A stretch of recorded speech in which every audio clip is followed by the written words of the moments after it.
Dragons teach us that if we want to climb high, we must do it against the wind.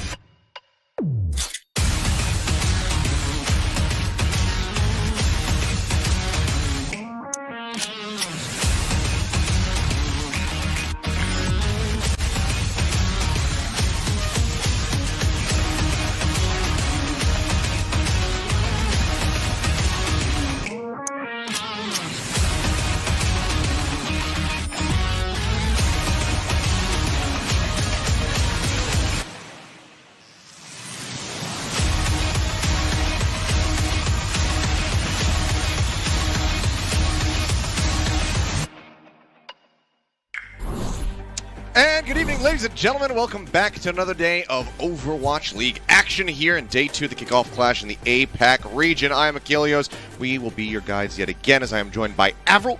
And, yeah, it's going to be a good time. We saw some pretty crazy things happening yesterday, Avril. But now we get to send one of our teams home in our first matchup as we take a look at the Hangzhou Spark and the Seoul Dynasty. It ends so soon. I mean, we just got here. We just ended up in the tournament bracket for the Kickoff Clash in East Division, and already somebody's got to go. There's only 4 teams here.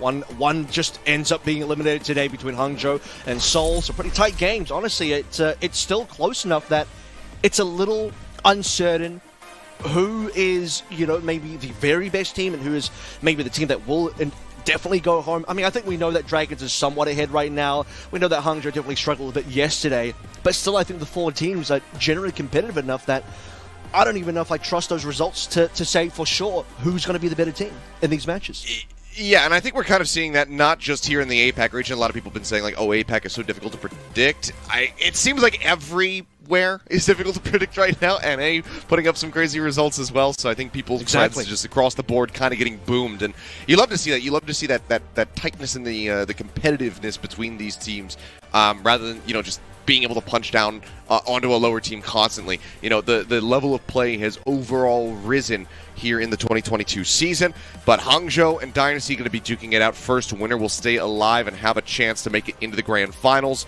tomorrow, but the loser, unfortunately, has to stay home, I suppose. No going home, because unfortunately we don't have a LANs. We're not in Dallas live like everybody else. They're getting spoiled over there, but it's fine. We're getting spoiled with incredible gameplay. Here's our starting lineup for the side of the Seoul Dynasty.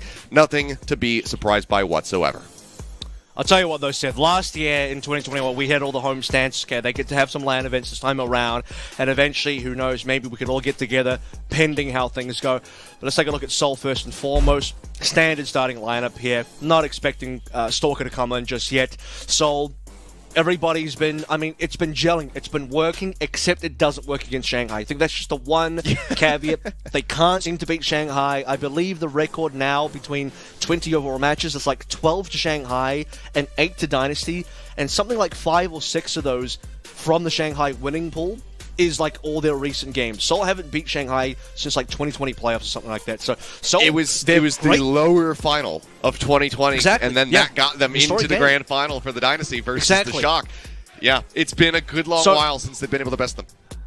But they're a good team. They did well yesterday. It's just against Shanghai, something happens. That rivalry doesn't work out well for Seoul. Hopefully better against the Hangzhou Spark, who themselves, I think, I was personally probably a little bit let down by their match yesterday, to be honest with you, because they came in as the first seed. They'd beaten the Philadelphia Fusion 3-2 previously, and I think despite it being fairly competitive, at least on the first 2 maps, once we got the Gibraltar, didn't start to look that good. That was a very awkward map for the Hangzhou Spark. I believe it was something like a 4-minute time bank for Fusion, capping it fully way through. And then Spark got full hell. Just nothing to show at all. They completely forgot how to play on that map. I think Queen Street ended up being quite competitive again. I think that was like a 0.01 meter win or something like that. We even had the visual bug come up that made things a little bit more confusing. Pretty sure that game came down to an interesting grab by Burner into a solo Death Blossom by Alfie that only killed Carpe, and then they got a negative trade off that. But at least the last map ended up being fairly close. But I don't think that's the best we've seen of Sparkra. That actually felt like one of their weaker games over the course of the season. Yeah, we'll have to see how they rally back, because obviously they're going to be hungry to carry on throughout this tournament. They want to be victorious. The Dynasty is right there with them. I think that they're going to be frustrated given that they have not been able to beat Shanghai Dragons. I think they're going to be frustrated given that they lost to the Spark in their opening match of the season. And I think that they want some revenge. It's all about who can perform on the day, though, as we've been seeing across both regions. Anybody can beat anyone on a given day, depending on the prep, depending on how dialed in you are once you enter the server. So we'll see who is a bit more prepared, because this is a veteran squad. You've got some young gun people here from the side of the Hangzhou Spark that are getting ready to try to make a name for themselves. Alpha Yi has really been making a statement, obviously for a Rookie of the Year candidacy. And I think it's been a bit of a renaissance for Bernard as well, who's been looking utterly incredible. Shy finally having a squad around him that can really perform. This whole team across the board has been looking fantastic, but they are going up against the Dynasty that does have, champions on this roster. And this is the type of matchup now, both this one, Seoul versus Spark, and also later on Fusion versus Shanghai. Obviously it's a rematch because we've had a round robin in our Kickoff Clash opening qualifier stage, right? But it's their first games. The very first game of the season in APAC was Philly versus Shanghai. On that same day, Seoul opened up their season versus Hangzhou's opening game of the season, which is against each other. That ended up going 3-1 the way of the Hangzhou Spark. But a very, I think, poor performing Seoul compared to what we have now. Spark came out the gates quite hot.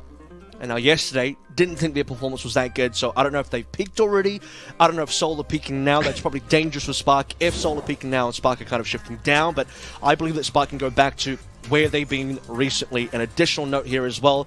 I'm pretty sure Spark is the highest seed. They do come as a number 1 seed. They should have the map pick. They have chosen Ilios. That they have, but I think that both of these teams, if you start having that conversation around, have they peaked yet? They'd give you the Dennis Reynolds. They haven't even begun to peak, Avril. You are about to witness it here as they look to transport into the Golden Gods. Right? Yeah. We'll see who can get it done, though, as they do kick things off on Ilios. Of course, the rest of the map is going to be selected by the previous map loser. So we have no idea what we are going to have available to us, where these teams are going to take us. We've got a decent idea, though. I think Prophet will go Tracer here, and this is obviously a map that you want to unlock Alpha Yi on towards that Echo that's been so good from so far. Probably your second best hero after the Genji. And so, look, they didn't play that much Genji in their previous matchup. Hangzhou's like, we're going to bring out the Echo. We're going to bring out the Echo once again, see how Fitz and the rest of Seoul can handle this. Well, right here onto the high ground, Bubble comes in just in time for Bernard. Absorb some of that damage being output onto Alpha Yi so they can keep him in the skies. Of course, they will have a res available, but dang, there you go. Smurf going to get taken down first and foremost. The sticky bombs will claim the Winston. Alpha Yi drawing first blood here for his squad as Hangzhou occupy the point. Look to get the first cap. Prophet going to be contesting now for the moment. Tucks into the corner, just trying to bring line of sight as best as possible. Midtown going to be making his exit there as the cap will eventually come through. Hangzhou now in control. Fitz on the run, but beamed down by Alpha Yi. Does cost them super rich, so now don't have a res, don't have that pocket healing coming through, but I don't think Alpha Yi is too concerned about it. He's still getting up in their faces, still putting down these sticky bombs, but there are casualties on the opposite side as they lose a couple. Nears sleep there to the pit. They can't quite knock him down inside of it, but Creative will get the kill, and it looks like Dynasty going to be looking for a quick flip. Yeah, they'll get that flip indeed. 21% only for the Hangzhou Spark. It's reasonable with Alpha Yi down. No more contest to come on through. Ultimates haven't actually been claimed just yet. It seems like Creative will be the first one to land on top of the Nano before anyone else can get theirs up. Shy obviously, I mean, we can talk about the fact that he still is on towards this Ashe. He's probably been the one player that has played the most Ashe so far in APAC and probably the world at this stage as far as the Overwatch League goes. Another opening kill from Alpha Yi, but it is traded. Fitz. Okay. Maybe a Helix Rocket kill on himself. Hard to say. Either way, Fitz now going to be out of the fight. It's 2 here for the side of the Spark as Creative gets jumped on. But he is not allowed to grab that mini pack. Alpha Yi cuts him down a size just in time with the beam to get that elimination. Now he's looking for Smurf, and he will have it. Alpha Yi is just dominating the server. So while the Dynasty, yeah, they got control, they got in the lead. Hangzhou Spark retake it as the Dynasty get the 35%. And that's just been the goal of the Hangzhou Spark, right? I mean, unlock the Echo, put Alpha Yi on this pick on a particular map where the Echo is going to shine. It's not all about the Genji for this guy. He's got the duplicate available here as well. We talked about the fact that Creative might have been able to get the Nano first, but that's been matched now the other end by Irony. Plentiful Nano targets to play through as well. As we're definitely looking at the Hangzhou Spark leading by what will soon be a fair margin. Nano Visor Fitz. Prophet around the back, he's trying to get in on top of Fire, and he puts a decent amount of damage out, but Fitz, in the meantime, he pops Attack Visor, breaks Alpha Yi out of the dupe, gets the kill. Helix Rockets finish off Shy. Now it's just looking for another one, but Prophet says, no, I want to get involved as well. takes that kill away. That's going to be a team wipe, and well, the lead is not going to be nearly as dangerous for the Dynasty as we might have previously thought. They win that off the back of the visor and the nano. Now they're back in control and getting ready to retake. I mean, that was so fast that I barely even saw what Alpha Yi copied, and later on, Irony didn't even get the chance to put the nano onto Alpha Yi. So that fight ends as soon as it begins, and as soon as we have a bit of a lead for the Hangzhou Spark and they cap, that's flipped over straight away. We still have this ball spawn. We were following Prophet a little bit earlier. Thought he would open up the plate. He still can this time around. Yeah, the double dive coming through. Shy still going to end up falling. Rez is available. He's trying to lob in that pulse bomb. Not going to be able to get the stick. Not going to be able to get the kills. So it is going to be the Ash back into the fight. In the meantime, Fitz is going to be taken down. Bob going to be thrown out onto the point. Going to be dealt with there by Creative. You would expect as Smurf goes into the back line. Now is going to be grabbed up. The sound barrier comes through from Vindheim as 3 people are locked into the Graviton Surge. Leaping into the air. Is going to be slept there for a moment, but Smurf wakes back up and ends up getting killed by Alpha Yi. The point is back in control here on the side of the Hangzhou Spark now, taking the lead. They have to wait for this reset here. Dynasty have to come back in as a 5-man unit, and there's no ults to speak of. Shai's going to come back as a soldier as well. Just the run back speed is really important here. What could be potentially the final fight here. Not a lot of ultimates coming online. We're waiting for Nano from Creative again. Alpha Yi looking towards a duplicate. Hopefully this one will last a little bit longer. 90% secured now for the Hangzhou Spark. Bomb's not going to get a hit. As we get up to 99, Rich taking a bit of damage to dive up a little bit further. Bernard forced to put some bubbles out to try to keep that Mercy alive. Just continues to take quite a bit of damage. Irony going to be focus firing him. Beam not going to be able to hit Creative. He cancels it, pulls back around the corner. Dynasty now need to play in, get this flip, and then try to hold it for 30 more percent. Alpha Yi, the dupe, going to be online. See where he wants to go this time around, but now Bernard going to fall. So maybe the window of opportunity is gone, and it seems like it has gone ahead and vanished away from the side of the Spark. We'll just have to go for a reset. They've only got 30% to do it, so everybody dying now. Coming back in as Dynasty gain control. And brilliant that Fitz didn't end up using the visor either. You can see that he was maybe waiting for an opportunity to put the visor in. The Nano comes in a little bit earlier to allow Fitz to even build that one up. But as the fight proceeds, he's thinking, okay, we got the damage, got the kills there as well. The Nano was enough. Creative was spending a lot of that fight on half HP. Hangzhou Spark definitely had their target in their sights. They wanted Creative down, but he was too elusive. They couldn't get him. Fitz pops the visor now. Shy's dead. Prophet on the lurk. Comes up huge now. He's got the pulse bomb stick. Goes out. Looks like the bubble's going to be able to absorb it there from Bernard, but he's still going to be down to about half HP. Fitz popped the visor. Managed to find Irony. Now Bernard going to be finished off. It seems like the rug might have been pulled out from underneath the Spark here. Alpha Yi will find one more parting kill before he goes down to Vindheim. And just like that, the Dynasty will be able to secure it. Well is theirs, 199%. And you have to rewind a little bit what happened in that fight when Alpha Yi had the duplicate. Still does have it, by the way. We'll be saving it for our next round on Ilios here. Doesn't end up using it on any targets. Creative pops the nano on towards Fitz. He will get kills just with the bare nano. No visor attached to it at all. And Hangzhou Spark, no responses. They lose a couple players. They could have been the ones to pull the trigger early. I know Bernard was, Alfie was waiting for the duplicate to come online, but the timing wasn't that far off. He was maybe only a couple % behind Creative anyway. Creative had enough of a window where, I mean, he pops Nano in, and still no response. So this should be the Nano visor play. Ended up being a copy for Alpha Yi. And I believe as well, if I noticed correctly, Irony only just got the Nano as Alpha Yi died. So a couple things going weird there, and not my favorite copy target coming through from Alpha Yi either. Well, Alpha Yi going to be moving away from the Echo now that we set our sights on Lighthouse. Goes to the Genji that has been delivering fantastic results for him the whole season throughout. See how he fares now. Prophet just going to be sticking on the Tracer, not looking to match him here, it would seem. At least not for the moment. As he contests the high ground, sees Fitz dropping down, but that's going to be Super Rich dropping as well. The elimination comes through, and that's first blood this time for the side of the Dynasty, and maybe even the first cap as well, as Alpha Yi is caught out, nowhere to go, no dash, no deflect. Ends up falling. Bernard as well. Looking like he, in all likelihood, will be reset here as he does get dropped. So any energy that he did have built up is now going to be taken away. You know, it's bad for the Hangzhou Sparks when they are both first-blooded in terms of somebody dying on their team, but then also they fail to sort of get a trade, and they usually Alpha Yi would be the person getting that trade, but taken down by Fitz as well, and now a swap to come on through Alpha Yi on the Tracer, burn up for a Diva, and unfortunately, this is kind of what happens when you have an off-tank player on this type of map. We've seen Burnout play the Diva here. We've seen actually a lot of teams play the Diva here. I don't think it's the primary choice. I think it's just because, look, you're playing an off-tank. This person doesn't really play the Winston. Diva ends up being the option.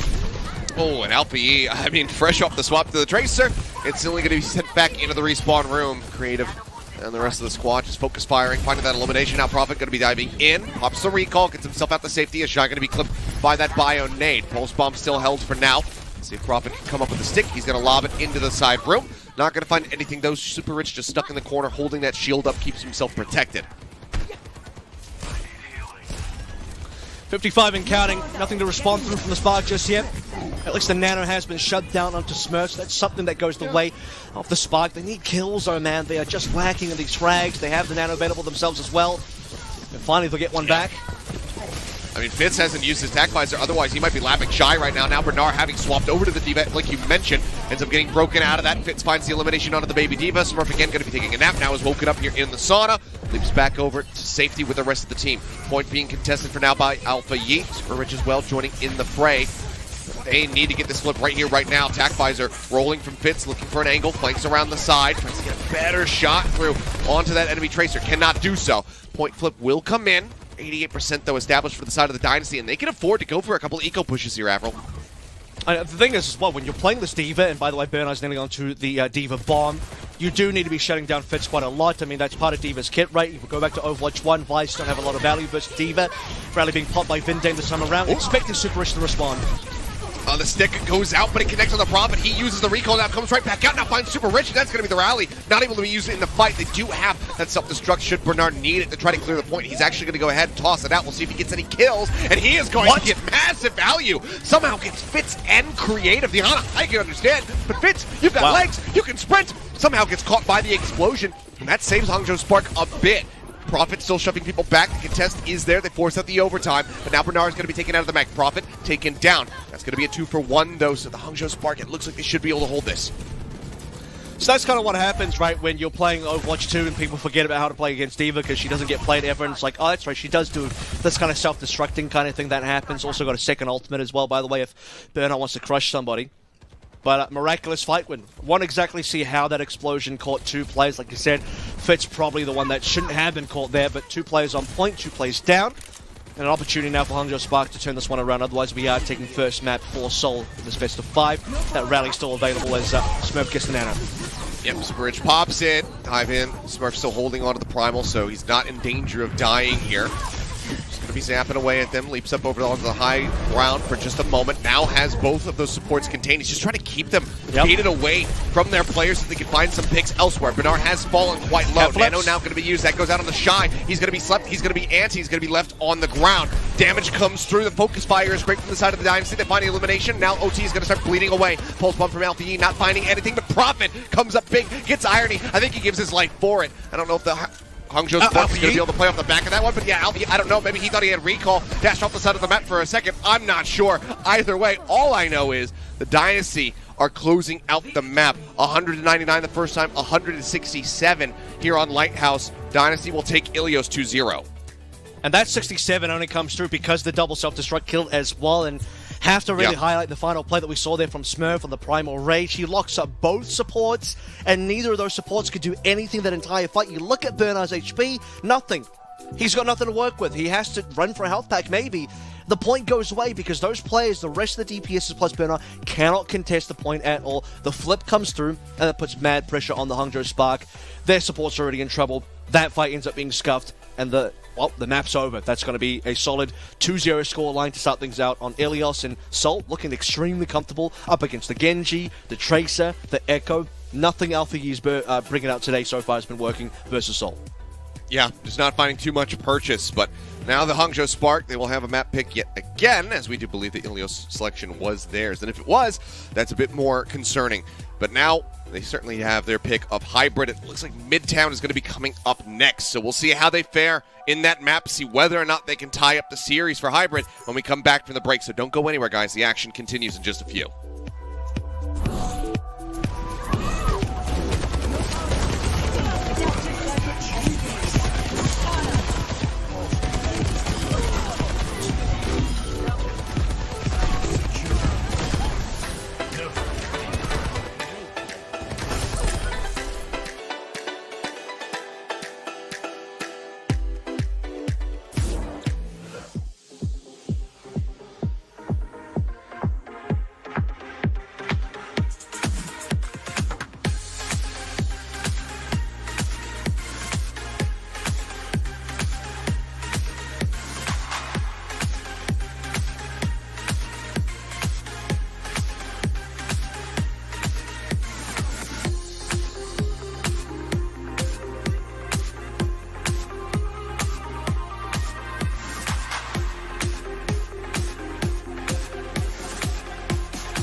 And we are back. Seoul Dynasty kicking things off quite nicely here in this lower bracket match here in the Kickoff Clash. 1-0 to start things off now as we get ready to go into Midtown. Ilios, they just look dominant. It seems like the Hangzhou Spark not really functioning on the same page in that first map there, Avril. No, and I don't think we got to the good parts for Bernard either. If you're the Hangzhou Spark, you likely don't want to have to rely on I think it is Lighthouse to win. You want to be going to Ruins and Well. Yeah. Those are the two parts that you can actually bring Desire out and get some good value. When you have to play the Div on the Lighthouse, doesn't feel good. We had some good plays from Alpha Yi on the Echo early on, but that seemed to die down pretty quickly when Fitz came online. Once he started receiving nanos and using visors, Alpha Yi went to the wayside. Not impressed with the Alpha Yi Tracer today either. It's the Spark camp and the entire thing not really coming together on Ilios the way we expected. But we are going to Midtown, a map that they picked yesterday versus the Fusion. And look, I'll be honest, they did win that one. It was convincing, but part of me does question, was it convincing because Fusion ran a Ryan comp that didn't look exactly well prepared, or was it because Spark are just insane on this map? And we also did see the Alpha Yi Torbjorn. Does that come out today as well? Part of me thinks it might because we are expecting he pounded to play the Tracer. He did, but also he's playing against a Ryan comp. Do you know what I mean? I can't. It's hard to know whether they Hangzhou Spark as a whole pounded because of Fusion's choice of composition or something else. We'll find out. But yeah, the Torb is going to make a comeback here. And again, I think it's actually reasonable versus Soul's comp purely because Profit on the Tracer. It's going to be really annoying for a Tracer to play against. Yeah, I think it's also really just good for this point A, kind of in particular. Just cut off one of those flank angles. Whether it's going to be situated up here on the steps. Make sure that nobody can come out through the train car. If it's off to the bottom right side from the defender's perspective, you can just kind of lock off that position, and then you know whether somebody's coming on that approach, and you really cut down on the sneaky plays because we saw it there on Ilios. Prophet doing a lot of lurking, particularly on Well, finding some high value there in the end. But looks like it's not going to be the Tracer for now. Maybe they have a read on this, and he's just going to go for the Reaper guy.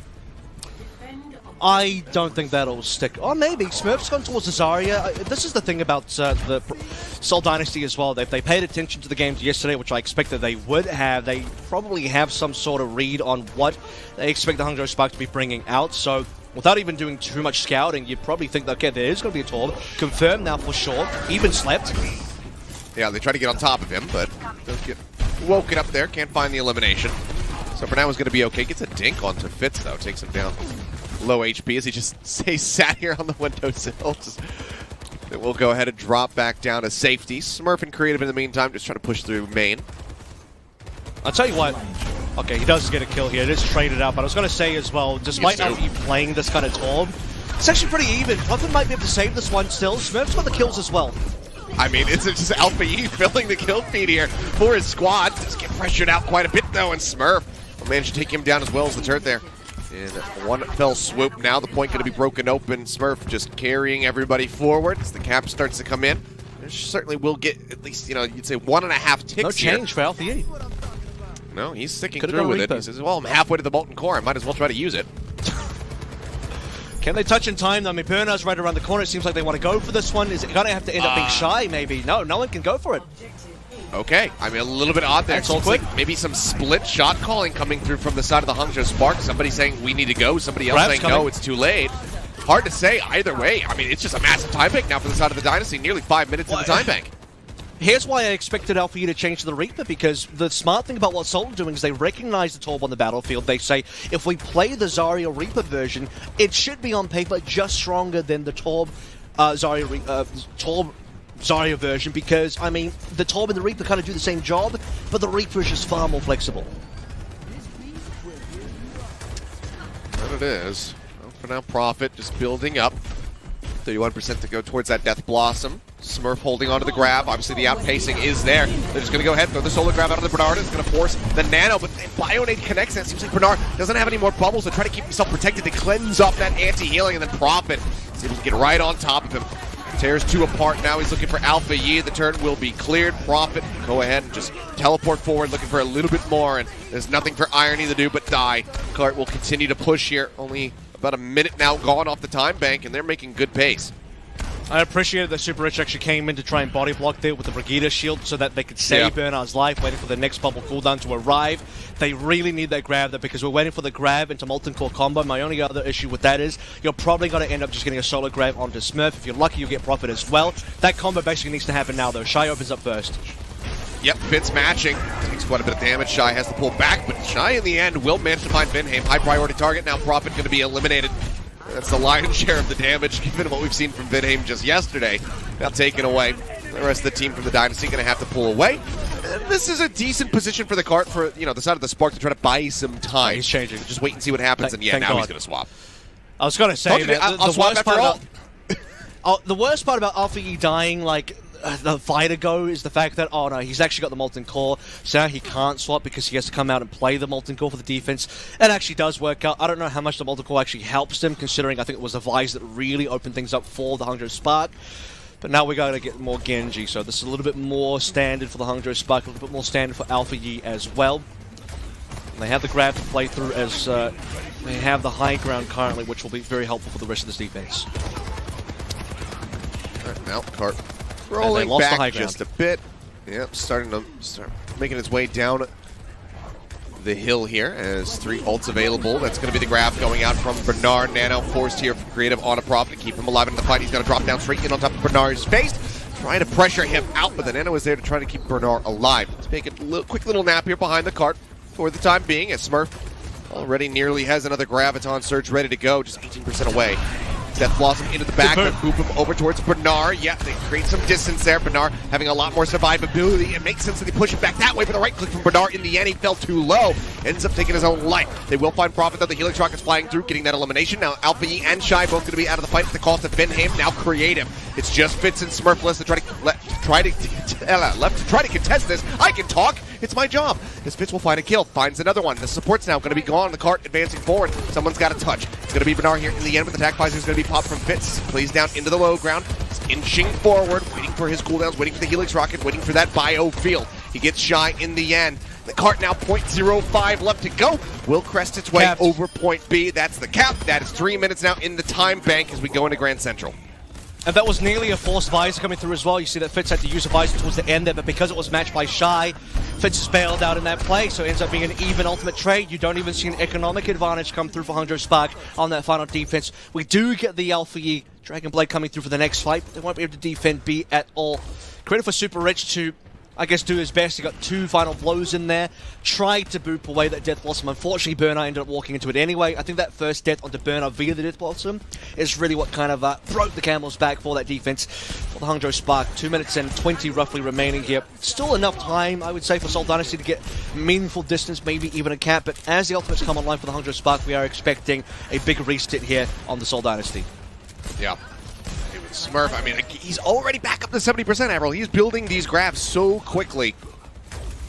Lapping Bernard right now as he tries to get this next one available. Just 5% left to go. Nano there to try to keep everybody alive.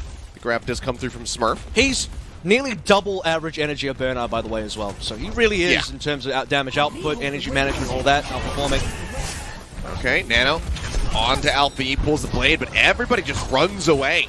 And he's not going to find too much value. Nano was used on the Fitz to keep him alive. But they just pull back around the corner and they say, okay, we got 2 ultimates. We used one of our own. That's fine. Now the grab goes in. Catches Super Rich. They're looking to break down this Brigida. As the rally now will come through as the grab expires. Anti goes out on the 2 Shy with the Helix Rockets. We'll find Profit off screen.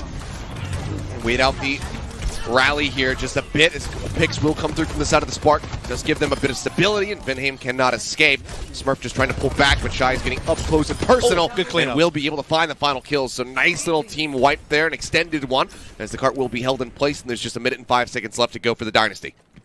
And that, by the way, is Smurf's second death so far this entire attack. That's why he's been able to get so much higher average energy than Burner. It's only a second death, right? That's going to help Burner out a lot in terms of getting his own energy up, resetting Smurf. Super important there. I did say this was going to end up being a big reset for the Seoul Dynasty. Had to see a big ultimate exchange to get there, though, and a very, I would say, patient and late rally coming through from Super Rich. That's a little bit risky. I mean, players could have died in the time that he waited. Pops the rally anyway. Towards the end, it ends up being enough. Now swapping over towards the Lucio finally. It's Visor versus Visor. But Profit might make the difference with the Blossom.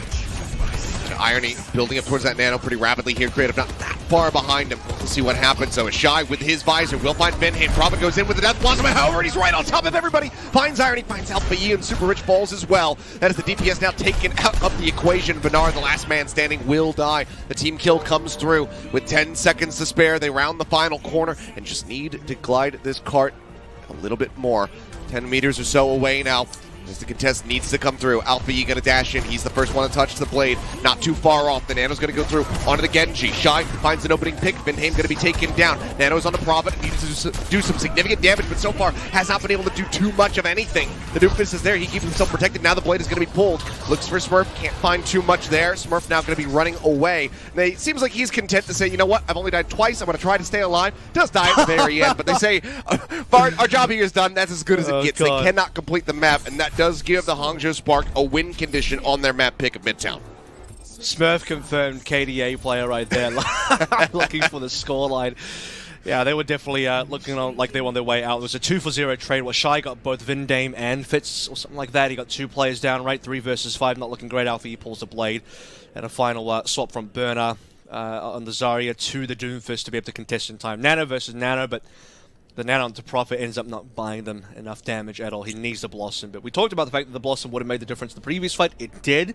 That got them the majority of the payload distance, 93.43. It's pretty good considering, what was it, like, not quite OT, capping B, but about a minute left capping B, so the 2 minutes 30 overall, roughly, going into C. I think this is acceptable distance for them, considering that A was a bit of a wash as well, and B ended up being more than a struggle than what Seoul had bargained for. Really, as soon as you kind of get off that Torb and things start to look a little bit better. But I again have to credit the Seoul Dynasty for reading the play correctly. They had seen that Hangzhou Spark had played Torb here last night, and they're thinking, okay, we can just match them, we can play the Zarya, but we can just play the better here than the Torb. It's called Reaper, and things should be going well.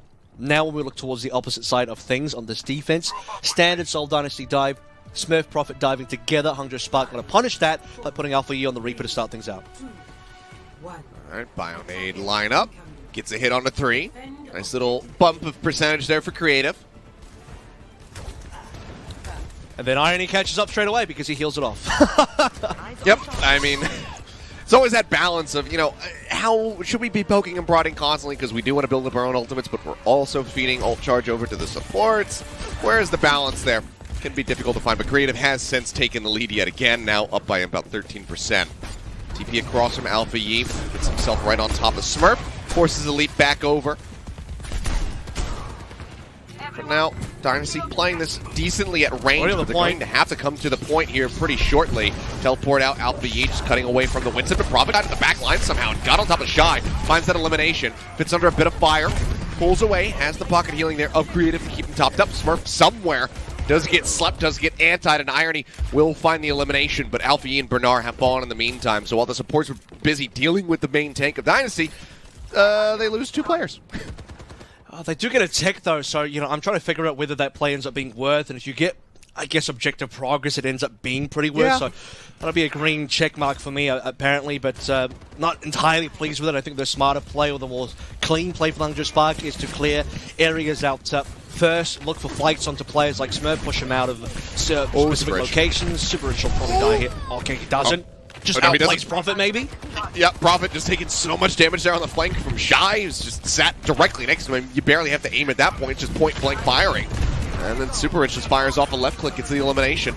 Nicely done there. Now Finn's going to be taken out of the equation as well, as it looks like the Hangzhou Spark may have finally broken through. That's going to be the second tick getting snatched up here by them.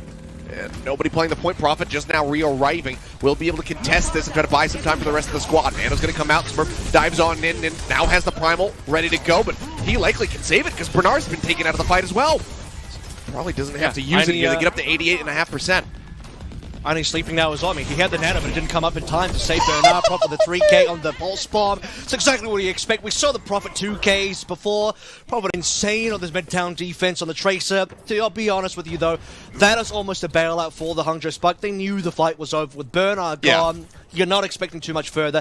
If I only had the Nano boost slightly earlier, they would have Nano Bernard to keep it alive versus Smurf. Because they all died of the Pulse Bomb, they feed less ultimates, and they get a clean reset. So, great from Prophet, but also for Hangzhou Spark, I think they just wanted to lose that fight anyway. Yeah, it was pretty much done, so there, it would seem. Shy just tucking into the corner, making sure that he's going to be safe through the duration of that anti, but now down to 1 minute and 15 seconds. Ults abound here for the side of the Spark, but can they utilize them and find success? That is the question. Smurf just going back up into the fire station as Prophet dashing and ducking around the backside is not prepared for Shy to push the staircase. He absolutely shuts him down. A couple shots, a melee hit, and the Helix Rockets. That is goodbye, good night to the Tracer. Now Fitz as well getting picked off. No DPS here on the side of the Dynasty, and Smurf just gets picked off without using the Primal Rage. No, he can't win the fight off the Primal, unfortunately. It's just him and I believe 1 or 2 supports remaining. They could throw everything at it. You know, they could Primal, they could Sound Bear, but they don't have ultimates for the rest of the contest that will happen now towards B. You have to look at the Hangzhou Spark as well. I think the only maybe argument to make for Smurf going Primal is, can you force additional ultimates out of the Hangzhou Spark? But if Hangzhou Spark know their numbers well enough, they would probably say, we're not going to play an extra ultimate unless Prophet and Fitz can come back. Speaking of Prophet, got a corner check here. Dashes away, trying to avoid this sleep dart, but again, Prophet goes on these little lurks, and Shy shuts him down time and time again. Prophet not getting too much ult charge off that either. Now it's just back into the respawn room, but we're damn near 5 ults on either side, Tell you Apple. what, that's a rifle player versus a lurking pistol player, you know what I'm saying? So that does go the way of Shy a couple times in a row now, as the payload just keeps on going through this underpass. Still haven't spent any ultimates, so Hangzhou Spark got A for free, no ultimate spent. Well, it cost him a bit of time, a lot of time, but no ultimate spent, which means they're snowballing quite heavily. On the other end, Solar also having a lot of ultimates, but they need to be the ones spending. It's up to them. Okay, well, it's going to be the Nano Visor. Sound Barrier out from Super Rich. Vinheim matching on the back end of that. It's just a bloody mess in the side room. Sleep connects there on the Fitz. They don't wake him up until the very end, until after the Nano has expired. They get the kill, they get creative, they get Profit. They're getting damn near everything. Alpha Yi doesn't have to even use the Death Blossom port, so they still carry an ult forward. They still maintain ult economic dominance here to the side of the Hangzhou Spark, and that car is going to continue to cruise forward. That's what 9 ultimates spent in that previous fight. A lot of this comes down to the fact that Prophet has been caught out first twice now, and twice by Shy. He's trying to go for plays, and typically, okay, he has made some good plays in the past. However, it's leaving Soul in 4v5s if Prophet can't make the play happen and also cannot escape. And then Soul can't make these ultimate fights, so they end up having to commit ultimates when the payload is, at this point, nearly capped out. So if you're Soul, you would love to have committed ultimates way earlier. Alpha is going to go for the Death Blossom, but he's moved away. Yep, gets moved away, gets killed off before he can try to escape with a Wraith Walk. Ends up going down, but now the cart contest has to come through. It's 1.5 meters to go here for the Spark to get that 1.5 minutes bump up into the time bank, and then make an attempt at the map win to tie it up. Pushed up into the air, there is Bernard, manages to survive. Prophet walking back over, gets behind the cart, just looking for some targets, sending out some stray shots. Next ult to come up here for the side of the Dynasty. It looks like it's going to be the Nano Boost, but Irony's not that far behind, and Super Rich is trying to catch up to Vinheim, so support ults going to be coming through here before the timer hits 0. That is an important, I think, ultimate reset for both sides. The fact that you just boot Alpha E away, he gets no value. The Death Blossom massive.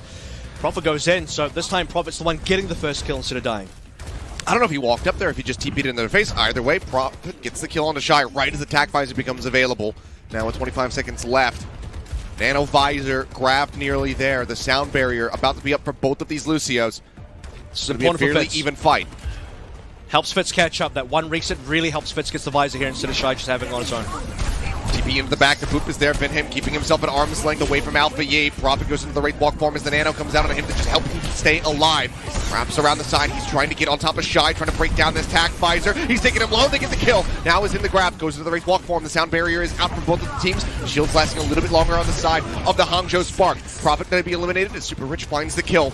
But are charging forward, contesting the cart, the TP in from Alpha Yi, but he's only got a sliver of HP. No one's looking at him. Now they finally turn their sights over onto the enemy Reaper, and Fitz manages to gun him down. He himself is falling low there. Bernard now going to be grabbed off of the cart, and that is going to do it. They cannot re-arrive. Shy cannot sprint fast enough to continue the contest, and the Dynasty will hold at point B and now move up 2-0.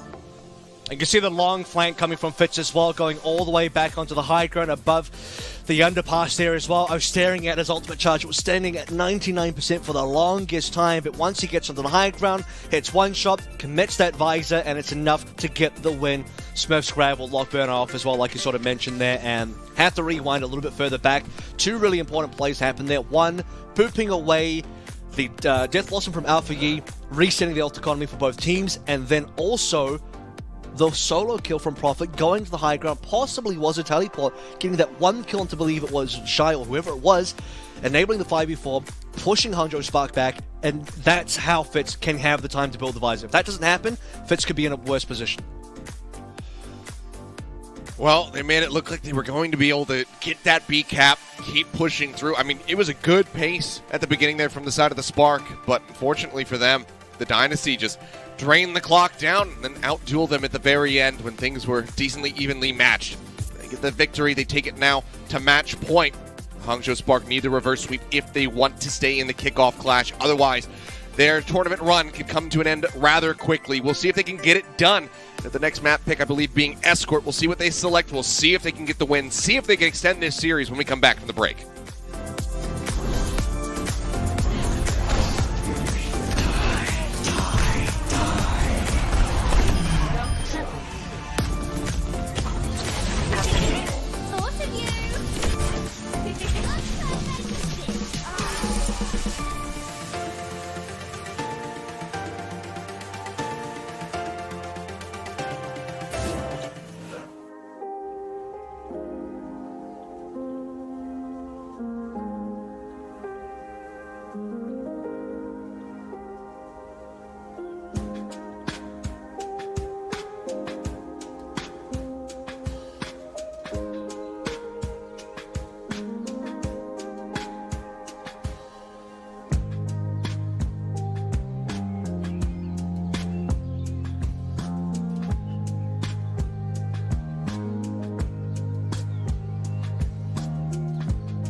Tracer is back on the menu. Prophet with another. That's wild! How does he get that kill? I don't know.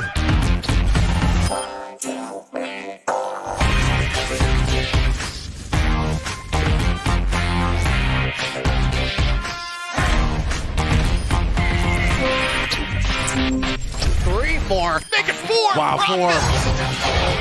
4. The stage is set for Profit.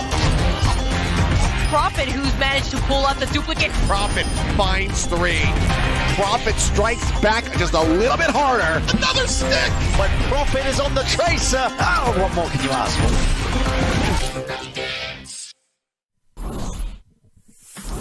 And welcome back, guys. Seoul Dynasty currently very firmly in the lead now, 2-0, and a lot of it, not all of it, obviously, because everybody's been playing pretty damn good on the roster, but a lot of it to do with that man right there in that highlight reel, the absolute goated player in the Overwatch League. Profit has been looking overall pretty good. 3-man, kill on the pulse bomb. I think it's the first one that we've seen in APAC, at least.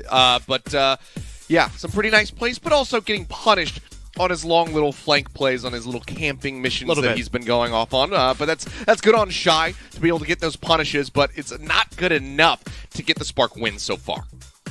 Yeah, it's just those are the expenses that you got to put up against the gross profit if you get your real revenue coming through at the end of the day. So I did enjoy the little pre-roll though. I mean, for those that don't know Profit, I mean that's a great introduction. Yeah, he's been playing since yonders ago. Apex champion, Season 1 champion, Grand Finals MVP, runner-up in 2020 as well. Really, the accolades kind of speak for themselves here. And still, 5 years later, in 2022, a top-level player that has had more than a few MVP-level performances so far this opening stage of the season. So, thanks for Seoul Dynasty looking up and looking great, and kind of felt that way after seeing them versus the Shanghai Dragons, right? Because Shanghai had been a team that have only gotten better as the season has gone on. We know they had a rough start. The fact that Seoul take them close to 5 maps, and Seoul had to really put, Shanghai, both teams had to kind of put everything on the line there, play to their absolute best to bring us that kind of series. One of the best series, maybe I think the actual best series that we've had so far in the APAC division here in Kickoff Clash in 2022.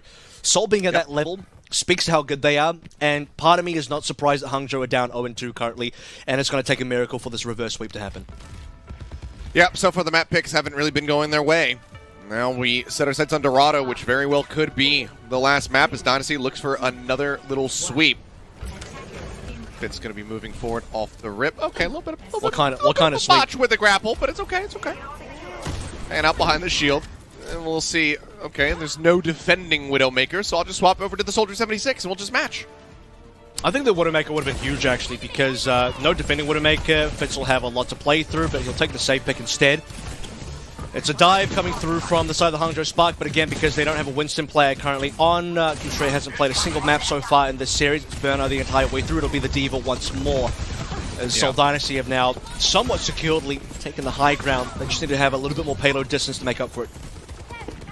There was just a little minor sleep there on a Benar, instantly got woken up, so he's back to playing up front here. As Bionade clips Fitz around the corner, he'll drop down, move into the Mega Pack room. Wait that out, and then look for another target here. Shy for the time being. Just outputting a ton of damage. Already nearly at 60% compared to Fitz's 30, so it's basically doubling him at the moment. So attack visor for the defending soldier, going to be looking pretty good. Profit trying to keep pace here with Alpha Yi as well. Tell you what, though, I mean, Shy's had a lot more opportunity just to free shoot players like Smurf. Fitz has spent more time rotating than actually shooting, so that definitely contributes to why he's so far behind. But this is a decent angle now on this archway. Here we go, the dive now potentially coming through from Smurf as well. I think just to take some ground. I say dive, it's actually Burnout flying away and Sol just slow pushing themselves. Alpha Yi nearly with the pulse bomb as Prophet goes on one of those little excursions around the flank. Does get spotted, whip shot comes through. Alpha Yi falling low, pops the recall. Pulse bomb at the ready. Does he find a target here or does he decide to save it? Doesn't have any exit strategy now as Prophet jumps in behind him. Offering up a bit of damage. Pulse bomb out from Prophet. Not going to manage to find anything though. Now answering pulse bomb from Alpha Yi. Takes out Bits. That's going to be the damage cut down more than half. As Smurf will end up dying here. The nano boost used on the Shy to really just mow through everybody. They'll get creative as they try to make their way out to safety, but the cart going to be halted. Half the time bank bled away. Not too far to go, though, for the finish line, so Dynasty with their own ults can certainly come back in and close this. And that's the problem, because Hangzhou Spark actually got ultimates first. Irony was well ahead of Creative. Shy, as we noted, well ahead of Fitz, still well ahead of Fitz. They had 4 ultimates coming online for the Hangzhou Spark. Both traces fairly equal there. Hangzhou Spark waited long enough that an additional 10 to 15 meters were pushed by the Seoul Dynasty, and Prophet got to fire the first pulse. He didn't land it, but he fired the first pulse, and if that had actually killed somebody, would have been a huge difference maker. Prophet now looking to make up for it as he starts to lap Alpha Yi in that charge. Anti out on both of the DPS here on the side of the Dynasty, but they will be able to survive. Bernard going to be the focus fire target. Now he's going to let loose with the self-destruct, looking for any kind of kills, but it's not going to be a repeat of Ilios Lighthouse. He doesn't come up with anything this time around. Shy jumped on, unable to use attack visor, ends up getting taken down, and Super Rich is juggled away from his team, so this rally is not finding that much value. The sleep dart will peel for him, and Super Rich gets back into the fight, helping to take down Fitz. Prophet, though, still here, still unleashed. Smurf falling low, needs to tuck inside. He gets right up next to Creative as that healing gets pumped out. There's no support. Now, going to be halted. Yeah, no supports. Prophet, it's kind of lobbing the pulse bomb there on the corner. Not going to be able to find a stick. Now, Shy, having re-arrived, pops attack visor, but the bubble widely is blocking things from Smurf, so he's not finding too much value. Pulse bomb on the ground. Creative can't get away from it. It wasn't even a stick. They still managed to find the enemy onto there, but Fitz is here, and he is taking names. Bernard out of the mech. Alpha Yi dead. Irony dead. We'll just go ahead and clean them up one after the other, and that will be the cap here on A. Decent time buying. They drain them down below a minute, but now it's just shy of 3 for Dynasty on the next phase. You can see the split respawns there, as Fitz will now go towards the Widowmaker for B. Okay, it's understandable. B actually has way better sightlines for an attacking Widowmaker than A. But you actually see there, because Irony and Super Rich died together, the other three are roughly still alive, while Shy comes back in, but he's got no healers to work with, so this kind of split spawning between not having supports and then you have supports but then the other players die. There's no chance for Hangzhou Spark to actually recontest properly because there's just no healing on board whatsoever, so Seoul Dynasty end up pushing that one over the line via Fitz Visor, just pushing all of Hangzhou Spark off. And currently, nothing should really be able to contest Fitz either, so play this one quite patiently, push the payload forward. Ultimate's coming up with Primal and the Nano, wait for Fitz to get a headshot. He's trying for it, but so far hasn't been able to get too much done. Bernard going to be woken up, antied out.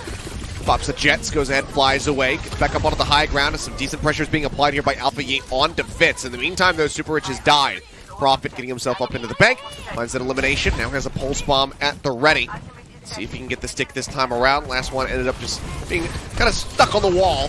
He'll get antied out, forced to recall back. Smurf, in the meantime, continuing to play forward, is nanoed up, leaps back over to the cart to join in with the rest of the squad. Bring it around the final corner. Alpha Yi tucked into the corner. A couple healing packs coming up from Super Rich will get him top back up as he himself is looking for a target with his pulse bomb. There's going to be the stick. There's the kill. Mayhem rally out of the fight. That's the rally canceled. Prophet does manage to find Bernard taking him down, but he cannot escape the self-destruct. So from beyond the grave, the Baby Diva will manage to find an elimination. Fits up on the opposite high ground, though. Does manage to find Shy, taking him down. Alpha Yi antied, recalled yet again. Fitz has the body shot to go ahead, get rid of the enemy Tracer. He's worried about somebody approaching from that flank angle, and there it is. It's a wrecking ball from Bernard, trying to get on top of him. He waits out the grapple cooldown, gets himself away with 30 health as the cart gets closer and closer. Irony now going to be dead. Super Rich, the rally not going to be finding too much of anything there whatsoever. Bernard can't do anything to contest this. He's going to come rolling in from behind, but the point has already been taken. Now it's 2 minutes and 15 seconds remaining for the side of the Dynasty as they continue to find some stagger kills. Unfortunately, there's not enough allies there for Super Rich. He's trying to go for a final contest. Maybe we thought that Bernard would have played a little bit closer to him, but you know, he's on the ball. The wrecking ball's going to be flying around all over the place, and so it ends up being a solo rally for all intents and purposes. Super Rich dies, and that's the end of that defense there. Seoul Dynasty, off the back of some pretty decent shots coming out from Fitz towards the end of the fight, end up getting that one locked up. For Hangzhou Spark, they found their timing to strike. They saw the Nano, they saw ultimates being used by the Seoul Dynasty. They just had to get onto that payload eventually. But a lot of free pushing, I think, from the Seoul Dynasty on towards B. Not a lot of resistance from the Hangzhou Spark at all. And a late swap. He kind of got baited there. They put some damage down onto Fitz, and I think the call came through for Alpha Yi to die. He goes into the back, but Smurf was there to protect, and Fitz just manages to finish him off with a little melee hit. Good punish there onto the Tracer as they try to delay him getting that next pulse bomb up. Prophet, in the meantime, holding his own. Fitz waiting for Visor. Too much of an angle, but now Bernard going to be falling lower and lower, and there's just nothing to try to keep him alive. There's no nano boost. There's no nothing. Alpha Yi opens things back up just a little bit by taking down Van Hamen. Prophet won't find too much there with the pulse bomb, but maybe he doesn't need it. Just goes back to the pulse pistols. Beams down Shy. Multiple headshots, taking down the enemy soldier. Wrapping around the back, Alpha Yi trying to get the touch, trying to get the contest. Will manage to do so. Healing coming out from Super Rich as Smurf tries to pop the Primal. Instantly going to be met with the sleep dart. Takes a nap for the time being. Still has 4 seconds or so to go left on this ult, though. Just juggling around the Hangzhou Spark members, trying to keep them locked inside of the spawn. The cart, however, has been occupied by Renard. He's going to be keeping that in place as Smurf Contesting just a little bit, manages to leap out at the very last second to keep himself alive. Oh. Last final kill coming through from Burnout as well. They can clean up the rest of the members here with Smurfs being on low HP. That could be decent for the Hangzhou Spark to rebuild. Great plays by Burnout to just stay on the payload like you sort of mentioned there. The rest of the Hangzhou Spark caught in spawn by Smurf. Sleep dart from Irony, critical. If he misses the sleep dart, it could be a cap coming through from Seoul. Final moments here, it will be final fight indeed. Last 15 seconds. Last meterage on board as well. Barely ultimates available. Alpha E will have the only one on board. And everyone else, slow charge.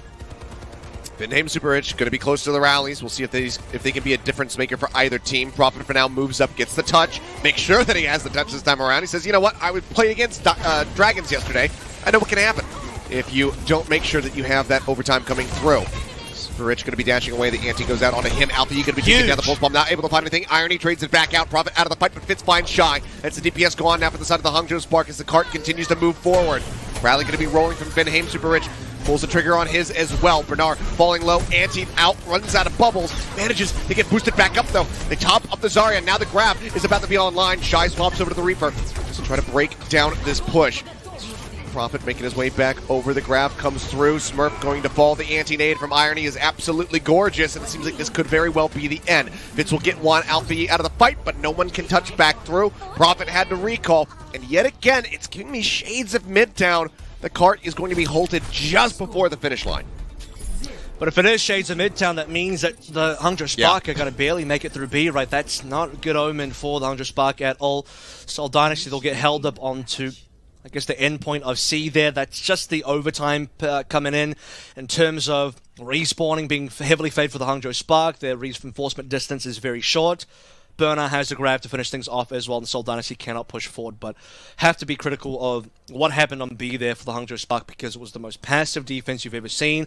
They had ultimates, but they were constantly picked out. They were constantly in a position to not use ultimates. How long did Seoul pre-push the payload for? Almost the entire way through. You didn't see Hangzhou Spark initiate a fight until the payload was nearly capped on B. You cannot have that on a defense. Yeah, really playing with the time a bit loosely there is the Hangzhou Spark. Looks like Fitz, again, not going to be opting to go for the Widowmaker right off the rip. If we get over to the second phase of the map, then he'll probably have to go over and match. And Alpha E, well, just going to be the opening shot you would suspect, and then likely swaps over. It is so strange. Two things, that Hangzhou Spark would actually choose this map to go to Dorado. And then having Burnout here, because if you want to go to Dorado, it would make more sense to have Gooseray in to play the Winston. I agree. Because they're going to end up being stuck on the Burnout Diva for far too long. And this passive hero, the dive, not nearly as powerful as just having a Winston jump in, pop down a bubble. Primal, a much more useful ultimate than the self-destruct as well. We saw the difference it made on, I think, both A and B. It ended up being a very passive defense for Hangzhou on A, an extremely passive defense on B as well. And because this is a pseudo-dive team, you need to see Hangzhou Spark active. It's Alpha E also back on towards the Echo. If anything, Burner needs to help out Alpha E as much as possible. Defensive matrix, dive in together, do something. He's going to swap again. Looks like Alpha E will change. Probably to, I suppose, the Genji. Nope, it's going to be the Tracer. It'll be the Tracer. Okay. Okay. Comes at the gate, finds Prophet. Couple shots into his back. Obviously has a lot of ground to make up for here with these double swaps coming through. Puts him significantly further behind Prophet. Get that kill. Allow him to catch up, but Prophet is a little bit too elusive there, it would seem. Alpha E tucking back. Doesn't have any blinks. Doesn't have any recall. Needs to get some heals in. Won't be able to top him back up. As the attention is fairly split. You can see Irony very much profiting from this. He's up to 80%. Fitz nearly Visor. Yeah, that's true. He's actually outpacing Irony. I was praising him, but Fitz right there with him. That's insane for a soldier player to get things done straight away. We saw that Shire was outpacing Fitz earlier on, but this time Fitz is way ahead. The nano does arrive for Irony in time to deal with Fitz, but who do you actually nano here? Nanoing Bernard, not great. That's why you want to Winston. Winston's way better target. Has to go into Shire, but he doesn't have a visor, so this one's just going to be dry. Yeah, the Helix Rocket's not going to connect. They just pull back around the corner for now, playing this out safely. The name's still quite far forward, just hugging the fountain, denying line of sight. So the Nano not going to lead it too much. It does allow for Shy to catch up. He's just going to be 5% away, but now Fitz gets the Nano visor. Pulls the trigger on that one as Prophet moves forward, looking for a target. He's hounding down Shy, a little bit of healing out onto him, but the stick is going to be good. And it's a great little pick off there from the side of Prophet. So while the Nano visor doesn't find too much, Prophet gets the elimination, and that's more than enough for the Hangzhou Spark to have to disengage. They try to get the body block there onto Alpha Yi, but he just blinks right through. It's a major reset. I mean, it might only just be the one kill, but it really blows the time out. It's 2 minutes gone now. Payload control well in the hands of the Seoul Dynasty, and you can just see, I mean, the difference in nano selection there. Alpha E on the Tracer, Burn on the Diva, none of them great. This is why it's maybe even better for Alpha E to be on the Genji. At least the drying out on the Genji makes a lot more sense. Hoping that this Pulse Bomb does something. I mean, Prophet certainly landed some. That one's going to go wide. Goes a bit too wide, yeah. Doesn't manage to flick the mouse fast enough to the side to go over and get that stick. Now the Visor's going to be back through here for Shy. Popping that, looking for some more targets again, hugging against the fountain. Everybody trying to stay safe. The Helix Rocket's not going to get the connection. That would have been Fitz dead, but instead he managed to stay alive. Now Smurf goes forward with a primal rage, looking to create some more space here. Open things back up for the rest of his team to rejoin. No remake at all as Bernard will fall. Now Shy going to be taken down. The cart halted. Not much further to go, but it's only going to be 1 minute and 7 seconds remaining now for the side of the Hangzhou Spark. And they're still throwing ults despite having the losses. The rally's rolling for Super Rich. Smurf pulling back, Vindheim right here alongside him, just trying to keep everybody topped up with that passive healing, and it is working a treat. The supports now fall, Prophet gets Alpha E. It's going to have to be another reset now with 50 seconds left to go. And it's a fresh Zarya as well. I mean, this is how you know the Diva is just completely worthless. Just a fresh Zarya coming out of nowhere for Burner. You say, Diva ain't doing anything for me here. It's got to be the Zarya or nothing. To be fair, you're not really playing for much high ground anymore. Snowball real high ground, low ground contesting. You can just run at them on the floor, but this also does mean by the time we get to B, Burner's going to swap again because you can't play the Zarya on B, so really it's scuffed from here to B to C, and I don't even know if we're going to get there. It's a nano onto, again, probably just dry into Shy. No Visor to combo this one with. Just has to run, and Burner's got no energy, otherwise you probably would nano Burner instead. So many ultimates coming online for Seoul, this should be a full hold. Should be Prophet slinking around the back. He identifies where the supports are at. Has the blanks, goes in, throws in the pulse bomb, not going to get the stick. It's quite a bit of damage there on the Irony, but cannot get the elimination. Alpha E in the meantime, he finds his target. Creative going to be dead, but the Nano Boost is going to be using his dying breath. That goes on the Fitz, and he does have the attack visor. Combo now rolling as we enter into Super overtime. Low HP bars. Bernard left out to dry. No one can get to him. He's completely isolated away from the rest of the team, and it seems like this is how it ends. This is how the series will go. This is how the Hangzhou Sparks run in the Kickoff Clash will come to a conclusion. Not with a roar, not with a bang, but with a whimper. Dynasty take it easily. I mean, bang, maybe in the case of an implosion happening inside the team here. It just does not look like the Hangzhou Spark that ended things 5-1 in the qualification stage of the Kickoff Clash. They've had games where they've clutched even in dire situations, and we get to the end of Dorado, and I just got no sense of that at all. It doesn't feel like they had much of an opportunity to actually have those clutches anymore. Okay, Alpha E does get the kill into creative, but so what? So many ultimates coming online for the Seoul Dynasty. Even if things go poorer from there, let's say that Fitz gets less value on the Nano Visor. Smurf, Primal Rage, about to be online. You can play the OT respawns, not that far away for the Seoul Dynasty, considering where the payload positioning was. So yeah, I mean, Seoul Dynasty set themselves up for great success, and I think the fact that you said that we were looking at shades of Midtown ended up being painfully correct, because Midtown was exactly what just happened again on Dorado. A almost full cap through for Seoul, and then not at all much of a cap for the Hangzhou Sparks, unfortunately. So, stopped up nice and early. Ends up being a 3-0. Comfortable win for the Seoul Dynasty, and Seoul looking for that revenge match against Shanghai a little bit later on. Yeah, I mean, we'll see. Whether that comes up in their next matchup, or if they have to make their way all the way to the grand finals. Either way, they certainly are going to have their work cut out for them, just given the form that Dragons and Fusion both showed yesterday. There's no easy matchups from here on out. Hangzhou Spark, I don't know, just clearly not their day. We didn't have everybody operating on the same page there, it would seem, but somebody who was operating at full functionality today, for the most part, a couple moments on Midtown. Otherwise, full functionality was Prophet. Just looked utterly kingly, I suppose, is the best way to put it. Man just dominated. And, we see plays like this, the Death Blossoms coming on through, and you have to kind of credit maybe Coach Toby here for setting up the compositions, a great read on Midtown to have, I would say, the superior compositions, which really helped out. That's the replay on the triple pulse bomb there as well.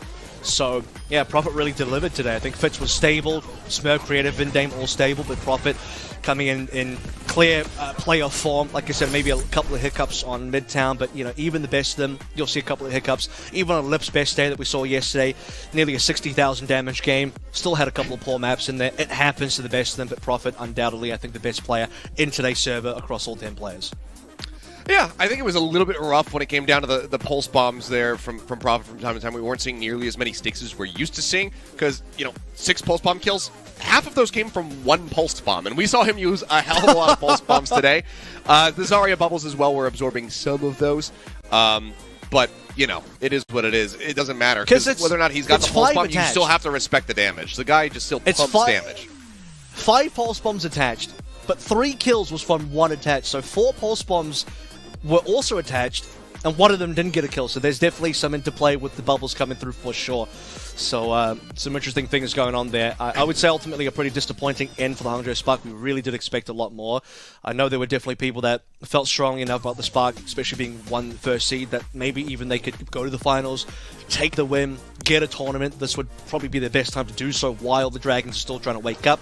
I think the Dragons are pretty awake currently. They got their morning coffee. Seoul seem to be the same thing.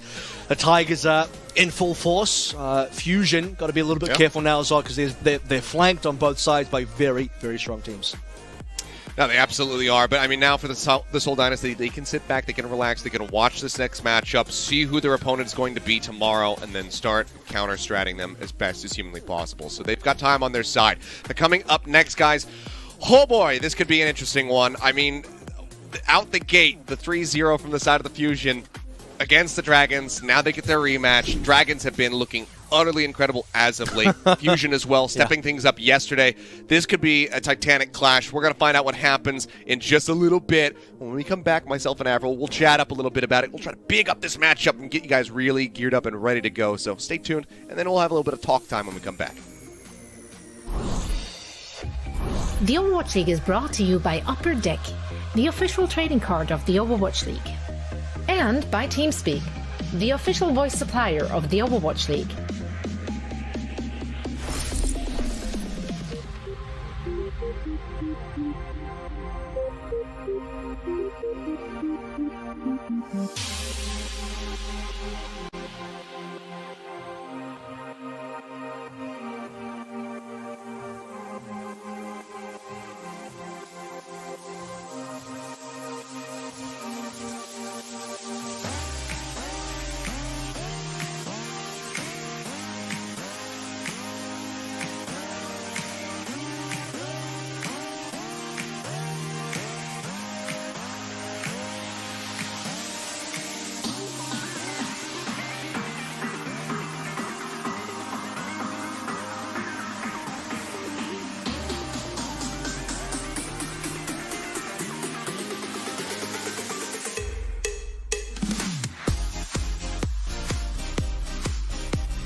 Alrighty, we are back, guys. Before we go into our second series of the evening between the Fusion and the Dragons, myself and Avril, of course, we like to take some time and just go ahead and think back on the previous match. I don't know. I don't have too much to kind of recollect here, though. Avril, it kind of went by pretty quickly. Not too much to draw from. Is Dynasty, they get a very clean 3-0. For the Hangzhou Spark, I think they're definitely going to be disappointed. What do you think that this means for Spark moving forward? Because obviously they had this sort of trend last season as well, where it was like geared up to try to go in, into a tournament series and then kind of fall flat there. This time they're in the tournament series, they fall flat off the rip. What do you think we can anticipate from them moving forward? Probably more of the same. No, I don't want to be mean about it. I don't know. I hope not more of the same. Actually, I really hope it's not more of the same, because you're right. I agree. Last year, we all remember the June Joust. 4-0, perfect stage. We even, I think it was the Hangzhou homestand even, during the June Joust, that we saw them go 4-0, and then in the qualifier, they had to, get into the actual tournament to go to, well, I say go to Hawaii, virtually go to Hawaii. They lost to the York Excelsior, and that was a humongous upset. So, it's like Hangzhou get very close, they look amazing, they will give you all this belief in the regular season, the qualifiers, and then it dashes away very quickly in, I suppose you could call it like a pseudo-playoff, right? It is the actual tournament stage. I don't know, it just looks like a very different team, right? All the good things that we saw, even yesterday, even versus the Philadelphia Fusion, which, it started to already look few and far in between, but at least that Midtown was looking pretty dynamite. We had questions coming into Midtown today, like, okay, well, did they destroy Midtown because they were just so good at it? Or was it because, well, that Fusion played a weird comp that they don't look practice on? And I think it's definitely, the latter of which now that we can safely look towards. Alfie still tried his best. We're looking through the replay package where we are still getting highlights from the Alpha Yi gameplay, but Tracer is probably not as signature of a hero for him is, let's say, the Genji, and he surprisingly played very little Genji this series compared to previous series where that had been the bread and butter for the Hangzhou Spark in terms of how they want to carry. They want to put the Genji into play. That's the hero that gets them across the line. Never really showed up. Seoul didn't have the most amazing game. I think we can be honest about that as well. We've certainly seen better games out of Seoul, but it was enough to get them a 3-0 hit, and in fact, Hangzhou only got 1 point, 3 maps, 1 point the entire way through. So Seoul, despite looking like more like an average day at work for them, they're not, they're not on full steam just yet. Still ended up having such a clean game, points-wise and score-wise. Yeah, one of those moments, just, I'll defeat you using only 25% of my power, perhaps, for the side of the Seoul Dynasty, and they probably are going to get pushed and probably going to have to use their full power moving forward, because obviously they're still in the lower bracket. So if they get eliminated, if they lose the next series, whoever that may be against, that is going to be their Kickoff Clash run done. But for now, they do stay alive. We have to determine who is going to be seeded forward into the Grand Final and who is going to be playing against the Dynasty tomorrow in that lower bracket final, because, the loser of this next series is going to have to do just that and take on the Dynasty. We'll see who can get the W. Is it going to be the Fusion? Is it going to be the Dragons? What sort of form do we have from the side of the Philly Fusion? What is the map set going to look like? How many maps does Carpe play? Does this pop off in the Genji? All of these questions and more are going to be answered in just a few minutes, so don't go anywhere, guys, because we're going to return in just a bit.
And welcome back. It is time to see who is moving forward into the grand final and who falls down to the lower bracket and has to square off against the Dynasty. Will it be the Dragons yet again, or will it be the Fusion who managed to pick up this victory? We are going to find out in just a few minutes. But Fusion have had some ups and downs. Both teams, I think it's safe to say, have had their ups and downs for sure. Dragons playing more 5-map series than pretty much everybody else in the league right now, but managing to persevere, managing to push forward, end up getting that second seed. Fusion starting off hot, then kind of fading out a little bit.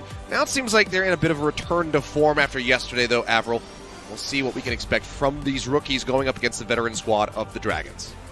It's funny that you bring up highs and lows here, because I would argue that the highest of the highs and the lowest of the lows for both these teams happened in their match against each other in our opening game of the entire APAC region here for 2022. Fusion's best game of the season, no doubt, I think was actually against the Dragons 3-0. No one expected that. Everyone thought the Dragons would be coming out all guns blazing. Fusion, bunch of rookies. What could they really do, right? But they came out, destroyed the Dragons 3-0. Didn't look close. Maybe Kings Row looked a little bit more competitive. Dragons, on the other hand, what happened? They were completely lost. It looked like they only just started scrimming the day before. I know they were late to scrims, but they weren't that late to scrims. They did not look good in that series versus the Fusion. However, fast forward to today, we saw that match that that Shanghai played last night. Brilliant stuff. The most clutch performance we've ever seen from Dragons, and they seem to be clutching almost every single game. That level is so difficult to beat. And Fusion now are going to have to play up to, I think, their potential. They need to be at the highest level that they can be themselves to face up against the Dragons that's playing like this. Oh, they absolutely do. I mean, Dragons, they still managed to close that series, in spite of not contesting the cart on Route 66. They just completely don't get the touch. They don't even force that overtime. And still won. Yep, they get the Shanghai, and they end up still managing to win that series at the very end. So, yeah, it was incredible stuff from the side of the Shanghai Dragons. It's, again, just that hive mind that we haven't been seeing as much of because there have been those inconsistencies at the beginning of the season. Yeah. But when it comes down to it, when push comes to shove, a switch gets flicked, and all of a sudden everybody is operating on the same page on the side of the Dragons, and they're able to clutch out in these just miraculous scenarios where it seems like they are absolutely done and dusted. So, Fusion, they certainly have their work cut out for them. But, I mean, good Lord, what do you think it would mean to these rookies if they are able to come in here, best the Dragons yet again, and find themselves in a grand final in the first tournament of the year? That would be such an incredible high for these guys. They're the only ones that have done it. They're the only ones that have actually defeated the Dragons. If it wasn't for that, Dragons might be 6-0. But Dragons have had kind of a shaky regular season right in the qualification stage. It starts with the 0-3. The rookies beat the veterans, the defending champions even. But now we look at where we were just last night. Route 66, disgustingly bad map from the Dragons. I actually went back and watched. The reason why they C9 that one was because Fate touched at 3.2 seconds instead of 3 seconds. You have to touch within the final 3 seconds to enable the OT. He touched 0.2 seconds too early. So, happens. Let's go ahead and meet the teams. You should already know them. The Shang AI, as they're colloquially known. It's time to turn on light. Actually, we'll meet them later. It's the Fusion first. And it's the rookie squad, right, led by Carpe. And God's technically a veteran here as well. He's been playing since Season 1 with a bit of a gap in the middle, going back to contenders. But the storyline for this match really is, it's the rookie superstar squad, Zest, trying to make his bid for Rookie of the Year. And he's competing against guys like Alpha Yi, but with Hangzhou Spark bowing out early, I mean, Zest, it's his opportunity now to kind of prove himself and get ahead of Alpha Yi once again in that race. And you have one of the most rookie squads and one of the best rookie squads versus the literal defending champions and probably the most veteran squad in the entire region as well, and maybe even in the entire Overwatch League, with no rookies on their team, full veterans that have been playing forever, and everybody's a champion. Except for Ben. Yeah, it's a bit of a toss up there, I would say, between them in the Dynasty. As I think we have a little bit of extra time to kind of go on some tangents. You and I were actually kind of talking about this during the break. Which team is actually a bit more veteran? Because there are some newer faces on the side of the Seoul Dynasty. Obviously, Vinham coming in, also somebody who's trying to be in contention for that Rookie of the Year spot. But of course, you have Prophet, who is an Overwatch League champion as well as an Apex champion. The guy's been competing for so many years now. And so is who are you, though? To be at the top. You've got Fitz there. Those guys have been in a grand finals, but who are you? As you mentioned, has been playing for so very long, since that Apex era and whatnot. So it's very much a battle, I think, between those two teams. As much as the rivalry often happens in the lobby, I think it's also a little bit extraneous to the game itself when you try to think about who is the more veteran team between those two. But enough about the Dynasty. They got their win. We can focus on the rookies and the veterans that they have here on the side of the Fusion.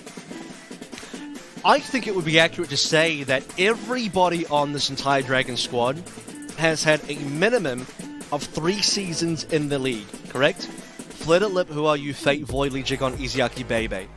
Yeah. Lijiang joining pretty, I mean, he'd be the most, him and Lip would be the most recent additions, and even then, they now both have 3 seasons under their belt. Bebe joined, I think, even in Season 2. Izayaki's been there since, I think, Season 2 or Season 1. Void's been an Apex player, Who Are You's been an Apex player, Fate's been an Apex player, Flitter's been an Apex player. So, in that regard, yeah, I still think it probably is Dragons as the most veteran team because nobody on this team has less than 3 seasons under their belt, and now they're all champions except for Baby. Sorry, I had to call that. I have to be accurate, guys. Come on, I do have to be accurate about this. Can't lie. Maybe this year. Hey, Who Are You got a free chip last year? So did Molly. Yeah. So did Develop. It's Baby's turn. Baby's turn to get a chip. So there it is. You're not supposed to leak the script this early, Avril. You're not supposed to tell everybody how the Grand Finals is going to go when we're so many months away from it. Listen, Still we got, know. What, it's 4 months to be played out? Just teleport me to the final. We know Dragons go back-to-back. You know, who cares? It's fine. We know. The script is leaked. We'll have to just wait and see if it does end up coming to that. But, I mean, given the recent form, it's really difficult to kind of doubt this team. Because while there have been a lot of inconsistencies and a lot of unpredictable results across both regions, like you mentioned, outside of the loss to Fusion, the Dragons are always kind of just a really safe bet, it would seem. Here's what's going to happen. We're going to get to the playoffs of 2022. Sombra is going to be bad the entire way through, but then finally enough complaining will be like, okay, Sombra is really bad.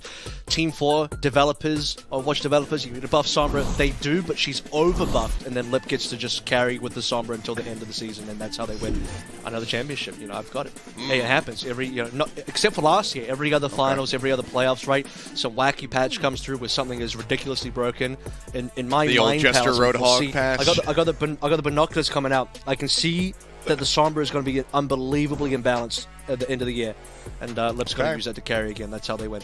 So, I think definitely a bit of a bolder claim than just saying the Dragons will be able to get the back-to-back, but I like the intricate detail that you're going into, and I think that you got to be specific. People are going to be clipping this, and they're going to be saving this for later on to see if you end up being correct, because this is going to get posted to Reddit and get cycled around Twitter if it ends up being exactly as you have now predicted. Hey, but guys, Mr. we are now ready to start.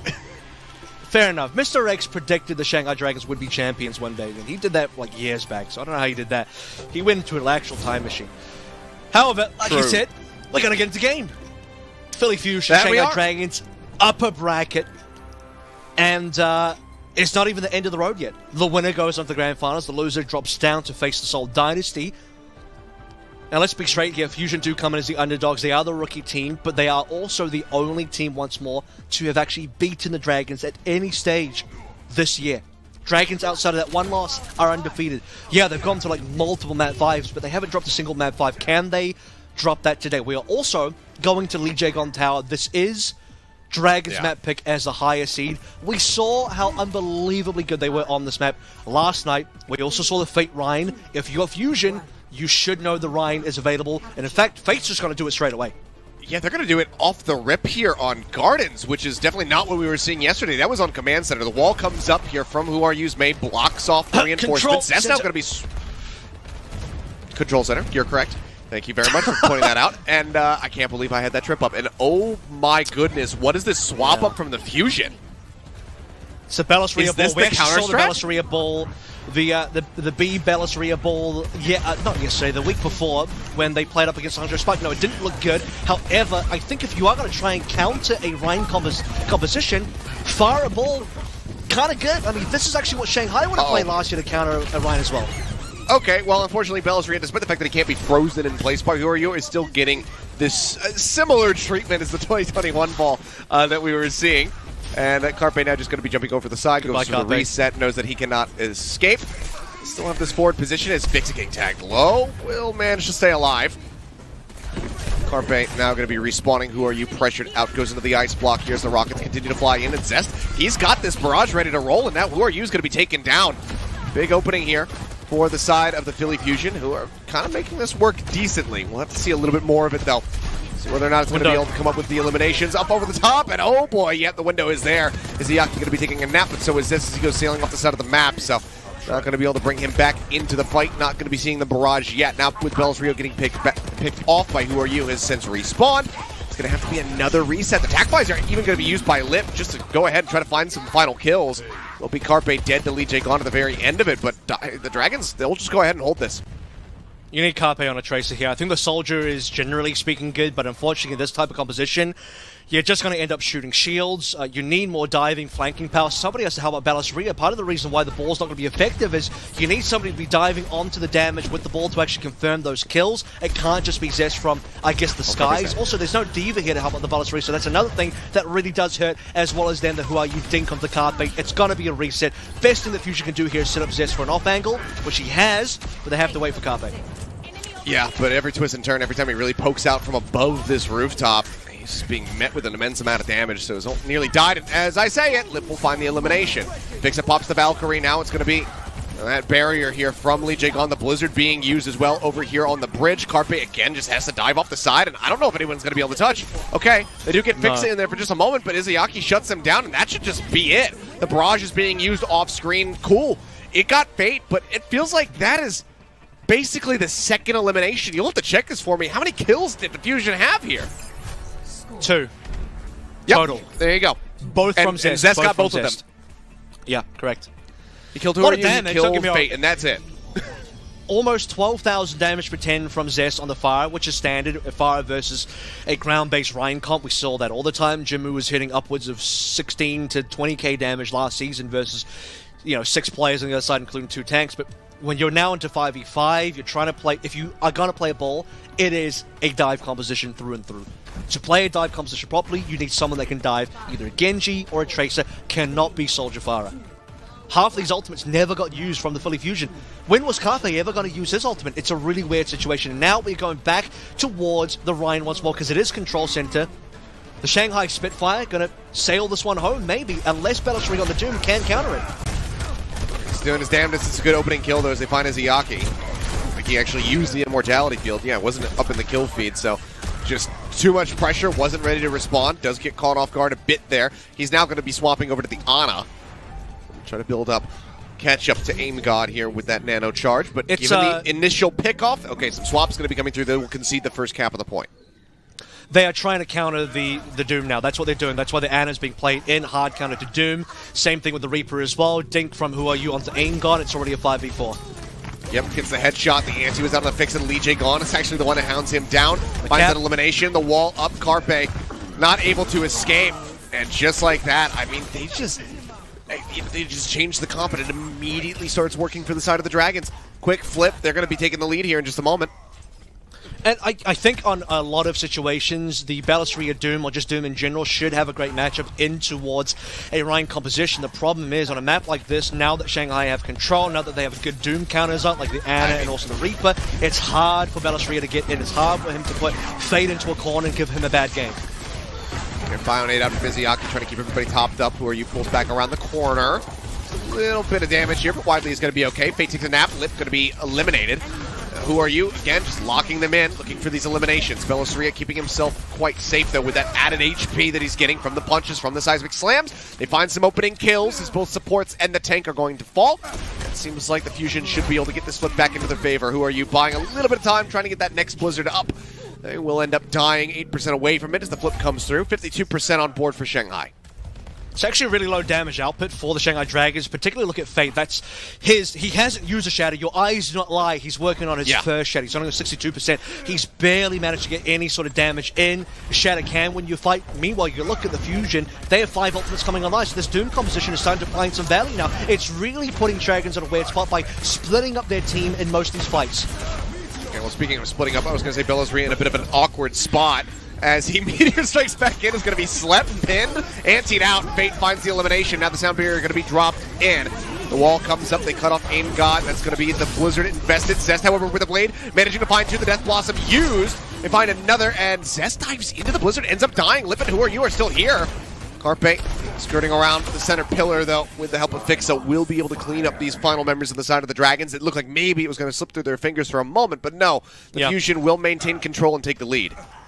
And this is also where, Lip's actually behind the Death Blossom. To be fair, he also changed over to the Reaper slightly late. We finally do have a Shadow online. The Nano's only just come online for Izayaki. Everything on the Dragon side has been slow in terms of ult charge, despite actually having won a fight very early on. And even now, Fusion. Okay, yep, looking for it. There's the pin. So that's a traded kill. No Nano, though. Now, Death Blossom now into the back. Sleep immediately going to be greeting Lip. And yeah, they confirm the damage. They managed to find the elimination. Well, up there for just a moment. Zest dashing through finds Lijiang gone. It looks like the Fusion might have successfully turned this on his head after a very shaky start. Just looking to get the stagger here onto Who Are You? Oh, that's just brutal. Not something that Amay is typically used to experiencing. Ends up going down, and Lip cannot arrive fast enough. So good turnaround here from the side of the Fusion. They managed to make the comp work. Good little change-ups here from them. As Belisria overall looking a lot more solid on the Doomfist compared to the Wrecking Ball.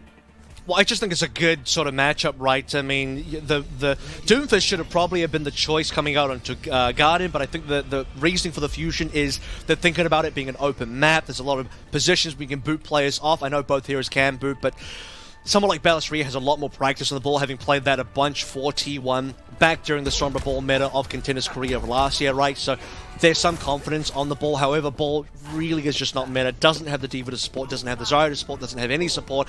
Awkward as a solo tank. Doom is a far more sustainable pick that's going to give you hard value versus the Ryan. And the fact that Fate comes back up, I mean, Belisria should just go straight back to spawn. They should spot the Ryan, go back on the Doom first. Night Market, great Doom map. In fact, good Fire map as well. Zest can go back and get the Fire, get the Doom. Yep. That will be the counter. Yep, they're hightailing it. They say, okay, yep, we see the comp now. Let's just go ahead and give it the first cap, potentially. As there's 8 seconds remaining, they will just go ahead and swap it up. Worked last time, the same things. But and to be honest with you, last time they even lost the fight first before swapping. So Shanghai Dragons don't even have that first fight victory going for them this time. I was going to say before Fate ended up going for the Shadow, but Fusion had more percentage capped than Dragons, despite being a couple fights down early. Okay, Belisria diving into the back, doesn't get too much extra HP off of the Seismic Slam, but still manages to make his way out to safety. Lip going to be cut down. Mortality Field unable to save him there from Izayaki. Belisria continues to play up front. Now they're looking for Lijiang gone. He escapes, makes his way over to the Mega Pack, gets that healing, but there's still just so much pressure being exerted here from the side of the Fusion. They pick up the kill. Fate now, going to be taken down. No chance of survival for him. Izayaki's on the opposite side of the map with nowhere to go. Will end up falling. But Who Are You? They managed to find a couple of kills here at the very end, but the flip will be there all the same for the Fusion. And now Shanghai are going to give up onto the Ryan comp, and straight away Belisria is like, if you're not going to play Ryan, I'm not going to play Doom. It's going to end up being Winston versus Zarya. Who Are You? Even over towards the Tracer. So back to standard gameplay. I think for the Shanghai Dragons, they wanted to see if they could, in the words of some Overwatch League players, cheese out the win versus the Philadelphia Fusion. Not going to be the case today. Fusion are prepared. They've seen the Ryan before. They've dealt with the Ryan, and now they force Fate off the Ryan. Well, they're prepared for it after the first round, we should say. They managed to tie it up. Sure. Now they're trying to deal with it. The ball's average. Well, there's the Nano out on the Carpe, and Lijiang cannot escape. Will end up falling. So Nano for a single kill. That's going to be a fight reset, and the lead now snatched up here for Fusion. Looks like we'll have a pause. Not sure who called for it. Looks like it's going to be on the side of the Dragons. And we'll see. Hopefully this will just be a quick little issue that we can get taken care of and go right back into the action. But there's a break, there's a lull, so it's not like we're right in the middle of a team fight, because you always hate to see those moments where you have that pause and people are right on top of each other. There's an ult getting ready to be used, and you're like, oh, I don't know how it's going to happen, how things are going to go after we unpause this. But this is about the best time we can have it happen. We're about to unpause soon, and just to give a bit of an update, Lip's about to get towards the visor, Fixes nearly onto the sound barrier as well. But smart things from Fusion. I'm again, credit to the players and the coaching staff, Jin, the head coach there as well, for having done the prep to know, okay, we're going to Lijiang, high likelihood of a Fate Ryan here. How are we going to counter? We know Belisria can play the Doom. I know a lot of people are pretty down on Doom. I think Doom stocks have sunken quite a bit. The game is now unpaused, so we'll be heading back in. But Doom is still a reasonable counter versus the Ryan-based comps, because you're just mispositioning them so heavily. You know, the Ryan-based comp wants to play as a group, and if you can have a Doom, punch them out of the way and just put them to weird spots, I mean, that's how you beat a Ryan comp.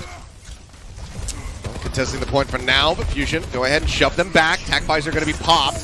Goes in, is looking for Fixa, but he hugs the corn, drops the beat, gets the shielding out onto everybody on the side of the Fusion. The anti now connecting onto 2. Fate and Lip falling low. Lijiang as well with a sliver of HP. Looks like he manages to pick up a health pack, but it's not going to help him enough.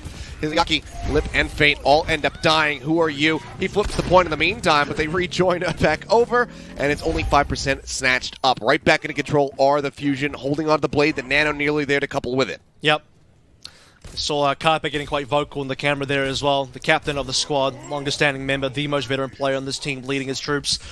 Squad of young rookies here, 80%, 40% ahead, in fact. A couple of support ultimates coming online for the Shanghai Dragons, but otherwise, it's just a pulse bomb. Can the Philadelphia Fusion rack this one up with just a single blade? It's got to be a nano blade as well. Who are you? Into the back. He's going to get the stick. Aim God going to be taken out of the fight. First and foremost, a good opener here for the side of the Dragons. But as I say, that Carpet gets on top of Fate, finds the elimination. The beat's still going to be used by Lijiang because they know that they have to take the fight right now. They have to get this flip if they want to have a chance of closing out Lijiang Tower. Ilios will be eliminated. For now, the rest of the Fusion are happy to concede this. They know that they have time on their side, so they go ahead and they pull away. 2 ultimates spent. So it ends up being somewhat expensive for the Shanghai Dragons. Fate will have a grab coming online soon as well. If you can solo grab Zest's blade coming up, that'll actually be insane. You don't want to be solo grabbing Bellatrix this time. Once Zest goes for the blade, you must have the grab to counter the blade. Otherwise, this could be lights out. The nano blade could be huge. Is not going to happen, and obviously they have Sin swapped off. They don't have an immortality field as well here, and that's just going to be the cleanup coming through. Zest only managing to find 1, but now the follow-up fight is very much going the side of the Fusion. Grab is going to be used, Fate finding 1. He's trying to stay alive. He's got a sliver of HP, but he ends up killing himself off with a right click. The respawns are coming in, but no one's going to be able to get there in time. Lip only just got back into the game in the Fusion after a very rocky start, after a lot of flip-flopping around, trying the Wrecking Ball. It falls flat. They double down. They get a read on the Dragons comp, and they manage to close it out. A little mini reverse sweep on the side of Lijiang Tower as they take it 2-1. And that's a great sign for Fusion as well, that, you know, they weren't just going to be outclassed by the Dragons today. Shanghai, you know, maybe we just got to put the reset button on that one, you know, turn it off and on, see if it works after that. But Zest managed to get the nano blade out before the grab is available. So you see that Fate had the right idea. He wanted to go for the grab onto Zest, but the grab just wasn't there. The nano blade already got its value. Shanghai already behind after attempting to play the Rhine on the night market. I think the Rhine obviously has a lot more value on Control Center. Once you start bringing it out on the other maps, far less valuable. They survive against the Fire and the Ball because Ball, not great in this meta. Fire, pretty questionable as well. Once you play the Doom, though, different story. Fusion have the superior matchup. Well, a really great way for the Fusion to kick things off. The Dragons, this is probably going to be feeling a bit like familiar territory given the way that the last matchup went. But they're going to be looking for stability, and they have yet again their map choice to rely on. Looks like we're going to have Eichenwalde coming up for our hybrid map, selected by the Dragons. We'll see how they fare there. We'll see if we have any swaps to the roster as well for that map, or if Who Are You is just going to be sticking through, which I think he will. Guys, we're going to take a quick break, though. When we come back, we'll have map number 2.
Alrighty, we are back and about to go into game number 2. Despite having the map pick for control at the beginning, the Shanghai Dragons cannot close it out on their namesake of Lijiang Tower. They end up losing that one 2-1. Fusion looking good, adapting well to the Rhine strategies with the May and everything that we were seeing there from the side of the Shanghai Dragons. They get it in the second and the third rounds. Now we go forward yet again with the Dragons map pick, this time Eichenwalde for Hybrid to see if they can tie this up 1-1. I'm so surprised it's Eichenwalde because we could have forced another Midtown incident here. Dragons, it was open to them. They could have gone to Midtown. We know what happens when Fusion go to Midtown. And Dragons are like, it's fine. We'll lose 0-2 here. Maybe look for the reverse sweep. Shock have only done that like 5 million times now. Or Dragons have actually done that as well so far this season. Who knows? Eichenwalde, they've chosen this map though. They want to keep Fate in the roster. And to be honest with you, there is a small percentage chance we see more Rhine, although I'm not expecting that until we get to C. So once we get to the C defense, offense stage, maybe Fate changes over towards that again. But for now, it should just be standard Winston play. No Fury in for the side of Fusion either. It is still Balisria, so Winston dive on both ends. Who are you still in? I think at this stage, they're saying, okay, Zest, you played a pretty good Genji. Let's see what Who Are You can do. Yeah, I mean, we'll have to just wait and see. As you can see there on the bottom of your screens, though, of course, MN3 is going to be stepping in for Carpe. This is nothing new. This should not be a cause for panic for the side of the Fusion fans. I was joking to Avril before. Like, he's going to get subbed out. MN3 is going to come in. Maybe they lose on Eichenwalde. And then all the Fusion fans are going to be like, oh, there's no Carpe. There's no win. We can't win without Carpe. He's the veteran on the team. And it's like, well, no. Like, they literally swept the Dragons in their first meeting this season without Carpe being in, so you guys can calm down. You don't need to panic. Everything should be okay. MN3 is a good player, and if they lose this map, it's because the Dragons are really, really good. But we'll see what happens. Just and also stay calm, everybody. Zest is not in his chair, right? That's the other reason. Zest has left his chair, and Fusion are playing a man down. Okay, he's back. Woo! Crisis averted. Zest returns. But I hope everybody liked that voice too. I actually enjoyed it. I want you to do. That's what the fans sound like to me. Not this matchup, but at some stage, maybe a low stakes game out there. Maybe we cast I don't know, some all-star match, and then you just do that voice the entire way through. I'd really enjoy that. But Carpe always gets subbed out for map number 2 as a standard. He'll come back for probably map 5 at this stage, maybe even map 4, but MN3 Sniper, potentially for this map. I think probably Ash. I think I'm feeling the Ash and the Cassidy for MN3 today on this map. We know Shy's played a lot of Ash on this particular map as well. Soldier's obviously the standard. Lip will be on the Soldier, no doubt. But MN3 has not been as keen to bring out the Soldier as the other hit scans that we've seen across the league. Even though I think Soldier has been much more standard as a hero to play in his scan position. Now, there always is the opportunity to play Tracer Genji for this team as well, because a lot of people don't realize, but MN3 is also a Tracer play. He just hasn't played it at all this season, and because Balisria is in for the diving, that option is always available. Not expecting it though, because usually MN3 has played the flick scans instead. So just kind of waiting to get into game.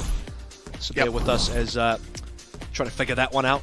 I think Drag is like, hang on a second, we picked Midtown, right? Is that what we picked?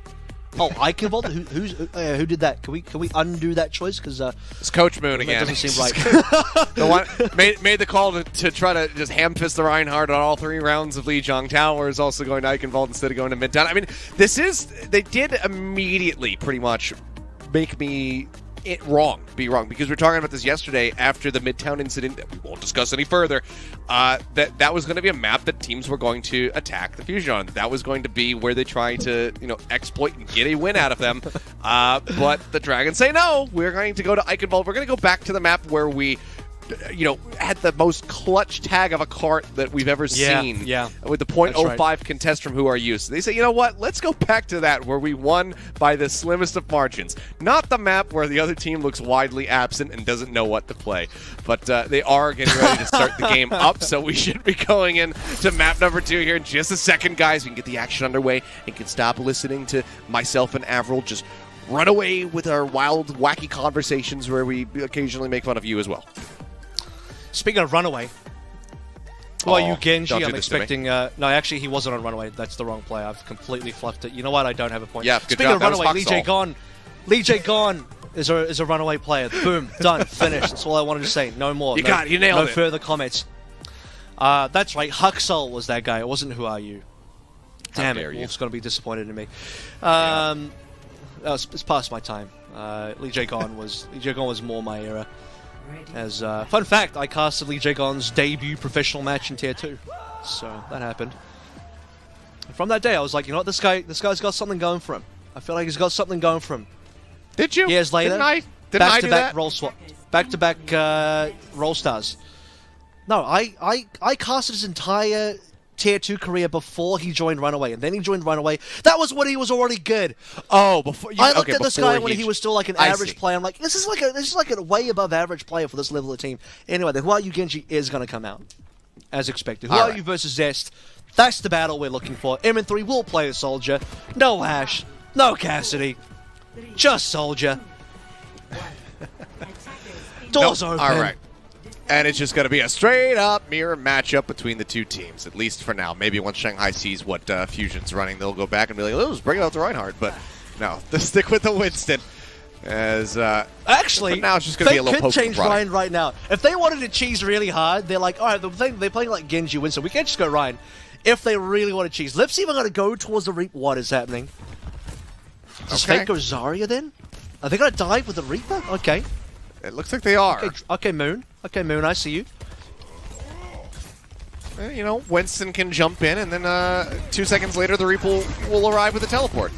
Just Shadow step forward. But already, Who Are You playing the corner, throws the deflect, and that's a double ante going out onto the side of the Shanghai Dragons. Tick, however, already going to be picked up. It's going to be a trade on the Winston. So playing without the tanks here as Who Are You loses the mini pack, goes down to 2 HP, and they eventually do get the elimination.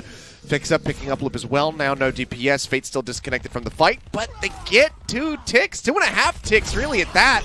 So overall, this isn't a bad first volley from the side of the Shanghai Dragons. It only costs them a minute. Yeah, well, they cost them like 6 deaths, maybe 5 deaths, but it's fine. I think that's a worthwhile trade for 2 ticks, 77.2 as well. No one's that close to ultimate. I mean, Aim God is somewhat close. That will probably be a nano that goes with the Zest to help him build the blade up. Who Are You Izayaki somewhat further behind, and this time around you can see that Fusion are far more interested in keeping tabs on the front line. As I say that, they actually back out, so maybe less interested, but the nano should come on through regardless. Izayaki just building it up. There's going to be the nano. That goes forward on the Zest. The blade a little ways away, but he's right in behind Lip. It had already been taken low. They get the elimination. Push up over the top. Nice. There's the cut down onto Lijiang, and yeah, 1 nano, 1-1 fight. Very nicely done here. Good economic balance, rather, not economic. Economic balance from the side of the Fusion. Economic. Yeah. It's like the Brits saying aluminium instead of aluminum, you know? I say aluminium. I know you do. It's the British way. I'm not even British. From Izayaki has the nano boost coming online. Who Are You's nearly got that blade as well. So a lot of ultimates coming into play. This is going to be a bloody one. The economic exchange here is going to be quite extensive on both ends. Point contest starting to come through. Primal going to be out from Bellisria, and Zest going to look to strike first with his blade. Ante instantly greets him though. He's going to fall low. He's going to be eliminated. Lip finding the kill. Visor from MN3 seemingly getting no value whatsoever. Everyone just playing back away from it, hiding behind the guard. Now the blade comes from Who Are You. Goes diving in. The sleep threat connects. Izayaki now going to be out of the fight, but they have woken him back up. The beat, however, from Fixa was there, and Who Are You cannot chase deep enough to get the elimination onto the enemy Lucio. Gash not quite going to connect, ends up clipping the wall. Now Who Are You is dead, and the Fusion might be able to turn this on its head. Fate falling low, Lip's going to be eliminated, and yeah, I think the Fusion actually have won this out. Now there's a minute remaining. Yeah, there is, and Lijiang couldn't get the beat in time as well because you had Lip trying to survive. Who Are You already goes down. There's 4 players there, but unfortunately, if Lip dies, no DPSs, no time to use the sound barrier anymore. That would have been the game changer, the fight turner, but Lijiang couldn't quite get it in the last couple of percentage points there. Very close fight. A lot of ultimates used. Something like 8 or 9 ultimates used in that fight. And Aim God, by the way, is now on his 2nd nano. What a brilliant sleep from Aim God to shut down Who Are You earlier. Right, beat versus the nano. Bellisria falling low. And Ante is absolutely massive. Manages to go out onto 3, and Zest is going to be taken down despite the nano boost there. Bellisria dead in midair, and the cleanup will finally come through, but it was only with 18 seconds remaining. They'll feel grateful that they get this cap at all, but the Shanghai Dragons need to make up for a massive amount of lost time there from point A. 2 minutes, 37 seconds now as they go into the streets phase. I mean, the fight they were looking for was the previous one, right, when everyone had ultimates. Very long fight, but more ultimates were coming online for the Shanghai Dragons. They have a nano available now. This one might actually go into the lip because he's close towards the Blossom. Could build that one up, otherwise it will just be another Who Are You nano to push on through. Speaking of pushing, the payload has paused at this rate as we wait for Lip to flank over. Ooh. Double dive into the back line. Lijiang just trying to escape, but Bellisria pursues far enough in. Gets the support. Backline traded. Even got an MN3. They die at the same time. Fate, Lip, and Who Are You are doing work. They come up with 3 kills. They out-trade. Now the cart needs to be recontested. Lip going to be falling low. Grabs the mini-pack in the Wraith form. Zest now going to be eliminated. Bellisria has to make his exit. And the cart can resume once more here from the side of the Dragons. And as the dust settles, right, Dragons end up taking that fight win, so you get a successful dive from Bellisria and Zest, and an even more successful dive from Who Are You and Liv. Backlines traded, high ground still under control of the Fusion, but the payload is steadily moving. We're nearly onto the bridge, and that's when things get dangerous for the defense. Nano used there onto Who Are You, but Lip taken out. Chasing into the back, is trying to get Fixa. Sliver of HP remaining here for the Lucio, but will manage to stay alive at least for a little bit longer. Aim God and Zest, however, do end up getting eliminated in the end. Fate with the Primal Rage juggles up MN3, gets that elimination. The cart in the meantime still pushing forward, just now getting ready to make its way to the bridge. I mean, look at the ultimates. This is like Fusion versus Spark, Route 66 all over again. 4 ultimates. Got to use some of these fellas. We've got to get into the fight zone. We're nearly capped on B as well, finding it's the same point as R66. Jumped off his Bellisria. That's actually going to force a Primal because Bellisria might have been booped off the map. Yep, he has to pop it. Now he's going to be slept in the back line. That drains some time away from the ultimate. Just 2 seconds remaining. A final leap into the back line, but he can't displace anybody. He can't knock anybody from the Dragons forward onto the bridge and then find some picks from there. So in the end, the Primal not really finding too much as it had to be used in desperation. Really good for economy, though. Through.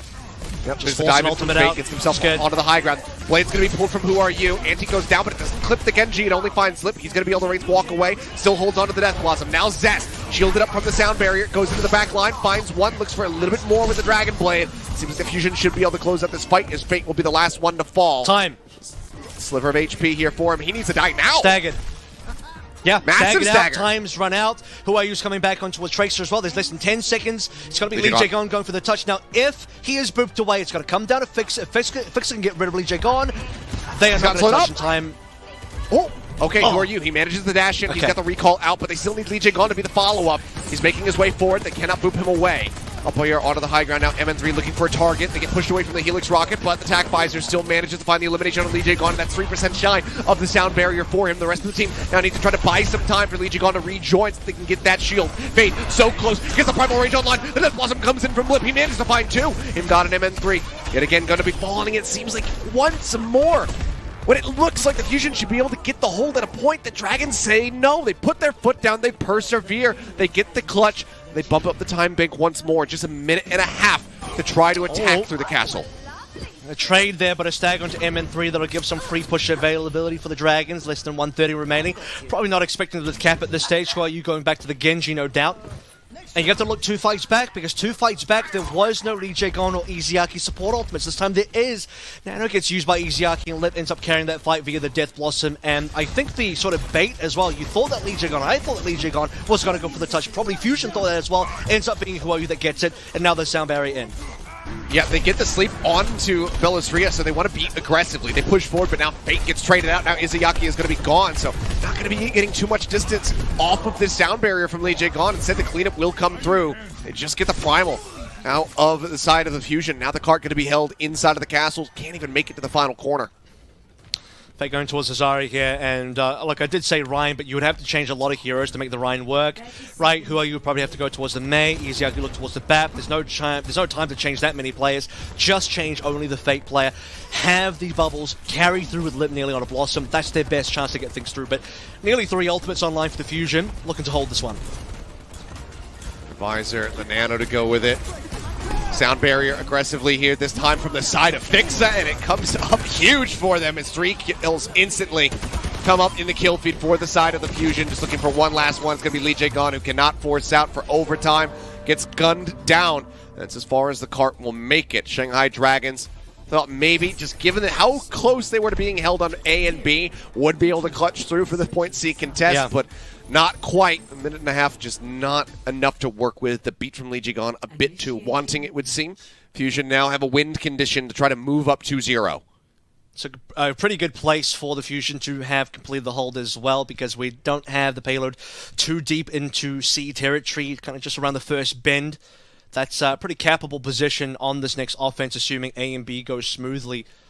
But for the Shanghai Dragons, definitely overstaying their welcome on the attack, considering they nearly lost out on B entirely, had to clutch out on B. Typical Shanghai Dragons clutch, misdirecting who was going to end up touching the payload, so no chance of a Shang 9 there. And then the Lip Death Blossom to carry them through. So the bonus distance on C is just that. It's bonus, because they probably weren't expected to get to C based on what was remaining. The fact that they get some bonus is reasonable. I'm a little bit concerned about how long it took Dragons to get A, though. That was really slow from them. It was a failed fight as well, when both teams had a lot of ultimates, a lot of resets. On the Dragons, B was slightly smoother, but lack of time. Time was the biggest issue there. Let's see what they have to work with here. Now shifting to the attack. Fusion. Overall, good defense. I mean, nearly that full hold coming to fruition. Can't quite make it happen, though. Let's see if they can breach the defenses of the Shanghai Dragons. Who are you and Fate? Immediately going to have to make their exit, as they had a pretty forward start. Good bit of damage. Go ahead and pull away. Dive into the back. Bellis Rhea is going to be zapping, keeping the supports occupied for now. Fate, yep, here on the high ground. Going to be knocked down, and he gets picked up. Fate going to fall. It's at the cost of Fix of those. The healing going to be taken out there from the side of the Fusion. Shanghai Dragons. This is they don't just lose one for free, but it's still rough. This is good for Fusion, because Fixes on Lucio can just get back straight away. Fate's on a Winston. We'll have to try and get back slowly. I mean, despite the lead being that there's a small 5v4 window that Fusion can use. They got to move forward now. Bellis Rhea already taking position. Fate's back now. Yep, he has re-arrived, leaping over the wall. Into the back, the call comes through, but the dive and the anti-nade is perfect from the side of AimGod, but he ends up falling. Who are you? Really, coming alive now. Dashes in, gets AimGod, gets MN3 in the follow-up. He himself going to fall low, but they play this out perfectly. Zest slicing and dicing is looking for some more targets, but he's antied with no HP to work with, so ends up dying in the end. So there's a couple eco pushes overall from the side of the Fusion thus far, not finding any purchase on the point. Rescued by Who Are You and Lip getting a number of frags there. Lip's also on a soldier being taxied by Lijiang, so should be able to get back in time. Yeah, you're not going to see any dives coming through from the Fusion just yet. Slow ultimates, I'm going to say, from both sides. Lip will be the first one looking for an ultimate just now. Flies are online for this particular fight. Almost 2 minutes gone as well. Just 1:30. Yeah, he's done a lot of damage. Yeah, he's best. I mean, look where MN3 is at right now, but he beats both of the Anas to the Nanos, which are just now coming online. Lip going to be the recipient of that. Pops the attack visor and is just charging forward looking for a target, and there's just no way for Fixa to survive. They try to trade it back there with the Helix rocket, but MN3 ends up getting taken down. Lijiang right there on top of Zest as well. They find the final eliminations. Still put a considerable amount of damage into Bellis Rhea as he's trying to survive, but he hasn't made it back into the spawn room, but it seems like they will give up the chase. They realize how far forward they are, but they find the additional staggers in the end. AimGod taking down Bellis Rhea, tries to come to his rescue, but then ends up just dying all the same. MN3 will narrowly survive, and this is a gorgeous hold here from the side of the Shanghai Dragons. Yeah, not going to let Fusion get away that round with saving weapons right now, I'm saying. Shanghai Dragons. Yep. What a play. I mean, a perfect stagger. The fact that MN3 ended up being one of the first players down, respawns, and Bellis Rhea dies. That's got to be... that's painful for Fusion, for sure. That's the maximum time loss that you can possibly hope for. Yep, there's the dive into the back. Primal here from Bellis Rhea, juggling Izayaki around. Doesn't manage to get the elimination. Now has overstepped. Lip will hunt him. Getting the shots across as he tries to leap out to safety. Cannot do so. 1-for-1 there in the extended fight. Fate still very much alive. Primal now expired. The visor does come through. He's looking for a target. So far, it's only been into the Winston. The anti now connecting. And Zest will be there for the alley-oop. They set up for the play. They get the elimination. Now they find themselves here on the point. Recontest still could come in, though. Who are you? He's half HP. He's pulling the blade. The heals try to come through, but they cannot keep him sustained. Fixa says nope. Gets that elimination. Attack visor here on the high ground from Lip will be good for 1, but MN3 cuts him down. And in the end, the cap will be there. 3 minutes and 10 seconds. And the Fusion are going to be breathing a sigh of relief that Dragons actually decided to commit for the hold.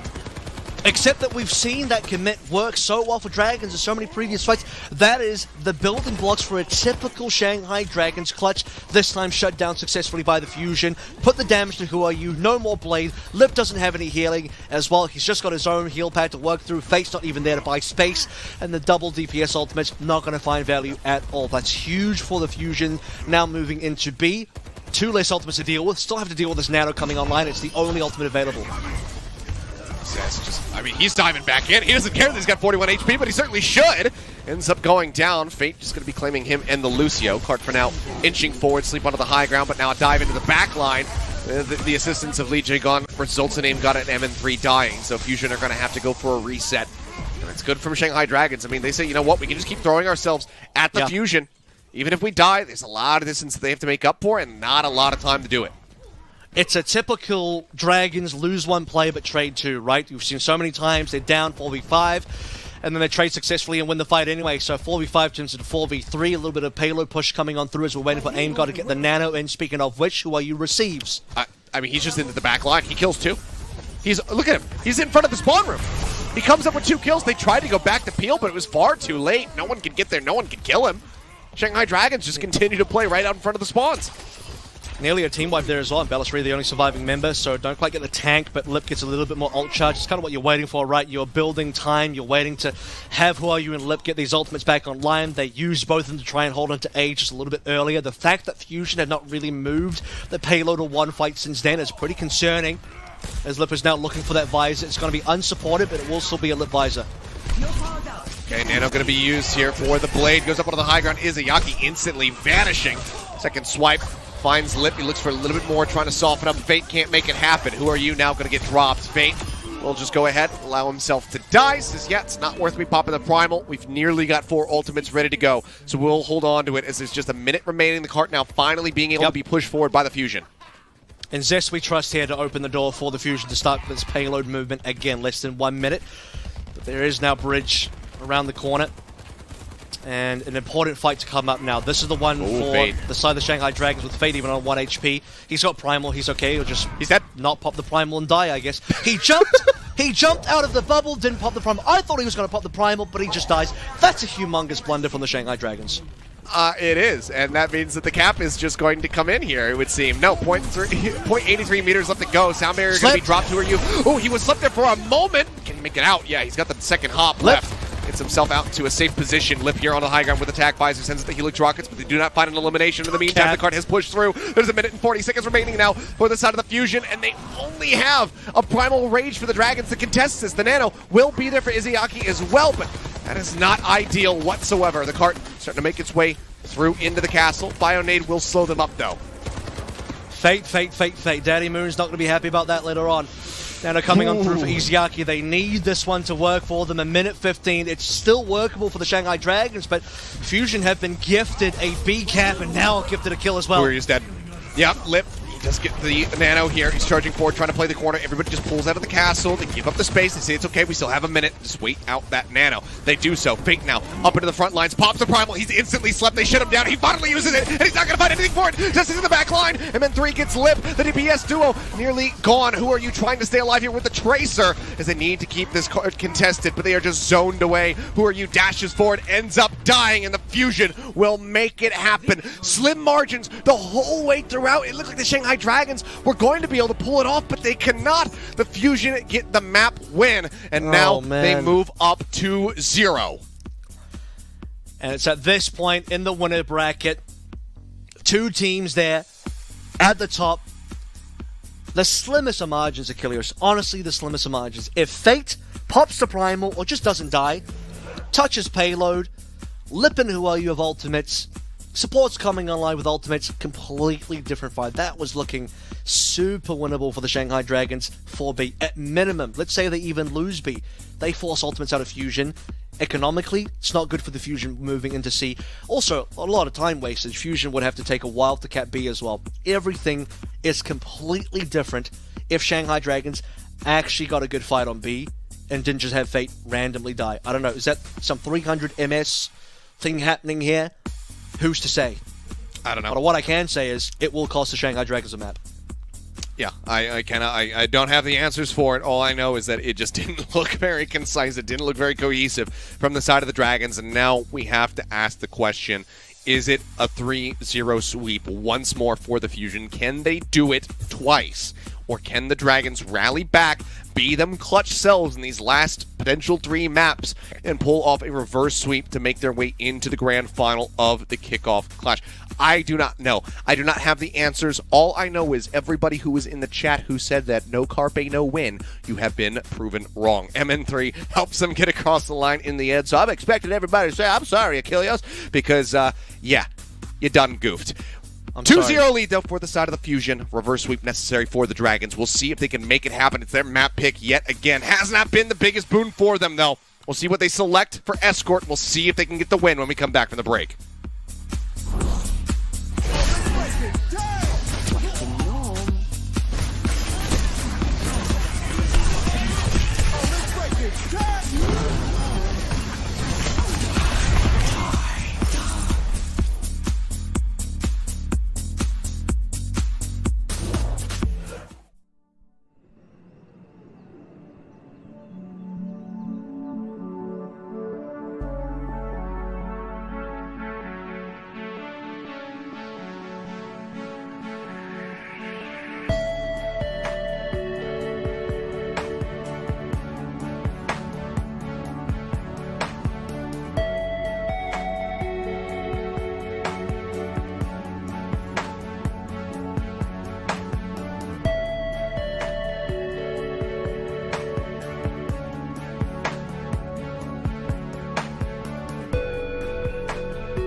And we are back and pose the question, is the 3-0 sweep going to happen once more? The Fusion, they certainly want to make it a reality. The Shanghai Dragons, though, need to fight back, need to pull off a reverse sweep if they want to stay in the upper side of the bracket, if they want to go straight in to that grand final. Otherwise, they will once again have to square off against the Seoul Dynasty.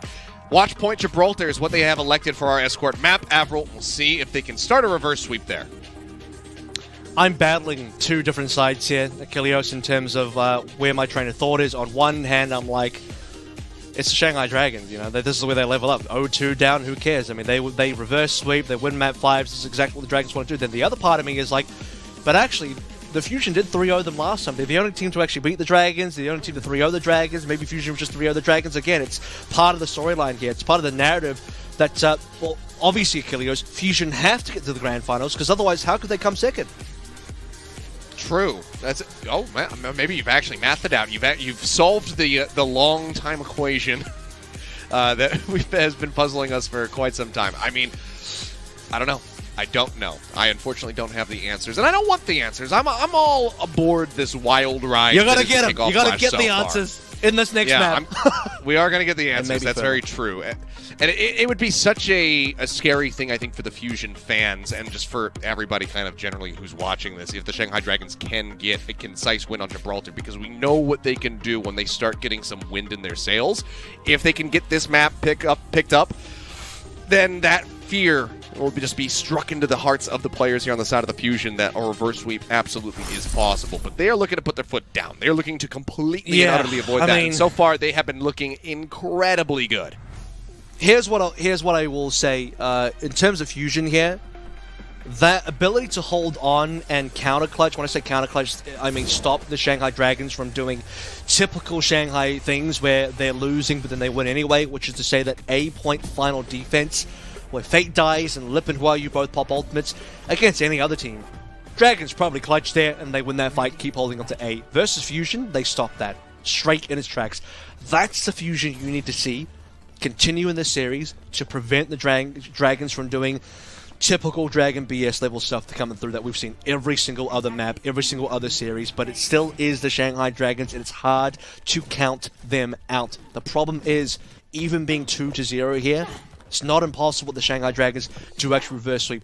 You don't beat the Dragons until you get the 3 on the board before they do. Without it sounding too obvious to me, versus any other team, I'd say Fusion have this 3-0, maybe even 3-1, doesn't matter, versus Dragons. It's just so hard to count them out. So hard. Look at this setup. They're ready for this forward scout from Fate. They're anticipating that he's going to leap forward. They show a couple members on the bridge. Does he realize how stacked up this is? Okay, now everyone swings the corner. There'll be Immortality Field forced out. So Shanghai Dragons also had a very good read on that play from the side of the Fusion. Want to make sure that they don't get that instant punish. Lijiang going to be swapping over to the Brigade and out of match with Fixa, as the Widowmakers will be let loose, and we'll see who can have the upper hand here, MN3 or Lip. Yeah, well, Lip has been pretty decent on the sniper, but as DS said on his social media on Weibo, he believes that MN3 is best Widowmaker in the APAC region, especially in the Widowmaker 1v1. So if that is to be the case, Lip will have his work cut out for him, but it is Lip. Grand Finals MVP Lip. Payload has been steadily pushing along for the Dragons. Decent amount of progression so far. Yeah, just got it sat there at the bottom of the underpass. A little bit of pressure being applied to Lip, but they can't find a kill. Anti goes out on the 2 on the side of the Fusion. Aim God gonna be okay, though, as Lip just looks for that little pop shot. Won't lead to too much of anything, however, as the Fusion just backing away, giving up some distance, as the card is going to be inched here to the top of the ramp. Zest will move forward to contest against Who Are You. Some amount of slowdown now, Mika. Fate's going to continue that one as well. You do notice that Fusion have given up high ground control for the most part. Dragons have taken that with very little fanfare. Now Fusion are going to attempt to try and force it back towards their own side. Server control is still for Fusion, so they can work that together. They have a bit of a crossfire set up currently. Good dinks again, just hitting Bellistria whenever he tries to go for these dives. Haven't been able to get the full punish yet, though. Yep, a little bit of pressure. They spot the supports over here at the server room. Start making their way back over to the point properly. As Who Are You says, okay, got control. Yeah. He's like, I'm in the server room. I'm hacking him. Well, he doesn't have a lot of HP. The problem is AimGod has this nano. They haven't used it. They have a nano advantage, but not quite doing too much with it right now. Iziaki there to match. 2 minutes remaining. Payload is up the hill. That's exactly where the Dragons want it to be. Zest has Blade. That's 50% above Who Are You. And now that they have Blade and Nano, it's going to be the Nano Blade. Okay, the blade is going to be pulled. Goes into the back. Gets a little bit of damage there onto Lijiang. The sleep connects, and everybody collapses to get the elimination. Zest shut down. That's 2 ults out of the fight. Now Fate goes forward. Primal Rage going to be rolling for him. Gets in on top of MN3. Pressures at the Widowmaker. Opens up a lot of space here for the cart to now advance. Minute 38 seconds remaining. Somebody's got to contest. Bilos Rhea up over the top. Will jump back down. Does have the Primal to rely on, as you say. Utilize that to try to buy some more time here, and he's going to go ahead and pop it. Fate's going to be eliminated. Zest finds that kill. They did lose MN3 in the back lines there. Izayaki fighting for a little bit longer, but Aim God finally gets a shot through. Connects onto the enemy Ana, opens it up, and Lijiang, the only support left alive here for the side of Shanghai Dragons, is not going to be able to do a damn thing. Lip will end up dying, and just a couple meters away, it looks a little bit scary there for the side of Fusion, but they will manage to hold it. It's another, backline trading scenario here. Okay, Lip is going to go Tracer. He's done with the Widow duel for now. Payload is far up enough that they want to just duel this one out. It does mean that Who Are You or Fate needs to deal with them in 3 in the next fight, but regardless, Fate dying there means no more further push. Belisria can't die because he's got the Primal. Rally being popped by the Lijiang, and we're going to move forward with Belisria. Oh, he's slept up on the high ground, and no one can come to his rescue. He ends up falling down. Lip going to be forced to use that recall instantly here. Gets quite a bit of damage down on his Zest, but now he's down to 5 HP. Wraps around the side, gets the mini pack. It's not enough for him to survive. In the meantime, the blade is there from Who Are You. The card is advanced forward onto point A. Now it's 3 minutes in the time bank as they look for the cleanup kills. And they will just go ahead and dash through Who Are You, picking up both supports as the cart is going to start advancing into the hangar. Unlucky for Lip there. Yeah, looks a little bit rusty on the Tracer today. Actually whiffs a blink, beefs that one for sure. But they'll still get the cap regardless, so getting rid of Belisria at the start of the fight. Brilliant stuff. And now, moving towards the shuttle phase. High ground control instantly taken by the Dragons. Now, usually when you have a Widowmaker here, you're in a great spot. Fate force a Primal. At least he uses the Primal this time. That's very true. Keeps himself alive. The ante was on him as well, so really needed to pop that there. Goes down low, though, still continues taking a couple shots as he goes back up on top of the dropship. Belisria, in the meantime, just going to be keeping the cart halted as Lip is just poking and prodding from around the back there. Dash away, predicts that the shot is going to be flying towards him, but Lijiang can't keep the shield up. Ends up dying. MN3 with a nice little opener there. And it's just Lip and Izayaki trying to escape, but the latter will not be allowed to. And there's no more ultimates now for the side of the Dragons, minus the Nano coming online. Pretty good position for the Fusion to be in. Less than 2 minutes remaining. 4 ults online, nearly 5. Full control. They have the Widowmaker as well. This is going to be tough for Dragons to break on through. And now, even if Lip was on a Widowmaker, hard to get sightlines when you have no positioning to walk in from. So, I guess I rate the Tracer as long as Lip can do things on the Tracer. It's up to MN3 now. I think he's in the perfect position to carry the team. Infrasight will be pretty large here as well, considering how slow Dragons are playing. Being able to see exactly how they want to move is going to be big. Okay, Bionade not going to hit. Fate jumps away from that. They know that he's down in the lower ground, though. He started applying some pressure, and Lip as well, caught down here, ends up dying. So let's go ahead, chase each other, zap, exchange some leaps in the opposite direction, but Zest is there for the final kill. That's a good amount of time bought now. As the Shanghai Dragons again have to reset. Good pincer here from the side of the Fusion. Well, it's one of the few times an Infrasight actually gets you a fight win off that ultimate alone. So you don't normally see that. Yeah. But the Infrasight gives you all the vision in terms of how Dragons are moving, and they're caught in the sort of respawn A defense area, you know I'm talking about, in the underside of the point. And they can't escape right, and the Infrasight reels them. So, I mean, that one ultimate finding 2 players with a value is unheard of. Well, they'll be happy that they popped it for sure. Now 35 seconds remaining. A couple ults to work with. The Blade, the Rally, not too far away here from the side of the Dragons, but 4 ults ready to roll at any given moment here from the side of the Fusion. Look to pull off this point B hold. Lip taking quite a bit of damage now, going to be forced to recall. Dive into the back, Zest gets the Nano, pulls the Blade, has the deflect up, still eats the ante, gets his target of Izayaki. Now he looks for a little bit more. That's Lijiang dead as well. The wipe nearly completed. His Fate is the last one alive, and they can just stagger him out. It's only 8 seconds remaining. He's got to get the hell out of here, but he cannot do so. Cannot get the Primal, and that should just about be it. No one is going to be able to touch. So just a little bit in front of point B is as far as they need to go for the Fusion to take this 3-0. And all that needed to happen there was a really, really good fight win coming through via Infrasight, then Dragons being reset, and a final fight where Zest gets to pull Blade before Who Are You. Why? Because Who Are You doesn't have the Blade. What you need to see out of Dragons is probably that Izayaki just pops a Nano onto Who Are You anyway, because if you lose that fight, you simply lose the entire attack. It's done. You don't have more time. Izuku's the first one dead. Nano goes on Who Are You. He maybe looks for the blade. You can still rescue that fight. The fact that Dragons end up losing that final engagement with multiple ultimates still online, with the Primal nearly there, it is heartbreaking because they were moments away from actually being able to compete. But Fusion's timings for their ultimates coming online just a little bit earlier are actually having saved them, because we remember during that shuttle phase, after losing B initially, when they regain control, 5 ultimates, perfect economy. It's exactly the kind of position you want to be in for that type of defense. And that's after already bleeding down the A timer reasonably well as well, quite a bit of significant time lostage. That's Fusion putting themselves in the driver's seat for an actual 3-0. It's looking extremely likely now. And that it is. Fusion, just a couple more steps to take. We saw how rough things got a bit there on Eichenwalde, but they still managed to persevere and push through. See if they can do that again here on Gibraltar. And I mean, the other thing to just bear in mind is this has been the map selection of the Dragons the whole way through. So if they lose here, it draws up a hell of a lot more questions about their performance here today. Dive onto the high ground there from Bellisria, puts the bubble down to make sure that he can't get antied out. Instead, he'll actually take a sleep dart and fall down to the cart. Either way, is safe for the time being. Lip cutting around the right-hand side, tries to get an angle to get a shot through, and Zest is unable to find it. I definitely think Lip probably got off the Widowmaker a little bit too early on that attack as well, so we'll see if he can stay on this one a little bit longer. Probably better to and easier to play the Widowmaker on the defense compared to the offense. MN3 constantly on 1 HP. It's damage from Lip. I mean, look at Lip's damage compared to MN3's just from the ult charge. Yeah, I mean, he tapped him in the head. It's just not enough of a charge up there on the right click to be able to get the full elimination. Otherwise, would have been able to take him out of the fight very quickly. Doesn't manage it, but still some nice shots. A couple of 140s, you know what I'm saying? Yeah, I got all these references today, don't worry about it. Maybe a 145, depending on what you're using. Still, a minute gone. Oh, there it is. That's the shot we were looking for. Finally, Lip gets the kill into MN3. He's been waiting. And 140 is what you're going to need to pour out of the ground here. The Fusion can get this victory, pour one out for the Shanghai Dragons. See what happens, though. Lip looking like he's a lot more comfortable with the defensive sightlines compared to the attack, as the infra sight is just 12% away now. Fate's actually ahead in Primal as well, so a decent amount of damage being done here.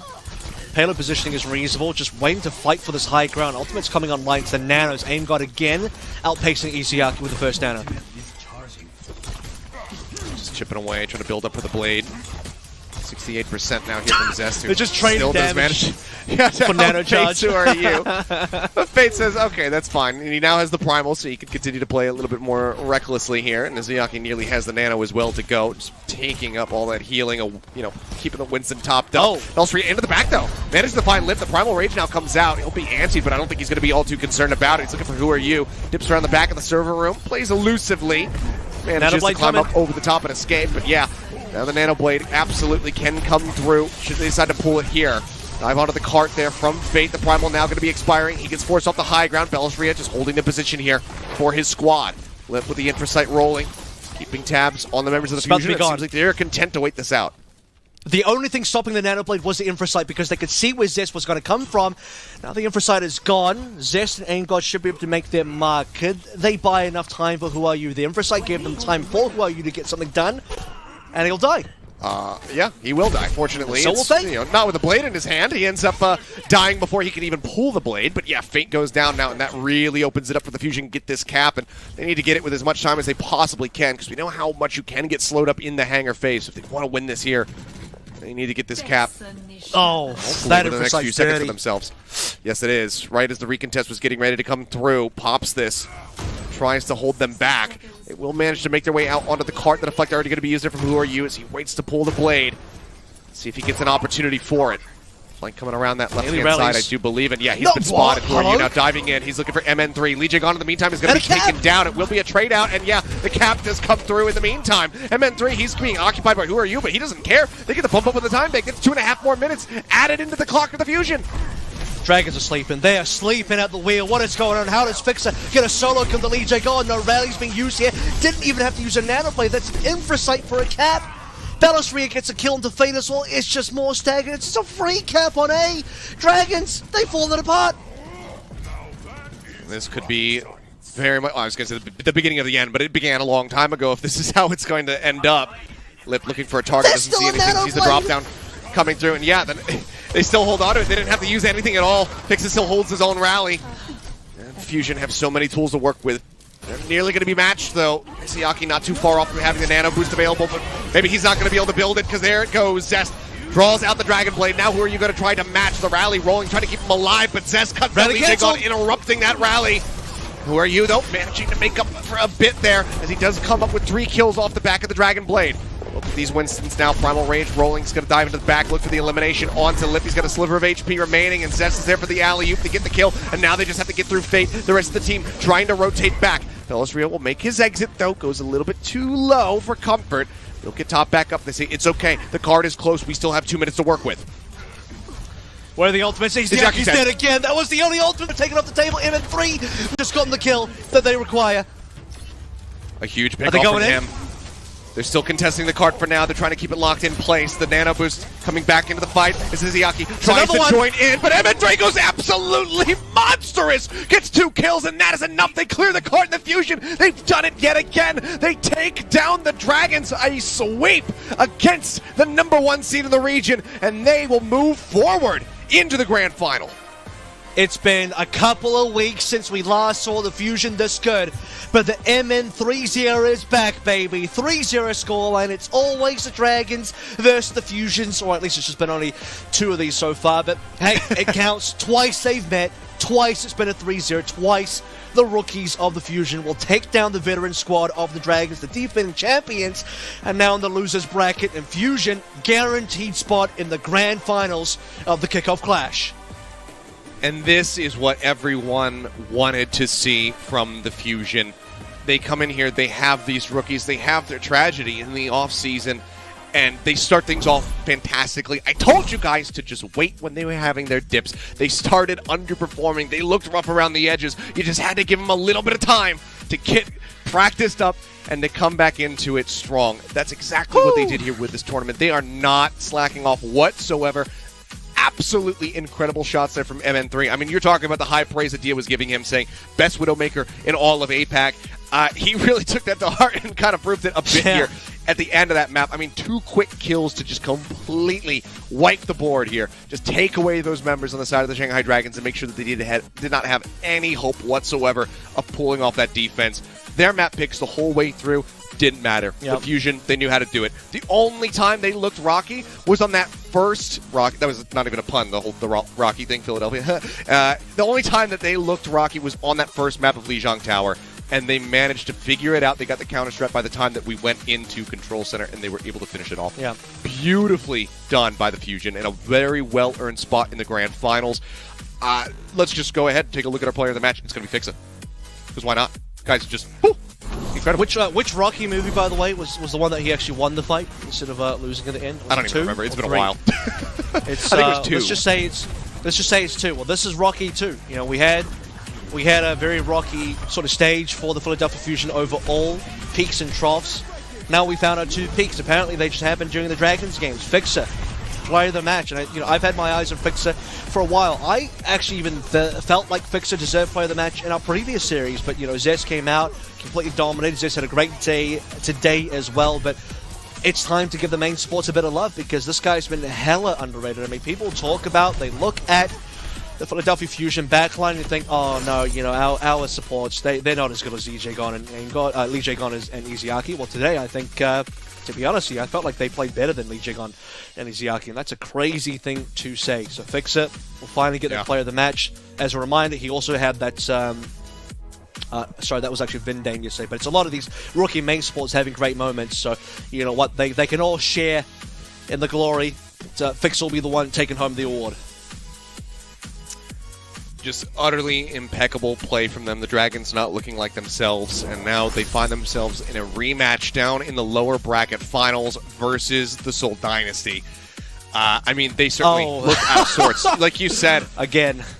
Yeah, like you said, this is one of those teams where you can't say that you're winning until you have that 3 come up on the screen for yourselves. Seoul Dynasty, they're the 3rd seed. They already have the 3 on their screen, so maybe they can get it this time. Maybe that's just a preview of the score. Hey, they had that yesterday too, by the way. They had the 3rd seed yesterday too, by the way, but... I know. I just jest.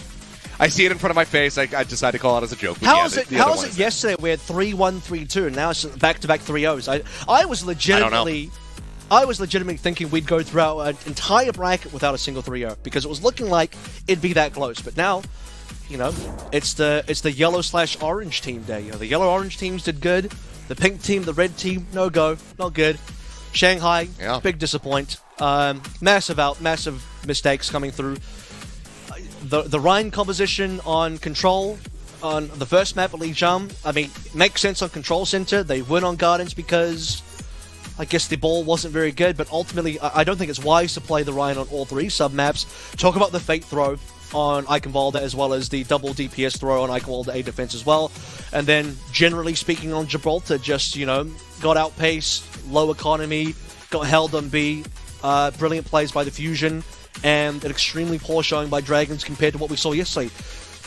Weird day, but congrats to Fusion. Deserved win. Grand finalists. Yeah. It's been a while, Fusion, but welcome back to the Grand Finals. A very, very long time for them and a long time coming, but you love to see the improvement here across the season from the rookies who are able to start off hot and then get right back into that form when it really matters. So they find themselves in the grand final. We still don't know who they're going to be playing against, though, of course, because that's got to be decided tomorrow. Dynasty, yet again, going up against the Shanghai Dragons. It has been the bane of their existence, this team, for such a long time. But with the Dragons looking how they look today, there's a hell of a lot of improvement, a hell of a lot of stability that needs to be found in less than 24 hours for this squad, because the Dynasty are going to be absolutely starving to finally beat them to make their way as well into another grand finals. So that is going to be a clash that you do not want to miss. I love the way that things are heating up here on the side of APAC. The script is thrown out. We never know what to anticipate. Dragons could very well still make it. They very well could go into that grand final and potentially improve themselves and get the better of Fusion for the first time this season. I don't know. I just know that I can't wait to watch it, and I hope that you guys will be watching it too, because we're going to be back same time, same place tomorrow for more of that APAC action. And I'm going to change it up a little bit here, Avril. How about you close the show for once? Surprise! And that's going to be it, fellas. Grand Finals day tomorrow. Lower bracket final there as well. Killian and I's, the AA casters. We'll be back once again. Fusion finally back in the finals. It's been a long time coming, and we can't wait to see what happens. So we'll see y'all tomorrow for more APAC action. The Kickoff Clash concludes all tomorrow. See you later. Beautifully done. We love you, casters. We'll see you tomorrow. Ilios and Avril.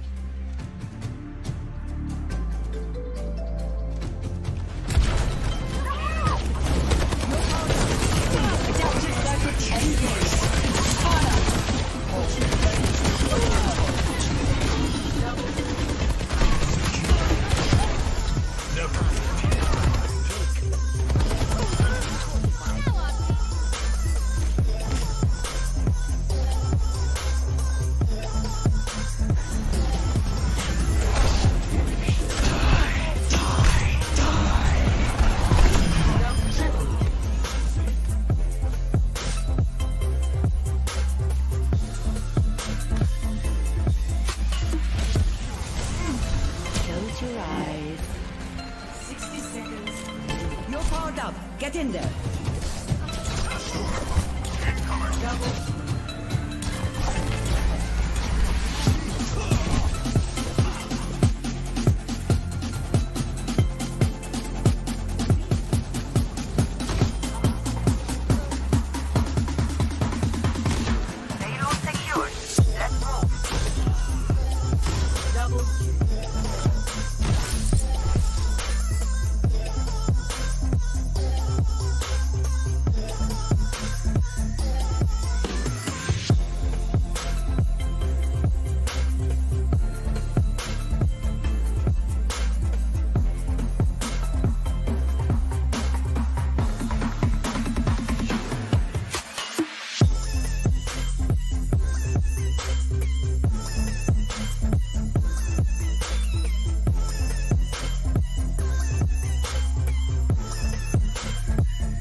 We on the grand stage, beyond the rampage. Don't understand games, we in the plan phase. See, Twilight, what in the world was that? Someone call E-Sick. There's no way Happy hits those. Oh my god! Nero proved me wrong again! Are you serious, Nero? Nero with the 5k? Okay, there's the smile that I wanted to see. Forget map number 1. On the court in my range, shoot a shot and it's drained. Hit the left and then change. They're looking like that it's strange. On the court in my range, shoot a shot and it's drained. Hit the left and then change. They're looking like that it's strange. Push it to the limit, on sight. Stick it to the vision, on a mission, a collision, on sight. Ain't no indecision, on sight. Now rival and a nano-tactical visor. It's matched by Merrick and shut down just as quickly. Hydron with the 4K and Pelican. Maybe he needs to be more selfish than that. Oh my god, is that forward? Dropper just kill it. Look at him dancing in his carries. No, he's ready. He's warmed up. Dallas spend the entire round behind a new Queen Street, but it's them at the end wearing the crown. Incredible comeback.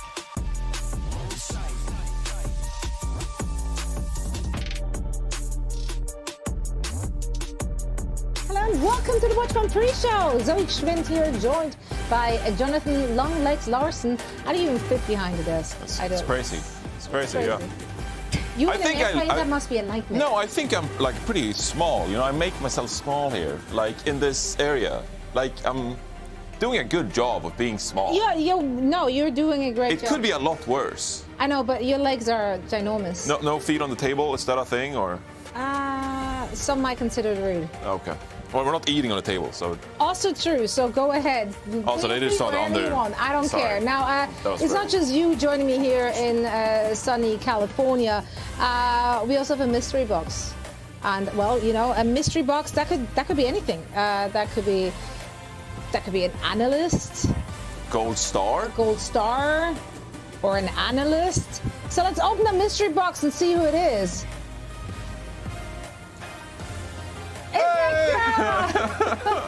As I butchered the meme, I meant to do a Family Guy meme here, and I kind of missed out on the first thing. But no, it's not a boat. It's Necra, and we're very excited to have you back. How are you doing today, Necra? I'm good. I'm not entirely sure if you're going to get Analyst Necra or Clown Necra based on the fact that our Preds yesterday were absolute hot garbage. But we go again. And you're being too hard on yourself. Today, huh? You're being too hard on yourself, Necra. We all messed up the Preds. It was only Costa. We've been messing Preds up for 5 years, and we're still getting hired. So I think you're good. Okay, but yeah, you're right. No, we're good then. We're good. We're going to put out a good show. We're doing great.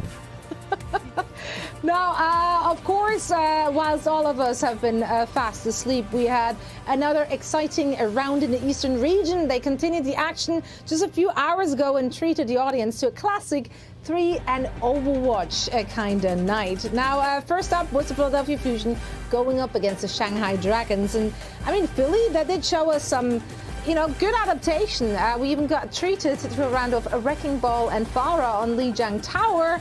Now, on the other side, to quote our editorial wizard and expert, all things APAC, Emerald, we got to see Shanghai's most and least clutch form. Necra, what did you see in that game? Yeah, I think most and least clutch form is a very good way of describing what happened in that series for the Shanghai Dragons. But I think it's important to give this match some extra context, which is that Philadelphia Fusion, Shanghai Dragons actually played each other for the very first match of the season. I remember waking up from my NA slumber and going, what in the heck happened in the APAC region? It was because Philadelphia Fusion had 3-0'd the Shanghai Dragons. And so the fact that it happened again, I think speaks a lot of volumes to just how strong the Fusion are as a team this season, because I think we were all kind of wondering if their win was a fluke based off of how the rest of the Eastern region had gone and how unpredictable that APAC has been so far this season. But I think that the win over the Shanghai Dragons for the second time around really showed us a strategic side of the Fusion. Going into this match, I think it was very expected that Shanghai would lead more into the Reinhardt and the Zarya rush. They ended up playing a lot of the dive, and I think when it came down to that, Philadelphia Fusion just executes that dive so well, especially when you're putting all of your resources into that young rookie DPS player like Zest. You are definitely going to have some very clutch pop-off moments with those Dragon Blades, and of course the rest of the team as well. I mean, Carpe put in some big work when it came to that first map of Lijiang. So, Zoe, I love getting a chance to talk about my home team, Philadelphia Fusion, any chance I get, and I'm happy to report on wins when they happen. Absolutely. Yeah, it was great to see them come out on top of the Dragons here. Now, the next match was an elimination match between the Hangzhou Spark and the Seoul Dynasty. And the Spark, they came into this tournament as a #1 seed. And they'll leave the tournament as the first team out. Now we got to see passive play, very poor swap strategy, which marked a disappointing end to the Spark's tournament run, unfortunately. But Seoul, though, Jonathan, they just seem to get stronger every single day in the tournament. Yeah, they've consolidated a little bit what they're doing, the Seoul Dynasty, and also they're not as reliant on Profit all the time to pop off on the Tracer, right? So, Seoul Dynasty, they've improved and gotten better as the stage progressed. And meanwhile, the Hangzhou Spark, they were early to the meta. We saw them play a lot of Bernard, Zarya, and it was like, oh, this Zarya thing is working pretty good for them. But as this Kickoff Clash has really progressed, I feel like teams have started to figure out the Hangzhou Spark playing stuff like Ashe and Echo, Mercy, stuff like they're doing right here. And we even saw it last week against the Philadelphia Fusion. I told you at the time, so that I think that Philly overall played the better game, right? So Hangzhou Spark, as the stage has sort of progressed, they haven't been as strong, but they still were able to secure that #1 seed. Seoul Dynasty, on the other hand, the way they've been playing this Soldier and Tracer composition and Soldier Reaper is a thing of beauty, really, especially here on Midtown. I think the way they're sort of like deathballing with this kind of composition, they're not trying to overextend and not trying to always dive in with this Reaper like we see some other teams do. Instead, they're trying to expose the weakness of the Hangzhou Spark, trying to extract value out of this Genji pick. And, well, it works great if you're, for example, Zest on the Philadelphia Fusion, like we just talked about. If you can really put that power into a Genji's hands and he executes well, you can't argue with it. But for the Hangzhou Spark here, they find themselves in the stairs against the Profit full pump. Easy 3K for him. And the Seoul Dynasty overall, I think they've just figured out what they're good at. They put their players in a position to really excel as well. when we're looking at the tanks like Smurf, for example, he is best when it comes to the Winston, but also they've helped him out with the Zarya, enabling him to play that Zarya pretty well. Profit on the Tracer, he keeps doing his thing as well, racking up the kills, and Fitz on the Soldier. Mightily impressed me, might I say. I think that Fitz overall had a good series. I like the rotations from him, the visors he got from that from his Soldier pick as well. So Seoul Dynasty, they really come alive towards the end of this stage and figured out what they're good at, what compositions they want to run, and how they want to execute. So Hangzhou Spark, no longer in the tournament, as you said, eliminated, but Seoul Dynasty, they're looking very powerful and could certainly pose a threat to Shanghai Dragons in the next round. I just absolutely love that both regions just surprise us. Yeah, I think a lot of the outcomes people wouldn't have necessarily guessed, but that's how it went down in the East. If you have a hard time keeping track of it, perhaps you could provide some visual aid. Something that rhymes with racket, I don't know. How about a bracket? Let's go. There it is. Just to take a look at it again, Philadelphia Fusion are sitting in that top spot, waiting in the finals for their next opponent, which is either going to be a rematch against the Dragons or they're taking on the Seoul Dynasty. Either match will be an absolute banger, I'm sure. I'm saying that now, and it's going to be a 4-0 kind of scenario. But we'll see. We'll see. All of that is going to happen tomorrow, of course, and Sunday. Now, yeah, you still have a lot to play for in that region, so you better not sleep tonight. Now, I, of course, once again, want to shine a spotlight once more onto a player, and those are hard to choose from because there's so many good players in that region. But one of the APAC players impressed us the most overnight, and that one person made it into our player spotlight. Today is going to be Profit. Yeah, so we had two different player of the matches. Of course, there were two different matches going on, right? One player of the match from each. On the Philadelphia Fusion series, it was Fixa who got it, the main support, the rookie coming in. And in this series, against the Hangzhou Spark, it was Profit once more who got the player of the match honors because pulse bombs like this, right, against the Hangzhou Spark. And if you're new to Overwatch or the Overwatch scene in general, Profit is a name that you should know about because he's arguably the greatest Overwatch player of all time, pretty much. He's obviously won a grand finals with London Spitfire in 2018 and also made it to the finals once more in 2020 with the Seoul Dynasty. That time they played more like Gesture Roadhog. Brendan went on about the flower shop. That was a big ordeal. But Profit was very much a big key to that roster in 2020 as well. And well, Seoul Dynasty, they're off to a hot start once more in 2022. And if they want to progress and actually win the Kickoff Clash, well, you can expect more great performances from Profit. So if you're new, that's a player to keep your eyes on. Absolutely. He's been known to be a very explosive player. If he's on, he is on. And you better cower in fear if you're on the receiving end of that. Now, we've had one team eliminated in the Eastern bracket, but we're going to send 3 teams home later today in the Western region. Now, we'll take a look at who will be victorious and who will be vanquished right after this very quick break, so don't go anywhere.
Welcome back to the Watchman pre-show. Our first matches of the day are a little bit surprising, as both the number 1 and the number 2 seeds of the Kickoff Clash find themselves in an elimination situation. So let's take a look at the entire bracket to really grasp the scope of this entire situation we're finding ourselves in right now. So yeah, lots of teams play bracket buster. If you say you got it all right, then you are lying.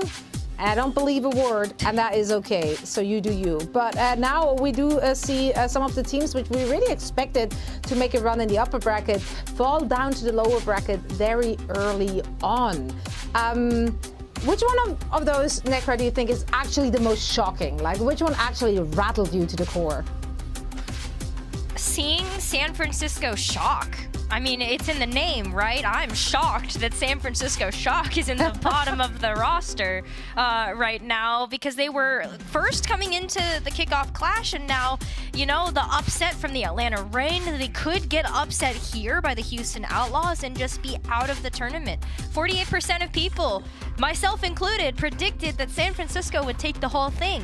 And, you know, I think that it's just from all the bracket busters we saw yesterday, very clear that we still have so much more to see from all of these teams as they continue to evolve their strategies as we go into the rest of this portion and, of course, the rest of the season. Yeah, we've definitely seen some very positive surprises coming out of some teams. And then surprises on the other side of the spectrum, which we really didn't expect, such as the Shock landing in the lower bracket with some very uncharacteristic performances. But now the beauty, of course, of a double elimination bracket is that both the Dallas Fuel as well as the San Francisco Shock, they can climb back into the thick of things, but they will be facing teams looking to upset their chances yet again and send them home. Now, let's start with the San Francisco Shock versus the Houston Outlaws. The San Francisco fans, they must be shocked, as you said. But no, okay, I'll just keep on at it. One will land and you will laugh and I'll be happy. Anyway, where was I? Like, yeah, the San Francisco Shock fans, they're shocked to find their team in the lower bracket, of course, after going undefeated in the qualifying stages. Necra, why does San Francisco Shock actually find themselves in this situation, and what can they do to fix all of what happened yesterday? I'm going to go out on a limb here and say that San Francisco Shock ended up with an undefeated record because they were able to use a lot of surprise factor for the beginning of the season. You know, San Francisco Shock came into this Overwatch League season with a full slate of rookies plus Violets, and I think a lot of people had no idea really what to expect from this team. And so you can see that there was kind of a series of unfortunate events that happened in their match versus the Atlanta Reign yesterday, like Sam's Blizzard getting deflected by Nero. We also had a few of Violet's sound barriers also being negated. So Violet yesterday ended up with a pretty low sound barrier efficiency, and it's just unlucky. You know, this is a team that is used to winning. They have a lot of come on. From like that's so sad. Like I don't know, they're so used to winning, and I think that, you know, having a loss like this really will kick them into high gear, and also the fact that they did play against unfamiliarities, right? They had not played Washington Justice before, they had not played the Atlanta Reign before going into the Kickoff Clash, and those are two teams that are a little bit more unpredictable when it comes to their play style and also how they have evolved their strategies in the Kickoff Clash, and just I know going forward they will continue to do so. So looking at this matchup, San Francisco Shock, I think they can get their head back on their shoulders because of their strong mental. They will be able to come back from the loss yesterday, and they're playing against something that is a bit more familiar in the Houston Outlaws, so I think that will give them a slight edge. Yeah, but is it familiar though? Because I feel like Houston Outlaws look very different. That's true. Up to the Kickoff Clash. Now, Reinforce, as the number 1 seed, looks to bounce back, as Necra said. What have you seen from the Houston Outlaws that will give the Outlaws fans some hopium? How can they get it done against the San Francisco Shock? Well, it's exactly that, being able to change up your compositions, you know, in the last week of the stage, because so far, this stage for the Houston Outlaws, it's been a lot of Doomfist. We've seen that from Dante, but not with the Moira. That's something sort of new we've seen with this Houston Outlaws team, and a lot of teams in the league, they don't play the Moira because it can be exposed by very good Anas. But this is something that has worked for them, And I'm happy to see this change, actually, because they had a bit of a conundrum. Hey, are we going to become a Zarya team? The Doomfist isn't really working up for us. But instead, they almost like doubled down on this Dante Doomfist because he is really good on this hero. And the Moira with the Lucio, it allows them to go a bit more aggressive. It allows them to play a faster pace that can throw off some of these teams. So the Toronto Defiant yesterday, despite the fact that they have Twilight, who is a very good Ana player, they used an Outlaws, were able to have it their way, and I think you can see that their first pick, it was Eichenwalde. This was the first composition they went towards, and it's something we'll see more from them later on today, I suspect anyway. Also, they've started to pick up the Brawl composition, so this is a Houston Outlaws team that is very comfortable with who they are and what they do best, and they're not trying to, like, you know, fit a square through a circle or what have you. They're just trying to do their own thing and play to their own strengths, and I like that about this team. They're going to have a lot of fans in the crowd today, and I think if they're able to channel that sort of energy and keeping aggressive, I think they have the potential to throw the San Francisco Shock off guard once more, especially considering the Shock. They haven't been perfect so far at this stage. Absolutely. Well, it's going to be a tough one, I think, for both of those teams. I'm very excited to see them battling it out. Now, another unexpected matchup is, of course, the Florida Mayhem going up against the Dallas Fuel. The later, definitely not a team people expected to see in the lower bracket quite that soon. Reinforce, what happened to Dallas yesterday, and what would you say to them to calm their nerves for the game today? Well, Dallas, you dropped the spaghetti. It can't get any worse. There you go. That's the brutal realization. Can only go up from here. Yeah, you dropped the spaghetti. This is about as bad as it can get, maybe. Or maybe you could lose to Florida Mayhem. Good for them. But the Dallas Fuel, they didn't look like their natural selves yesterday on Colosseo, particularly this map. I think the series, it was like going quite well. You know, the Gladiators, they won Gibraltar, and it's like, okay, well, the Gladiators are a great team. They can play these different kind of compositions. But the Dallas Fuel were in it up until this map, and then the hero swaps. It just was the end of them. Gladiators, they were playing Winston compositions, they were playing Doomfist, and the Dallas Fuel, they had so many hero swaps going on. We had Edison on the Reaper, the Hangzhou, the Tracer, and then Sparkle on the Tracer, on the Soldier. It just was all over the place. So the Dallas Fuel, I think that they're going into this match today a bit more focused, a bit upset perhaps at this loss, because this was not the typical Dallas Fuel that we're used to watching. Usually they're very good playing around Hanbin Zarya composition. Edison on the Reaper so far this season has been fantastic. And I really do think that Edison, if they continue to play this composition, they're going to flourish today. This is their strength. They're going to play better around it. They're not going to have all these hero swaps, mishaps, and failed ultimates with no value. If you take a look at the stats yourselves, you can see Edison on the Reaper, first in hero damage, first in Death Blossom efficiency so far this season. So the Dallas Fuel, I think they should just remain calm, composed, confident in what they do and what they've been successful with so far this stage. And I think they'll come out in today's series against the Florida Mayhem and honestly look a lot better than they did yesterday. So this is where the double elimination bracket, it benefits a team like the Dallas Fuel because yesterday's performance, not really what you want to see from them. They can play better than that, and now they get another chance at the redemption. Now, on the other side, I mean, I generally feel like Florida is at this point playing with house money, right? They definitely have that wildcard factor in their back pocket as well, though, and that's a player that I feel we haven't really mentioned so much this year. I'm talking about Hydron, specifically Hydron's Widowmaker. I mean, he was a game changer yesterday, and he went up against one of the greats in Happy on that Widow, and he still managed to get so much done for his team. He managed to create that space. He managed to be that Widowmaker distraction that you want your Widowmaker to be, because the opponents, the Washington Justice, they did have to commit so many resources to kind of put him in his place, and even then they still didn't quite manage that. He still got those very, very important and crucial picks to open things up for his teams heading into those team fights, and that's exactly what you want out of your Widowmaker player. And Hydron, when he's on the Soldier, like, you know, he's been looking well enough there, and I understand that we're probably not going to see like a ton of Widowmakers, and that's just so map specific right now.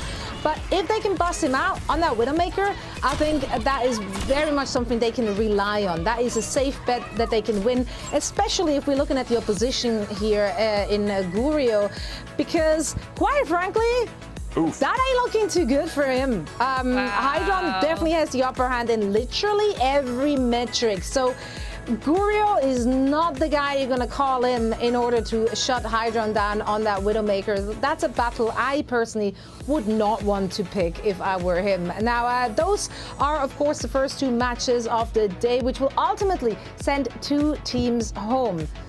I mean, they can stay in Texas, like we're not actually putting them on an airplane straight off the stage, but no, right away, right away. Tournament anymore, and that is a shame. Exactly, right away. You gotta leave right now. No excuses. And now, later today, though, we do have an enormous matchup with the first semi-final, which will decide who will be the first team to make it into the Kickoff Clash Finals. The Rain will take on the Gladiators, and we'll get into the nitty-gritty of that match right after this break.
Welcome back, one and all. We've just discussed some of the lower bracket matches, but now it is time to take a look at the teams which collected the W's the last 2 days.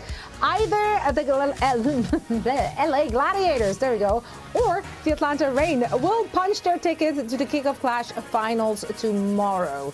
And these two teams, well, they have had the pleasure to duke it out just, I don't know, a week ago or something like that. So yeah, with the Gladiators throwing some salt into a fresh wound the London Spitfire actually inflicted after winning the brawl over Atlanta that same week. During both matches, Atlanta seemed to struggle against Ryan compositions, and we know, fittingly enough, that Reiner can play Rhine as well as other heroes. So the Gladiators, they do have some versatility here to work with, and that could prove crucial when they go up against the Atlanta Reign. Again, last time when we saw the Gladiators play against Atlanta Reign, they did utilize the Reinhardt, so his usage time went up quite a bit, and it was a good look for the Gladiators to play that brawl. But of course, he's also been excelling on Doomfist, and predominantly we have seen the Gladiators playing those Winston compositions. Either composition works for the Gladiators. They have shown so much versatility and flexibility when it comes to their compositions, and we spoke to that for the last 2 days, that they can adapt very, very well, and that makes them a very scary opponent to go up against and also to prepare against. Now, Reinforced, as I said, these two teams that did meet recently, so I guess naturally they do have a lot of tape on each other, which may or may not benefit Atlanta. Yeah, I mean, the Atlanta Reign, they got a bit stomped last week against the LA Gladiators, you know, being quite blunt with it. And mainly it was because I don't think they were prepared for what the LA Gladiators were bringing out. Gladiators were bringing out some of the Brawl, Reinhardt compositions, memeing on with the London Spitfire Reinhardt composition. But it worked out for them, so you gotta give credit to the Gladiators. This time around, though, the Atlanta Reign, they are able to adapt. This is the second time around. And we know that from their matches so far this stage, Hawk has been fantastic when it comes to the Doomfist. It just so happened that pick was sort of exposed right throughout the tournament. But it's something they have in their back pocket if they want to commit more to the Doomfist. They can also play the Zarya composition, and this is something that Hawk has been tweeting about. He's like, hey, can we just finally play a team that matches us in the Zarya mirror? So far we're playing London with Reinhardt, we're playing Gladiators with Reinhardt, we're playing Winston competitions. Can we just play the Zarya mirror? Because we're really good at it, and I fully trust him in that. So the Atlanta Reign, we talk a lot about the LA Gladiators' versatility, but I do think that Atlanta Reign, they possess the competence at multiple compositions themselves that will help them out in this series. So if the Gladiators bring out the Reinhardt Brawl composition once more, well, then you have the Atlanta Reign. They are able to play the Doomfist. That sort of gives you an edge when it comes to countering that composition. And if the Gladiators want to play Winston, you saw yourself, 50% of Reinhardt's playtime so far is Winston. Well, Atlanta Reign, they can bring out the Zarya and try to get an edge there as well. And his stats yesterday against the San Francisco Shock, 4.4 deaths per 10 minutes, lower than his season average so far. So he managed to stay alive, but also 9.8 final blows per 10 minutes. This is a guy that is able to get some of these final blows for his team and help them win fights. So the Atlanta Reign, I don't think we've perhaps given them enough credit as of yet. I think they've really come into their own this Kickoff Clash Tournament, and I think that they do possess a really good chance against these Gladiators teams, knowing they're capable to play both the Doomfist and the Zarya composition. Plus, they do want their redemption. They do want like after that last match, everyone's redemption. Yeah, no, it's going to be an exciting one. Necra, they do say that old friends do make for great enemies, and on the battlefield today, we're going to see a lot of ex-members of the American Tornado on both sides of the field. How do you think that's going to shake down? Well, that's right, Zoe. We're going to see some old turned new here. You know, I have a lot of experience coming in from casting Overwatch contenders, and so I like sharing a little bit of that history here for OG, Ultraviolet, and Raynor, who are all on American Tornado, which was one of the top North American contenders teams that we had almost an entire calendar year. This team got first after first. They won the North American Gauntlet. They won the show match against the British Hurricane, which also had just an incredible dynasty in its own right. But it's OG and Ultraviolet versus Raynor, and I think that the backline, you can tell how much synergy exists between OG and Ultraviolet, and how that has really helped to push the Atlanta Reign to have a bit more of an aggressive play style, especially as we have seen in these past 2 matches from them. I mean, just being able to take the San Francisco Shock by surprise is a very, very big deal, and it comes off of the back a lot of just having that extra pressure behind you. But then Raynor, which is leading the charge for the Los Angeles Gladiators, I mean, the fact that these 3 players have competitive history together, maybe that's going to play a bit of a role, especially as Atlanta Reign are finding their footing. So a bit of upset potential here too, I feel. Absolutely. So we got the 3 American Tornadoes on the battlefield. Throw in a shark and you have the makings of a horrible movie. So I'm very excited for this match. Now, our lower bracket teams are, of course, not the only ones who are looking to redeem themselves today. After yesterday's ultimate prediction boomage, I think every analyst is trying to somehow re-establish trust in the institution that is this desk. So it's time to reveal our picks for today's matches, and I feel some surprises coming up with this one. Yeah, you think so? Yep, I think so. Okay, first of all, Reinforce, I'm very annoyed that you also enter the Outlaws, because I'm really trying to get ahead in our picks and I have to take the risks. I'm trying to fall behind. All right, but the Atlanta pick, you're alone on that one. Wanna explain yourself there? To be honest, I really do think that both of these matches are closer to 50-50 than we give them credit for. And so knowing that you guys would just be like, Gladiators, San Francisco Shock, it's like, no. These are even matchups. I'm doing the dirty work. I'm covering up for all of the analysts, okay? This way, we can't all be wrong. Someone has to be wrong. And so I'm giving myself the lower odds here, or the lower chance of being right.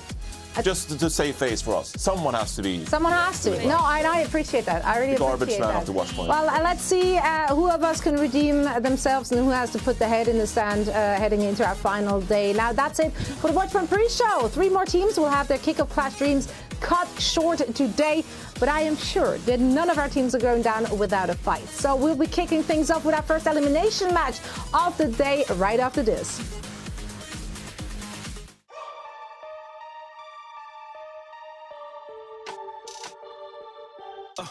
We on a grand stage, beyond a rampage. Don't understand games, we in a plan phase. See, Twilight, what in the world was that? Someone call E-Sick. There's no way Happy hits those. Oh my god! Nero proved me wrong again! Are you serious, Nero? Nero with the 5K? Okay, there's the smile that I wanted to see. Forget map number 1. On the court in my range, shoot a shot and it's drained. Hit the left and then change. They're looking like that it's strange. On the court in my range, shoot a shot and it's drained. Hit the left and then change. They're looking like that it's strange. Push it to the limit, on sight. Stick it to the vision, on a mission, a collision, on sight. Ain't no indecision, on sight. Now rival and a nano-tactical visor. It's matched by Merrick and shut down just as quickly. Hydron with the 4K and Pelican. Maybe he needs to be more selfish than that. Oh my god, is that a dropper? Just kill it. Look at him dancing in his camis. No, he's ready. He's warmed up. Dallas spend the entire round behind a new Queen string, but it's them at the end wearing the crown. Incredible comeback.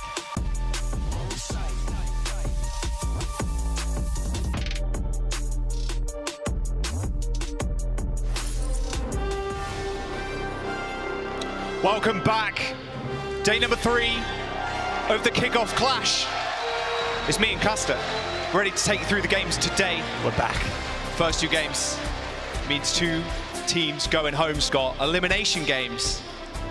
Scary stuff. Who would have predicted that it would be Dallas Fuel and the San Francisco Shock in this position as well? They were the 2 highest seeds heading into this tournament, but they've struggled. Neither one of them has really lived up to their potential, and you have to start asking some questions of, are these teams going to be as dominant, not just in the Kickoff Clash, but this season? Have teams begun to catch up to them?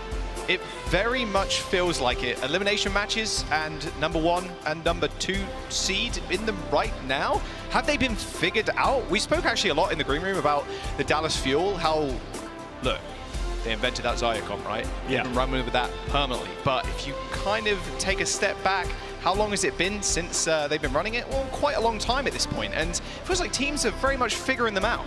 Ever since that first loss against the Houston Outlaws, it felt like they went back to the drawing board. They came out with this Zaya composition with Edison on that Reaper, and it paid dividends for them in the regular season. But now we're in the playoffs. We're playing against the best teams that we have in the league, and people have started to find answers to it. The Gladiators almost pulled them apart. They had the rush compositions to deal with them.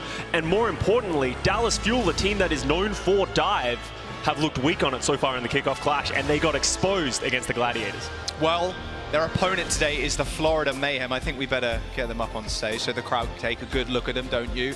Please put your hands together for the Florida Mayhem.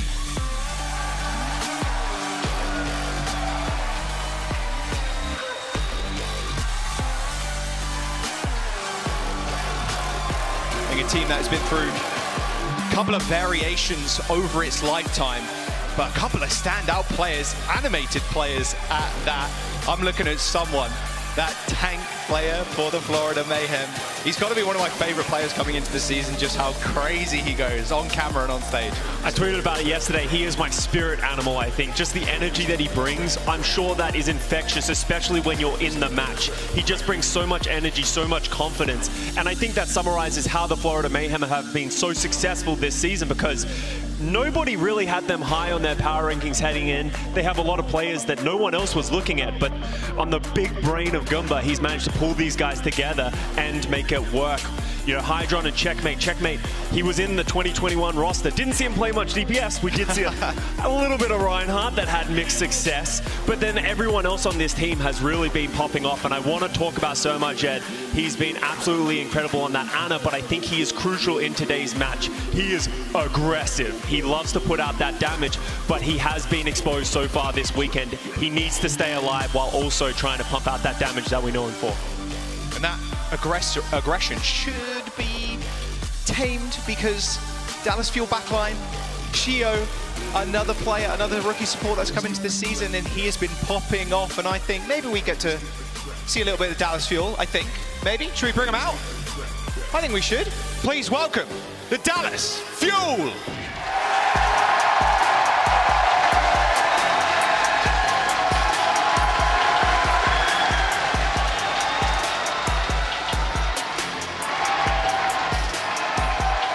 The crowd going crazy. You know why. I don't think they expected to be in this situation where they could get eliminated, Scott, but if there's one thing they do have, it is the crowd at their backs. I'm looking at that guy on the end right there, always locked in. Eddie, Edison, the inventor. That guy is an absolute monster on the Tracer, and he's been performing exceptionally well. On the Reaper as well so far this season. It's something that we've known from him, bits and pieces from his previous teams, but he sort of invented and paved the way it should be played for the Dallas Fuel. He plays that aggressive style in which the Dallas Fuel surround him, that then inherently gives the rest of the team that space. And then Sparkle as well has come in almost as a pinch hitter in this playoffs, playing that Soldier, playing that May as well, giving them a little bit of flexibility to be able to do different things. And then, you know, he's had his Genji, but we've talked about their dive. It hasn't been performing to the level, and they're going to need to step up, because the Florida Mayhem is a great dive team as well. The Dallas Fuel, they cannot have that be a weakness for them in this match. Yeah, they can bring in Fearless if they want to play the Winston, but yeah, do you want to mirror, or do you want to go back to tried and true? With Harbin in the roster, you're like, okay, Zarya composition, but that's the weakness we talked about at the very top of the show. They are very easy to suss out. As soon as you know who's in the lineup, hey, well, you're going to run Zarya, right? Dallas Fuel only have two looks. They have that Zarya composition, and then they have that Fearless dive. That's the only real things we've seen from them. And if you're the Florida Mayhem, you watched yesterday's match again with the Dallas Fuel against the Gladiators. The rush composition worked against the Zarya. The dive was exposable. So Florida Mayhem, there is a path forward. As much as they're the underdogs in this matchup, I think there is paths for success in terms of play the right composition. Maybe head-to-head, they don't match up as well against the Dallas Fuel, but if they have that synergy and that teamwork that we know that they have in them, they can expose the Dallas Fuel, who look a little rickety right now. Well, the Dallas Fuel are lucky. They get to choose this map coming in. They go into Lijiang Tower. We're going to jump into map number 1. The team that loses here does go home, Scott. I'm looking at those backlines. Can Sermajed be tamed? He's been aggressive, and look at the damage he's outputting in the kill feed constantly. But another person that's in the kill feed, Chio, is going to be hunting Sermajed down. You almost called it Chio Tower yesterday because of how much impact he's been having on this map, but honestly, I'm a little surprised Dallas Fuel brought Florida here. Yesterday, we saw the Gladiators pull out the rush composition, and if we're looking at it already, it looks like the Florida Mayhem are locking it. The Dallas Fuel did make it work from time to time with Harbin on that Zarya.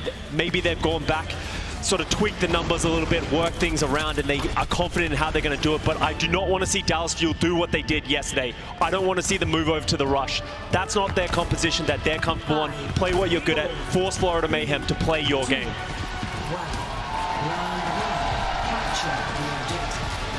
Teleports out for the Dallas Fuel. Mayhem on the rush with the May. Mayhem can just take so much free space. Look at that, Dallas Fuel already backing off, Scott. Dallas Fuel, this is what they expected. They bring Sparkle out on this Genji. This is a Xayah Reaper Genji style that we've seen some teams use to counter the rush. You get around them and then you choose that execution of a dive with the bubble. Nice bit of damage from Sparkle already, but Florida Mayhem sitting firmly on the point. Sparkle has to be careful too. Hydron playing the Cassidy. That magnetic grenade can be devastating to a Genji without a reflect. So much Eds pouring out that lamp, but Harbin takes first blood. Someone falls, Sparkle dies, but now Florida Mayhem don't have a lot of that space to work with. Point has been unlocked and Harbin chasing down Checkmate. There's another kill. The Mayhem, they're gonna have to be a little bit more careful. Magnetic grenade absorbed into energy as Harbin popped the bubble, and the Fuel take first cap. Bit of a disconnect by the Florida Mayhem there. Their backline was playing slowly, waiting for Sparkle to go in. They punish, but someone gets isolated by the rest of the Fuel. If they're gonna play this style, they need to find a way to get onto the backline of the Dallas Fuel. Don't allow the DPS to engage on you first. Florida Mayhem rotating all the way around, trying to catch the Dallas Fuel off guard. Someone putting himself on the point already. Edison is low, pop the rate. And now the Mayhem know it's time to go. Fielder with the Nano. The Dead Eye though from high ground. Oh, lucky Chio escapes. An Nano boost has been applied to Edison, who's trying to take out someone. He goes so low, the Immortality Field not gonna save him. And Edison marching on forwards. The Dallas Fuel find a team kill. And they build up to 45% and counting. Bit of a standoff there. Each of them waiting for the first one to blink, which one was going to go first. Someone getting so low before anything even happens, trading off cooldowns, but now the ultimates are starting to come up. Harbin has that Graviton Surge, and the Dallas Fuel can potentially start cycling their ultimates like we saw from them yesterday. But the Florida Mayhem have ultimates of their own. Checkmate with the May and someone with the Shatter. That's a lot of damage from that window. Harbin almost goes down. A Graviton Surge to try and pick off someone. Another beat in return from the Florida Mayhem. It's way later, so Sparkle has to now back off. Shio goes down and someone just runs it down the back line. It's so hard when you beat so late, or the enemy beats so late, they can just run at you. Your overshield has disappeared. And now the Mayhem find their first cap of the series. Checkmate uses his wall and his May ultimate to just dissuade the Dallas Fuel from walking into that Graviton Surge to pump out the damage that they needed. Great play by the Florida Mayhem, but they used everything there to try and hold on. Edison is the Reaper with this Death Blossom. He's been getting value time and time again. Keep an eye on him to get bubbled and teleport into the backline. Nano coming up for Fielder. Death Blossom available for the Fuel. The Mayhem can hold back and speed away from that Death Blossom, or even just the Nano Reaper. Also got the wall to get all that damage, but over the top. Edison with a 5K! That's what you want to see! If you're in the home crowd, look at that! Edison is locked in, ready to go, already pouring punches. He embodies the Reaper right now, and the Florida Mayhem get wiped at a blink of an eye, and now they have to struggle. 92% and counting. They have to move as a team. They're trying to, but Edison's already on the back. Someone in a lot of trouble. Lamp already used. Someone goes down, and the Dallas Fuel are just going to run away with this one. No way the Mayhem can come back. Anamo's won these before. Anamo in a 1v5. Ain't going to happen. The Dallas Fuel take round one.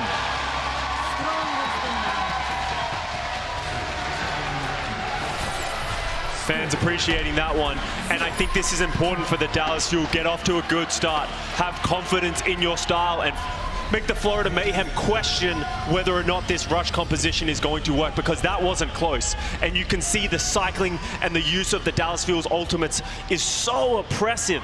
If you're the Florida Mayhem, though, you need to learn from that mistake. Use your ultimates better. They used way too many ultimates to counter that Harbin grab. And here's the 5K from Edison. They didn't see it coming from the shadows and the top rope. Different, kind of, not really. Take it back, no difference at all there. Dallas Fuel tried this last time against the Gladiators, and they got run over at the very beginning by the Gladiators, and then they mirrored the rush. What have they changed? Checkmate's still trying to isolate Harbin. They've used that wall to back off the retreat of the Fuel, but Fuel are more than happy to just speed into them. Hydron on the flank, trying to dish out some damage, but look at that, the front line of the Mayhem already falling over. The Dallas Fuel going to be able to cap once again first. So much yet, the only one to survive has to back off, and would you look at that? We spoke about how the Fuel, they have only a couple of different looks, but Tried and true. If it works, then it works. You only need one look if you can dominate the opposition with that. Florida Mayhem, in my opinion, playing too slow. They're just waiting around, hoping something's going to happen. Someone's going to get low. But the Dallas Fuel just slowly poking them down and then choosing their engagement with the bubble onto Edison. If you're the Florida Mayhem, you need to just play that a little bit faster. No ultimates coming up just yet. Closest thing is fielded is Nano right now. Sparkle getting a whole bunch of ult charge, but you can kind of dance around the point if you're the Fuel currently. Both Sparkle and Edison taking in turns to touch. Sparkle building up to that blade rather rapidly. Fielder is a little bit faster ahead. Sparkle, oh no! Gio with the boop on the ice block. Goodbye, checkmate. He got booped, hit the ice block, hoped he'd crash down on a platform. Didn't happen. Dissolved in the water below. And now the Fuel with a full tank of ults for the next fight. The thing I want to point out to you, look at Checkmate's ult percentage, 44%. He hasn't been getting any value on the maze so far, and the walls haven't been that good. They need to find a way to cut Hanbin off from the rest of the team, but now it gets harder because Dallas will have all of those ultimates. Which one are they going to pull first? Is it going to be the Nano Blade or the Grab? Got to look where Fielder's aiming if he's going for the Nano Blade. Hanbin going really low though, a couple of HP left. There's the Nano, there's the Blade. Sparkle finds one, Lamb's dead. Edison kills Sir Marched. He's struggling with the wall just a little bit, but the rest of the team are not. Sparkle with a 4K, 82% for the Fuel. The Mayhem need to come online, Scott, right now. They're still not even onto ultimates. Hydron goes for the worldwide flank and gets slept by Fielder. Time and time again, Fielder comes in clutch, but they have the beat. They have the engagement tool with Animo, but they're not close enough to the point. How are they even going to get here? 99% overtime is triggered. There's another boom from Gio. Goodbye, checkmate. No Blizzard for you. Can they actually get there? I don't think they can. Gio's just guarding the bridge of his life. Overtime's ticking through. Hydron's the only one touching. He kills Fielder, but it doesn't matter. The Dallas Fuel with a clean sweep on Lijiang. Take map number 1. That was not close for the Florida Mayhem. That was a struggle start for them. Maybe not so comfortable on this rush composition. Is it going to work for them in the series?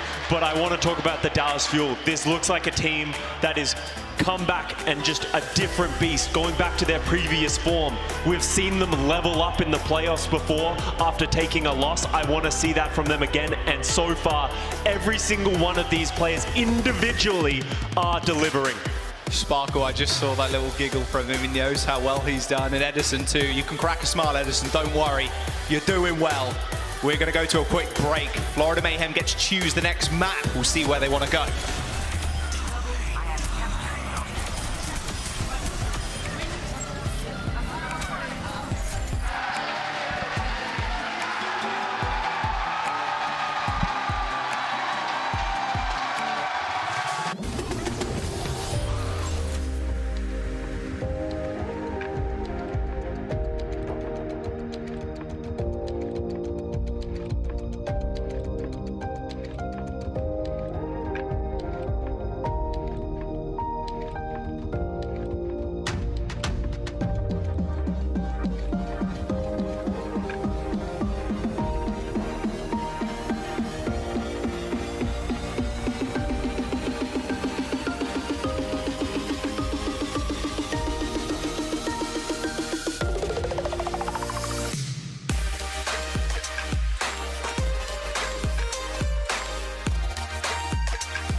Welcome back, everybody. Hope you're all enjoying the Kickoff Clash Tournament so far. But for those fans attending the event in person, yes, that means all of you down there. We've got some special perks that you can claim right now if you're here with us in Dallas. All you have to do is download the Overwatch League app, log in with your Battle.net account, click the gift icon in the upper right-hand corner, and that's it. Pretty simple.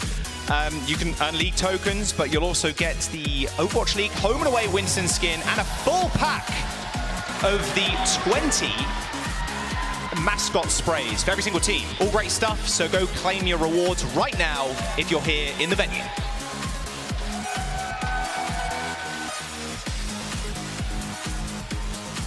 Slow start coming in from the Florida Mayhem. It didn't look like they were confident in what they were trying to do. We're going to move on to Midtown, a map that I think historically the Florida Mayhem have been very good at, but it's a double-edged sword. The Dallas Fuel have also looked very good. Hanbin just seems to understand how to play these corners very, very well. So, if anything though, after that dominant first map from the Dallas Fuel, if I'm the Florida Mayhem, I would like to see them go to their comfort, get someone onto that Winston. Have to see, this was Mayhem's choice too, so hope it's a map they're well drilled on. I think Gravy's been saying every day, easy clap, easy win. Easy clap, easy win. I'm sure he's in their headsets right now. Oh yeah. Forget about that first map. You know, it happens from time to time. We've seen many a reverse sweep so far this season, and it can always start here. And I think I want to see the Florida Mayhem just play to some of their strengths. It felt like they weren't really playing confident. It didn't really feel like they were wanting to take that first initiative, take that first step, and that just gave Dallas Fuel the freedom to do whatever they want. Looks like my wish is coming true though for the Florida Mayhem. Someone on that Winston as a rookie has been absolutely dominant, leading the charge. Just always seems to know perfectly how to balance that last 50 health. Nice crazy escape window HP. You die really early on, especially in Midtown. It can be quite the roll. If you don't get that high ground on second point, you're gonna have a tough time and spend a lot of ultimates doing so. Remember Sparkle's rocket jump with the soldier on the high ground with the nanovisor? Pretty spicy. Sparkle's new trick might come out again today. Seeing Hanbin switch over to that Xayah, so we're going to see both teams here on their comfort picks, but Sparkle starting on the Tracer and not the soldier. Quite interesting. Definitely want to go on a flanked approach here. Hydron going pretty low already. So Sparkle just wants to get in a position where he can pressure that point, try and checkmate, and make sure Hydron has like 3 different ways to look. You can see now they're taking the high ground in the top right-hand corner. It's just checkmate, trying to bully them back, but it's a little bit more tough than you'd expect. The thing I like about Chio is you can see him actually helping Sparkle clear these rooms. But we have someone on the high ground. He's waiting to find someone that he can engage on as Edison goes in with the teleport again. Teleport bubble. Someone doesn't take all too much damage, but look at the fuel. They've moved straight under the Florida Mayhem, but now backing off. They have to wait for those Zarya bubbles to come back up. Either with Hanbin gaining a lot of energy or just like moving. Oh, Surmashed going super low. And in fact, the Dallas Fuel just runs straight to the back line. Surmashed had nothing to say in that engagement. And now the Mayhem are going to have to hopefully wait for him to come back and go again. The point has got a tick, but there's still a brief window here where they can contest. It looks like the Florida Mayhem are starting to walk up. They want to re-engage onto this one. Checkmate goes first to touch the point. Huge nade though, someone going super low, and Nano on Hanbin already. He's 100 energy. Surmashed doesn't stand a chance, not against the dive. Sparkle helping clean on up the Dallas Fuel in a blink of an eye. Take checkpoint A to get that fire truck rolling with 5 minutes on the clock, Scott. And they've already taken the high ground. Once again, the Florida Mayhem just getting caught flat-footed. What was their strategy on that first point? Just wait around, hoping? It feels like they need to find that engage window and go, but they can't seem to find it against the Dallas Fuel. And most importantly right now, Dallas has got the whole close hold. Oh, what a grab, what a post. However, sound barrier is going to negate a lot of that damage. Hanbin pays for his sins as Hydron takes him out. No bubbles to spare. Okay, high ground control for the Mayhem. This is the spot they really want to be in, especially with this soldier. phenomenal sound barrier by Animo, keeping everybody alive, and that's such an important hold. We've seen many people hold for multiple minutes or even just full holding on this second point because you have this crossfire. You're going to see someone up here in this window already. Surmajed can heal him from a distance, but Dallas Fuel have snuffed it out, trying to push him out early. Yeah, taking the high ground is pretty important. Sparkle back on the Soldier. You don't want to let someone get anything for free here. Does have Primal Rage, so if he wants to isolate his supports, he can do. But Sparkle and Edison are actually holding back, making sure his supports are well looked after. Hydron has that visor with the nano as well, something he's been so good at so far this year, always getting the value. Teleport for Edison on the high ground. They're going to rush in with the beat. He's so close to that Death Blossom. Someone says, nah, I'm out of here. And just like that, a single beat's going to be good. Out of nowhere, Sparkle picks off Surmajed. Still no ultimates from the Florida Mayhem. What are they doing? They're not committing to anything. They're just slowly bending back until it breaks eventually when Dallas Fuel find a pick. Spot. Again. How? He's now asleep, I suppose, but look at how much free push they're getting, Scott. Florida Mayhem may as well be asleep right now because they're just not offering enough. I want to see a big engage coming in from someone. The thing he's done so much so far. Nanovisor coming up. Edison's waiting in the wings. Nano Death Blossom, maybe Nano Harmbin. A dive onto the backline. Fielder in a little bit of trouble. Look at that though. Nano Death Blossom straight on top of Hydron. That Nano wasn't going to save you for too long. A beautiful sleep. Oh, but a pulse is so good from Checkmate. Just weaves his way in. Sticks it to Fielder's back. Sparkle though still coming up with kills and nearing the visor, but he gets taken out by someone. The stand is here. However, Edison still finding kills, but with the lack of healing, unlikely that the Fuel are going to press on.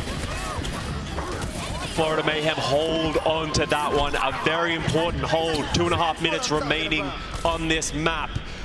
But it costs Florida Mayhem a lot. Harmbin has another Graviton Surge, but Animo has that beat. They've reassumed this high ground on the second point, and it can be difficult for this Dallas Fuel composition to control space to get in. I wouldn't be surprised to see another Sparkle jump onto the high ground as Harmbin does the same. Graviton Surge available, thrown out. It catches the lip of the high ground. And now the visor comes through. No nano boost to back him up, but Edison doing a fair bit of damage in Animo, unfortunately whiffing the beat. A massive ultimate now denied from the Mayhem. The Dallas Fuel, all they need to do is touch the payload, just pressure it out and make Mayhem come to you, and that's exactly what they're trying to do. Someone and Surmajed are dead, and the Dallas Fuel keeping the payload going. A lot of time burnt off for the Mayhem. 1 minute and 30 now remains for the Fuel. Pulse Bomb goes wide, uncharacteristic play from Checkmate, and Animo goes down yet again. Same fate for Checkmate. The Dallas Fuel running it home.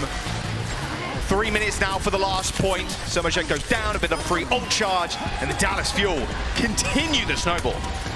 Animo getting caught in the air against the visor, just gets picked down quickly. We're going to see an adjustment here from the Florida Mayhem as Checkmate moves away from the Tracer onto the Echo, maybe wanting that beam to punish Harmbin for playing this aggressive style, but Edison is hiding with that Death Blossom right now.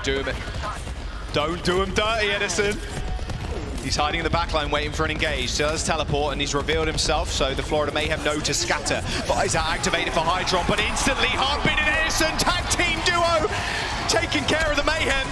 Hydron once again denied any usefulness of the tactical visor, and Edison finds himself 3 kills in that fight. The Dallas Fuel, they have 2 minutes to go to put this payload in. Couple of ults for the Florida Mayhem may stem the bleeding just for the time being, though. They're on a roll right now, and most importantly, Harmbin is holding close with that Graviton Surge. He's going into spawn. Are they going to Graviton Surge the spawn door? Touch the spawn door. Very easy. Edison with the nano. Doesn't get too much stuff done, but they still end up finding a kill. Now someone's in the back line, but look at that. Straight in the spawn is Harmbin. He's taking a fair bit of damage, but not enough to dissuade the rest of the Fuel, just running over the Mayhem. They still got time in the bank. Florida need to touch. They ain't gonna do it.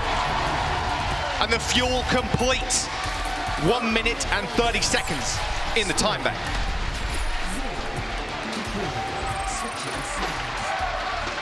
Florida Mayhem don't seem to have the answer to this Dallas Fuel Xayah composition.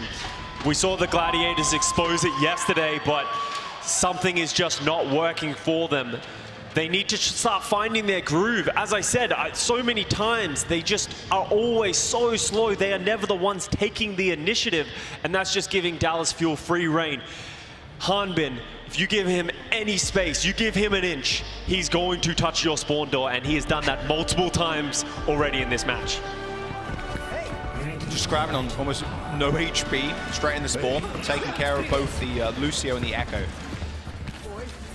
Ano's just not had the sharpest of game either. Lost that beat on the second point. He's been just permanently, I feel like he's in a Lucio mode where it's like, okay, I got to touch. I just have to permanently touch. Like, they're pushing it way too far. I need to just get onto this payload, stay alive, wait for the rest of my team to respawn, and then they can dish out damage, and hopefully we can turn the tides, but it's just not working out. Dallas Fuel recognizing the win conditions of the Florida Mayhem as well. We've talked so much about Hydron's nano visors. They do so much damage. He knows that perfect window, but it feels like every time Hydron's tried to do anything on Lijiang Tower, he got slept. In this last one, Edison's in his face with his own nano Death Blossom.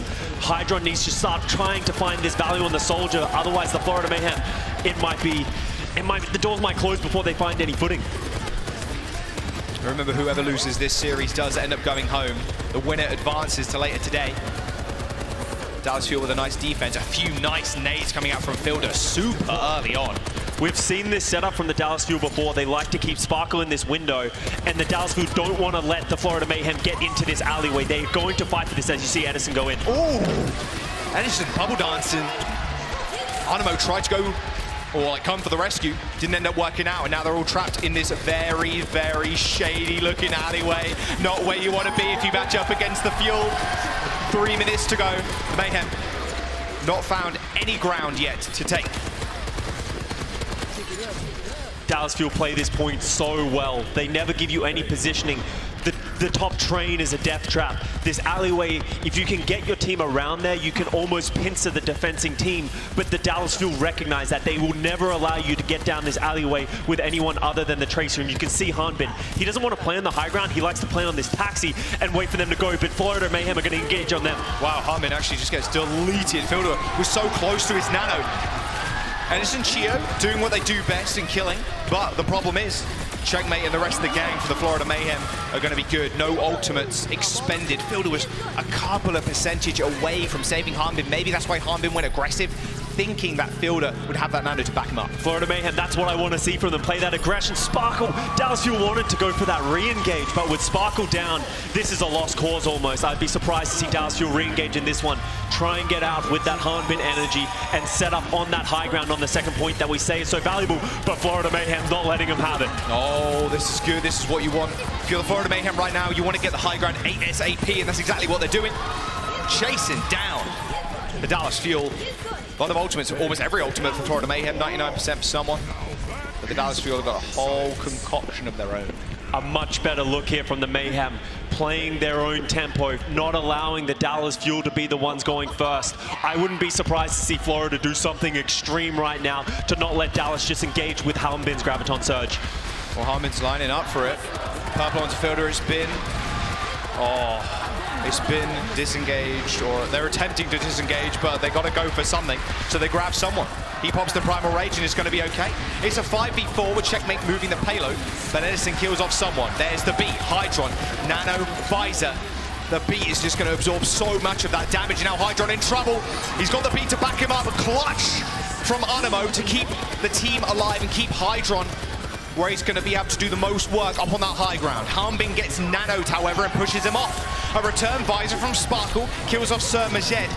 And the Florida Mayhem, they push the card a fair while, Scott, but they've not made much progress. The Fuel are coming up once more big. They're getting the high ground control once again. Animo with the twinkle toes there, just putting Hanbin through a loop right now and managing to get out. But the Dallas Fuel have set up on this high ground, but how many times have we seen this get done? Edison with the Death Blossom.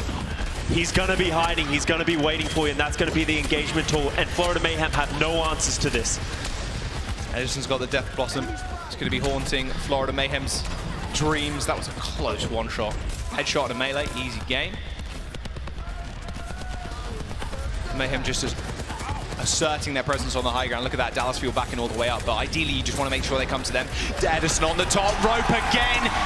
An inconceivable amount of kills from the Reaper already. He takes care of 2. And with 2 minutes and 30 seconds to go, the Mayhem have to back off. Someone ends up dying. They're at least building up a few ults, but Dallas Fuel, their ultimate economy, looking so strong, Scott. So smart by the Dallas Fuel to disengage, give Florida Mayhem that space only to take it right back with that Death Blossom. So Checkmate goes down just here, but he has that Pulse Bomb. He came up last fight, clutch, getting that Pulse Bomb onto Fielder. He needs to do the same again. Nano, Edison running straight to the backline. Nice boom from Animo. But look at Hydra just jumped straight in front of him. The Nano fighter to try and counter, but he just got one shot. The Dallas Fuel once again touching that spawn door. That hurts. I don't think Florida Mayhem were ready for that level of aggression. Look at what they're holding, Scott. Touch the spawn door. Dallas, let him out. Come on. This is just rude at this point. You can't keep leaving them in there. Harbin is so aggressive. He's going to get caught out. Should be fine. He's got a lot of healing. Fielder off on that high ground. Okay, now they back off, Scott. But look, Graviton Surge. Oh, Checkmate was touching the payload that whole time. Yeah, they got to respond. A nice work from Checkmate, drawing the Dallas Fuel all the way back, granting them that space that they wanted. Helix rocking from downtown, taking care of Sparkle. Checkmate's doing a phenomenal job just forcing the positioning of Dallas Fuel by being annoying on that card. TP onto high ground. There's the grab from Hanbin. Surmajed is dead. Nothing more to see here, folks. Hydron was put to rest as well. Hanbin with 3 kills. 50 seconds to go. The Mayhem need to find something now, Scott. Dallas Fuel are going to play aggressive here. They want to force these ultimates out by the Florida Mayhem. We're going into last fight territory with only 45 seconds remaining. Sparkle has that visor. Chio with that beat to answer the aggression from the Florida Mayhem. How do they bust this wide open? I'm pretty sure someone's going to go deep with this Primal. They're going to have to do something. They also need to touch the payload. There it is. Engagement from someone. Nice bubble from Hanbin to save Sparkle. He spotted the tactical visor, but immediate response from the Mayhem. They can use that beat to surge on forward, but a nade and a sleep straight onto someone, denying the Primal Rage. Very few tools left in the arsenal for the Mayhem. They're merely causing a ruckus right now. It's Edison in the backline again. The Death Blossoms have been so good. The Dallas Fuel, you might as well touch the spawn. Someone forced to use the Primal Rage. He can't even touch. The Dallas Fuel putting themselves on match points against the Mayhem. The Mayhem need to come back. They lose this next map, Scott, they're going home. Everything that the Florida Mayhem threw at the Dallas Fuel, the Fuel had an answer. It felt like every time they tried to do anything, there was another hammer at the door. Someone in that final fight getting slept, I believe, before he's able to use that Primal Rage. He falls, and then the front line is lost, and the Dallas Fuel just run through the rest of the team. Dallas Fuel looking absolutely exceptional today. I would not want to be in the lower bracket right now with how well they're performing. Absolute dominance coming out from the boys in blue. One more game and they'll be through. We'll see you guys after this break. Map number 3 coming up in a bit.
the man, the myth, the luchador. For 200 League tokens, you can get the Kickoff Clash legendary skin, the Luchador Reaper, on sale now through June 25th. You're going to want to pick that one up. It's going to go away soon, so yeah, there you go. All right, Dallas Fuel versus the Mayhem. 2-0. The Mayhem, I need to step it up, Scott. This is not the Florida Mayhem that got the number 4 seed. This is not the Florida Mayhem that has been impressing us all season so far. Yes, they're going up against the Dallas Fuel, a team that has been dominant, especially on that Xayah composition. And I think that's why they've moved on. We're going over to Watchpoint Gibraltar, and that means a fundamental switch in how this game is going to be played.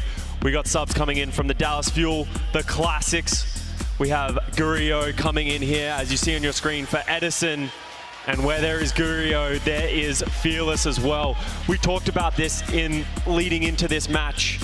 The dive has been a weakness for the Dallas Fuel so far. It really has. And Gurio didn't have an exceptional performance on the Widowmaker versus Arns, but then both Widowmakers weren't doing so hot. But now it's time to step it up. There's a man everybody loves on your screen right now. Harmon's stepping back. We got Fearless stepping up. Winston versus Winston against someone. It's a good matchup. I'm excited to see this one. Hydron did really well, though, I will say, on the Widowmaker yesterday. Yeah, let me talk about that a little bit more. Hydron went toe-to-toe with Happy yesterday, and I think came pretty much even. He had good value. He was forcing Happy into positions, and he was getting impactful picks. But let me talk about Gurio, because he did not have that same level of impact in their match yesterday, and it was a problem. So they need to put their confidence in him again, and he needs to play with more confidence. Yesterday, he got 4 final blows to 11 deaths, which is, we just need to see more from him. We know he's a phenomenal player. We know he's a rookie. He can step it up. If he's going to do it, he needs to do it now. Get that confidence up, because even if they beat the Florida Mayhem, it gets harder from here. It does. It's only an upward tilt battle. Looks like both teams are ready to rock and roll.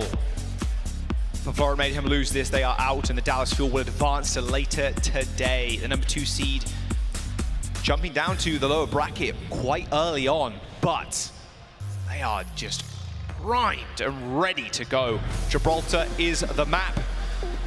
This could be a clean sweep, and what a massive confidence booster that would be for later on today. We've talked about so many reverse sweeps, it just doesn't feel like it's in the air right now, so I don't know what you do as a coach if you are the Florida Mayhem, but you need to find a way to get these guys in. Fortunately for them, this is a dive map, something that they should feel comfortable on. They're going to end up in that mirror. I'm curious to see where some of these players are going to go in their hero selection. Sparkle, I was expecting to play Genji yesterday on this map, but actually decided to play the Tracer. While Checkmate, someone we've seen play the Genji and the Tracer as well. So are we going to see a mirror on the Tracer, or are we going to see some Genji? Crowd definitely wants the 3-0, that is for sure. They had a tough day yesterday. They did have a tough day, but today is a new day. Sparkle on the Tracer, no Genji. I want to see Gurio with it. I want to see that massive impact we know he can be. No way Hydron plays the Shojin coming out of spawn. Someone on the Roadhog. Another oldest trick in the book. We did see him actually play it legitimately in the first weekend. It was a little bit of a troll, if I'm being honest. It did not work for them as well, and I don't expect him to stay on this. He's going to walk out, throw the hook, hope someone is getting a little bit too greedy close on, and see if he can get that hook. Fearless, having none of it, actually drops the Winston bubble to negate that one. Florida Mayhem actually have a completely different comp than we expect here. Hydron on the Tracer and Checkmate on the Genji, so they don't want to take this Widow 1v1. Interesting, something that I thought they would have had the advantage on, but would prefer to apply pressure in the form of a dive rather than the Widowmaker head-to-head. I don't hate this. On offense, on Gibraltar, we see offensive Widow. If they just don't get any picks, they don't get those impactful headshots, it can just snowball out of control, and before you know it, you've been full held. The Tracer gives you more consistent value, but Hydron's being hunted down right now. He hasn't got recall either. Sparkle with an easy cleanup. No health pack at all. Oh, good sleep, in fact. Onto someone. He's so low. He might not be able to get out of this. The nade's going to come from above. Goodbye, someone. Although Sir Marched, actually, him and Hanamo came to the rescue. Can they survive in this small room? Sparkle now trying to find the flank. Oh my god. Okay, taking the damage into her own hands. The Florida Mayhem backline wipe out the Dallas Fuel. They're going to have to go for a reset. Fine, I'll do it myself, the backline says. They run through. This is what we expect from Sir Marjed. Phenomenal play. Most importantly right now, they've got control of this server room so they can play safely. You can see Fearless trying to route around them as we get into this, close to this checkpoint. Oh, Spark's in trouble. Has Pulse Bomb. Someone is antied yet again. A big stick. Arnamo falls. Sir Marjed close to that nano. That's what they're going to have to use to sustain them in this fight. If they choose to stick here, of course. But now he's under a lot of pressure. Dive from the Fuel. And Sir Marjed dies, and with a closer spawns, you'll take that trade any day of the week if you are the Fuel. Goodbye, someone. All too common, we see full holds here on Watchpoint Gibraltar. And with all these ultimates that the Fuel are bearing right now, the Mayhem are going to have to rely on this Nano Blade. Sparkle coming up clutch with that pulse bomb onto Anamo. That was so important. Florida Mayhem had all the positioning, busted that wide open, but as you said, the Nano Blade is coming up for the Florida Mayhem. You only really get one good ultimate cycle, but here we come. Hydron opening this one up. Checkmate has to worry about one less person and just focus on the supports. Nano Blade for Checkmate. He's in the back. The rally's coming out from Chio. Can he finish anybody off? No, he cannot. He just gets double booped away. There's almost no damage coming out from the Genji, and Fearless comes up big.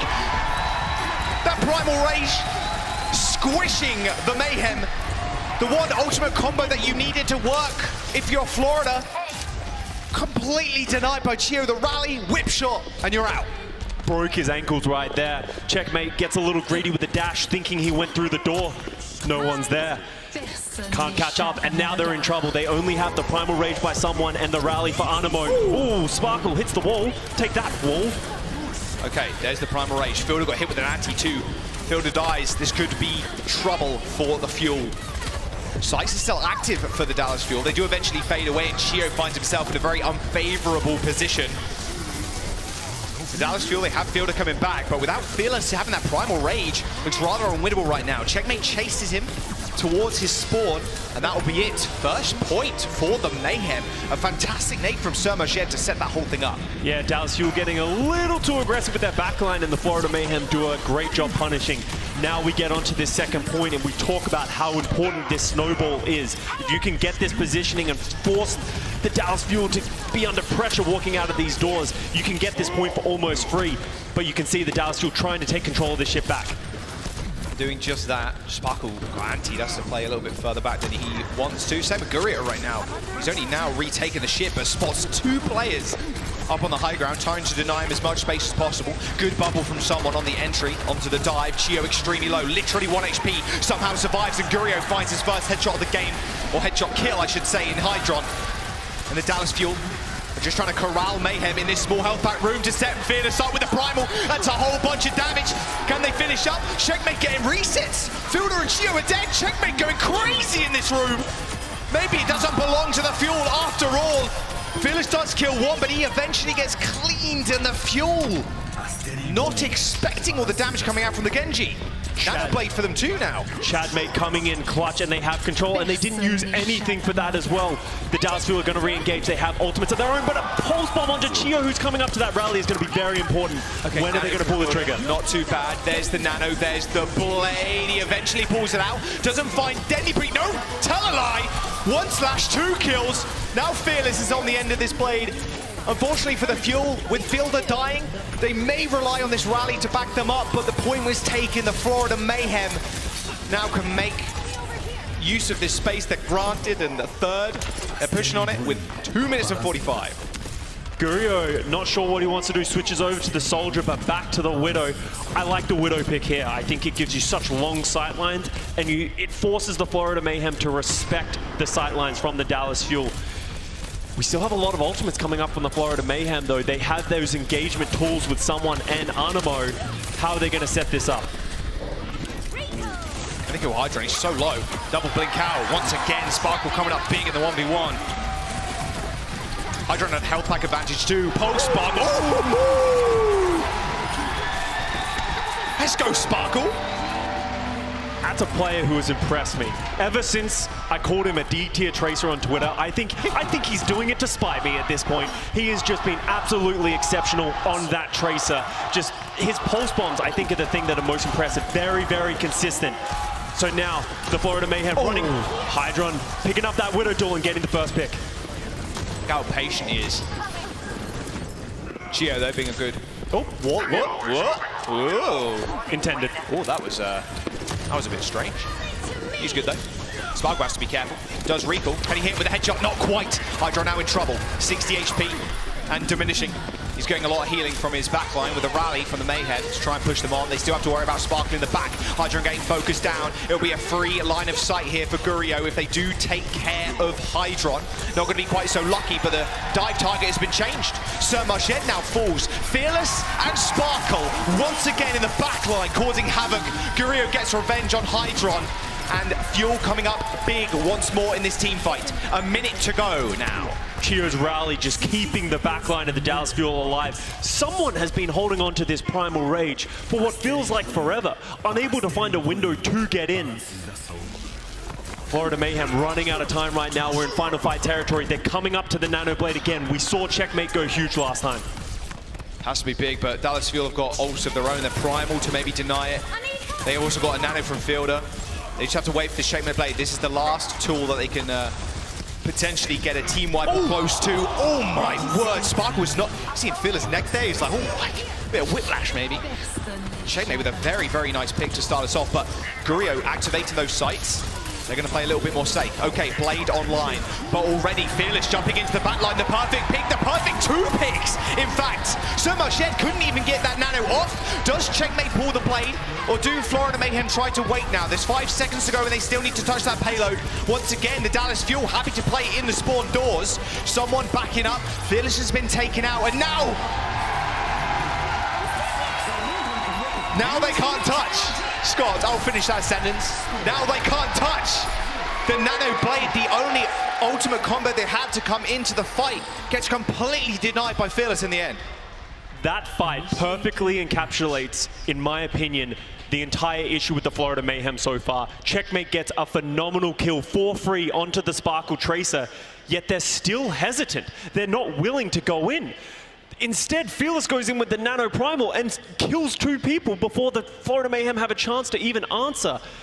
They're just not being proactive. They need to be faster. It looked like it was getting better so far in that map, but at the 3rd point, just a little too slow. Ready for battle. All right, Mayhem's defense. Remember, if they lose this, they're gone. Goodbye. The Fuel just want to end it right here, right now. Just dust this match off, move on to the next one a little bit later on. They'll be facing the winner of the next game. Which, if you're a betting man, would be the San Francisco Shock. It's a matchup I would like to watch today, but hey, never say never for the Houston Outlaws. Maybe the Dante Doomfist might come in clutch finally. But we go on to the offensive round for the Dallas Fuel. They've looked good so far. Spark on that Tracer has been making waves. Gurio on this attack round, as I said, I want him to impress me. I want him to impress everyone. Start making him valuable. Fearless going for the same thing on the Roadhog. That ain't happening. Here's the shield. So all good. All good. All right, we're seeing Hydron actually start on the Widowmaker this time too, Scott. Jump up. Ooh, that was close. Don't want to peek that. Jeez. The Tracer waiting.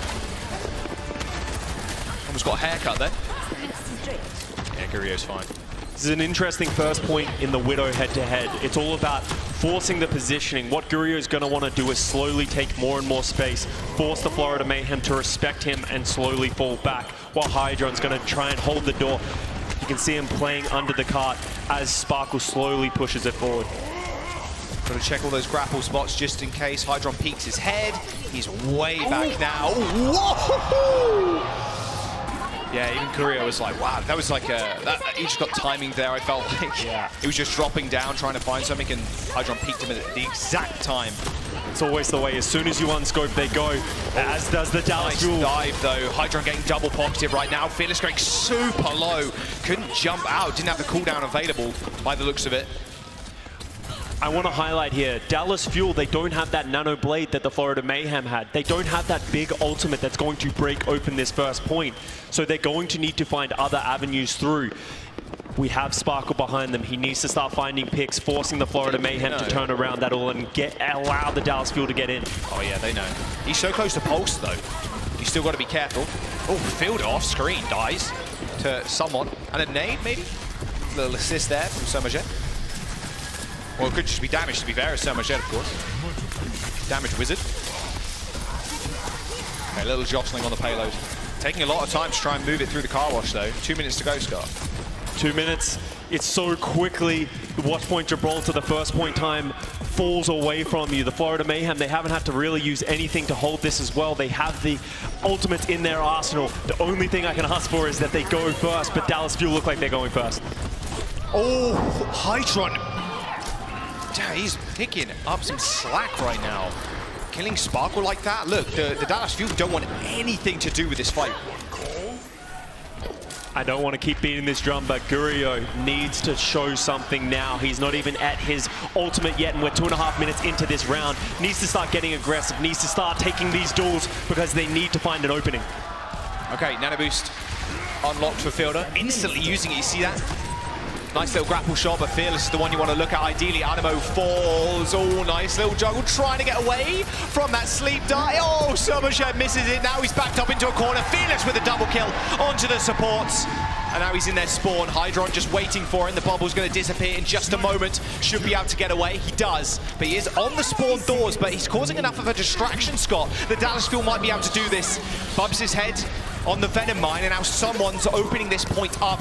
Rally available from the Florida Mayhem, and with those sights online, the Dallas Fuel fighting an upwards hill battle.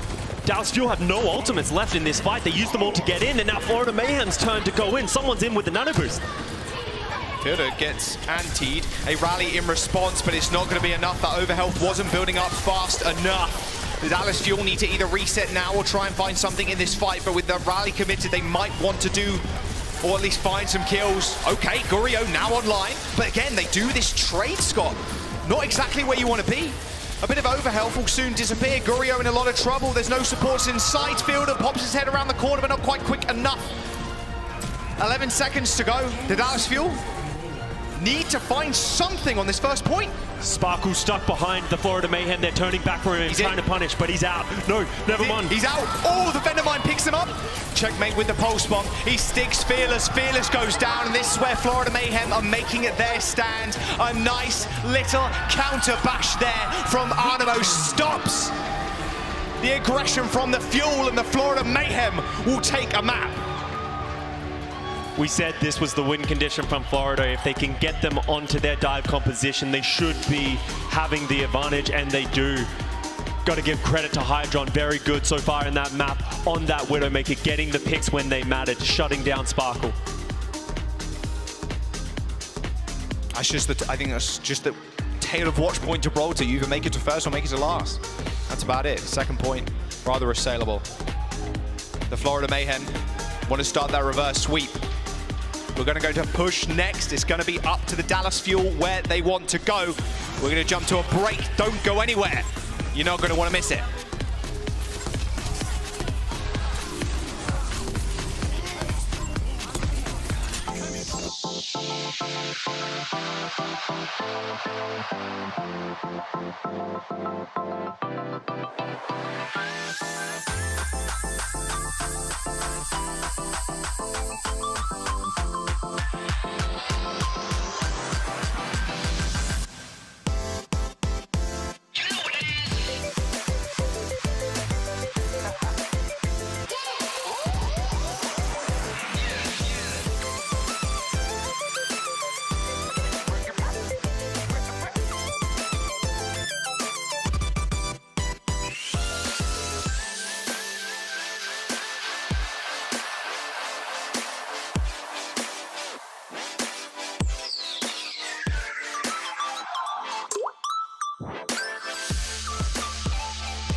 Florida Mayhem looking pretty tight, pretty coordinated, and individually talented as well.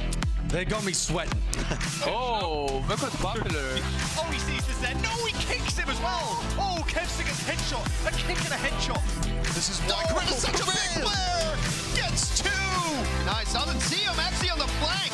The Zip Coalescence coming through to heal everybody up. J-Mag instantly goes down though. XC at the back. Nice little three-piece. That's what we wanted to see. Make that four. Literally one feet. You gotta get the heals. They're so unique, they're so creative, and the narratives have yet to be formed. See how aggressive the players of Florida are. It always seems like Florida's starting the fights.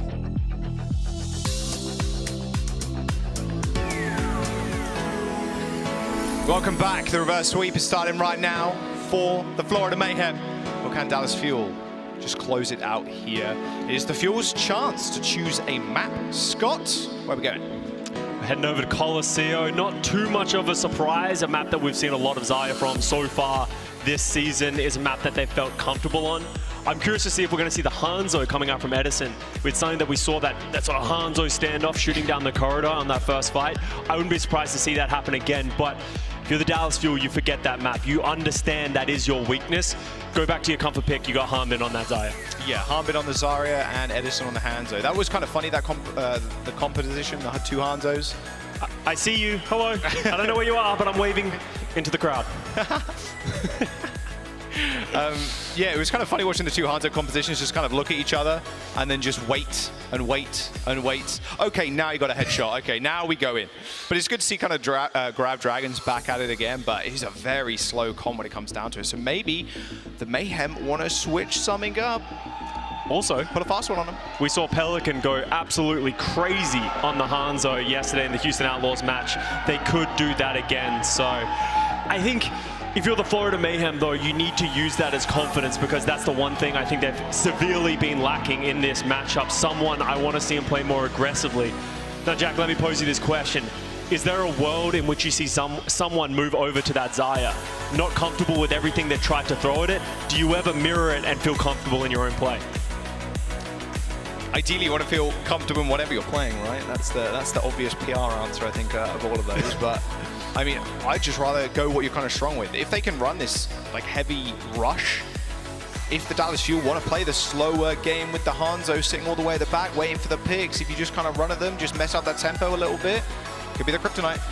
In theory, it works, and we saw the Gladiators do that against the Dallas Fuel yesterday, but my fear is that it just did not work. We saw them do it on Lijiang Tower, and that map was not close at all. So if that's not comfortable, I definitely don't want to see them move towards anything massively different, but something has to change, because right now, they're back against the wall, against the ropes, and they could be going home. Remember, this is an elimination match in the lower bracket. And the Dallas Fuel do not want to go out in front of their home crowd, that is for sure. So they want to end it right here, right now. No more questions about how they can play that Zarya comp. No more questions about how they got to the lower bracket to begin with. It's just like, oh, we want to play extra games. It's whatever. Yeah, more games, more fun. More games, just get some warm-up, break off that rust, get rid of that land jitters. I could see Dallas Fuel doing that. Come back in the grand finals against the Gladiators. You never know. Yeah. It's a great story. It is. Will they stick to it?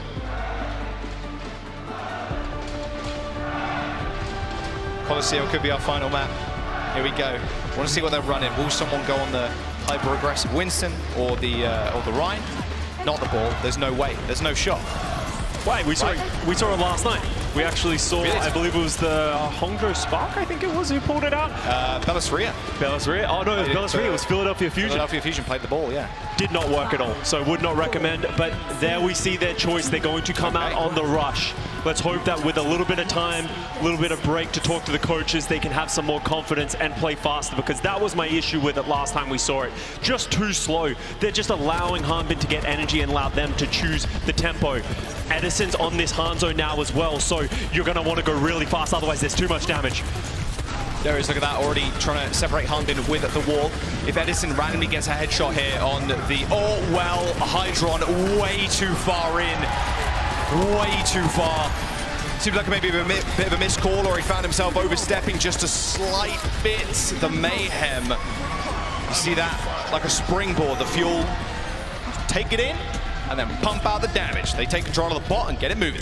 It needs to be on checkmate with these May walls to isolate Hanbin. I don't know what Hydron was doing, going that aggressive on the soldier, just gets punished instantly. But now they have this defensive high ground that they can play on to keep their backline alive, but someone's going fast and they don't want to use the high ground, they just want to go. And I like this look, it just needs to be more coordinated. There's so many ways you can hide around these pillars too. So you can kind of reset for that shield, wait for the speed boost to come back up. There's the wall. Nice little boop onto Hanbin to try and force him into the AoE hammer of the Rhine, but look at this, already a massive nade. Immortality field actually forced. Edison takes care of it, and Hanbin just running through the window. And Florida Mayhem, they thought they had the Dallas Fuel on the ropes there, separating Hanbin from the team, but a team kill for the Fuel, and they get the robot moving again. Hanbin found a gap in the fence, and then the Florida Mayhem just had no purchase, nothing to go with. Now we have the patented Graviton Surge and Dragon Strike from the Dallas Fuel. They're going to try and get towards that one, but they're going to play under the bridge. But the Dallas Fuel have taken the high ground. They want to take this high ground fight as someone starts engaging. There's the visor from the side. Sparkle and Chio not quite so lucky. Okay. The Dallas Fuel take the high ground, but Hydron just a quick left flank. And there's no shields really for the Fuel. I mean, they can hide behind Hanbin's bubbles, but they ain't going to survive for too long. But the problem is right now for the Fuel, they got Grav Dragons to mess with next. Fortunately though, if you're a Mayhem fan, Checkmate does have that May ultimate, the Blizzard. Last time we saw Hanbin Graviton Surge, Checkmate actually put it at their feet, not allowing anyone from the Dallas Fuel to walk up and get close to the Graviton Surge. Look at Hanbin, he's just walking straight at the back line. He wants to find somebody, he can't really find much. Okay, two, there we go. Blizzard not used just yet, but the Dragons are. Immortality field has been killed, but the beat from the Mayhem. They're going to survive the initial engagement, and a shatter from someone, the Blizzard on top. They're all ice cream cones now. The Dallas Fuel frozen to death. And the robot is taking control. The Mayhem are in control of the robot now, and they get it moving. They might be able to catch the lead here too. They're playing so far up to the spawn. Much better play by the Florida Mayhem, choosing their engagements. We see the switches come out from the Dallas Fuel. Sparkle onto the Genji, Edison onto that Reaper will give them a lot more aggression and being able to spread the Florida Mayhem around. They've got the amplification matrix, but they haven't found anything. Oh, everybody's hiding in that back room. There's a health pack in there, so they might be okay even without healers for the time. But all the meanwhile, Animo is pushing the robot forward, is finally getting contested as Dallas Fuel try and make their move. And Nano onto Edison, the Immortality field disintegrating, and so is the rest of the team if they're not careful. A good sleep onto someone, laying on his back now, laying in the spawn. Edison pushing on, another kill. Sermoshed falls, and the Dallas Fuel making their stand just before the Florida Mayhem could take the lead. Great reaction by Dallas Fuel against that amplification matrix. They hide from it, and then with the aggression from Florida trying to get value out of it, they spring backwards, run over them with the nano boost onto Edison. Dallas Fuel, not many ultimates left in the tank though. Sparkle is getting this blade exceptionally quick, but Hydron with another visor. We saw him close out the fight with it last time. Visor for Hydron, there's no window to go behind, but look at that, the Dallas Fuel responding kind of going straight to the backline already. Sermarjet cut in half. The Dallas Fuel trying to do more, but a very quick response from someone there. Noticed Sparkle was low in the backline, put his shield up so he couldn't get healed. And now the Florida Mayhem trying to clean up the stragglers. Harbin with no bubbles left, but all the meanwhile, by the way, look at that. Someone's moving the payload. Okay, you don't want to let Fielder run away with this one. They get quite a distance. That was like a good 10 meters or so. That might seem like nothing, but that was a very important play by Fielder, recognizing that the fight was lost and just getting that extra play. That's 13 meters extra. The Florida Mayhem must push it if they want to get the advantage in this match. And we also have the Graviton Surge and the blade coming in from Sparkle. Wealth of ultimates to deal with it. Someone's going to have to drop this hammer and drop the Dallas Fuel. I don't think they know Edison is behind them right now either. There's the blade. Beat can be used. Nice pin. Long pin too. The bubble disappeared before Sparkle impacted the wall. And now someone setting up for a shatter. He does get grabbed. He shatters the front line of the Dallas Fuel, and Arnamo with 2 kills. He was in the grab, but it didn't matter. He's there stationary. All he was just shooting as like a small turret. The Florida Mayhem now getting the payload going again. The Fuel, maybe they touch just before they take the lead, but it's looking quite unlikely. Someone coming up enormous. Shutting down that blade and then getting the shot onto Edison. They don't want to let the Dallas Fuel get close to them as well. They want to get this checkpoint gun. They've nanoed Sparkle into the backline. Yeah, they had to do it before that payload actually got that checkpoint. It was only a couple of meters away, or I think it was a couple of meters away, but checkmate on the side. The Dallas Fuel, their attention was turned to that payload, and Fielder ends up dying. He's bumped into the Iceman, but Edison once again, how does he find value like this with no support to back him up? A Death Blossom from above takes care of the Immo field and the rest of the team. The Dallas Fuel still fighting on the point, but it is only Arnamo. The pesky Lucio, they flick him away, and the Fuel once again regain control of the bot. 1 meter separates them now. And that we go back to when Fielder was on that cart. That's the only reason they are still in the lead right now. And the time is ticking down. Less than 2 minutes remaining, and Dallas Fuel is pushing it back towards the Mayhem, but they're out of ultimates. And Hydron once again with the visor. How are they going to change things up? Because last time Dallas Fuel went through a grinder. Visor's been used already, sitting in the Immortality field and the healing station. He does manage to escort himself away, pops his little head out, takes care of Harbin, who is low. The payload is still moving, a couple of meters to go. Can Fielder get the checkpoint? He can't quite get it. Someone takes care of him. The Dallas Fuel still with a little bit of time left to defend. Remember, they are in the lead. It might just come down to overtime here. The Florida Mayhem, they have a lot of ults coming online though, Scott. Deja vu again. We're taking the exact same fight just 2 minutes later. Hanbin with the Graviton Surge, Sparkle with the blade, someone with the Shatter. They're going to have to come up big again. Someone made magic last time. He needs to do it. Sparkle's already in. He's already popped the blade. The beat has been used to stop that damage, but Sparkle gets away with it scot-free. A beautiful ultimate from Sparkle, forcing out that beat from the Mayhem. Now they can't use it for the Graviton Surge. Edison on the sidelines. He's ready to jump on it when Harbin's ready too. But Fielder somehow, from the side, takes care of Hydron. There's 30 seconds to go. Ooh. The shot has been laid down, but everybody from the Fuel scatters. And now the grab is online.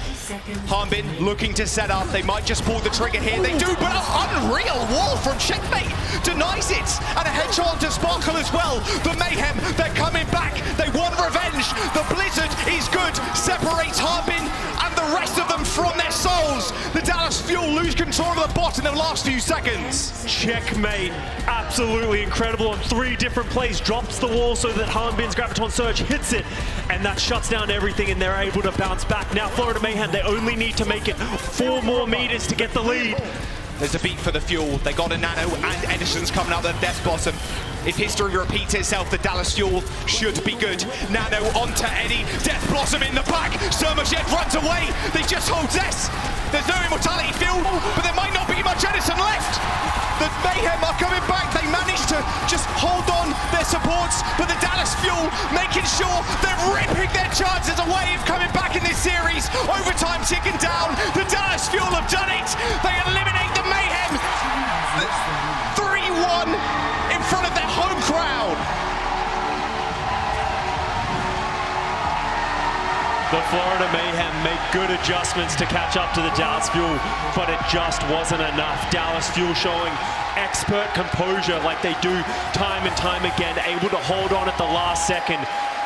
Great job by the Mayhem to disengage from that Edison Death Blossom, but it just wasn't enough. The damage was done, Semarjev was isolated, and the Dallas Fuel take the match.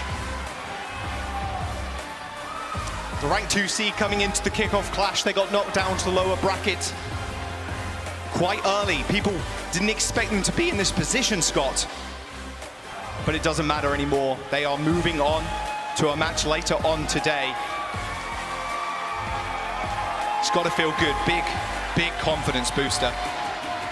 They know that comp so well, and it's paying off. Now you're waiting to see who you're going to play next. The Houston Outlaws or the San Francisco Shock. There's rivalries in both of those matches. They've already lost in Texas to the Houston Outlaws, and the San Francisco Shock only just recently dropped their first match. It's going to be a banger no matter who we come up to, but Florida Mayhem, their kickoff clash ends here. They've had a great performance. They got the number 4 seed against all expectations. They had a great match. They pushed Dallas Fuel to the edge in this match as well. You got to go home happy if you're them. Few things to work on, especially with the dive, but you can definitely hold your heads high, and they're warmed up today too. I think that's one of the most important things to think about. They're ready to rock and roll. That has to be the weakness, the Achilles heel of the Dallas Fuel right now. Something they need to solve if they can for their match coming up later today, because their dive is their weakness. I don't believe they've won a single dive map so far, actually maybe in their first series, but it needs to be better because they can't keep dropping these maps because better teams will punish them. The Gladiators did punish them. They need to catch up. Just rinse, repeat. That's what they've got to think. Rinse, repeat. Looks like we got an interview down on the stage with Danny. We got the big man, Edison, on the stage. Johnson Costa, thank you very much. What is up, everybody? I'm here with Edison from Dallas Fuel. Everybody make some noise. Woo! That was a close call. That was a close match. You know, although you guys did get the dub today, I do feel like, you know, Florida Mayhem did put up a good fight. Was there anything about Florida Mayhem that gave you a hard time? 자, 오늘 경기 당연하고요. 다행히도 달라스 팀이 승리를 거뒀지만 제가 봤을 때는 플로리다 팀도 상당히 좋은 경기력을 보여준 것 같습니다. 에디슨 선수가 보셨을 때 플로리다 팀에서 좀 이 부분은 좀 상대하기 좀 껄끄러웠다, 좀 힘들었다 하는 게 있었나요? 제가 생각했을 때는 좀 라인 조합이 힘들다고 생각을 했었는데 생각보다 뭐 강하진 않았어요. 라인 조합이. 네. I mean, going into today's match, I did think that the Ryan Rush comp from the Florida Mayhem was something to look out for, and I was a little bit about that Rush comp, but I mean, it wasn't as difficult as I thought it would be. Yeah, and you're totally right because you guys did get the win. Also, I mean, Dallas Fuel, I think, if we think about Dallas Fuel right now, I think the first thing that pops into my head is your Zarya Reaper composition. You and Hanbin's, just that teamwork is just immaculate. I'm just out of curiosity, do you guys do any like special training between the two? Do you guys do anything special? 자, 두 번째 질문은 오늘 아무래도 달라스 팀을 얘기하면 이 자리아 조합을 얘기를 해야 될 것 같아요. 아무래도 그게 제일 센 조합이기 때문에 달라스 팀이 제일 기용을 많이 하는 기용을 많이 하는 조합이기 때문에 에디스 선수랑 이제 한빈 선수랑 이 팀워크를 위해서 좀 이렇게 스페셜하게 뭐를 좀 하는 게 있나요? 딱히 없긴 한데 이제 자리아 리퍼 조합을 할 때 항상 서로 말을 많이 하고 그리고 서로 잘 맞춰주는 것 같아요. 딱히 트레이닝 같은 거는 없어요. 네. Unfortunately, there's no special training that we do between me and Hanbin, but we do communicate a lot more than usual when we do use the Zarya Reaper composition, and we sort of try to look out for one another, and I think that's where the teamwork comes in from. All right, last question. You guys actually have another match coming up later tonight, and it's gonna be either you guys are going to be up against San Francisco Shock or Houston Outlaws, and I just want to get your opinion, Edison. Who do you want to play next? 자, 다음 질문. Yeah. 네, 뭐 둘 중 팀 아무나 해도 상관없을 것 같아요. 그냥 아무나 올라와도 저희가 이길 수 있을 것 같기 때문에 그냥 뭐 아무나 올라와도 상관없을 것 같습니다. Doesn't really matter. Shock, Houston, I don't really care. I'm pretty sure we're gonna win, so I don't care. My man! Everybody, give it up for Edison. Thank you so much. That is all I have down here. Costa and Josh, take it away. He doesn't care. Doesn't care. He does not care who he faces. He's going to beat them to a pulp regardless. He seems mad, and deservedly so. Took that loss to the Gladiators yesterday.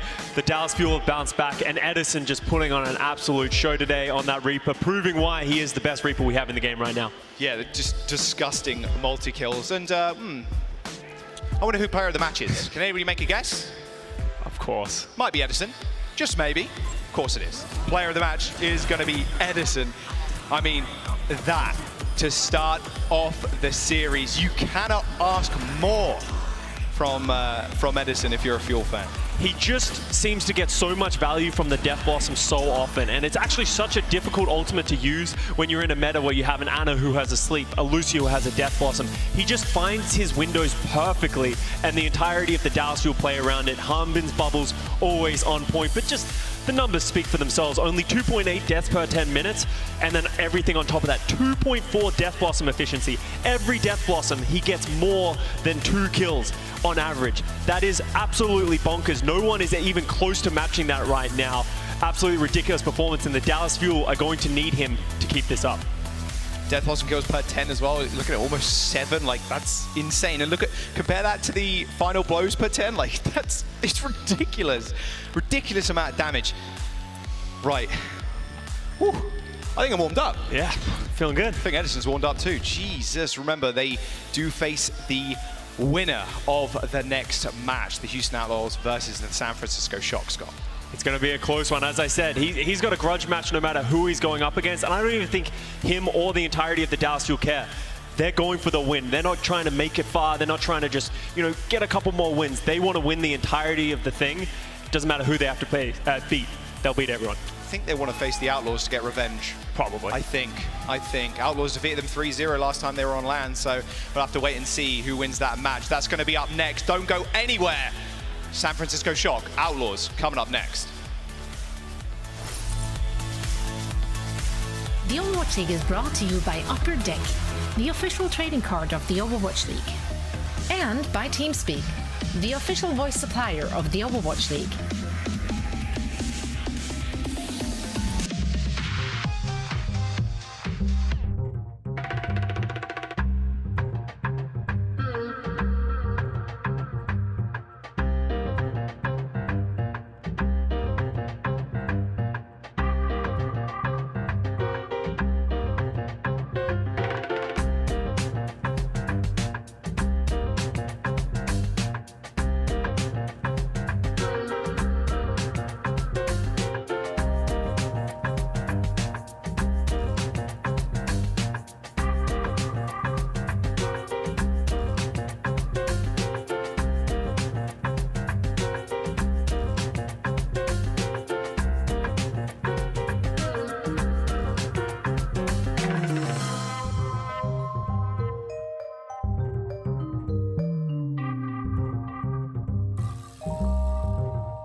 welcome to our first game break today. It is day number 3 in our kickoff clash. Zoe here, joined by Reinforce as well as Necro, which is coming in remotely to break down all the action. So, talking about the game we just got to see, I mean, Dallas Fuel, they came out strong out of the gate. The Mayhem looked baffled, taken aback in that very first round. However, they seem to warm up later on. And Reinforce, you said that may have been on Coliseum one of the best, if not the best, losing performances you've ever seen in the Overwatch League. Yeah, I mean, okay.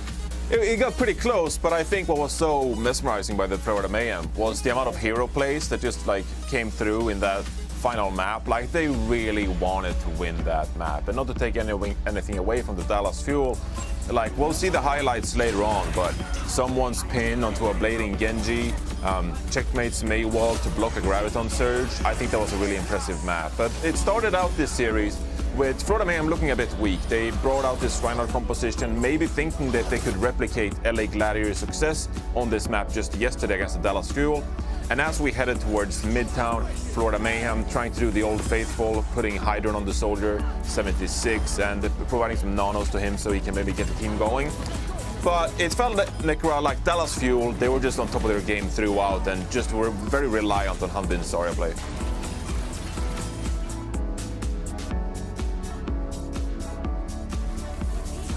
Back row. Oh, sorry. Hi. Yeah, would love to talk a little bit more about this match here. I'm sorry, Necro. My bad. No, all good. My bad. I was like, oh, I guess I'll talk about this a little bit. I think the big point that I want to point out here is that, you know, I think the dive still looked a little bit weak for the Dallas Fuel. I mean, obviously Florida Mayhem has a lot of comfortability on this particular composition, and so that was very obvious to see Florida Mayhem get the win on Gibraltar, but it really was about the Edison for me. The Edison Reaper for the Dallas Fuel was just absolutely amazing. I mean, we've got to watch some of these Coliseum highlights though, because you're right, Reinforce, Florida Mayhem put up a fantastic fight, and they definitely didn't go down without one, but it definitely was about Reaper. It was all about the Reaper for me. Edison has been performing on this hero really, really well, but when you take a look at his performance today versus his overall performance for the season so far, it's pretty clear that he popped the heck off. I mean, look at that. That's nuts. That's crazy. Feels good when you can defeat yourself. I mean, that's growth, everyone. That's what you're seeing on your screens right now. Yeah. But yeah, Edison, absolute scary to go up against him, and of course the team looking so very strong on that Zarya composition. That just seems to be their bread and butter right now. And if you're any other team, you want to force them off of that comfortable kind of composition, right? And that is what the Mayhem tried to do and succeeded, at least on Gibraltar, where we finally got to see that Widow duel we were talking about heading into that one. So that was a sight for sore eyes. Now, unfortunately, Mayhem is out, but they should be proud of how far they took it and how well they looked as they played their last match on stage. Can't wait to see more from the Mayhem heading into the rest of the season. Now, Dallas, they're still in it to win it, but with their next match, everything will be on the line still. Now, they are waiting for their opponent, and that will be either the San Francisco Shock or the Houston Outlaws. And that is our next match of the day, another elimination match. Houston coming in, of course, with a home crowd buff. How much is that going to help them, though, Necro? I think that could actually help them a lot. I mean, Houston Outlaws, they were able to win on their very first LAN of the season, and we know how rowdy those Texas fans can get. We love you guys. But I think the big thing here is actually that because if Houston Outlaws can keep up this aggressive pressure they were able to put on yesterday with the Moira and the Doomfist, we saw how San Francisco kind of topple over to a playstyle like that from the Atlanta Reign. And so can they actually bounce back? That's what I've got my eyes on moving into the series. Did you see that? She said she loves the Houston Outlaws fans, and yet only the two of us were the ones to predict the Houston Outlaws. What's going on with that, Necro? Why didn't you predict the Outlaws then? Hey! You love them so much. Come on. Okay, hold on. Well, you know what? Because I just... They've let me down already, okay? And my predictions have been wrong about them. That sounds like an Outlaws fan, all right. Yeah, so there you go. I feel with you. Like it was a tough one to predict, but honestly, if I'm only basing my predictions on the performances from both of those teams, which we saw so far in the Kickoff Clash, only in the Kickoff Clash, Houston should be winning this. Yeah, I mean, I think that's a really good point. They were strong and they were flexible as well, and they showed us more versatility than they have ever before. So I got faith. I mean, they've looked. I was gonna say shocky, but that would have been too far. The shaky so far. Questionable performances against both Washington Justice, dropping 2 maps, right, and then losing to the Atlanta Reign as well. Winner goes on to play the Dallas Fuel. If you come out of this matchup, if you're the Shock, like you gotta be on top of your A game. I mean, you're in the elimination match already. And you need the entire team to step up. It can't always just be proper on this Tracer, right? Especially if you even advance in this series and go on to face someone like the Dallas Fuel. You would have to have the entire team, like Hilo, we talked about him quite a lot, about the Soldier and the Widowmaker play from him, Finn on Diana, for example. So this is a Shock squad that is capable of more. And if you want to win this tournament, they'll have to step it up pretty massively, in my opinion. Yeah, I mean, Houston has the added, how do you say that? What's the word? The English word. I'm asking the other forerunner in the bus. That's great. The added motivation. That's the word I was looking for. They got the added motivation of wanting to have another Battle of Texas, or for Texas. I don't know, but there's a battle and it's happening in Texas against the Dallas Fuel in the next round. What a banger of a match that will be, and at least one of the team wants the revenge, so that will be such a fun one. What a treat that will be for us, but for that the Shock needs to lose this game, and I'm pretty sure they got other plans. Now we are ready to get things started. For now we're going to head into a very quick break, and then we're heading back to Texas.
One team already knocked out.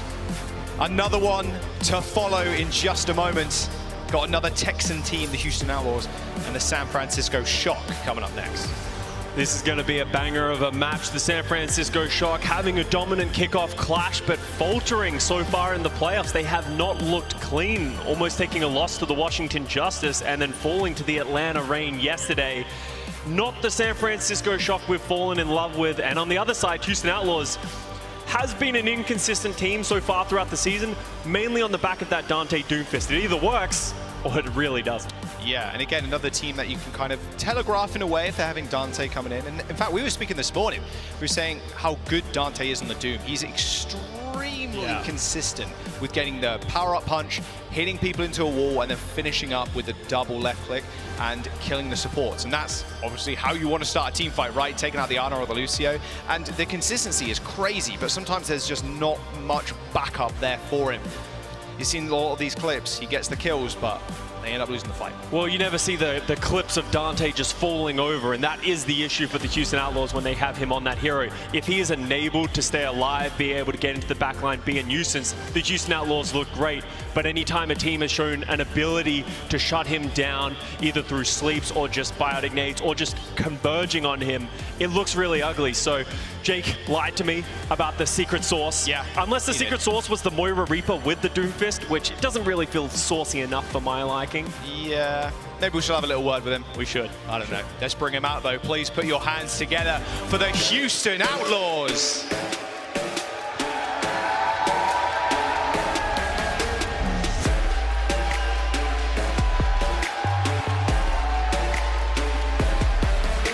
The player coming out first, that's what you've got to keep your eyes on. Pelican, just God gamer in the flesh. He has been exceptional this season, and I think a big boom for the Outlaws as a whole in 2022. There was a massive signing. Everybody was so hyped for the Outlaws when Pelican came on roster. Anyone who signs the Rookie of the Year of the previous year is obviously going to get an upgrade, and Pelican making magic happen yesterday on the Hangzhou, on Colosseo. I don't know how many kills he got. I'm just going to make up a number, 37. He got 37 kills at the end of that Colosseo and was just putting out a ton of work throughout the entirety of the series. But you need to keep that in mind. The Houston Outlaws, they were on the ropes. They were in trouble in that map and potentially the series if they didn't get that closeout. So they need to be cleaner and they need to play better fundamentally as a team if they're going to take down a team of the caliber of the San Francisco Shock. Yeah, Dante is going to be starting, so we know it's going to be a little bit of Doom Fist. What do you want for Outlaws win? Outlaws win. That'd be a nice birthday present for him. It would be. It would be. But they are going up against the #1 seed. I'd be pretty scared if I were them right now, but two-time champs. They're here for a very good reason. They want to continue that legacy that they've built up. Please welcome the San Francisco Shock.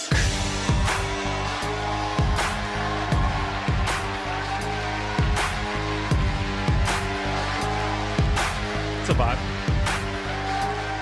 Another team that has picked up some crazy rookies. Proper. Already in a lot of people's minds as the Rookie of the Year. He put on some of those performances against the Washington Justice. He was the catalyst that led to that reverse sweep against the Washington Justice. But that is my point for the Shock right now.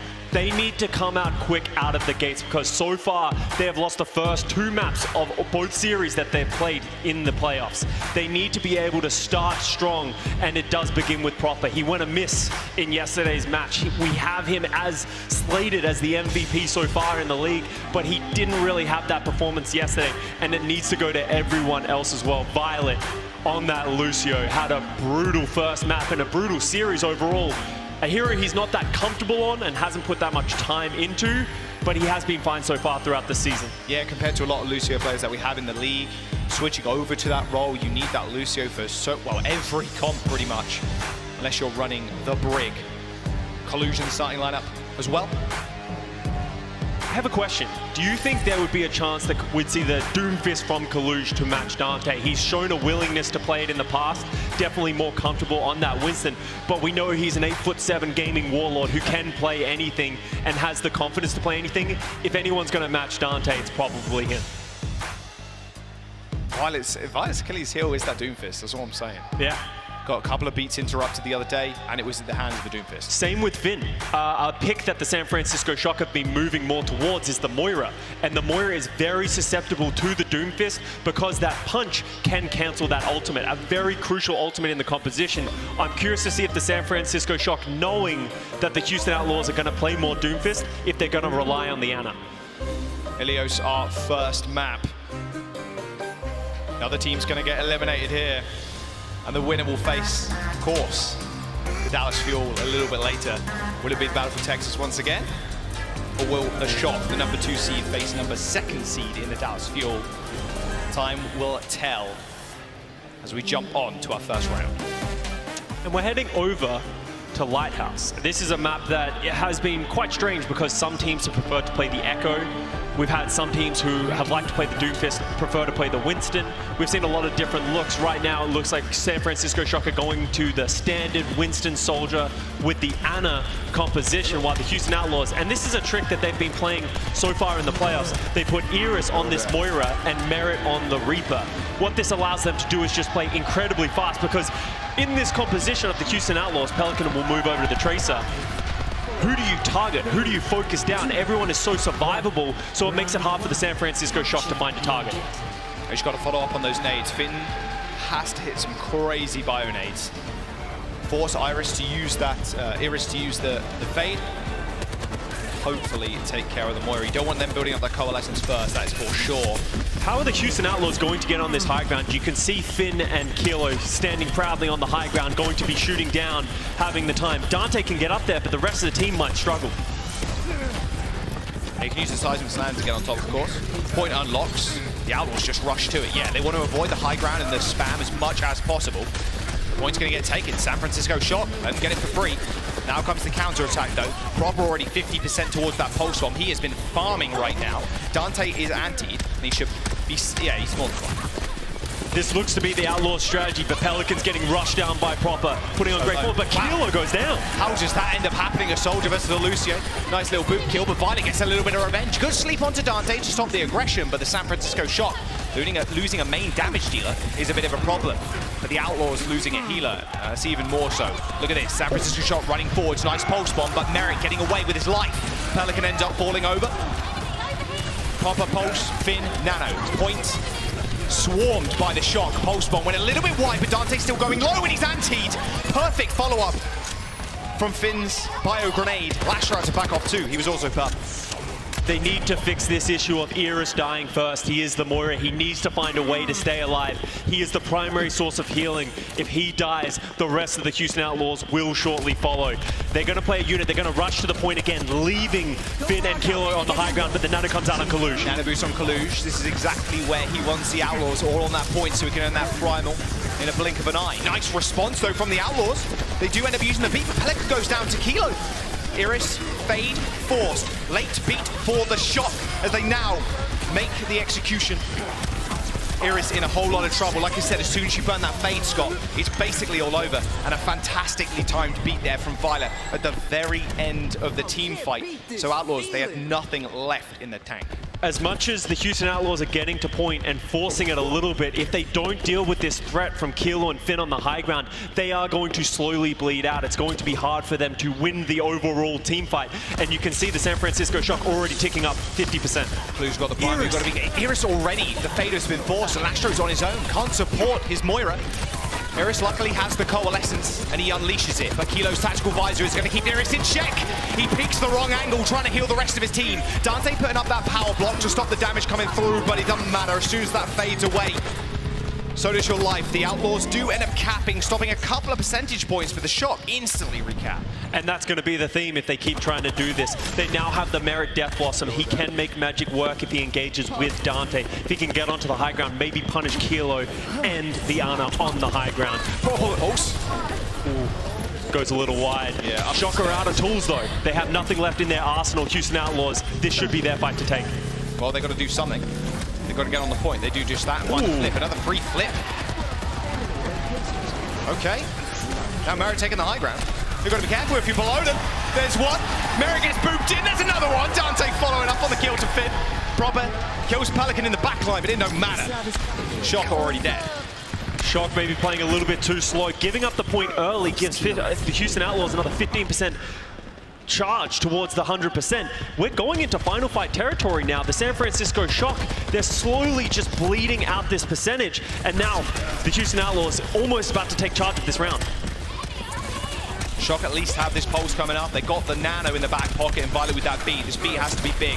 Activating lane, you should be good. Nice force of the fade by Kalush, but can they follow it up with any meaningful damage? A punch into the wall. He's trying so hard to kill Iris, but the beat is going to make it impossible. A three-man stun punch into the wall, but still no follow-up from the San Francisco Shock. The pulse bomb could be big. Proper's got to hit this. It could be all over if he doesn't. A nice stick. Dante dies. The Shock still need to touch the point as OT needs to be triggered. It was close, and because of that, Proper needed to get there, and the Outlaws knew it. They could just run down the rest of the Shock. Kilo with the visor. Iris does pop the coalescence, and he's now trying to dodge around the pillars, and he does a good job of it. Lastro with the final kill onto Kilo. Proper causing OT, and Outlaws at the very last second are holding strong. The Shock can come back, but it's looking rather unlikely now. The Houston Outlaws just getting control of that fight, that sustainability really keeping them through this round. Kalush, importantly, switching to the Doomfist halfway through that round in those final fights, struggling to stay alive when he doesn't have that primal rage, when he doesn't have the nano. It just feels like he's getting slowly poked down. And this is something that we've known from the Doomfist compositions so far throughout the season, is that it is very strong against the Winston. Those left-click shotguns from the Doomfist just does so much damage to the Winston. Houston Outlaws getting the first round and taking control. Interested to see if we're going to see a Widow matchup. Merit hovering it right now. I want to see it, I really do. If you take the more aggressive angle as the Shock, just go this full dive, it can be hard for Merit to do much, but if you cap that point and give Merit all that space, it can be very tough. It's all about this first fight. Setting up Merit is key here for the Outlaws. Kalush once again sticking onto that Doomfist, going to take the head-to-head, and instant value from Merit on the Widow.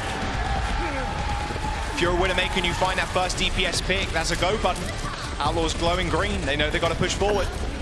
Kilo, luckily enough, is on the Soldier, so he's going to be able to get back to the point fast, but look at the space that's been garnered now by the Outlaws. Point unlocks, they should get the cap. Big plays by Merit, making his presence known, because the San Francisco Shock, they're all going into the left, but Kilo gets him with a helix across the map. Wow, a little bit of revenge. That's what you like to see. Dante gets put to sleep. His power block is up, but he's instantly killed off. Nice punch by Kalush there. Stops that power block from going on. Pelican takes care of Finn. So Violet's now solo healer on the point. Well, solo healer, Kilo's got that healing station down, healing up the rest of his team. 1.5. That'll do. You see the value of the Ana there from Finn against the Doomfist. If you hit that sleep, your team is able to converge around and Biotic Nade. There's almost nothing you can do at that point. Merit switching over to the Sombra. Wow, a hero that I do not like. I will just be honest, and a lot of people don't. It's hard to get value because of how much you're outside of the fight. You provide a lot of cycling, but hack onto Finn. Nice dive, but Finn just backs away. A nice little double stun there onto Finn and Violet from Dante, but can he get much more? Nice pulse, instant punch there, stops that damage, resist from going through. The San Francisco Shock replying kind with a beat, and Kilo just gets focused. It's a nice beat by Violet, but these hacks are actually been pretty well placed.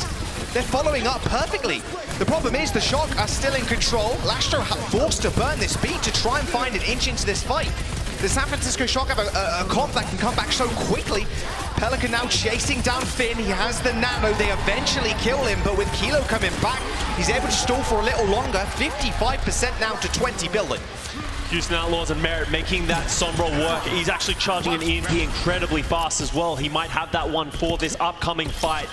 You can understand the reasoning of the pick of the Sombra. When the Doomfist goes in, if you hack him, especially through the power block, he becomes powerless and takes so much damage. They're going to look to isolate Kalush when he goes in. There's a lot of ults on both sides. Pelican opens it up with a pulse bomb on a Kilo though. Kalush with the nano. Can he kill Lastro? Proper helps him do it. And Violet in the back line, in fact, or in the front line, I should say. Nice little meteor strike from Dante. Kalush is in a little bit of trouble trying to kill the Doomfist, but look at this. Iris's coalescence doing way too much work for the Shock to deal with. They need to muster something now They've got to go up against this EMP. Violet's beat has to be perfectly timed. Finn loses the nano as he's going down, tries to throw it and actually loses it, doesn't get any value, so they might not have answers to the EMP. 4-man EMP, nice dive from the Outlaws, the visor to stop the bleeding. And that EMP, the hack doesn't last for too long, so Kilo can almost instantly use that Violet. And now Violet with the beat. The Outlaws, they don't know what to do with themselves. You have to back off. You're up against that visor and the beat. You can't isolate Kilo and kill him. 60% now for the shot. Iris goes for the reset. They know they got maybe 1.5 fights to go now before they claim the map. Shock bunkering down in that room when the EMP goes off allows them to sustain through and then counterpunch against the Houston Outlaws. Now they have the positioning. Kluge on the Doomfist. He has that Meteor Strike, but he's got to be careful of getting hacked and isolated so he does not go down. Might want to use it defensively, maybe. Merit looking for the hack. Gets oh no, doesn't quite get Kilo. Kilo spotted him out, and now Merit's out of the action for just a brief moment in time. Pulsworm goes through from Pelican, expecting Kalush to dive on in there with a punch. The Meteor Strike to separate to both DPS and tank from the supports, but it doesn't matter. Iris kills proper as the point is attempted to getting flipped by the Outlaws. 98% now online for the shot. The nano onto Kilo. That's a lot of damage, but can he get anything done? The Outlaws are doing a good job of mitigating it, but the Helix Rockets finishes off Dante. Merit falls 2. This is it. The Shock need a recap here. The beat from Lastro hits 3, and Iris is close to that coalescence. Kilo ends up going down. Proper and Kalush have to get back to this point now. You can tell the sustainability coming from Iris with the coalescence. Yeah, the coalescence is used, it's gone. Proper takes the kill, and now a hack onto Kalush. You're done for, son. The Outlaws, they're trying to clean the Shock off of the point. Violet from the top ropes, close to getting stunned out of the beat, but he still gets it off. Proper still alive and well. He's 5% towards that pulse, but he gets hacked. He has to just stay alive for as long as possible because everybody else on his team is just falling. He's so close to getting it. Another EMP from Merit, and the Houston Outlaws wipe the Shock and take map 1. Holy moly. That kill by Iris onto Kilo and then getting the coalescence was so clutch. We talked about it in the first round. He needs to stay alive. Putting that to another level in that round. Stays alive, stays on the point, and able to sustain the San Francisco Shock and get that final map win. You may have not liked it, Scott, but that Sombra looked good for the Outlaws. Those EMPs, those manual hacks, looking rather clean. Do they kind of stick with this? Not sure. The Shock get their chance to choose the map coming up next. So we're going to pick something more in their wheelhouse. We're going to jump to a break. We'll see you guys after this.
Please don't let me in Please don't let me into my zone. I just need some time on my own. All these people trying to get a conversation. You can conversate to that tone. My gut eyes on that throne, yeah. So I'm never alone, yeah. All these people trying to box me in. I'm at my weather, it's on, yeah. Now they ask where I'm at. Making hits that line back. I'm MJ, I'm 2-3, man. I just need some time back. I'm zoned in like defense. My life gone, no recess. But I live my best one, so I got no regrets. So I'm gone. Finally back in my home. I'm working like so much, they swear I had me a clone. Can't answer my phone now, just leave it there, that tone. Ballin' can't beat me up, cause I'm back in my zone now. A good start for the Outlaws with Doomte being the prevailing pick. I love me some Dante Doomfist. A whole lot of love for Piggy as well. Can't forget about Piggy. I thought you were about to say Dumte for a second. The Texan fans would get very upset at you. No. I would never say that. Dante's been very prevalent on Twitter, being like, I believe in the Doomfist pick. He thinks it's good. He doesn't believe he's being hard counted, that he's getting value, and he's proving it today. He really is.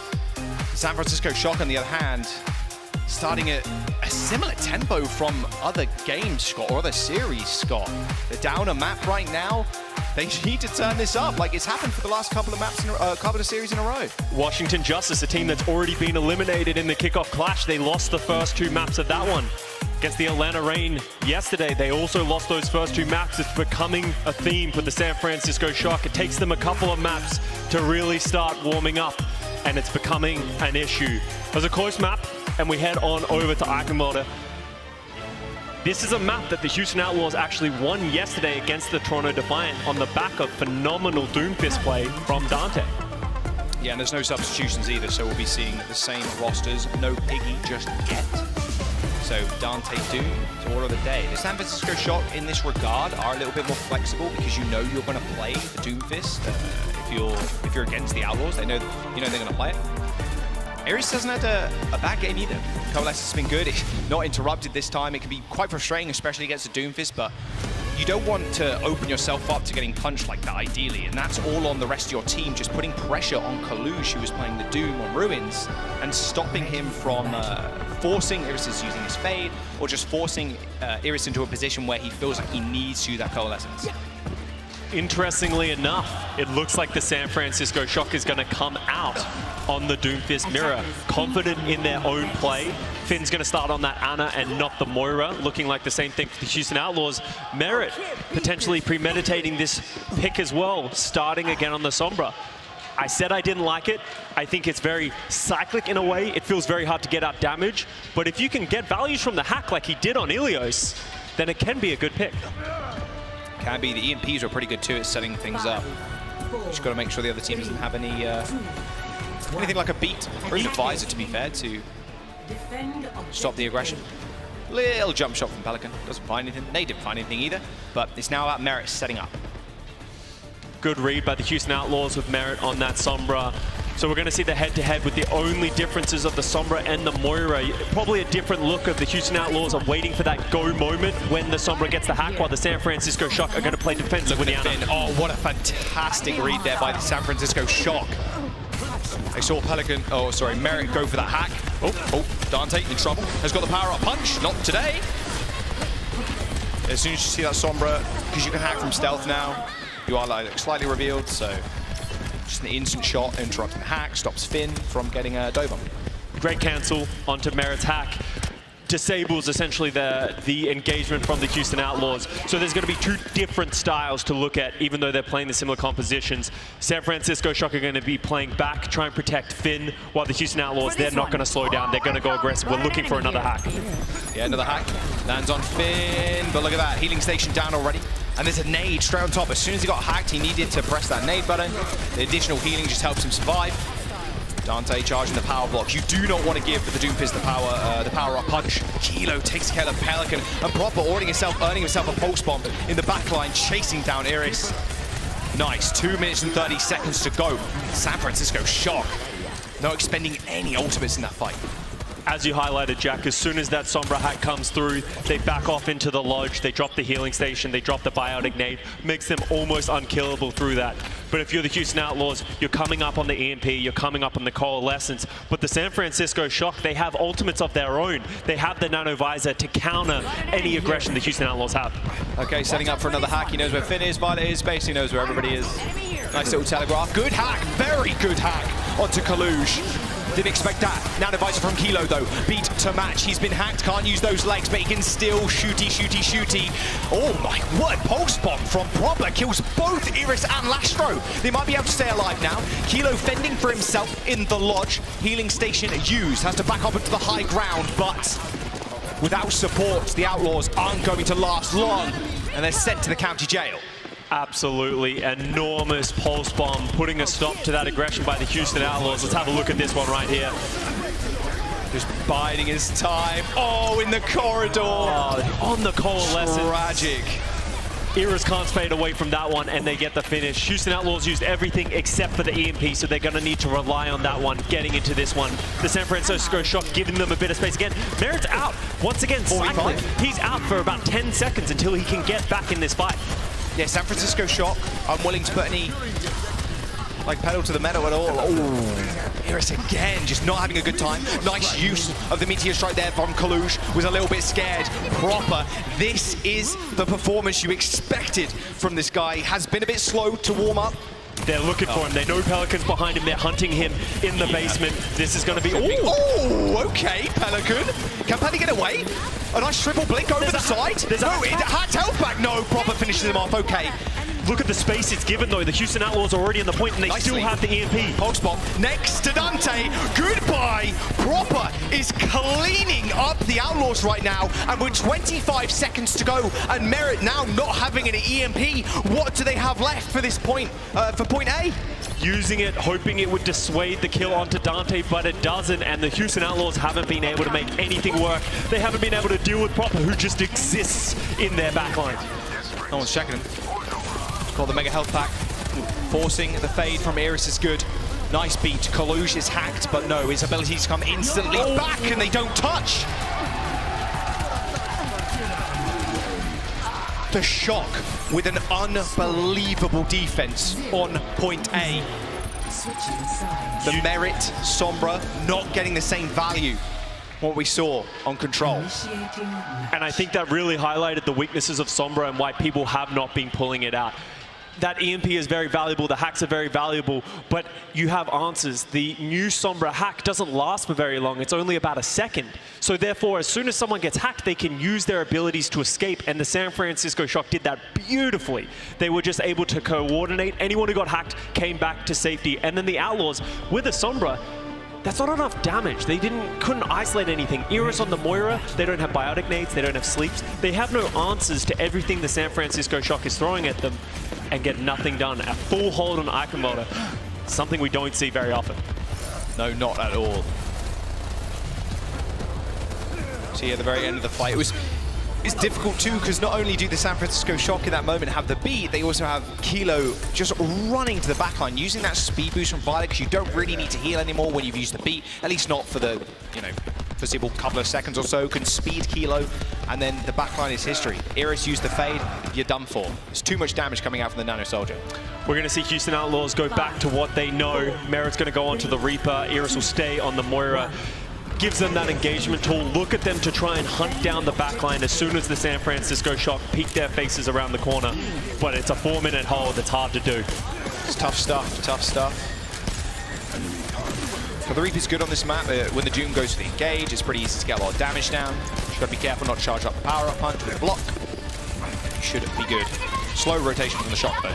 You can see the Shock knowing that that's what the Houston Outlaws are waiting for, trying to stay protected. They're moving into the glass room. Oh dear. Houston Outlaws starting to back up. They need to be careful of the biotic nades from Finn. Needs to be careful of Proper, who's on the flank. Nice forcing of the recall there by Pelican. Everybody's in that small room. They take care of Merit already. Dante is dead. This isn't a good look from the Outlaws at all. Lastro in the small corridor, staying alive, keeping his team healthy. Kills Violet. Lastro actually coming up clutch for the Outlaws at the very end. There's almost a tick completed. You saw that Proper all the time, like all that whole time. He's just pressuring the point, pressuring the back line, making sure Outlaws not only have to look forward, but behind them. And Prophet's just going to do that. He's going to continue to just exist in the backline. He has a pulse bomb coming up soon. He can finish the map with just one quality one there. San Francisco Shock stepping up once again. Nice leap onto Dante. Can Proper earn a pulse bomb before anything happens? Dante is purple. No power block in sight. Someone needs to save him. It's not quite quick enough. Proper has the pulse. Outlaws have already lost 3. It's as good as over. A nice stick onto Iris. A recall onto the point, and the San Francisco Shock secure that 33%. They take map number 2 and tie this series up. A slow start for the Shock over the last couple of series, but they're coming alive way sooner than what we normally see. We questioned whether or not Kaluj would want to pull out that Mirror Doomfist, and San Francisco Shock proving very proficient at this composition. If you're the Houston Outlaws, do you go back to the Mirror, put Merit onto that Soldier, or are you confident in this Moira Reaper rush? Maybe, but that did not work on this map. It was just map diff, not sure. Maybe that was Jake's secret sauce that we haven't seen a whole bunch of yet. Like, I'm not entirely certain. We're going to jump to a break. It's now Outlaws' turn to choose the map. We'll see in a sec.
doesn't strike twice, has never met the San Francisco shot. Some of the most hardcore carry performances that I've ever seen. Just a depth of talent on their roster that can't be denied. I mean, what more can you ask from the Shock? This is going to be a wild ride. Violet is cracked. He's out of his mind. I say that justice. Okay. Tasted everything right now. Jesus Christ, dude. Sam is deadlifting right now, actually. Finish is doing so much. Cleans it up like DPS and Yardage. San Francisco has cemented themselves as the greatest team in Overwatch. What's better than hitting a huge Primal Rage? Well, doing it in style. Tune in and watch 5 hours of the Kickoff Clash this weekend to claim your very own Overwatch League Winston home and away skins. Looking pretty snazzy out there and ranked. It's gonna be a good time. All right, Scott. Map number 3. Houston Outlaws. They took control. Shock social media. Post the meme, please. Thank you. Map number 2 was the Shocks in quite dominating fashion, mind you. Eichenwalde was held by them and then just swiftly took that 33%. We go on to Route 66 as our next map, a map we've not actually seen so far in the tournament. That's usually because teams prioritize playing that dive on Dorado, on Watchpoint Gibraltar. While if you're the Houston Outlaws, they don't have a Winston player. They haven't shown a willingness to put Piggy on that hero. So Route 66 is really the least bad option if you're the Houston Outlaws. So I wouldn't be surprised if they put a lot of work and time into this map. I'm curious to see what they're going to pull out because, as you said, Jack, we have not seen this map so far in the tournament. Well, we know what the Outlaws are going to play. It's the Doomfist. It's whether Merit actually flexes off his Sombra, because he did try a little bit of both. It was defensive Sombra, and then he went for the Reaper as well. Sorry, defensive Reaper and an aggressive Sombra, the attacking Sombra. And it works on control. You don't get a whole lot of space, to be fair, when you attack just the singular point of Eichenwalde, so it's difficult for Merit to find these off angles to hack the supports, even hack Kaluj. He had that one good hack on Kaluj's Doomfist. They followed up with a kill, but then it's proper, just doing proper things, getting a double pulse bomb, and yeah, you can't really account for that, to be honest. Well, you should. If you're not accounting for Proper to be in your backline and just do that much work, then you're not thinking hard enough, because Proper actually, fun fact, did not die in the last map. He was just existing in the backline, and when they're not playing that Ana or anything that really has that high damage output, there's nothing to really punish Proper. Going into this map, though, it looks like we're going to see some Widowmaker, interestingly enough, for Merit. Curious to see if Proper will walk out of spawn on this Widow. I doubt it. If they were going to play the Widowmaker, they usually go towards Kilo on that one. But I could... No, I'm right. Kilo goes over to the Soldier, Proper over to the Tracer. They're going to play the Doomfist dive, while the Houston Outlaws sticking with Iris on that Moira. But Merit on the Widow is another look. It is another look. Okay. Proper's trying to find him. There you go. Okay, using the ping system. Excellent stuff. Good advertising. San Francisco Shock, they're going to have a tough time actually getting to the Widow. They have to just rely on Proper really to distract Merit for long enough. Oh, nice couple of just SMG headshots. Bit of dishonest play, but ooh, yeah, no recall, no problem. Kaluj, however, taking out Dante. Spawns are way closer for the Shock, so the Outlaws now have to be careful. You can see the adjustment by the Houston Outlaws. Lastro marking Proper, not allowing him to just get into the backline and live for free. Merit being able to shoot freely now that Proper is down, but the San Francisco Shock with that pick onto onto Dante, being able to get the first half of the first point. You can say either way, Doomte. Doomte, yeah. Doomte, that's fine. This is my brain. Man, Merit's having a tough time getting anything done right now. In fact, just a double punch there from Kaluj. Power block up. Don't want to charge that power up, though. Straight to the backline again. Merit having a tough time. Look, he's trying to get angles, but Kaluj just chased him that in, like, around the entire point. Like, what do you do if you're Merit right there? It feels like right now he needs to switch. There's no space granted by the Outlaws to give Merit a few sightlines. And that's the problem with playing the defensive Widowmaker, is if they go fast like the San Francisco Shock are, it becomes impossible to freely shoot, and you see that Merit switches over to the Reaper. They're going back to the setup that we had in Eichenwalde. Okay, the cart has not been pushed that far, luckily, for the Outlaws, and they can attempt to go in with a Coalescence. The punch has already been used by Kaluj. In fact, he's using a Meteor Strike to get away. Nano boost onto Kilo, no visor, but not normally a problem for Kilo. And now with the Outlaws on the high ground, he's very willing to just run them down. He's got a beat in his back, and Merit bites the dust. The San Francisco Shock keeping the payload going. No way Lashro used this beat to keep them in this fight. It's more than lost for them right now. The Shock with a beat and a nano, and a visor, and a pulse, and a meteor strike to get point A. Sometimes just walking in and pressing Q is the best course of action. Using all those ultimates to get that first point is not the worst thing in the world. Outlaws weren't able to keep up pace with Merits having to switch heroes and Lastro not at that beat yet, and they lose the first point in a pretty quick time. So the Houston Outlaws are back on that Reaper Moira composition. We've talked about it. They need to find a way to isolate the San Francisco Shock backline because they don't have the same level of damage and pick potential with biotic nades, but there's a pulse bomb from Pelican to bust it wide open. There's the pick that you wanted? Yeah, okay. That's a good start. Wait for those doors to close too. Pretty easy to hang around here with the Doom Fist. A massive wall can be a little backboard for the punch. All right, let's see what Shock want to do next. They've got, well, kind of got Pulse coming up. Proper charges it incredibly quickly there. They still have the Lastro sound barrier as well, so you can see the Houston Outlaws having the confidence in that ultimate. Playing aggressive. Proper down again.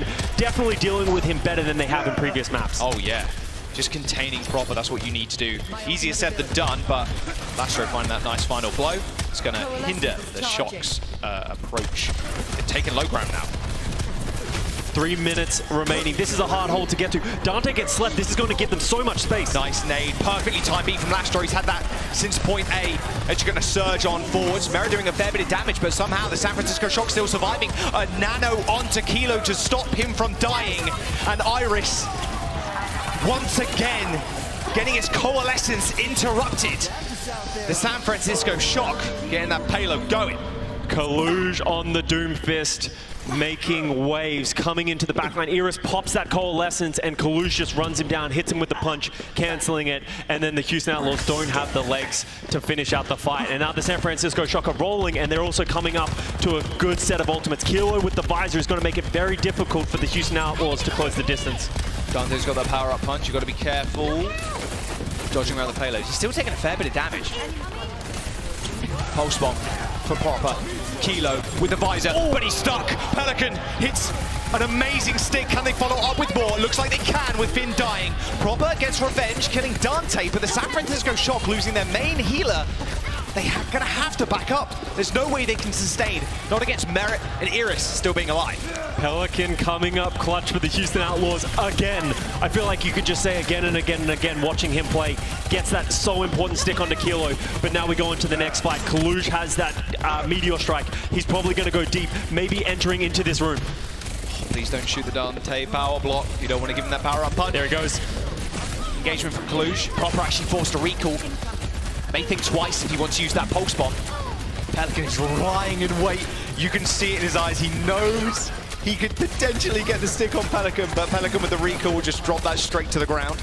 Still moving the payload though. Good bit of aggression from the San Francisco Shock. Pelican throwing out the pulse, goes wide. And Finn coming up to a nano. Proper kills Iris again. Lastro with the beat to sustain through all of this damage. Merrick doesn't receive the over shield, so has to back off. The San Francisco Shock are going to win this fight right here, right now with a Bionade. But Merritt comes up big, actually with a Death Blossom. He does kill two, but Finn was off to the sidelines, didn't get any damage from that Death Blossom, so is able to just sit on the high ground, hold on to the nano, and keep his DPS and tanks alive. Are the Outlaws going to go for this? They have the Coalescence coming up soon. It's getting close. They are going to contest. Dante's holding down the cart. He's got the power block going. Iris with that coalescence. If he gets this interrupted, it could be done. Nano onto Kaluge. Everybody's in that tight corridor. You're going to have to dodge it somehow, some way. Not going to be possible, though. Kaluge going crazy in the back line. Proper finishing that one up through. Team kill for the San Francisco Shock as they claim point B.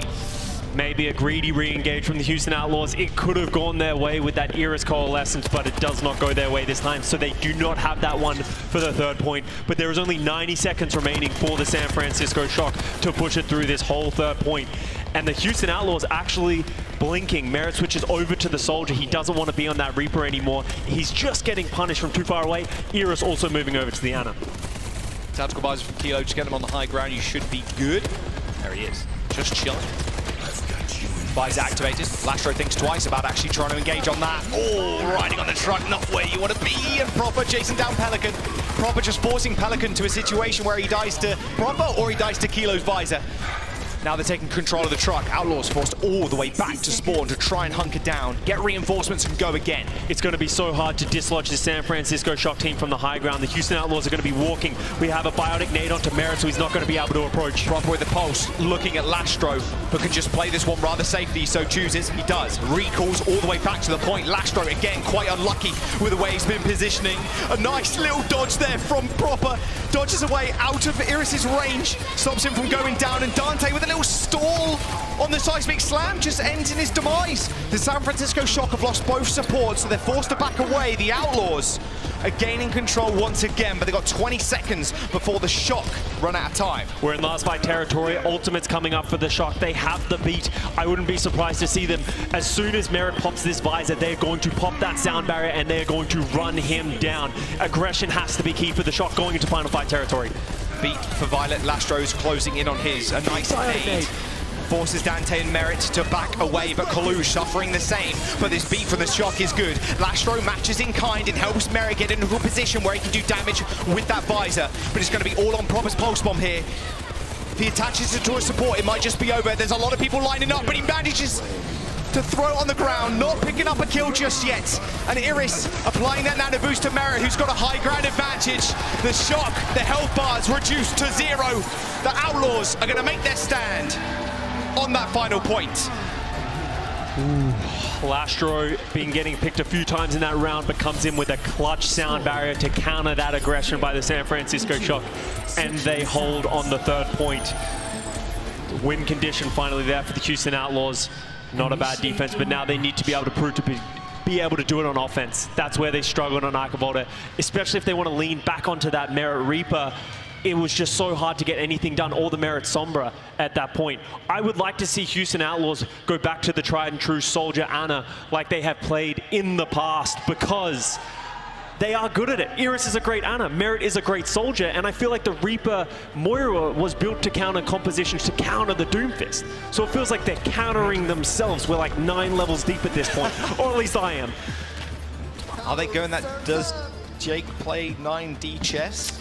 Not sure. His brain's big enough to do that. It is a very big brain, but smart lad. Houston Outlaws right now showing off that they want to put Iris back onto that Moira. Merit on the Hangzhou would be an interesting change. Merit's just playing mystery heroes at this point. Okay. I don't know if they're going to see that. Maybe just a Sonic Arrow just to sniff out any... You're probably right. Like close defense. Seems so. It's very, gets a wild headshot. It's very impressive right now for me, the San Francisco Shock, having this look of Kalush on the Doomfist, because it's something we haven't seen much of them so far this season. And if they have that in their arsenal going forward into these future matches, if they win this match, then it's going to be important. Houston Outlaws committing to the Moira Reaper once again. Okay, the Shock playing all the way back. They don't want to engage on this on the forward hold. They're just happy to engage on the corner. Pelican getting very, very low. San Francisco Shock willing to give up the front half of this point because they want to set up on the high ground with the Ana and the Soldier once again, getting that first pick onto Dante. It is going to be very difficult for Dante to get any positioning on this point. Proper and Pelicans, old generation right now. Kind of nuts. 60% for Proper, 50% for Pelican. You can see the Outlaws trying to get positioning underneath the high ground in the gas station right now. They can keep pushing the card, and San Francisco Shock don't have any angles. Finn's probably looking for a biotic nade, get that big purple, and then that's go time for the San Francisco Shock. Yeah, really nice. You can see Kalush, though. He is currently contesting the payload. Oh, Kilo on the sign. Kilo on the sign, Kilo on the sign.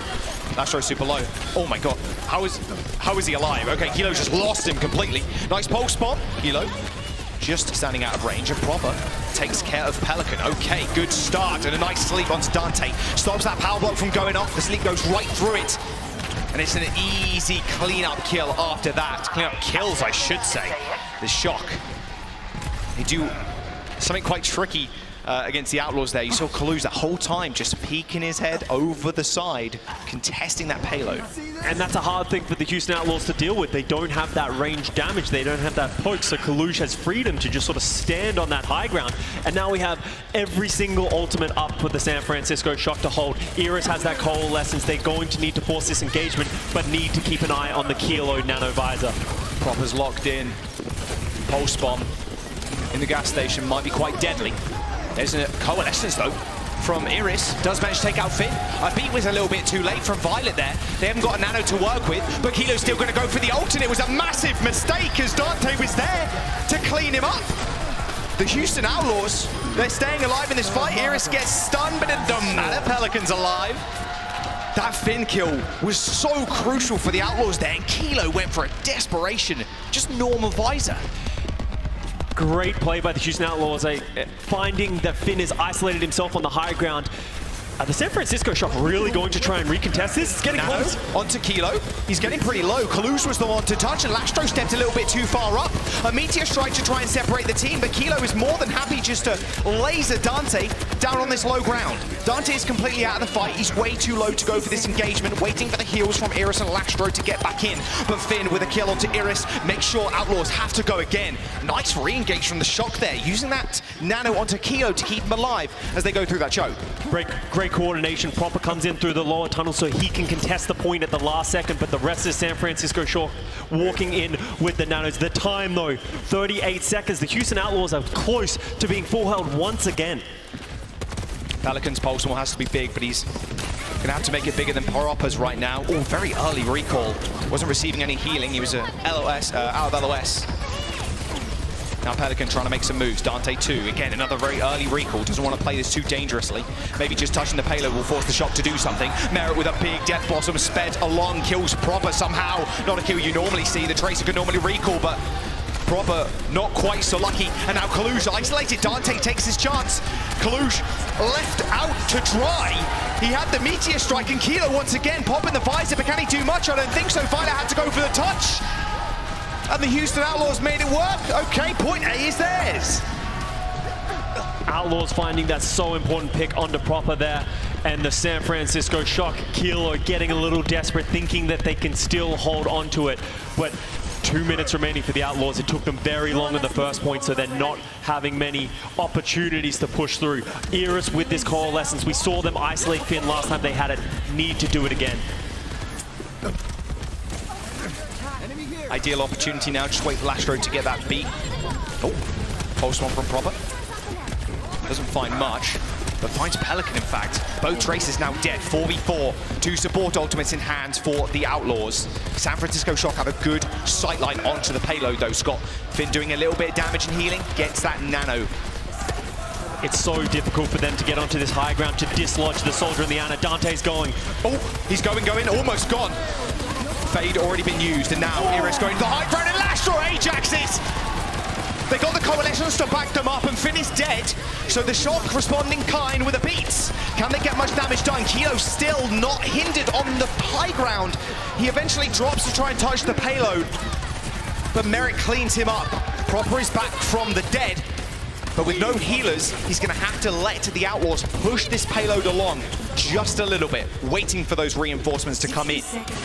Outlaws making the best of a bad situation, still managed to stay in the fight, but the San Francisco Shock are coming back. Kilo's finally coming back to that visor. Pelican's going to be looking for him with that pulse bomb. 45 seconds, we're getting close to last fight territory if the Houston Outlaws don't speed this up. They need to clutch up once again. Nice seismic slam into the punch, but Merritt once more. This is exactly the same thing that happened on point A. Merritt comes up big with a Death Blossom kill onto a DPS, and then the rest of the team capitalize on it. The Houston Outlaws still with a pulse in hand. But the Shock, they've done it once, they could do it again. They can go for the recontest. If they can get into this fight, the visor from Kilo could come up enormous, but it's almost impossible to get through this choke. This seems like a bad idea by the Shock. They're going to contest. Pulse on from Pelican goes wide, has to use a blink to dodge out of it so he doesn't die. Kilo now on the high ground where he loves to be. Nice pulse bomb from Propa. Outlaws, their final seconds are here. They need to come up big. Lastro and Pelican are dead. OT here. Merritt pops the rate to get out of that purple. But the Shock have the kills, they have the damage, they have the health, and they have the map. OT ticking through. Shock are on match point. San Francisco Shock proving me wrong. It felt like the Houston Outlaws just left the door open. The Shock able to funnel through that doorway, and once they're into the fight, they had the ultimates to get through. Great play by the San Francisco Shock. I can start to see and understand the Merit Reaper, how it provides value. You saw the Death Blossoms coming up clutch time and time again. But in the neutral, it just doesn't feel like he offers enough in comparison to the Kilo Soldier. He's just not enough damage, and Dante's just unable to do anything. It's time. It's time. The reverse sweep, well, kind of. Outlaws just need a match back. Okay, there's too many reverse sweeps this weekend, I'm gonna be real. And in fact, this league, this year to begin with. 2-1 to the San Francisco Shock. Let's jump to a break. It's Outlaws' time to choose a map. We'll see in a bit.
Violet, he tweeted a picture of himself with like those Terminator eyes that said, I have to win, I have to win, I have to win, I have to win, I have to win, I have to win. Violet can do it all, and so far he's showing up on those quote-unquote main support roles.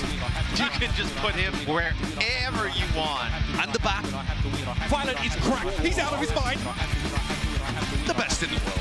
I mean, this guy is an absolute Zenyatta warlord. Jack of all trades, master of all trades. It's Violet. There's nobody who's on Violet's level. None of them are remotely as psycho as Violet is. Violet does what Violet does. Violet's on the Echo. All right, why not? Ooh. Violet the Daredevil, the evil Knievel of Overwatch. He's a god! Yeah. Violet is actually a god! It's crazy. Violet and the Shock. They're one map away from knocking out the Houston Outlaws in front of a Texan crowd, Scott. They're ready to rock and roll. That's Route 66 game. Tough stuff. They stopped the Outlaws just before that second point. The Houston Outlaws really leaning heavily onto that Dante Doomfist with that Merit Reaper, and it hasn't played off of them so far in this series. The San Francisco Shock showing that they can mirror it. But we're going on to a new map, Colosseo, and your boy Piggy's coming in.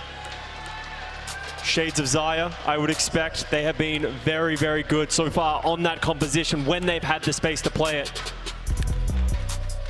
Maybe a little bit of Hangzhou as well. Zarya Hangzhou has been quite popular over the last couple of days. Yeah, it's something that we've seen from a lot of different teams. San Francisco Shock have not been playing a lot of that Xayah themselves. I'm curious to see if they're going to pull that out in this series. We know they can. Kaluj is such a flexible tank, and it could be done. But the Houston Outlaws, with their backs against the wall, putting their faith into Piggy and Pelican once again. We saw a ridiculous play by him on the Hangzhou yesterday to clutch it out. Can he do it again? If you want to go to any map, really, it's going to be this one, right? That unreal OT fight from Pelican on the Hangzhou. You've got to feel it. You've got to feel it in your bones, right? Like, I feel so, you'd feel so confident after that, right? On that map, you're like, okay, Colosseo, yeah, I know my stuff on this map. I'm going to play Hangzhou. I'd be very surprised if they played anything else. It's what the Shock want to kind of counter that with. Oh, unlucky. We won't get to do it just yet. See if I get yelled at again for this one, as we get a pause coming in. If Pelican does it again, are we going to call it Pelican CO or something like that? Do we have to rename the map after him, like we did with Lijiang Tower? How would you... Colosseo, Pelican, Palacio. We'll get a thought experiment going there. We'll start deciding. But yeah, it's the Houston Outlaws have very heavily leaned onto Dante on that Doomfist, but they have started towards the end of the kickoff clash, putting Piggy onto this Xayah, playing that kind of Dallas Fuel style. They haven't had the same level of success as we've seen from the Dallas Fuel. That definitely preferred to play that Doomfist. While the San Francisco Shock, at least at this point, we haven't really seen that look. They've very heavily leaned on the dive of Kaluj and just outskilling and outmatching people. And that's not hard to do when you have a player like Proper on your team who just seems to always get so much work done. Yeah, his KDA currently in this series is astronomical. His 20 final blows last map alone. So same kind of stuff we want to see. Oh, Proper. No. Do it, you coward. Oh? No. Ain't happening. Not yet. Not yet. One of these days we'll see someone pick up the Sojourn. We have differences in the compositions though here. Piggy playing the Xayah, Kaluj on the Doomfist, but Pelican on that Hangzhou once again. Proper on that Tracer, going to try and find those flanks, be pesky in the backline like he has been so far in this series. A little bit slower from the Outlaws. Just want to wait for Pelican to find a pick. Shock want to wait for their cooldowns to come up and then dive on in. You can tell Lastro, he's hunting Proper, not allowing him to move around the map. Piggy stepping up onto the card, trying to get some of that energy. Remember the Storm Arrow can ricochet too, so you might find a nice couple of hits with that and finish someone off. But look at this. There's the engagement from the Shock. Pelican holding a nice little off angle, can climb. Ooh, almost failed the climb. He's good. No one was chasing him, luckily enough. And Violet and Kilo end up going down. This slow, methodical play style of the Outlaws. Okay, it's working out right now. by playing this Hangzhou and the Xayah composition, it puts a timer on the San Francisco Shock. They have to go at some moment with the Doomfist, with the Tracer, because there's just not enough damage. So the Outlaws, they're going to be playing a defensive style, waiting for Kalush to come in. Promise close that pulse bomb already, though. Pelican hasn't hit too many arrows, quite low in the ultimate charge bank. But the threat of the Hangzhou is sometimes just good enough. If you just wait too long, the Hangzhou will eventually hit a shot, especially someone like Pelican. You can see, look at how defensive the Houston Outlaws are playing as the San Francisco Shock try and find purchase. Pelican gets bioignited. Popper's trying to get him isolated. Really heads up play there. Oh, pulse bomb right next to Piggy. Nice. Just woke up in time. Proper still in the back line, causing a ruckus. Beat, actually, to counter that Bionade. Hit Merit, Iris, and Lastro. But, oh, Proper stealing the payload, stealing the bot. They may have won that little battle there, that skirmish with Kalush, but Proper was fairly annoying. Befriending TS1, getting him to come along, mitigating the success of that Houston Outlaws teamfight win. But now we're starting to get ultimates coming online. They have the Nano Visor for the Houston Outlaws. When they go aggressive, they'll be able to pop that one. Violet's going to need a good sound barrier. He can't drop the beat and mess it up. Merit got bubble just in time, and a nice nano, but San Francisco Shock have the beat, so Merit has to play rather safe. He can't quite chunk through everybody where that overhealth is present. He's 40 HP with a visor, but he's trapped in a corner. And the San Francisco Shock put him in a box and send him back home. They only used that Meteor Strike and the beat in that fight. They got Nano Visor up next, but look at what Outlaws have garnered. They got the Grab Dragons. And how do you deal with this if you're the San Francisco Shock? You just need to mitigate the number of people that are going to be in this Graviton Surge because they don't have a beat. They don't have an immortality field. Someone's gonna fall to this Graviton. You need to try and find value elsewhere in the fight. There's the visor. No nano, though.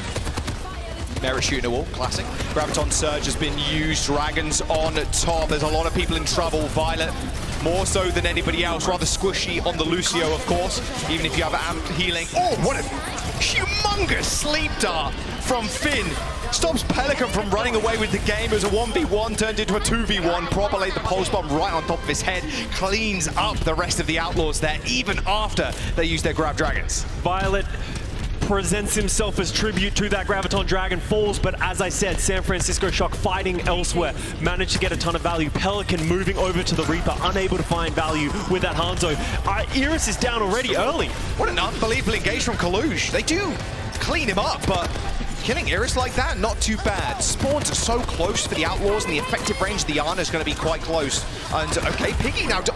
They just don't have the healing. With Iris going down, they don't have the healing to sustain through the damage of the San Francisco Shock, but they're slowly finding picks, and with the spawn advantage, they should be able to get control of this bot. Lucio Soldier versus Lucio Soldier there for a brief moment. Violet dies. He got booped away by Lastro. Okay, TS1 now in control of the Outlaws.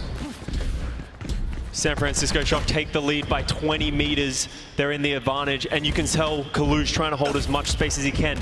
They have the ability to dictate the dive. Once again, they need to go in. They need to try and find and isolate Iris, but Lastro has that sound barrier. As soon as the Shock go aggressive, I expect to see the sound barrier. Nice bubble onto Pelican as he teleports to the high ground. Okay, the robot's now moving that wall forwards. Violet building up towards his beat. Maybe the San Francisco Shock back off just a little bit. Wait for Violet to get that online. He's got it now. Meteor Strike used. Violet primed and ready with that beat. If anybody falls low. Proper once again moving that payload all the way back. The Outlaws are going to have to do something like about this. They're trapped in this small corridor right now. Lastro with those hands of steel still holding onto that sound barrier. They can keep playing aggressive, keep moving the bot forward. Trying to find those pick. Pelican's going in with the nano. Pelican, nano, but instantly slept by Finn again. Straight to the back. Proper's not there to clean it up this time, but I think they're going to be more than happy with that. Pulse bomb onto Lastro, but a perfectly timed beat to make sure he survives. A nano onto Kilo. He's in the back line. 2 kills for the nano visor. Make that a third. Kilo cleaning up the San Francisco Shock. They held on to that position for so long and made up so many ultimates and just bowed their time. There was nothing the Outlaws could do. It was so tough for them to move into that position because Kilo was on the high ground. Kilo and Finn being able to stay on that high ground. San Francisco Shock are actually happy just sitting back waiting for it. The Houston Outlaws get a little aggressive and Kilo punishes them. Piggy's coming up to another Graviton Surge. he needs to get more value than he did last time. But the San Francisco Shock, they're actually happy with keeping their advantage. They don't want to walk into this trap from Piggy with the Graviton Surge and just happy to concede space.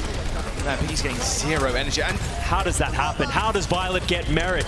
Wow. Merit getting caught, that's going to be a free teamfight win, but Piggy's going to try and turn it around. Yeah, he is. He's going to try, but okay. Almost failed. Kilo took so much punishment there in the grab, the healing station, the nades, everything. Almost saved him, but it gave enough time to Kalush to take care of the backline. Pelican antied, and now Kalush in a 1v1. Violet finishing off Piggy.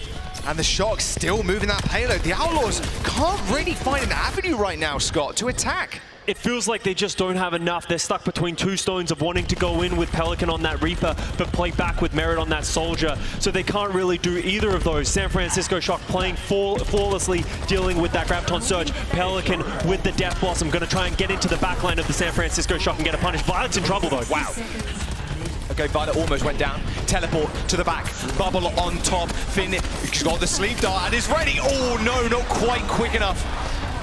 The Death Blossom wasn't even needed. Finn was already dead, but it at least secures the kill. Kalush falls and the Shock, yeah, they're just dying on the payload. And the Outlaws once again gain control, but Scott, they got 35 seconds to gain 20 meters. And the Shock are going to have a big fight coming up next. Nano Visor versus Nano Visor. We've seen this tale so many times in the Kickoff Clash. Generally, the person who goes first gets the advantage. Are the San Francisco Shock going to play aggressive, or are they going to stay defensive like they have so much in this map already? Shock up high ground control. Proper. Ready with the pulse bomb. Outlaws need something special. Overtime's here in a couple of seconds. Nano Visor versus Nano Visor. Kilo versus Merit. Who gets the better of the positioning? He's hunting. He wants to find a pulse bomb onto this backline. They're ready to rock and roll. You can see Iris just placing his crosshair straight over Merit. They're ready to go with this Nano Visor, waiting for Kilo to maybe pop it first. Nano Visors for both teams. Kilo in the backline already killing Iris, but no, Kilo shut down. Merit kills Violet off the back end of that too. They're playing so far back. Shock had to overextend. Overtime is here and the Outlaws are pushing. The Houston Outlaws, they're pushing it in. We're in overtime right now. They only have 10 meters to go. They are likely to get this advantage. Are the San Francisco Shock going to try and get greedy and hold this cap right here, or are they going to try and have the overtime? They're going in early. They need to contest. Proper has the pulse bomb. They're jumping down on the low ground, and Finn in the 1v1 just takes care of Merit. He does die, but Proper with a big stick. Absorbed into Piggy's bubble, but Piggy has a grab. He's so close to using it. He gets one, but Kalush with the defensive ult manages to kill off Piggy. The defensive spawns from Shock are so good, Scott, but Lastro with the beat might be able to see them through. 1 more meter to go. The Shock have to stay on the card. They cannot get off of this, otherwise the Houston Outlaws will win. Violet's dead, 3% towards the beat. That was the tool they needed, but Finn comes back with more vengeance. Pelican falls, and Proper staying alive on this point. The healing station is going to be good. And the San Francisco Shock trying to make their stand, but Lastro says no. Violet with the beat is going to be important right here. He needs to get back to the point and drop it. He's got it. He hits 3. Kilo, Kalush, they're going to be good for the time being. And Kalush with the power-up punch does get stunned. He's in the back line. A massive seismic slam, but Finn still managing to find the kills. Overtime ticking down. Pelican's going to come back with the bottom. He gets absolutely nobody. As Proper still cleaning up. There's 1, there's 2. Make that a 3rd. Overtime disappearing, and the Shock eliminate Outlaws. The composure from the San Francisco Shock. They get onto the point, stay alive for just long enough, and hold the Houston Outlaws with 1 meter remaining. You can see the shock on the Shock's face. That is the moment where your blood is pumping, and they managed to get through. The Outlaws defeated. The Shock advance. Their next opponent, the Dallas Fuel. It's going to be a tough day, but they are warmed up. What a fantastic win from the Shock, a team that started quite slow in the battle for Texas. That won't happen anymore, unfortunately. In the Kickoff Clash. They've losing a couple of maps every series to start them off, and then they eventually got primed and ready. A very different tale here. You can't be upset if you're the Houston Outlaws. You've had a good run. Having to meet the San Francisco Shock in the lower bracket, that's always going to be difficult. They pushed them to the edge. They were so close to closing out that map, but it is just not enough. And unfortunately, their kickoff clash ends there. But if you're the San Francisco Shock, you're not done for the day.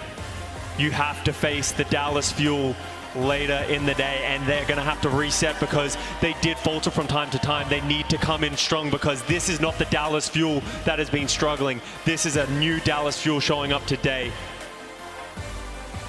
Can the San Francisco Shock do it? They were #1 seed, undefeated coming in against the #2 seed in the Dallas Fuel. The Gladiators still in the bracket too. Like, this is a unbelievably stacked last couple of days. Whoever wins that one as well is going to have to move on to the grand final. We love collegiate Overwatch here. An absolute banger of a match by these two teams, but it only just begins here. We got more coming up today. We do indeed. With them winning, hey, they did get knocked down to the lower bracket, but they're still raring to go. Time to prepare for their next match. We have Danny down on the floor, though, with Kaluj for some final words. Thanks, guys. Yes, I am here with a scary tank player, Kaluj from San Francisco Shock. What's up? All right, we got to talk about that last fight. That was some crazy Overwatch. What was going through your head when that whole thing was going on? Just don't see 9. I was freaking out about who's going to touch. Proper stayed alive for the longest I think I've ever seen someone stay alive, like an OT fight. That guy is insane at the game, so.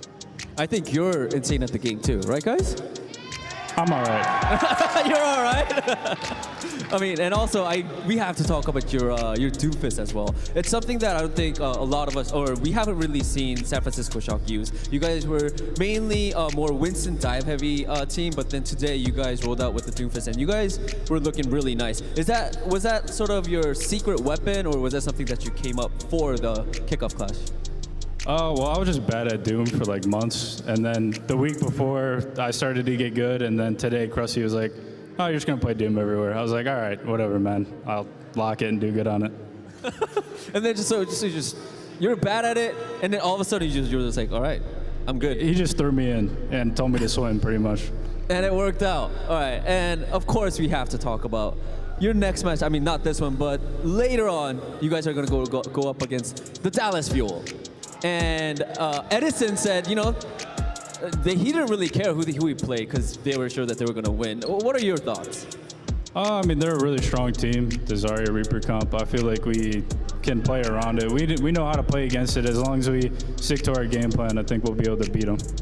All right, guys. That is it for Kaluj. Kaluj, thank you so much for your time. Casters, back to you guys. Peace. Cheers, Danny. Yeah, Edison said he didn't care at all who he faced. Now he knows their opposition, and both teams warmed up already, played a match. Both of them played a match already today, so maybe an upward tilt battle for the San Francisco Shock, but they've seemed revitalized, like brand new. You don't go 2 maps down anymore. You only go 1 map down at the very beginning of the series, and then you come back. Let's hope in the Dallas Fuel match they go no maps down at the beginning of the series. Very humble performance from Kaluj. Phenomenal on that Doomfist. Yeah. Krusty cooking it up, just throwing him on the Doomfist, recognizing that the Winston probably would not work against that Doomfist. It does feel like that counter. So great play by the San Francisco Shock, but as you said, Jack, they're not done. They got another big match against a very different team in the Dallas Fuel. The Dallas Fuel might want to be a little bit scared, though, of this man, our player of the match, Proper. That guy had some unbelievable stat lines, like 10-0 on Eichenwalde. He had 20 final blows on the map after that on Route 66. Like, there's nothing stopping this guy, and there's a reason why so many people have him in their minds. MVP, Rookie of the Year. MVP, Rookie of the Year. His Tracer is just absolutely incredible. His ability not only to get the kills, but to stay alive and make himself a threat is so valuable. And he's just always moving around the map, offering so much. MVP performance once again for him today. He's going to need to come up big against the Dallas Fuel because Tracer does feel like one of those things that can get a lot of value against the Zarya compositions. It really can, but his Tracer performance already today looking absolutely stellar.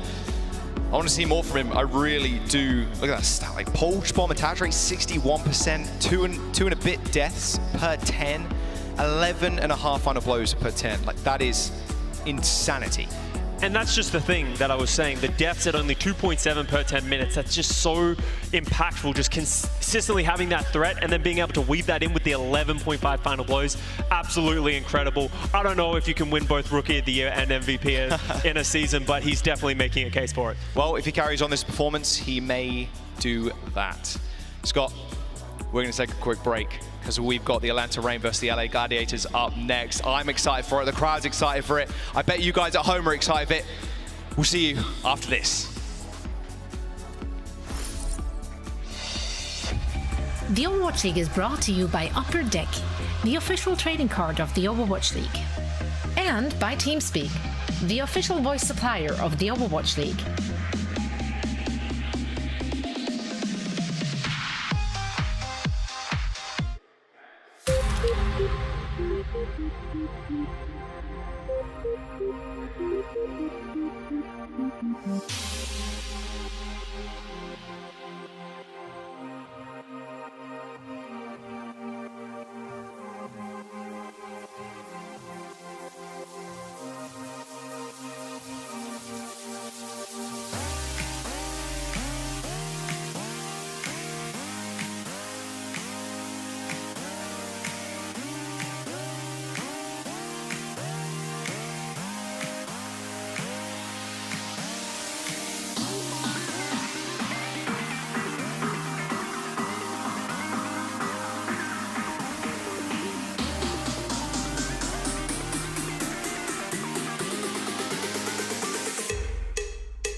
Welcome all to our game break. What a match we've just been treated to over in Texas. So let's break it down with the help of Reinforce as well as Necra.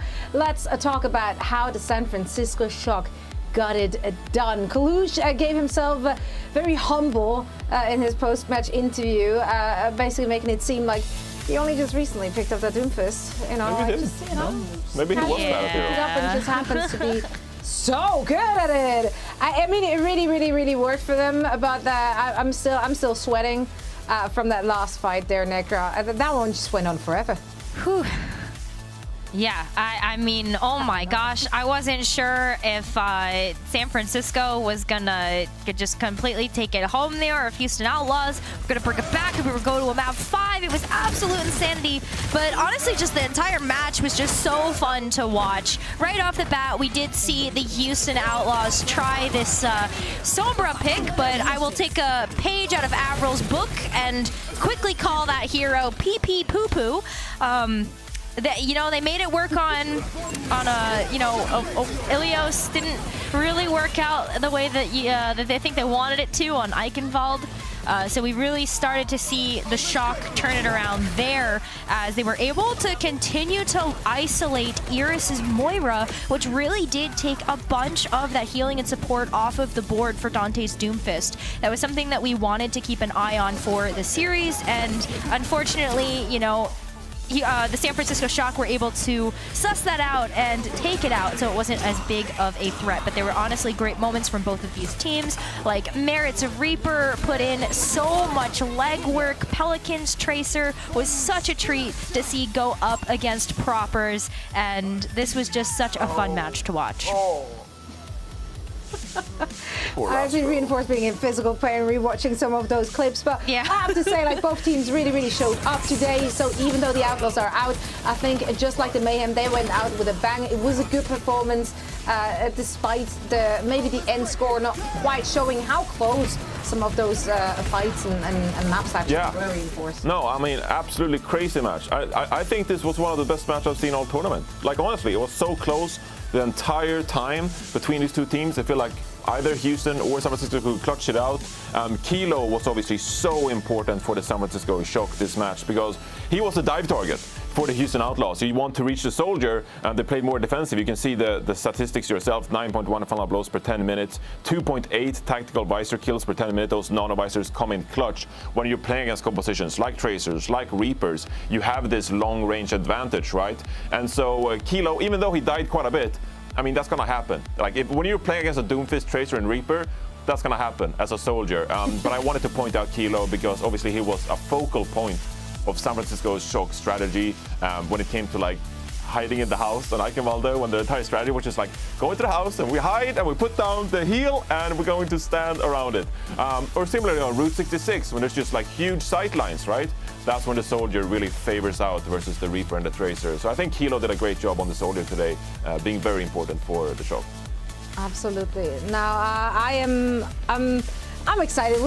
We've had so many good games already this tournament, so I'm just certain that we're going to continue in that fashion. Now, our next match will be fought out between the Atlanta Reign and the LA Gladiators. This is a semi-final match, so we're going to decide who will be waiting in the grand finals. And before we're going to talk about this game, we actually have an interview over in Texas with Danny. Thank you so much, Zoe. Yes, I got Hunter here, the assistant coach of Los Angeles Gladiators. Hunter, how are you doing? Very good. Two, pretty easy matches to get us here so far, and hopefully a third very soon. I just want to say I'm a big fan. I'm a big fan of everything that you. I get that every day. I mean, yeah. Let's talk about yesterday's match. It was against the Dallas Fuel. I'm gonna be honest. A lot of people predicted Dallas to win, but you guys were the winners yesterday. Did you expect that win? Were you surprised at all? I mean, I pretty much always expect to win when we play. I'd say Dallas is probably like the scariest opponent at this whole tournament. So beating them with, relative ease, that's a pretty good indicator for like the rest of what we have going on here. All right. I mean, you guys, Gladiators right now, are looking really good. You guys are looking really strong. What do you think is the biggest strength for the Gladiators right now? Glad's biggest strength for sure. We're really flexible. So, we've got a lot of one-trick teams here. They do literally one thing every single time. And, we're not really like that at all. Far more versatile than anyone else here. True that. All right, one final question. You guys will be going up against the Atlanta Reign very soon. And I do know that was your former team as well. So do you have anything to say for Atlanta Reign? Because I know when you had a lot to say for Houston Outlaws. How about for this team? I got a lot of respect for the Reign, genuinely, but I also, I sincerely hope that they miss me. I'm guessing they do. I hopefully think that they do as well. Anyways, Hunter, thank you so much for your time. That's all for the interview. So Zoe, I missed the truck. Bye. Back to you. We miss you too, Danny. We miss you too. And Hunter, you're just gonna make them miss you. That's right. That's the mission for this next match. Exactly. What a guy. So much alpha energy in literally everything. No, he's just so honest though. He's just speaking the truth, you know. It's like, yeah, we expect to win. Like you can't hate on that. He's just telling the truth. No, you can't. Being honest. You actually can't. Also, I'm just his entire how do you say that? The very Australian look to him with the how do you call that haircut? There's a name for it, right? Necro, help us out here. We don't know. I can't help you with that one. Yeah, I don't know about that one. That's all right. Whatever it's called, I like it and I kind of want it as well. We could get you a fake mustache. We can just have fake mustache. I can grow out a mustache eventually. Ooh, I like that. I'll work on that. In the meantime, it's a look and I like it. No, I absolutely love Hunter and everything he has to say, so it's great to get a quick chat in with him. Now, obviously both teams are coming in with confidence. You did pick the Atlanta Reign. Why is that? I think this is a 50-50 flip. Like as Hunter said, like Gladiators so flexible, can play pretty much every comp at a very high level, and Kevster is a beast. But also the Atlanta Reign, they've impressed me with their Zarya composition and their Doomfist composition, and I don't think they're gonna, fall easily if that's the case here in this matchup. I think they'll be coming out fighting hard with both Zarya and Doomfist, and that's enough for me. That's it. That's enough for him. Yeah. Doesn't take much for Reinforce. No, but honestly, like so far the games have been so up and down and back and forth. So yeah, it's literally everyone's place to win it. So let's see if the Atlanta Reign can get it done, or if the Gladiators are going to come out on top and move into the grand finals. We'll find out after a very quick break. So don't go anywhere.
A place in the grand finals of the Kickoff Clash is calling to one of our two undefeated teams here in Texas. I'm Mitch Leslie, joined by Matthew Morello for our final 2 games of the day. And this one sure to be an absolute gigabanger. It's the Atlanta Reign and the Los Angeles Gladiators. A gigabanger, that's a good one. I think a lot of people expected the Gladiators to be in this position. I don't think many expected the Atlanta Reign. The Atlanta Reign just kind of squeak in. They have a really rough ending to their Kickoff Clash in the regular season, the stage matches, but they've looked great since we got here to Dallas. Yeah, I mean, I think it was a bit of a rockier start, right? That matchup against the Mayhem, and we saw how map-dependent their performance seemed to be until Gibraltar rolled around, and the story was Kai obviously going above and beyond on that Widowmaker. Then the San Francisco Shock were in their way. And we thought, okay, I mean, we knew San Francisco had looked a little bit shaky. They may have shaken off some of those jitters by now, but not before they got rolled by the Reign. No, and we've seen a different look from Atlanta Reign here this weekend. We've seen them play a little bit more. The Zarya comes, we've seen them play Gator and play some Reinhardt style. We've seen Venom a little bit more in to play some of the Tracer. A much different look, and I think it was OG the other day during the interview with Danny said that that's really one of the biggest things they changed coming into this weekend. They really went back, looked at some of the comps they were playing, decided they weren't in the right position to win. They've changed some of that, and it's paid off. Hey, Hunter said the same thing about his team. That's one of the exciting themes of this matchup, their flexibility. So what look do we get at the Atlanta Reign to start with? Let's find out. Let's bring them out onto the stage. Make some noise for the Atlanta Reign.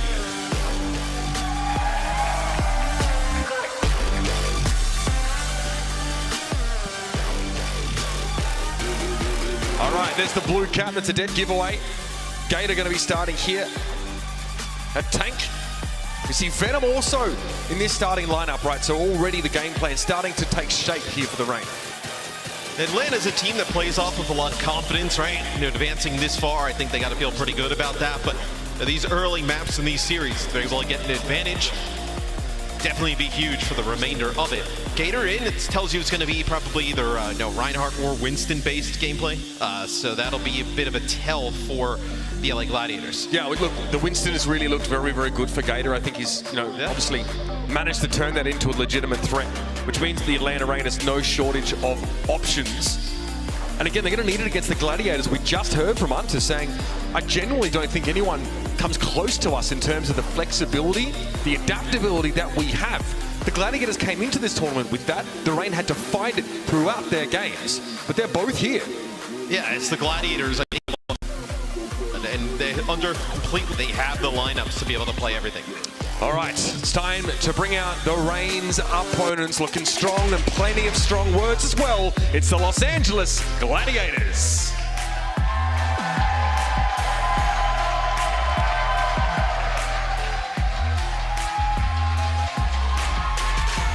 And what I agree with Hunter is they can play everything with really not making any substitutions, right? You look at, maybe Patty Pan out for Ons, and that's really about it. I mean, they want to play some of the Brigitte. They can bring in Skewed, who was tremendous last year. Reiners showed he's able to play pretty much all of the tanks. Just an all-star lineup, top to bottom. Yeah, it's really hard to find weakness here. Right. We've obviously got, an interesting matchup between Venom and Kevster. Kevster, who has been frightening ever since he joined this team. Remember, he was playing remotely with the Gladiators for quite some time. They had a picture of bloody Genji instead of him because he didn't even have a chance to get a photo taken with the roster. As soon as he touched down in Los Angeles, I mean, the script completely flipped on this team, and they've only gotten stronger this year, bringing Reiner in, still having space as an option if needed. Yeah, right, yeah. I mean, they still have space, if like D.Va ever became the meta, fantastic D.Va player to be able to bring in. I feel like Kevster as well, like we talked about, like Proper and Pelicans had sick moments, like Kevster on the Tracer has just been unreal, and I think it's almost become so normal for him to play that well that it's like not as special anymore. But his play on just about every hero is like top 5 in the league. Like the guy is just absolutely insane. And Patapan as well, someone who received a little bit of criticism early on this tournament. This tournament has been especially good. Definitely someone to be watching out for. Obviously coming across from Valorant here, making the choice to come into professional Overwatch once more, straight onto the Gladiators roster, and it feels like this guy really hasn't missed a beat. Really hard to, there's a lot of great one-to-one matchups across roles. in this head-to-head. And again, Kai still looking to make an impact on any of those longer-range hit scan picks. Well, I was just going to say that, right? Kai, we saw him play the Widowmaker the other day, and really, I think it was against Hydron, right? Like, dominate the game. You almost can't pick that if you're Atlanta, because the Gladiators, they bring in Ants, they bring in Skewed. Like if you were to look at like Widowmaker players and then Brigittes in the league, like those are two of the best in those positions. Right, so if Gibraltar comes around, you expect to see that. Yeah, without a doubt. So Ilios will be the first map in the set. Loser picks from there on out. So, yeah, like you mentioned, the Gladiators so hard to find a weakness with this team that we've seen them play just about everything now and play it at a high level. They seem to also pick up new compositions pretty fast when they bring in the Reinhardt with the May, that type of look. They seem flawless. So the Gladiators, again, Anta really hopes that the Rain are missing. He also tweeted out Coach Diff last time they played. So, you know, he's more than happy to talk a little bit of smack, which is just as well because we know what the Rain have had to say on many of their last showings. It's nice to hear from OG after their previous map, you know what I mean? Definitely a level-headed individual touting the flexibility of the Atlanta Rain. So this is two teams who think they have all the answers. Well, there's one question left. Which of these two will it be advancing through the upper bracket to our grand finals? Ladies and gentlemen, the Atlanta Rain and Los Angeles Gladiators. Both teams will come out with a Winston-based look at the start. So a lot of teams, when you see Gator in, you think about the Reinhardt, and you're like, the Winston, are you that worried about it? But he's played pretty good on the Winston in this tournament. Yeah, definitely not a weak point anymore, I think it's safe to say. See Panapan trade with Kai at length early here. I need healing. Shoot him with the binding grenade. This will slow the Gladiators down, no doubt. Oh my, Panapan catches some strays as he tries to back up. It's the Rain who try and establish themselves on the point first here. Means that, you know, Shu might have a decent binding grenade lineup if he wants to get aggressive with that, but Panapan, trying to dodge God knows what, gets caught in the crossfire. Yeah, and it was Ultraviolet who actually hits a sleep dart onto Reiner. Kai comes in, cleans up 3. So I think he could be the difference maker in this series. We talked a little bit about it, you know, on the Widowmaker, right, if Ons comes in. But when you play these Soldier heads-to-head, I think Venom is a really good Tracer player. Like, do I think he's better than Kempster? No, but can he, like, kind of keep him at bay? I think possibly. Kai's aim at range, though, is just unreal. That, if he starts to heat up, it's really difficult to stop. I mean, his aim is just incredible. That I think he could be a huge difference on the 76 specifically. Gator trying to play in a neutral position here. Now looking to pressure Reiner down, who doesn't really have line of sight. I love the vertical jump up here. This will allow Ultraviolet to lock him up and heal him. Although it won't be any more pressure for the Gladiators for now. They just, it doesn't look like Kempster was really there to join up with Reiner. That's Weiner. He was over dealing with Gator. Nice pulse bomb there to get rid of the enemy Winston, and Venom wants to try and harass Shu. Forced to recall though, as Yana seemed to be a little too strong for him.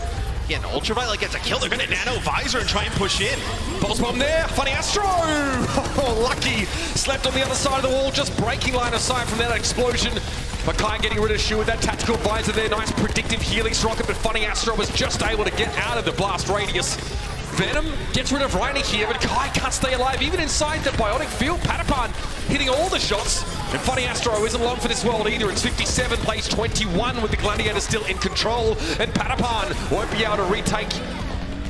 And he uses visor there. And the counter to that is they sound barrier and they run him down. OG and Venom just run right at him. He takes so much damage, has to back up as a little bit of percentage there gained by the Gladiators, but Atlanta getting off to a hot start. No ultimates coming into this next fight, so this one is going to be huge for the Gladiators. You're able to take this. You're in a good spot to Reiner fortunate, Matt, that he didn't use the Primal Rage at the very least there, but the shield dance is absolutely won by Ultraviolet. Fortunately, he's rewarded with a healing rocket to the gob, so not really what he was looking for, and the Gladiators able to move in, take point, and obviously that sound barrier allows them to do it a bit more aggressively.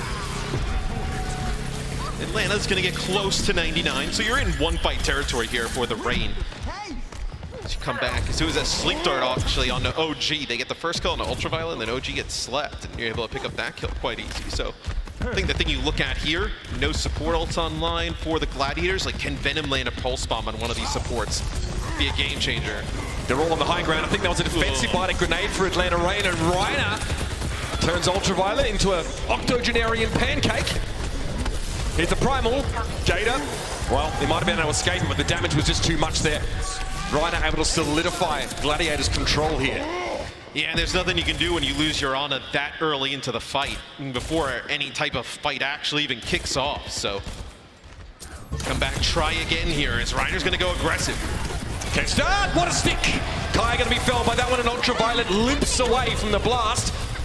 Kenta looking to make some follow-up here, looking for that mini health pack, but he is hale and hearty, as Gator is anything but. The Gladiators now starting to build a bit of momentum here, looking to run away with it. Yeah, and I mentioned how big Venom's pulse bomb would be. He throws it in and doesn't connect with anything. So you see the difference between Kepster able to connect, Venom not able to do so. So now you're going to be in last fight territory with the Gladiators, an opportunity to steal this first round. Shu is in position for this nano. Funny Astro took a big hit there. Forced to vacate as Gator swoops in on the point. Yep, Paddy's down. Shu now needs to decide on a different nano target. It's going to be Reiner to be receiving that one. Here's a sound barrier now from OG, but Ultraviolet already went down to Kepster. Not a good sign for the Atlanta Reign, and Kai needs to try and salvage, but Shu shuts him down. Finds him with the blow dart, and Kepster dealing with OG's the pulse bomb to follow up, not even needed on Gator. And while the Reign did flip the point back, they've completely run out of players here. And so the Atlanta Reign will bask in the golden hour of overtime ticking down.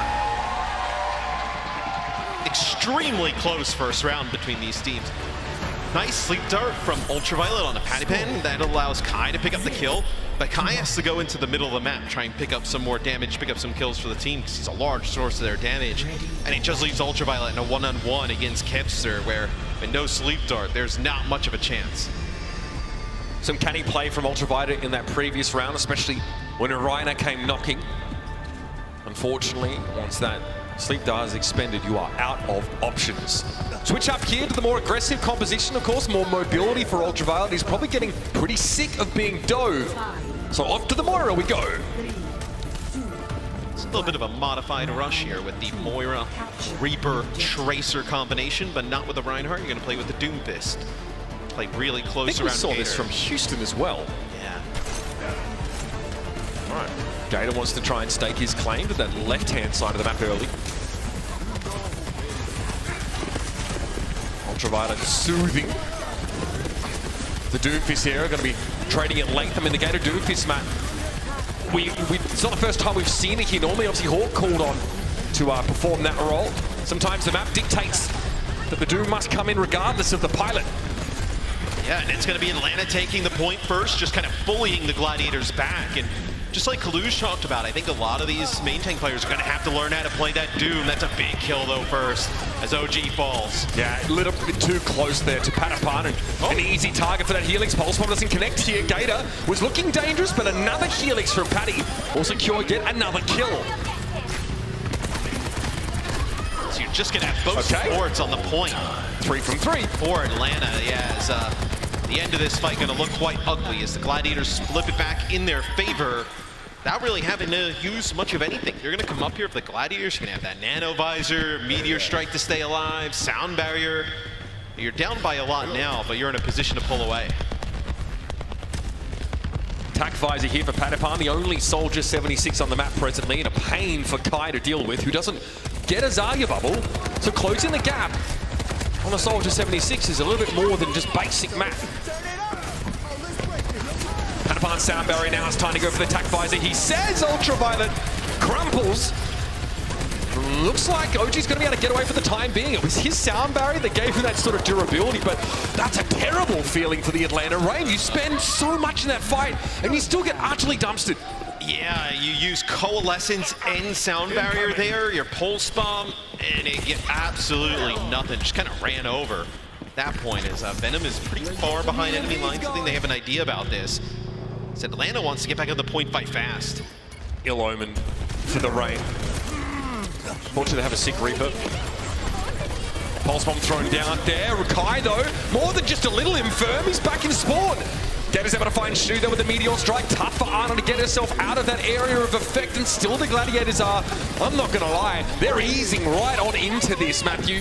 With the Reign losing that previous fight after support ultimates came out, they have very little left to call upon. Yeah, this composition and just kind of what the Gladiators are playing has just not looked effective whatsoever. The 76 able to just sit here in the back, poke down players at range. You're not able to close the gap effectively. And then even if you do close the gap, you're so weak. Kevster's just running around finishing players off. It has not looked good for Atlanta on this point. It's go time for the Atlanta Reign. They've got to create an opportunity here. Kai trying to force an opening, but is forced to back up there. Ultraviolet taken down, and Patapan, he's causing problems. There's nothing the Reign can do about this either. Cool as a cucumber.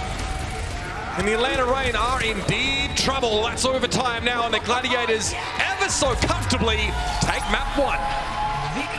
I gotta say, you give a 76 that much space, especially one as good as Patapan. I mean, you are just asking for a result like that. As that, you know, just no pressure on him all game. He's able to just sit back. It's like a firing range out there. There's some trash talk in the chat.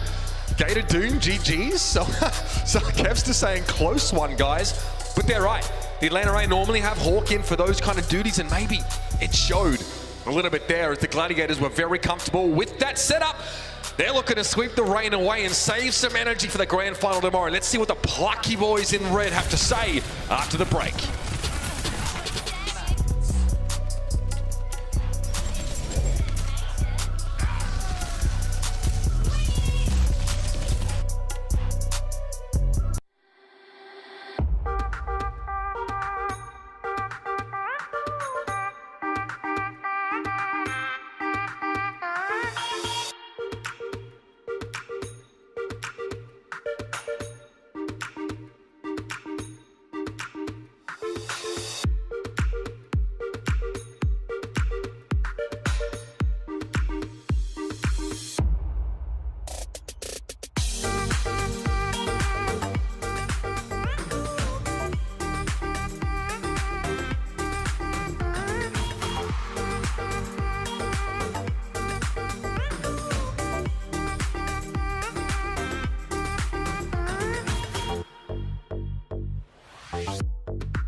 Welcome back, everybody. We hope you're enjoying the Kickoff Clash Tournament so far. But for those fans attending the event in person, we've got some special perks you can claim right now if you're here with us in Dallas.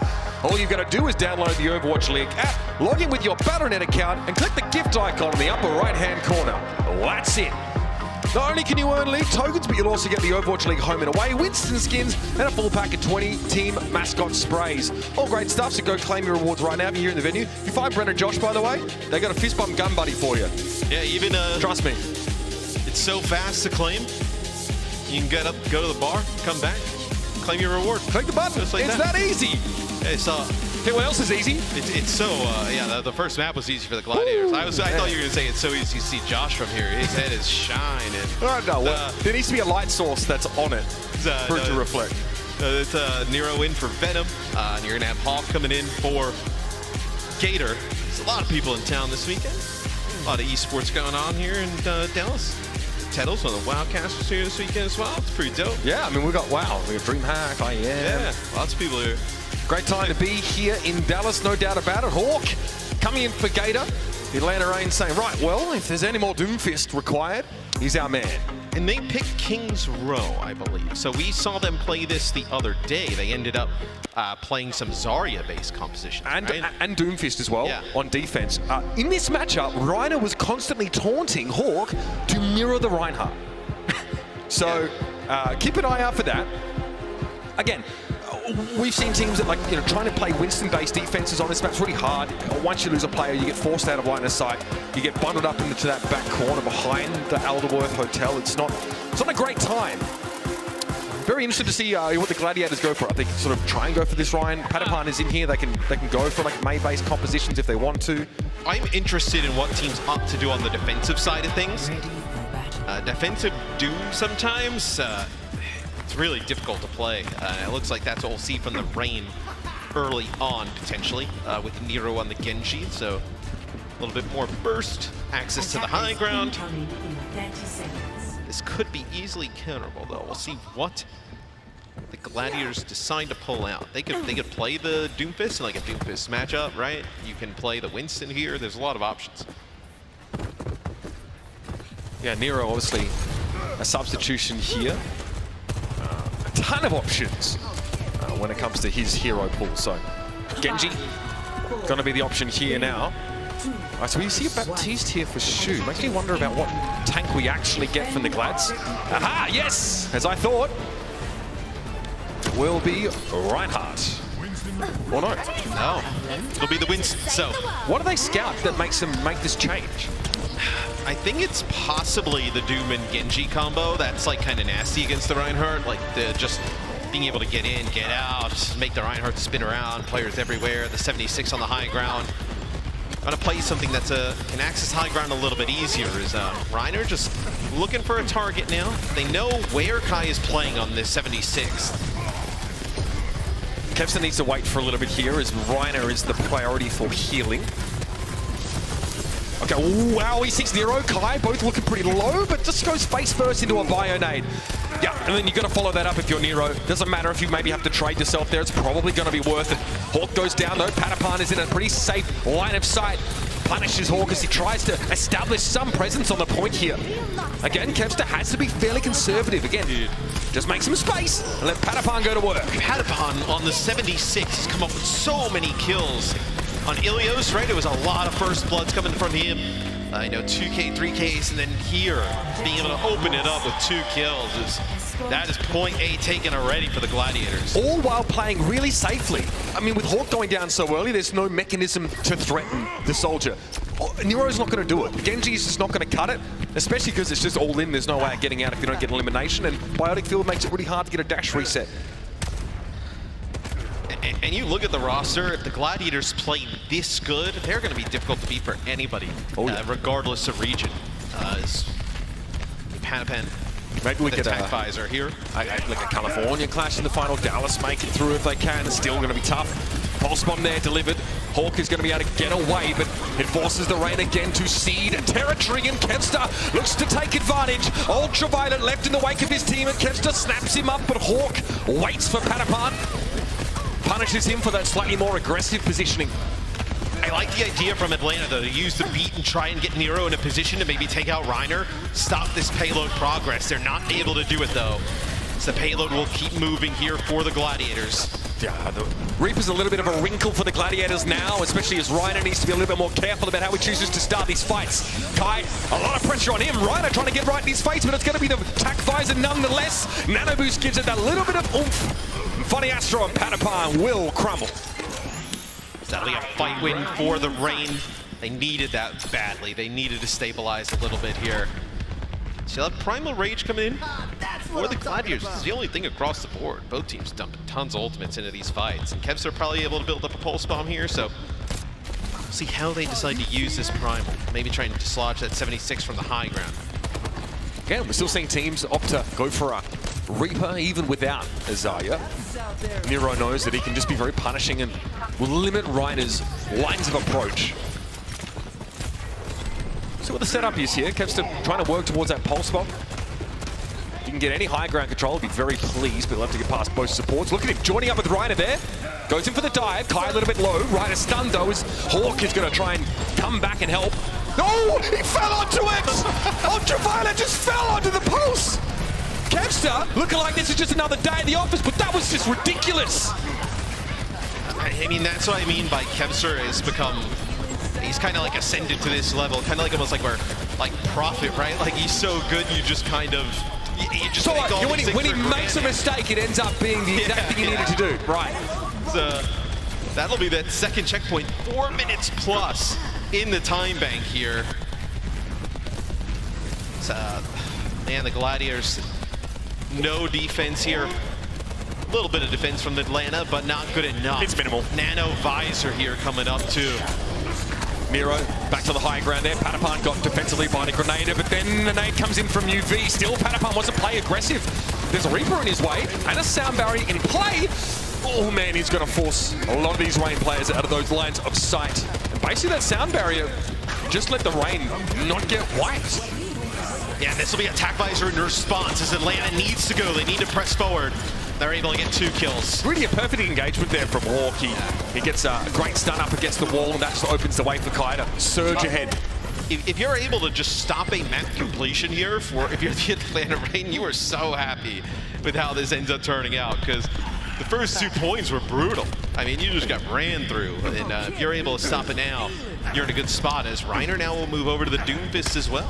For those that don't want to squint, as we often do with Gladiators on the attacking side, it's 2:54 for them. Still a decent amount of time to play with. And again, Atlanta Reign, a lot of their eggs on that high ground. That's a nasty second. Kai almost headed in the direction of Ultraviolet there. He thinks better of it. Ultraviolet is able just to clear the area. But Kevs is far from done. That sound barrier means he can run directly at UV. He must know that there's no sleep dart available. Forces a defensive biotic grenade there from Ultraviolet. Nero trying to space Patapan away. Cleans him up here, and it looks like the Reign will be able to hold for the time being.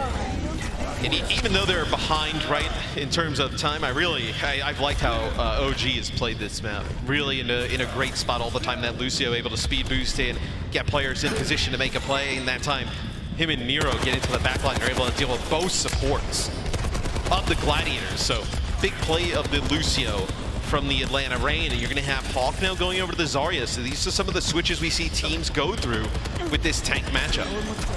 Again, it means, you know, the Reaper was already working for you without that defensive utility. Now you can back him up and allow him to play a little bit more aggressively. The Reaper can now, like, almost frontline for you at this stage once you have those bubbles for him. Yeah, it feels like having 2 tanks once again. Stick is there. Hawk, though, durable enough that doesn't really bother him. Kevster downed by Kai on his way there. So look at the Atlanta Reign able to stabilize once more. And again, they burn about 2 minutes. All right, Funny Astro. Funny Astro's just behind. All right, see you on Reddit. I mean, he's got to be careful, yeah. I mean, he's going to stagger himself. That's the Reddit Lucio experience. Yeah. Good trade, Ultraviolet in the chat. Yeah, that was not an auspicious moment for Funny Astro. Good trade. That's exactly what somebody would say in your rank. That's what you do. Now, if you have a Lucio that like, good trade, yeah. ints at you, you're just like, okay, bro. The Lucio goes, what are you doing? I got one. 60 seconds. All right. 1 minute remaining now.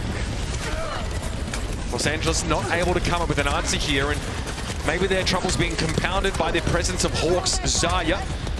There is a nano visor here. The Zarya is able to play a little bit more defensive and bubble some of the support sound barrier. Perfect answer. In response to the visor. This is good. They got to get on the cart, though. Now, that is a quote-unquote good trade. It's 2 ultimates for 1. Atlanta Reign also choose to nano Kai, who doesn't find anything as the Glads would well and truly disengage by that point. But we're running now under 30 seconds left in the round. Patapan needs to continue to pressure. It's Kevster that'll be called on to follow up on this damage. Finastro, sound barrier is going to be good. Rhino was put to sleep, so that's going to keep him alive for just a little bit longer. And there it is, finally. They drop the shield, take up the sword, and plunge it into the heart of the rain. That's a completion. Finastro laughing.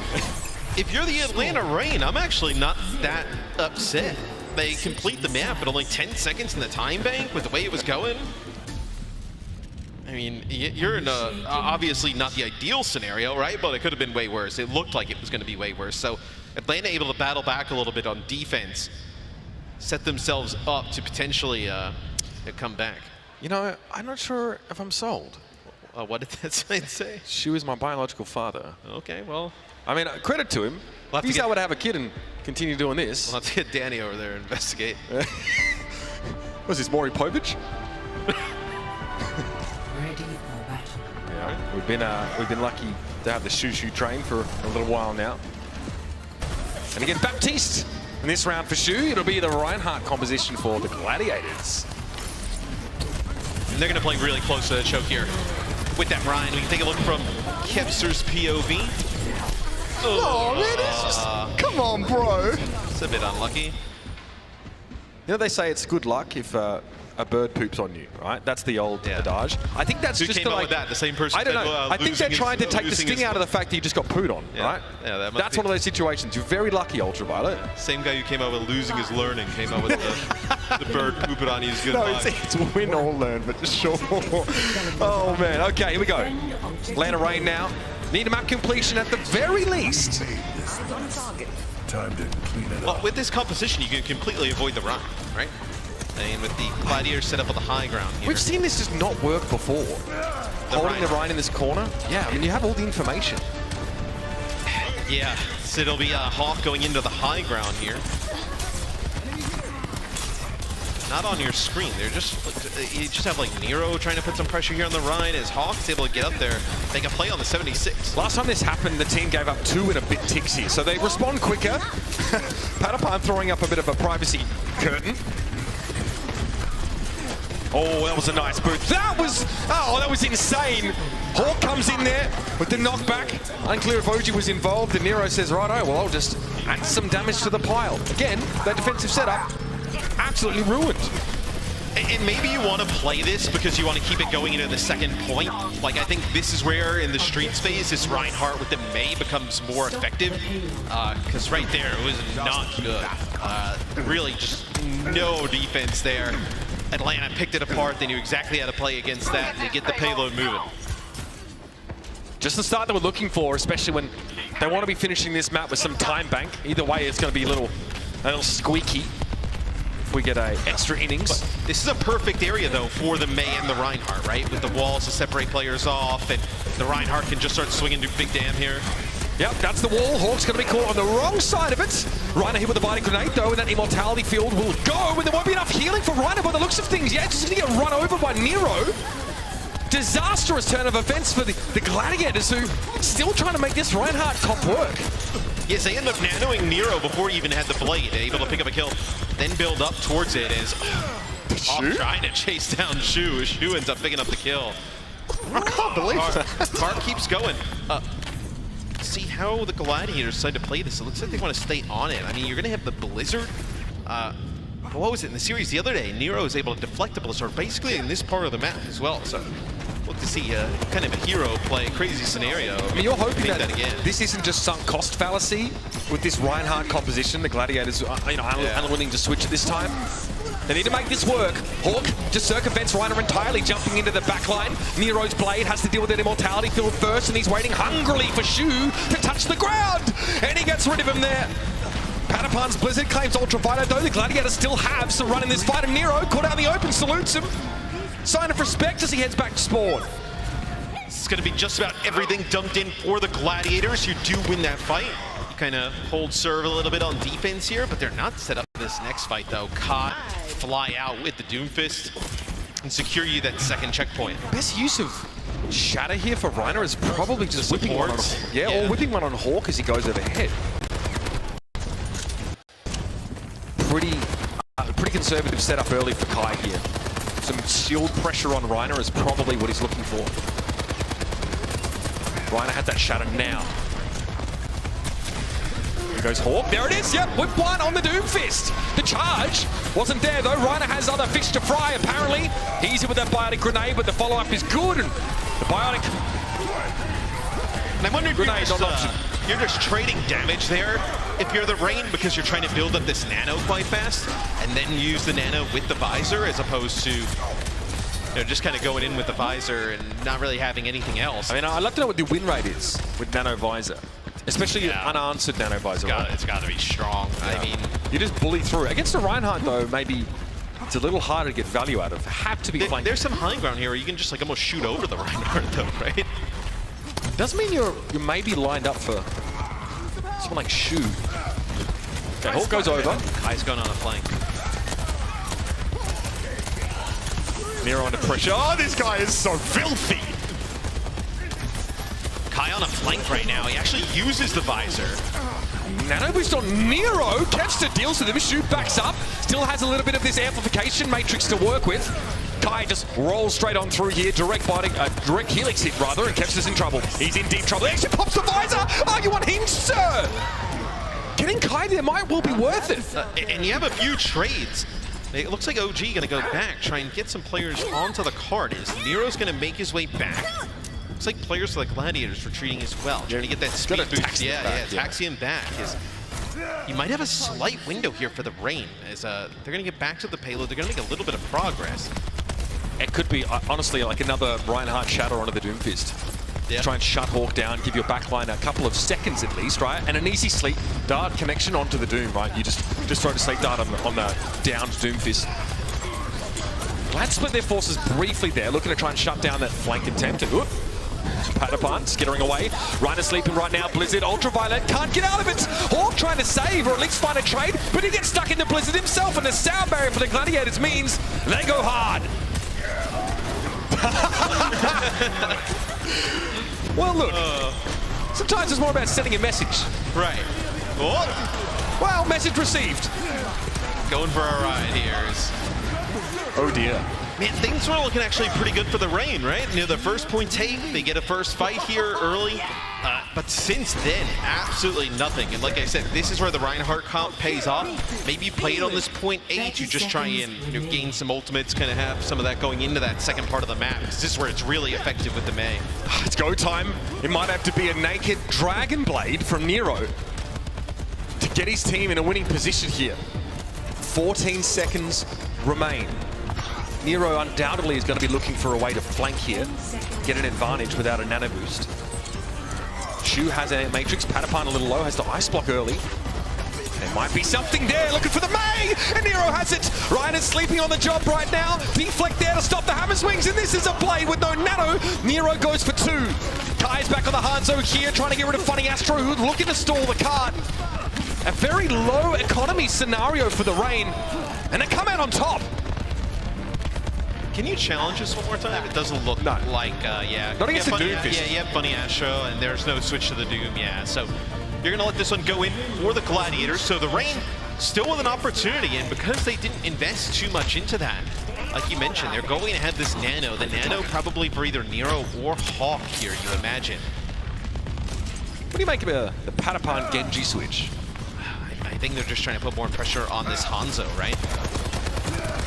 Try and control high ground or at least contest it. And if you're not going to play the Ryan, you're not going to play the May in this situation. Reiner with the switch up here. Hawk doesn't want to have to power block in his position because he gets killed by a punch from right. Yep, there it is. Switch strike, dash through. Hawk really, in the Doom mirror, doesn't want to power block in the open for any reason. No. And the Genji also is better for the Gladiators in this position because you can control that high ground a bit better, especially when you have 2 players on the other team with the Hangzhou and the Genji. And even, Hawk on the Doom, right, who can get that high ground access. So The Genji allows you to chase down some of those kills, put a little bit more pressure on that high ground. 29 seconds left. Just a completion for the Rain would be enough to give them a shot. Meteor strike. Shu trying to get out of that area of effect. No dart chance there. Hawk's going to knock him up against the wall. And okay, just finding Reiner apparently. This puts the Rain within striking distance of the Gladiators' record, but Los Angeles are going to come back out of the gates with a sound barrier to match that of OG. What can Kai get done with this Dragon Strike? The placement here is going to be crucial, and you can see what he's thinking, Matt. Here we go. Yeah, he's going to use it early on. It's going to back them up. They're going to have to wrap all the way around to the other side of the spawn. Oh, Reiner walks straight into a body grenade as well. Funny Astro too late on the sound barrier. Atlanta has one of their own though, and the Gladiators are still looking to fight. OG wants a piece of Patapan here right now, and he's stuck with an arrow from Kai as he's letting them fly across the map. OG looking to power forward here. He gets rid of Funny Astro and the Rain. They get the map done. It's a 10-second difference. That's a huge clutch though by the Atlanta Rain to bring that back. Able to secure at least an overtime scenario here. So I really like the use of that Dragon Strike, right? They get the Sonic Arrow, they see they're all kind of grouping up there, they want to get the effect of the sound barrier out together.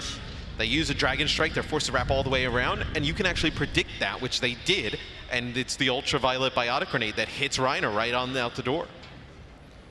Limiting the options for the Gladiators, really making it a very simple case of door A or door B for the Atlanta Rain. So this is going to be a little hectic. The Gladiators tried the Reinhardt defense. It was not good at all. Again, if they want to have a chance here in this overtime scenario, maybe go with something a little bit more tried, a little bit more true. And I don't think you can afford to play this, the Reinhardt on defense if the Gladiators come out with this Doomfist. Because obviously you do not want to allow the Atlanta Rain to get that first point, which kind of looks like you almost gave up last time, and just push on forward. Just that Rein comp on defense.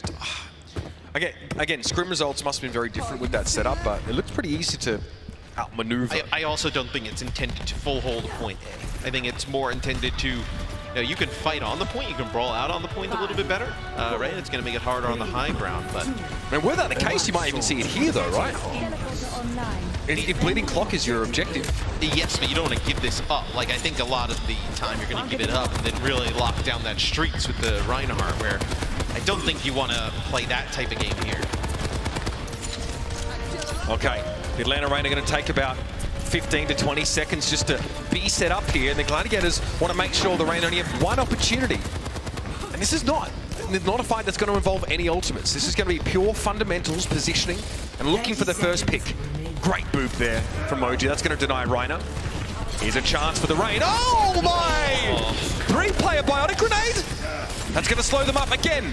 17 seconds. They slugged Reiner and they got him with a Biotic Grenade. That's huge. Doomfist now down for the Los Angeles Gladiators, and the Atlanta Rain have been able to circle around them. They've got a high ground position to work from, but they still need to capture the point. Someone's going to work on it right now, and that's going to be one tick for Atlanta. Hawk moves off it here, though. Okay, back to the point now. They're looking maybe just to secure this fight, but Kemps has found Ultraviolet and Kai. That's two. Are there more? In the future of this Tracer player, the Atlanta Rain spring forth. They get the reinforcements, and they send the Rain packing. So Funny Astro and Kemser put so much pressure there on the Ultraviolet and Kai. Funny Astro just so elusive on the Lucio, like so difficult to track down. As, yeah, you see he looks across at Kemser, they're probably laughing about that as they were able to win that 2v2 with relative ease. Kevs are able to pick up those kills. I think it also is quite big though, Mitch, that Atlanta able to get 2 ticks out of that, right? 68%, pretty decent here. Don't make me Gladiators, please. Well, maybe you should have skipped the first 4 seasons. Hey, hey, hey. I didn't lie. I didn't lie. I was just saying. Look, the Gladiators are awesome now. It just was a little rough for a bit. Don't give it to him, crowd. Look, this is the best Gladiators team they've ever had. Like, in the past, they have looked like, roster-wise, that they would be that good, right? But they've been Gladiators at times, where I don't think you're going to see that this year. I think this is a team that has way too much talent to go backwards. Like the fact that they have Onsen skewed on the bench is just like, what? I mean, they'd be starting on every other team. Not a doubt about it. Now, 68.3% was gained for the Atlanta Reign, so that's actually more than 2 ticks. The Gladiators need a pretty convincing fight win here. This is far from certain. See, Hawk did a really nice job on the last time on offense with the Doomfist. Let's see how it works on the... Oh, okay, well, Kai just able to take out Padman. That's huge. I mean, they don't have a ton of time on the clock. The 10-second lead they had is basically gone at this point. That's right? the worst possible pick, I think, that you could have seen. Padapan is a player that can actually put pressure down and potentially force a mistake. It's not the end of the world, but the Gladiators need a clean fight win. 3 players on the point. So see, they got to get Reiner to the high ground. They got to try and make a play here. Forster again was clutch in that last fight. What can he do here? All right, OG, noted. They sleep ultraviolet range. Oh, okay, that's it. Reiner gets in there, ultraviolet is removed, and that's the Lions. Just use a punch share of healing gone from the Atlanta Reign. Nero trying to teleport to the high ground. Reiner's going to snarl Hawk right on up here. And remember, 2 ticks, that's all the Gladiators needed. Hawk jumps on in and just flattens Kevster, but he in turn will be forced to succumb to the high ground. Goes Reiner, sends Kai upstairs. And that's the Gladiators, 2-0. And that is a sick play. You see, they go over and they hug Shu. It's Nero. Unreal sleep. That is a cross-map sleep. That Shu hits on the ultraviolet on the high ground, and then a sick biotic grenade at range connects with Hawk and ultraviolet, and they're able to get the kill. That is a game-winning play there from Shu. That is nasty. It's not the first time that Shu has absolutely taken matters into his own hands. This time was subtle, but my God, it was effective. Now the Atlanta Reign are on the precipice of being sent down to that lower bracket. And the Gladiators would advance. Map number 3, ladies and gentlemen. Definitely not one you ought to be missing.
Who's that support?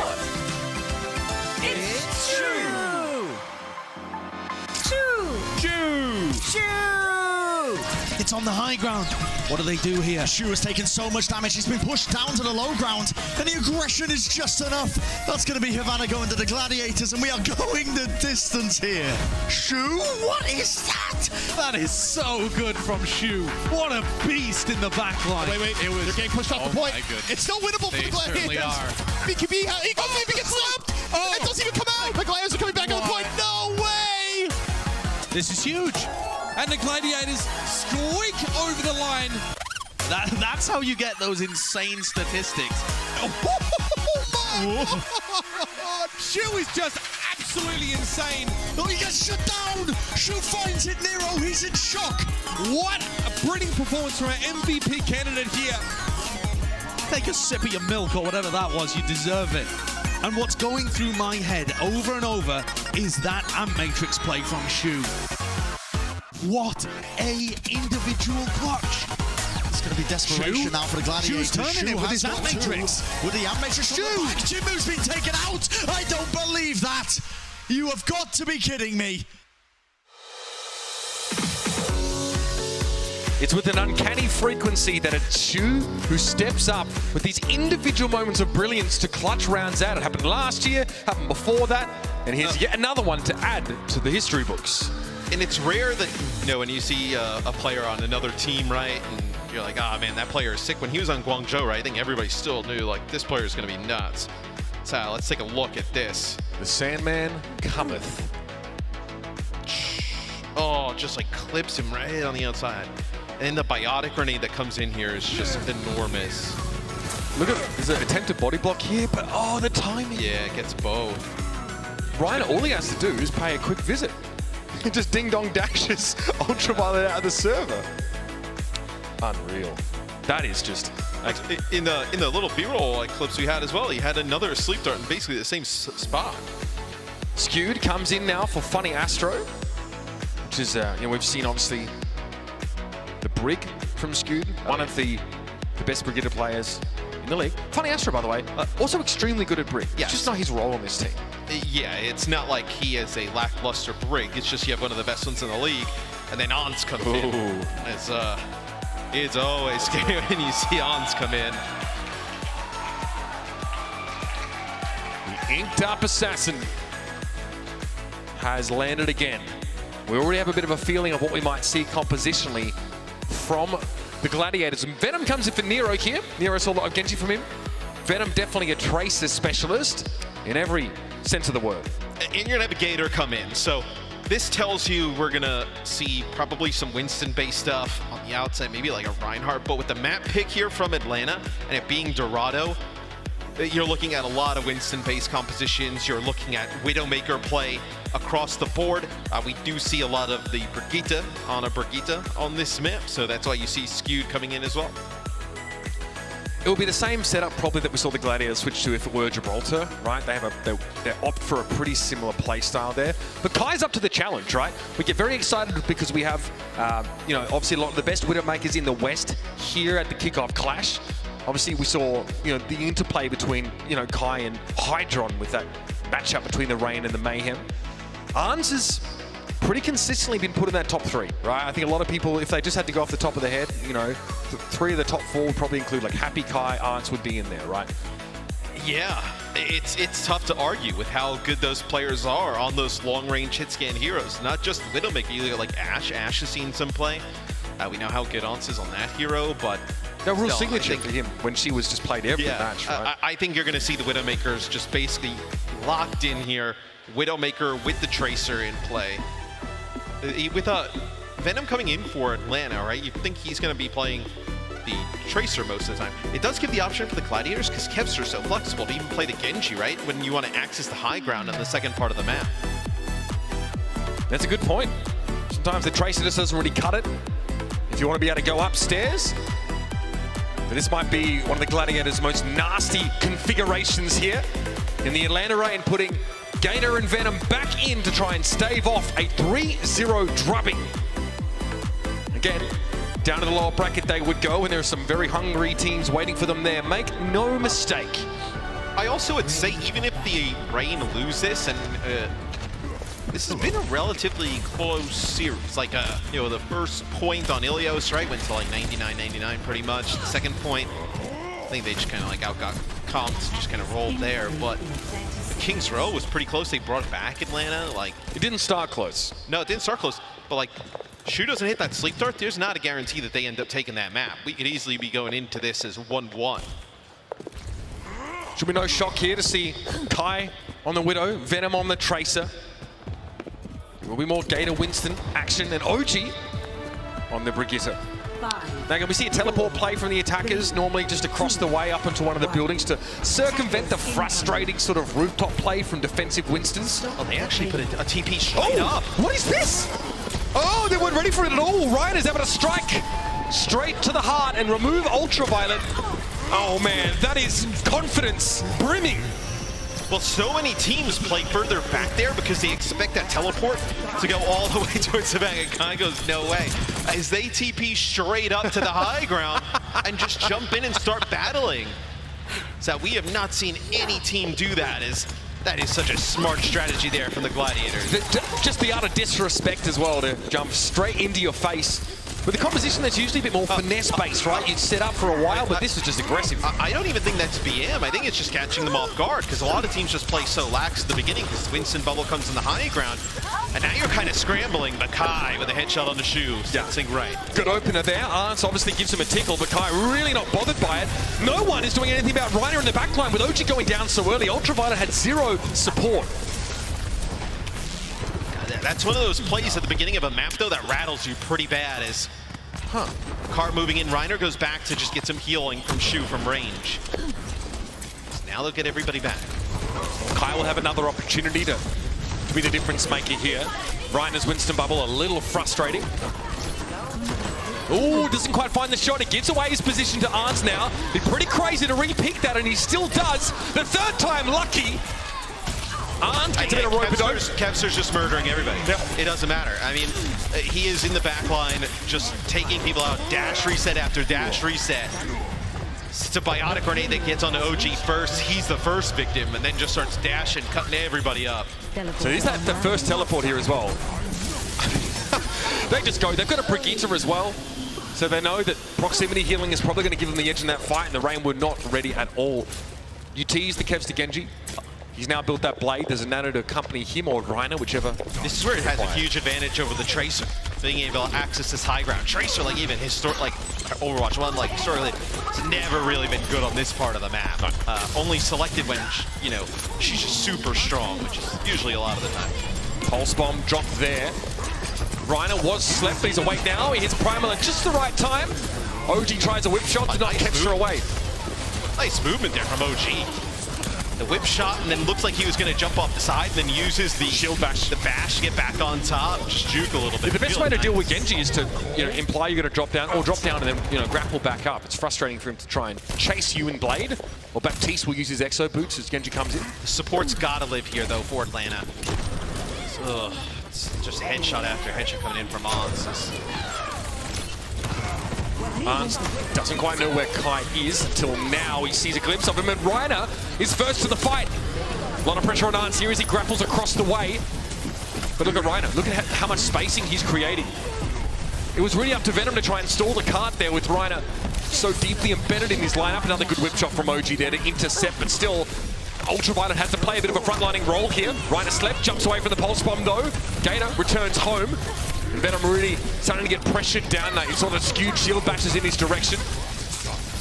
Atlanta's been careful here. Yeah, Atlanta really didn't get much out of their support ultimates. They used the rally. It just was enough to basically keep OG and Ultraviolet up as Kai with a big headshot onto skewed. Arns returns one though. Yeah, Arns obviously an easy shot for him to get rid of Venom there. Reiner is nano boosted. He's able to find Ultraviolet with that kill. He can 1v2 here, especially with the Primal Rage. This could be dangerous, and of course, Kevster comes in at the most opportune moment to secure that fight. Gator will try and stall if he can, but that card got across the line. It's just the burst of the Genji and has Hunter been told that you probably can't use chat as a coach midway through the game? Nah, it's... Incredible. Not the first to do it, by the way. Krusty actually did it first at this tournament. right. Kevston played. Takes note of Kai, tries to go for the one-hit combo. Great bionic grenade. It's just insta-killed there. Yeah, I mean, Venom was following up. I think Ultraviolet just domed him there with the grenade. Rhino's Primal is... It's unclear what he's hoping to create here. Bionic grenade follow-up could be good. Gator and OG are able to shrug that off eventually. Venom needs to connect this pulse bomb. The last one was a little wayward. And instead it'll settle just for rolling over Arts. Ans goes to the 76 here with this area of the map. Doesn't want to play that Widowmaker. I still think that he's so good, probably can. Is Kai going to stay on the Widow? He's just looking for these one-shot headshots as people come in. Through these chokes, has to be so careful though, as Kevster gets on top of him, he's basically dead. Kai obviously hits that poison mine, gets a little bit of info. Bit of an awkward spot for him right now. Doesn't want to run head-to-head with Ryder. There's no escape as Kevster makes sure the kill is finished, and that's a big, big error for Kai. Not ideal. Not the ideal positioning there. It's going to have to be a rally here. Kai calls grapple bug. I think he was body blocked anyway, but it's by the by. Ultraviolet here getting a bit of a tickle from Reiner, who has that high ground position now. Still 5 to go for the Gladiators. They've got to make a move, and it's going to be the rally in response to Gator making the dive. But Reiner, he's in with a Bionade. It's a finish off for Gator there as he can sort of back away. Unlikely the follow-up will be there for his bio, and he just primals. He says, okay, we'll drag this out as long as you like. Arts is going to dig a little bit deeper and try and go for a tactical visor here, but how is he going to bail Shu out of trouble? He doesn't have to. And they use the nano here towards the end once the tac visor is worn off. As Ant's looking for blood, trying to push up towards the spawn. It's a minute and 45 on the clock. The Gladiators marching the payload in. Doesn't want to overextend, but again, Kai is in a bizarre position, and Kevster punishes him once more. 4 players up for the rain right now, constantly short-handed in this fight. Kevster wasn't able to deflect a Bionade, but it doesn't matter. Shu was there for the assistance. 90 seconds to work with on Dorado. Nothing to sneer at. It's that opening set play, too, from the Gladiators that allows them to take that checkpoint A. I think it just rattles Atlanta a bit. That allows them to complete the map. A minute and 20, minute 32 in the time bank. Yeah, solid 90-plus seconds for the Gladiators here. And as flashy as the rain can be, it's pretty unlikely they have anything to answer that set play we saw from the Gladiators. Again, you are dealing with the team here in the Atlanta rain that are pretty hard to tilt. Do you just copy it? No. I mean, Kai is just, you can't believe it. Yeah. I mean, to be fair, like you saw the positions he was emerging from getting chased by Kevster constantly. They've got his number. Kai was stunned when they went through the TP. He was so far back. He was like, what in the world is... It looks like the supports, I mean, even if they hit a bionic grenade, there was no living there. Everybody was coming through that TP. Is now get to see Ants on the Widow on defense. Ants against Kai. So both Widows, I mean, I don't think anybody's really gotten the advantage over the other. They've both been able to just pick players off. I think the difference has been Kevster's effectiveness on the Genji versus Venom on the Tracer. 4, 3, 2, 1. The Atlanta rain here, much like on Kings Row, at minimum need that map completion. Well, they are headed for the lower bracket. The Gladiators will cement their title as the strongest team right now here. Hard to deny it. But they're being denied this TP play as well. This could actually be a little bit of a problem for them. Yeah, Reiner actually plays up on that high ground and just destroys the TP. So not able to get those supports on the high ground. It takes a long time to destroy that. The rain could have gone. You know, maybe had some shots at range here. I mean, Kevster hits with a question mark in the chat. Even he's not too sure what the game plan is here for Atlanta. You know, I speak about their resilience mentally, and I think they've definitely earned a title like that. But that was an interesting start to the round, and they've not really made any headway in sort of controlling this high ground. There's not many teams take that position that Reiner was in, as makes it very difficult for the supports to get on through. Oh, man. Shot on to Venom, finish off from Shu. Some battle on it. Man, this team is so good. I mean, every time I see them stop, I assume they're typing something. What's wild is, for the most part, Atlanta's played a pretty good series. I think the Gladiators have just this team's kicked it up a notch. Yeah, this team's a long way ahead right now. Thinking, remind me of that Countdown Cup form. Again, and they have this high ground, which the Reign, then they're not going to switch to a Symmetra to try and take it now. So now you see what happens when teams have to play against this really oppressive sort of positioning. Nice work by Venom there. He can't go upstairs, but that's the weakness of Tracer. He can't chase that kill. And Kai might have... Oh, Kai! Say it ain't so! And that's why you like the Genji instead of the Tracer, right? Because the Tracer can only access from that backside.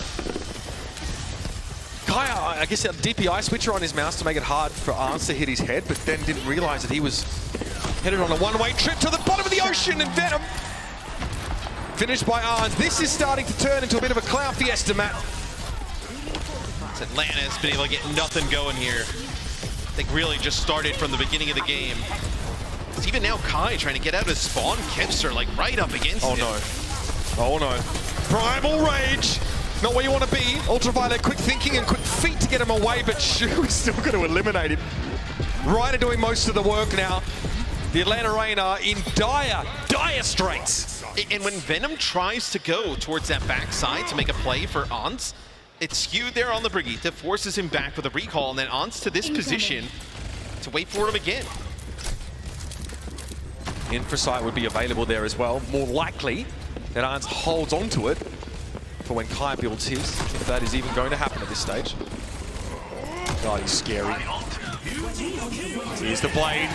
And as a Violet grenade thrown in there, Skew's able to find Ultraviolet, and Kempster's more than happy with what he's got so far! Phantom runs headlong into the blade! Feeds himself to the wood chipper.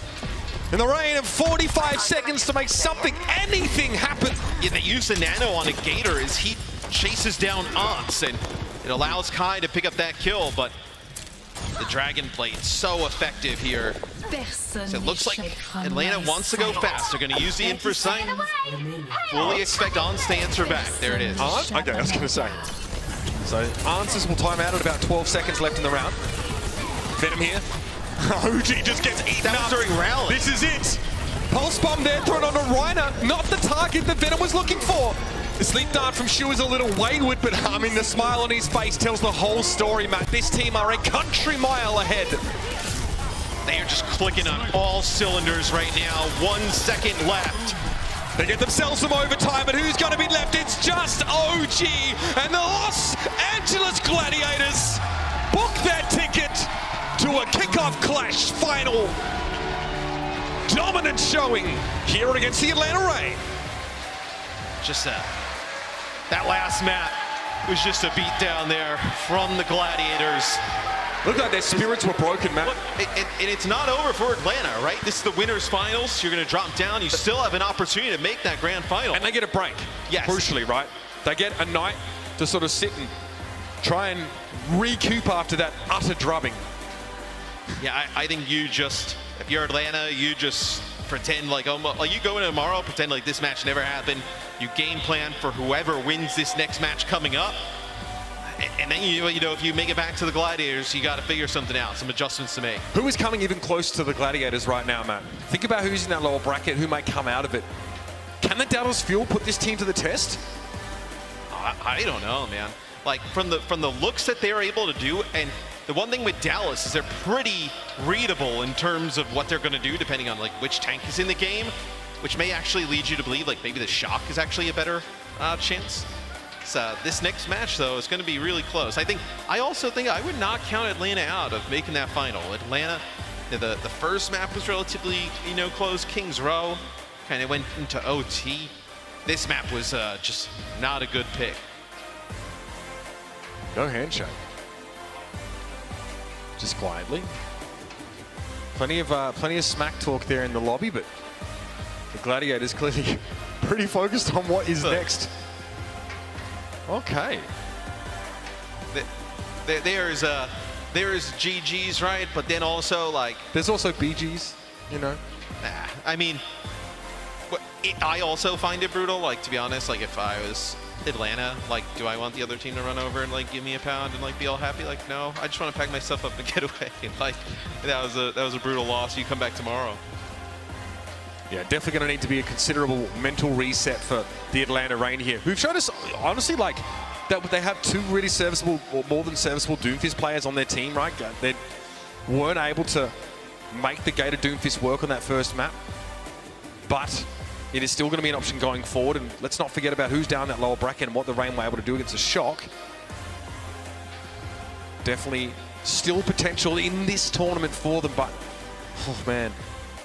A lot of audacity from the Gladiators. It can really have an effect on you, especially when you're already behind in the series. And, I mean, from you know, hearing from Unter to the way the players play, I mean, sometimes they sound like a parody account of their own when they're sort of talking trash.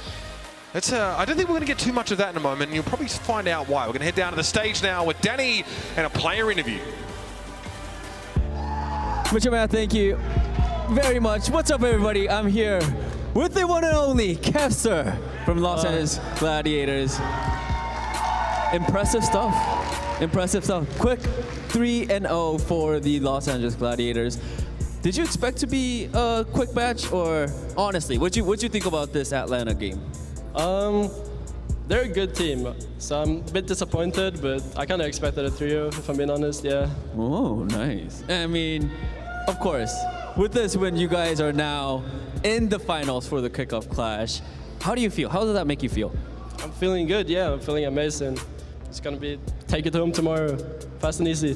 Fast and easy. And talking about the finals, there are a couple more matches, but who do you expect to see in the finals against the Los Angeles Gladiators? Ooh, I'd probably say, despite the results today, probably Atlanta, yeah. Probably Atlanta? Oh, why? Yeah. I just think they're good, yeah. I think they had a bad day, but I respect them, yeah, they're good. Okay, well that would be exciting. Another rematch with LA Gladiators versus Atlanta Reign. Before I let you go, one last question. Kefser, I think you're just a really gifted player. You just, whatever you play, you're just so good at it. Do you have like a favorite hero that you like to play? Ooh, a favorite hero? Yeah. I'd probably say Widowmaker. Widowmaker? Yeah. Why? It's just like sniping? Yeah, I just like playing her. She's fun, yeah. True. All right, everybody, give it up for Kefser one more time. Thank you. All right, that is it for the post-match interview. Mitch and Matt, back to you. Thank you very much, Danny.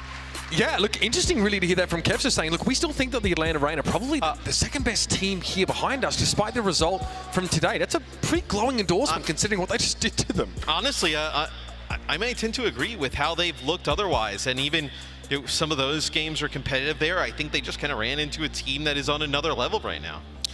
Let's talk about our player of the match here from the Los Angeles Gladiators. Could have been a few candidates here, but the one player that came up clutch when it really counted was your boy, Shu. On the Ana, some Baptiste play as well. Obviously, both heroes that he's really renowned for. And you see him chiming in on a lot of these eliminations. He's very, very active. You know, we talk about APM players. I think he's definitely one of the higher ones. You know, whether he's balancing his responsibilities between healing or damage, he is always active. And this sleep dart was map winning, able to land the sleep on the Ultraviolet. The biotic grenade that connects with Ultraviolet and Hawk puts away that second map, which really took the wind out of the sails of the Atlanta Reign. Yeah, pretty punishing stuff there. And you can see his offensive assists, 10.4 per 10. Also, not a small number of final blows per 10, right? That was evidenced by what we saw coming up in the kill feed there. Shu, doesn't matter if it's Ana or Baptiste here. I think maybe the sort of Gladiators Ryan Baptiste look is still a little confusing, especially on King's Road defense. It's not worked out the last couple of times we've seen it, but it doesn't matter because their Winston setup, their Doomfist setup is so squeaky clean that no team is really getting anywhere close to them right now. No, and I think the Reinhardt play will look good if they have to bring it out. When you look at some of the other teams remaining, we've seen them play it here against the Atlanta Reign, who, you look at Kaluj and the Shock can play a little bit of the Reinhardt if they want.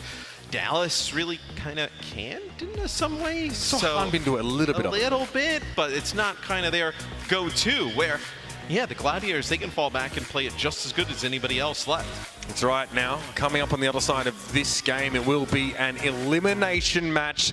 The San Francisco Shock will be taking on the hometown heroes, the Dallas Fuel, right here at the Esports Stadium. Arlington on the other side of these messages. You don't want to miss it.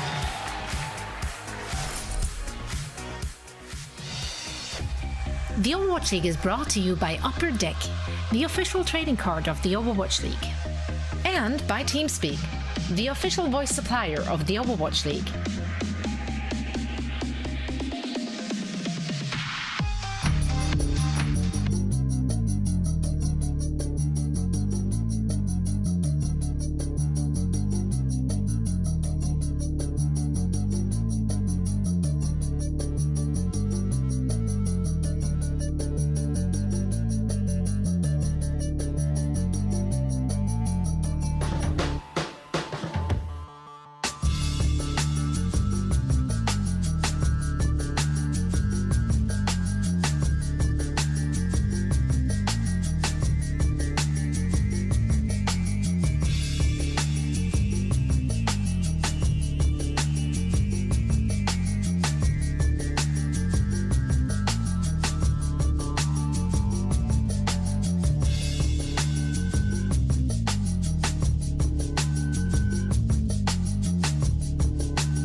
Hello, welcome to our game break. Zoe here, joined by Reinforce as well as Necra. And we are once again ready to break down the action. Now, unfortunately, this game wasn't quite as close as we initially hoped or thought it could be. But as we heard in the post-game interview with Danny, according to Kester, still Atlanta Reign, they are an absolute top team. Unfortunately, they had a bad day, and that sometimes just happens. And I mean, over the last 2 days, they have showed us some top-tier Overwatch, so definitely nothing to scorn at. Necra, why don't you walk us through this match and tell us what exactly went wrong for the Atlanta Reign? Yeah, I think it's really hard to pinpoint one specific thing, especially when, the game is supposed to be a team effort. I do believe that for the matches that we've seen today, though, a lot of it has come down to a bit of a DPS diff. Whether or not the DPS that are on the team are online and kind of have the carry pants on, unfortunately, do feel like the Atlanta Reign just got out DPS'd. I think Kevster had some impressive performances when it came to the pulse bombs on the Tracer, just being able to continuously find so much value. And just as a whole, the Gladiators were able to continue to find value with all of the ultimates that they were really able to throw out at the Reign. I don't think the Reign played badly. I just think they were outplayed. And that just seems to be kind of the theme of the series. So Reinforce, we're talking a little bit about map choices here as well. Map number 3, for example, went to Dorado. You didn't necessarily agree with that. Why is that? Well, I mean, they're in a tough spot. I don't know. It's like pick your poison, right? Either you're going to face Ants in a Widowmaker duel pretty much on any map, right? If you pick Gibraltar, you're going to play against Ants, Widowmaker, and the LA Gladiators. They are incredibly strong in all those Widowmaker situations. So I think it was a situation of just like, well, it's escort. The LA Gladiators are fantastic at escort, so it's going to be difficult for Atlanta Reign regardless. It's a bit, hindsight is 2020. If you go to Route 66, you're going to get a different result. I don't think anything necessarily guarantees that, but it's a tough map for sure for the Atlanta Reign. Just being able to lose that King's Row because of that crucial sleep dart and biotic grenade from Shu, that makes such a big difference in this series, because if you can be afforded to lose escort and then pick a push map, for example, I mean, that would be the dream scenario for Atlanta Reign, and then you can win out on control. So losing King's Row, that was a big hit for them. I did want to shout out Reiner on the Winston on Dorado. I mean, that was an elite Winston performance. 12 final blows, 1 death from him, and 24 eliminations. He was just having a grand old time on Dorado. Like, as a former Winston player, I mean, current Winston player, but never as good as I was. But I just very much appreciated what Reiner did on Dorado. Just being so proactive and always being up to something. Like, there were times when Reiner was 200, 250 HP, and he leapt in because he had such faith in his limits and what he could do on the Winston, just jumping between the rooftops as well on point A. Incredibly impressive performance by Reiner on the Winston, so that stood out to him. Yeah, I mean, honestly, if I had a Shu in the back lines, I'd feel invincible. I would have absolutely nothing to worry about as a Winston, that's for sure. Now, we do, of course, have one more game for you today. The Dallas Fuel going up against the San Francisco Shock. This is going to be another elimination match. And before we're diving into that one, we have another interview with Danny over in Texas. Hello, guys. Yes, look who we have. We have Rush, head coach of Dallas Fuel. Everybody make some noise. 안녕하세요. 네, 반갑습니다. Rush. All right. Last final match of today. How are the players doing? How are you doing? Are you guys nervous? 어떻게 지금 막 경기 이제 좀 굉장히 중요한 지금 경기가 이제 곧바로 시작이 되는데 러시 코치님뿐만 아니라 또 선수들 지금 좀 분위기 어떠신가요? 뭐 다들 좀 긴장은 안 하시고 다 괜찮으신가요? 이제 긴장은 하고 있지 않고 저희가 첫 경기를 하고 지금 이제 또 마지막 경기를 하다 보니까 다들 지금 약간 살짝 피곤한데 최대한 휴식을 취했고 지금 경기를 해서 이제 최선을 다할 것 같습니다. 네. All right, I mean, I don't think anyone's really nervous. The fact that we had to play the first match of the day and then the very last match of the day does make us feel a little tired. We tried our best to get as much rest as possible, and I think we're gonna do our best for the match against the San Francisco Shock. And talking about this match, we saw San Francisco Shock come out with something special, something that we haven't seen, the Doomfist composition, and they were looking pretty good, I would say. Are you guys worried about the Doomfist comp from from the San Francisco Shock at all? 이제 오늘 또 센쇼크도 오늘 경기를 한 번 더 했었는데 거기서 오늘 둔피 조합을 처음으로 선보였어요. 센쇼크이. 러시 감독님이 보셨을 때는 좀 그거에 대한 좀 이제 걱정이나 좀 우리도 뭔가를 준비해야 되지 않았나 뭐 이런 생각은 안 하셨나요? 이제 따로 걱정은 없었고 저희가 다 해봤기 때문에 저희가 이제 그 전에 연습하면 별 문제 없이 이길 수 있을 거라 생각합니다. 네. Alright, I mean, I'm not really worried at all because it's a competition that we've all already been playing against, so nothing that are too worrying about. We also, if we just try our best and try how we've been practicing, I think we will do fine. And my final question for you, Rush. Like the San Francisco Shock, they had Doomfist, and the match is about to start. Is there, something you guys have been cooking up specially for the San Francisco Shock? 자, 마지막 질문입니다. 이제 센쇼크는 둔피 조합을 오늘 새로 선보였고 이제 이 경기가 좀 되게 중요하기 때문에 어떻게 좀 달라스 팀도 좀 스페셜한 좀 뭔가 좀 이렇게 새로운 걸 좀 꺼내는 좀 이런 모습을 기대해도 될까요? 우리가 다? 이제 저희가 뭐 새로운 것보다 저희가 원래 잘하는 거 그걸로 이길 생각입니다. 일단. 네. 감사합니다. All right. Nothing. I don't want to say anything new or special, but I think we're just gonna roll out with what we are very comfortable comfortable and also very proud. Not proud. Sorry, guys. I'm losing my words. Sorry. I apologize. Very comfortable with. I think we're just gonna play that composition that everyone knows and loves. All right, Rush. That is it for the interview. Thank you so much for your time. 시간 내주셔서 너무 감사드리고. Dallas Fuel, fighting. Zoe, back to you. Thank you. Thank you so much, Rush. Thank you so much, Danny. And yeah, I mean, that's really the way to go, right? Go with your comfortable picks, go with what you're confident in. And for the Dallas Fuel Necra, that has been those Zarya compositions. So you see them using that throughout the entirety of this match against the San Francisco Shock to good success, great success. Where are we at? I think so. I think that especially feeling and seeing how warm Dallas Fuel were on this composition at the beginning of the day, if Edison can continue to have those incredible performances on the Reaper, Sparkles, Genji was popping off. There are definitely some really incredible pieces to this Zarya composition that Dallas Fuel has used to success already, and I think it's going to continue to work against the San Francisco Shock, just looking at the fact that San Francisco have looked a little lost in this tournament so far. They definitely turned it around in their matchup today, but I just think the Dallas Fuel have it all together and they will just keep finding success with it. Reinforce, if we're looking at the San Francisco Shock here, do you think they can ride the high they're coming off of just now? Yeah, I think you can, because especially Houston Outlaws as well, they played a bit of a brawly kind of composition with Lucio Moira. That's a lot of sticking together for the Moira healing, right? So Dallas Fuel, they're looking to stay together as well, playing this Zarya composition and play around that, right? So if Proper on the Tracer can work his way around with the flanks and try to poke at the backline of the Dallas Fuel, that could lead to some openings. So keep your eyes on Proper's Tracer to unlock some of this over potential for the San Francisco Shock. Yeah, and I have to say, I'm a massive victim of recency bias. and looking at how the Shock played today, that may or may not sway my preds for this one. Let's take a look at who went with which team. I gotta say that.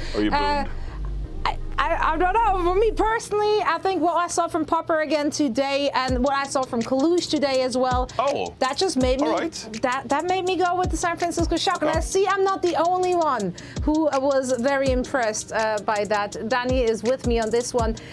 Realistically, do you think it's going to be a close one or? No. I mean, the Dallas Fuel fans in the building. Come on, they're excited. It's packed over there. The Dallas Fuel fans with the signs, they're going to be cheering on. It's going to be great. I mean, Shock fans, you can tweet at me, but you're not actually in Dallas. It's going to help them. I mean, and you're not there at all, so you're not scared of it either, I assume. I'm very scared of my Twitter timeline. It's awful. It's all right. You're a big boy. You can take on like what 5 fans at once. Like I can see that if it gets into it. Well, I'm excited. Necra, any last words? Do you also expect this to not be a close one? Bless you. Also, bless you. I'm allergic to 3 O's. I'm not qualified to bless okay, people, sorry, but- I had to sneeze because I. Oh! Yeah, I'm allergic to love 3 that. O's. Okay, yeah, I think this is actually going to be really close. Honestly, it was a little bit of a coin toss for me in terms of who was going to end up taking this match. Of course, I got to back up the Dallas Fuel based off of the performance that we saw from just today. But yeah, it's going to be a close one. Maybe a 3-1, maybe a 3-2, something in that direction. Oh, wow. Okay, how gracious. I see Necra is allergic to my San Francisco hopium. I get it. It's fine. We'll see.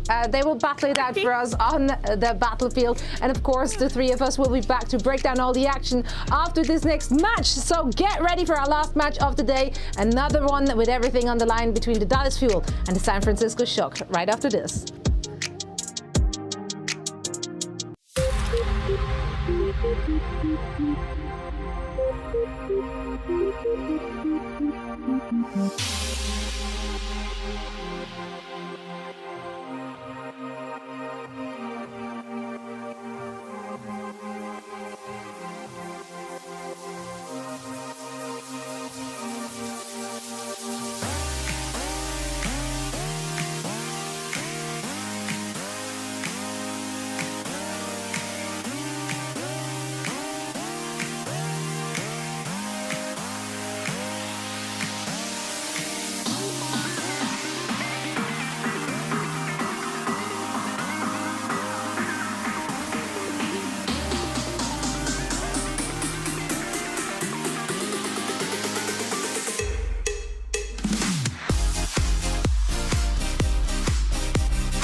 Hometown hopes on the line in this elimination match between the Dallas Fuel and the San Francisco Shock. Welcome back, everybody, to the Esports Stadium, Arlington, live from Arlington, Texas.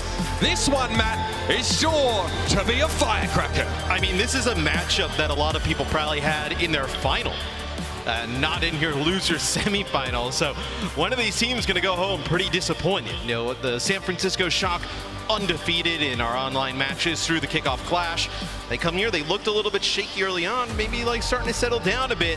And the same with Dallas. As Dallas, I think, is a lot of teams here. They're like, hey, we know kind of what they're going to do.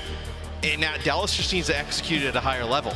we spoke to Rush. I mean, Danny did earlier on and said, you know, what should we expect from you guys? And he just said, look, I mean, it's much the same. We're very much locked into our lane right now. We have a strong idea of what we want to play. It's going to be a matter of executing it. I remember we heard from the Gladiators about playing the shock. They said they're glad they don't have to deal with, you know, proper trying to constantly deadlift that team against them. A scary prospect here as well. Someone like Sparkle may have to stand up and try and mirror the impact of Proper. That is a huge ask. That I think is one of the biggest things for this series. Like, Proper, we have not seen anybody really stop him all tournament long, even through the Shock's bad games. Who is going to do that for Dallas, and how are they going to go about that? I mean, we'll be looking out to see who walks out on stage here. We'll get an idea of what they're going to start with. So, need I remind you or ask you to make some noise, everybody, for your local team? It's the Dallas Fuel!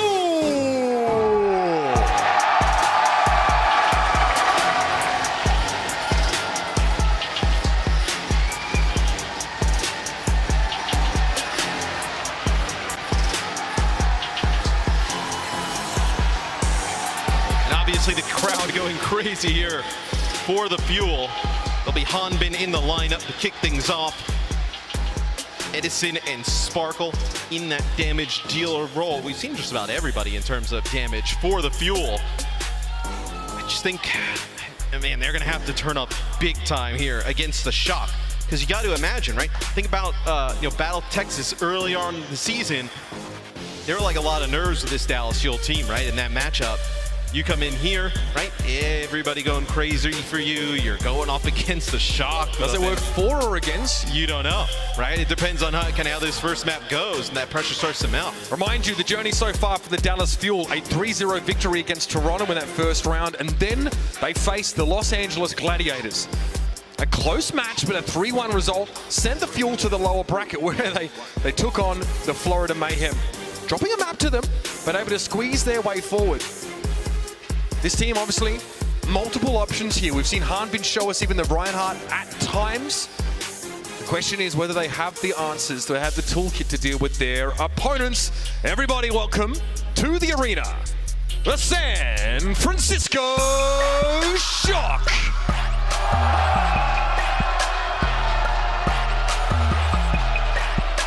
That's more like it. Yeah. Somebody besides me, finally. Look, I think the Shock, they came into this event as the favorite. They stumbled early on. They've started to bounce back, and they've started to play really well. I think you've seen Kaluge now pick up some of those Doomfist-based comps. We've seen him play just about everything else. And I'll say it again, who is stopping Proper? Such a threat whenever it gets to play the Tracer, regardless of what map it is. Just earlier today, we saw them dispatch the Houston Outlaws, and that last map, that Coliseo map, could have gone either way. How much is left in the tank for this team? Do they have what it takes to go up against the Fuel in a very hostile crowd situation? These players had better have shaken off the jitters, Matt, because this may be their last chance. There's something fun though, right, about being in the position that the Shock are in. Being able to send the hometown team home, knock them out of the tournament. Everybody, obviously upset with you, but you move on to tomorrow. There's some fun in that. I think they gotta understand that coming in. That's like one of the better moments that you can get here at an event. The Dallas Fuel as a franchise have been fortunate to play in front of home crowds in the past, and you better believe they've lengthened their strength. Going over to Houston earlier on this season, they realized it wasn't just them that could be lifted on the shoulders of an involved crowd. Our first map in this series, ladies and gentlemen, will be Oasis. The first time we've seen this one this weekend.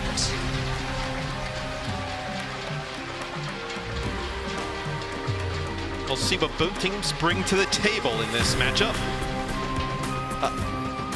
I bet you the Dallas Fuel would have been totally fine with this match if it was in the final. They probably did not expect this to happen here at this moment in time. But I think both of these teams, you look at how Atlanta just played, and you're like, hey, maybe we can actually make a run back, right? Even though I think Atlanta plays, they'll play much better than they played. Maybe an off day, right? Yeah.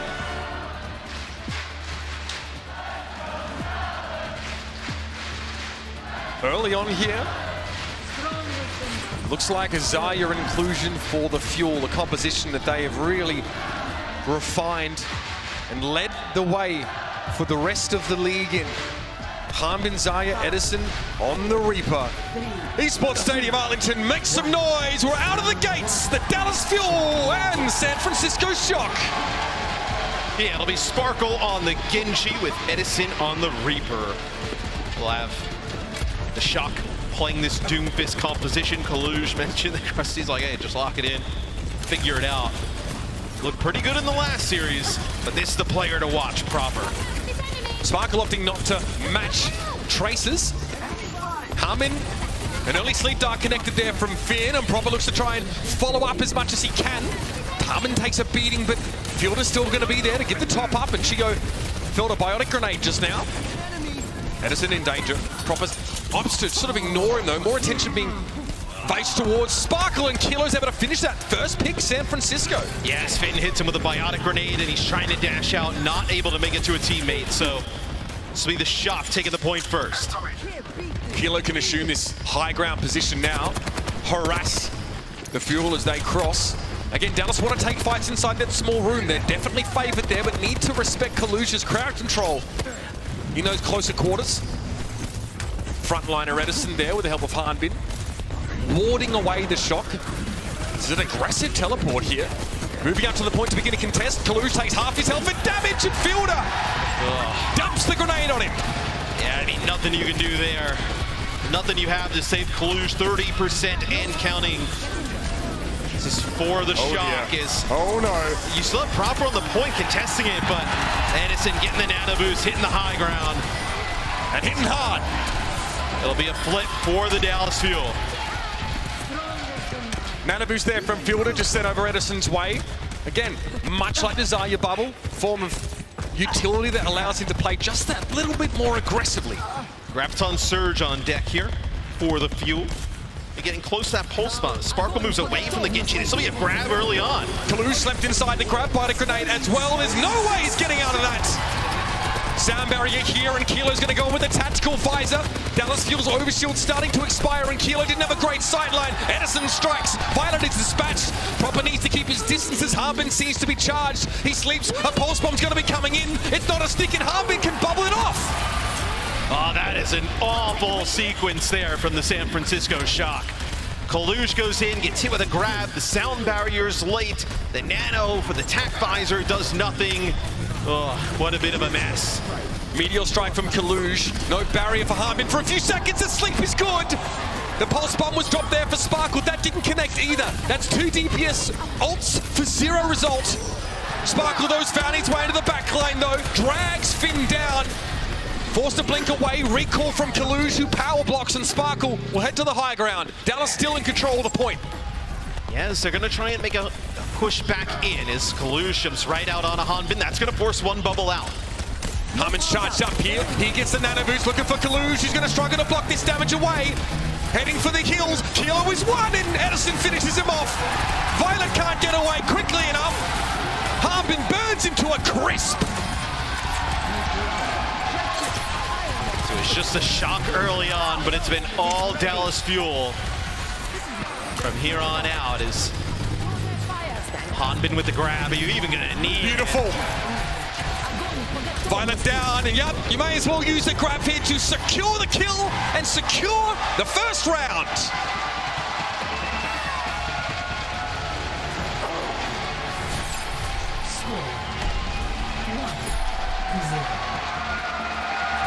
So we've seen a lot of teams counter these Zarya-based compositions with some Reinhardt play. And I wonder, you know, Oasis doesn't really suit the best for that character.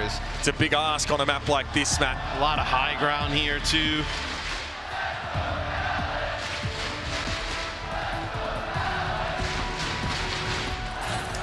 Home crowd getting behind the Fuel here as they give them a reason to get excited in that first round. Now, Field are going to opt for the Moira here. Wary of Proper, wary of Kaluj. No Bionade for the Fuel here. They need to find other ways to set up these eliminations. And you can play the Moira when you combo with the Tracer and the Reaper, right? You're not going to play the Genji, so Don't have to worry about those long-range healing. Can we do the ASMR cast now, Matthew? I'm pretty sure they don't have sound either. Sparkle advancing on his prey, proper like a gazelle in the woods, trying to evade. His long legs carry him far from the fray. Kaluge dives in, fielder. Self-preservation instinct kicking in, and Sparkle dispatches Kaluge. Yeah, and he's going to get rid of Violet too. The Wild Edison stalks his prey to the high ground, and from behind, he is indomitable. I will say, this is weird if you're at home and there's game audio. It's not coming through here though, as it's going to be Dallas winning that first fight, moving up pretty far. So we're able to build a pulse bomb out of this for San Francisco. Not an easy target though to land that. Sparkle here, again forcing Proper away. Dallas at 18%. The best part about this crowd is that you can yell anything and be heard. Oh, so Sparkle's going to take out Proper. All right, so pulse bomb there from Sparkle. As we were wondering, how are they going to respond and deal with the tracer of Proper? Sparkle, since switching over to it, has lived up to the task. 40% and counting here for the Dallas Fuel. Such a great start. And the Shock are in utter disarray. Dallas really have got a good feel for how to pace the start of these fights. And yeah, Sparkle has to step up in a Tracer duel. It's going to be Kilo to go down first, though. And he was using his tack visor at that time as well, so not going to have that key ultimate. Kaluge getting burned as well. He's going to get a nano boost, but it's going to be tough for him to stay alive, and Edison removes him. Another huge elimination for the Dallas Fuel, and the clock is ticking. 68%. Man. Some key ultimates used there for the Shock. Nano, tack visor, sound barrier. Nothing to show for it, as you still have sound barrier here available. Grab, Death Blossom, as this one is Dallas Fuel's to lose. I love this rotation from Edison there. He's in a great position to drop down, and no one from the Shock can really harass him. Here he comes. Graviton Surge, Fielder getting rid of Violet there, and again Kaluge can't do a thing about it. It's a 72 charge. Hanbin looking for his next prey, and Finn is on the shopping list. Teleport forward there by Edison, and the Fuel just don't want to stop. Finn finds Chio, but there's enough healing for the Dallas Fuel now to take them into overtime. Kaluge tries to step up to the point. He's going to have to get out with the Meteor Strike. He'll return to the fray, but Edison still has that Death Blossom available. Some damage on the Doom, and there's the sound we're looking for. Proper down already in this fight. Kaluge a little low pulse bomb, not claiming the kill, but Sparkle's able to finish the job here as the Shock are running out of players. The Dallas Fuel wash the Shock away. Game number 1, all Dallas Fuel. As I think the Shock, it'll be really interesting what their map selection will be. It'll tell you what kind of compositions they want to roll with from here on out, because I don't know if the Doomfist was it. San Francisco Shock facing their greatest challenge so far, and potentially of the entire tournament, going up against these kind of adverse conditions. That was stunning from the Dallas Fuel. They're looking like a little bit different. Let's see what they've got on the other side of these messages. Map 2 is moments away.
Sparkle dominating the game, putting on an absolute show. There's just nobody like him in the league. Sparkle has a blade, he pulls it straight away. This guy is legitimately unhinged. We about to turn it up. Oh my! Sparkle's got so many tools in his arsenal. Sparkle tearing through them again. Media strike into it as well. Oh my god! He denies it! This is absurd. Oh, he is so good at video games. No one can really stop Sparkle right now. And he does it with a remake as well. And Sparkle saves what could have been a rough fight for the fuel again. What a ridiculous play from Sparkle. The remake and the self-destruct. Are you kidding me? Can anyone stop Sparkle? There's the pulse bomb. Sparkle with another 3 kills, make it 4. I mean, that is insane. Sparkle pushes all the way into the enemy spawn and... What? Oh, no! That's both supports! You better believe it. Sparkle has a Death Blossom, trying to bring it down. Sparkle comes out on the Soldier 76. Sparkle is an absolute beast.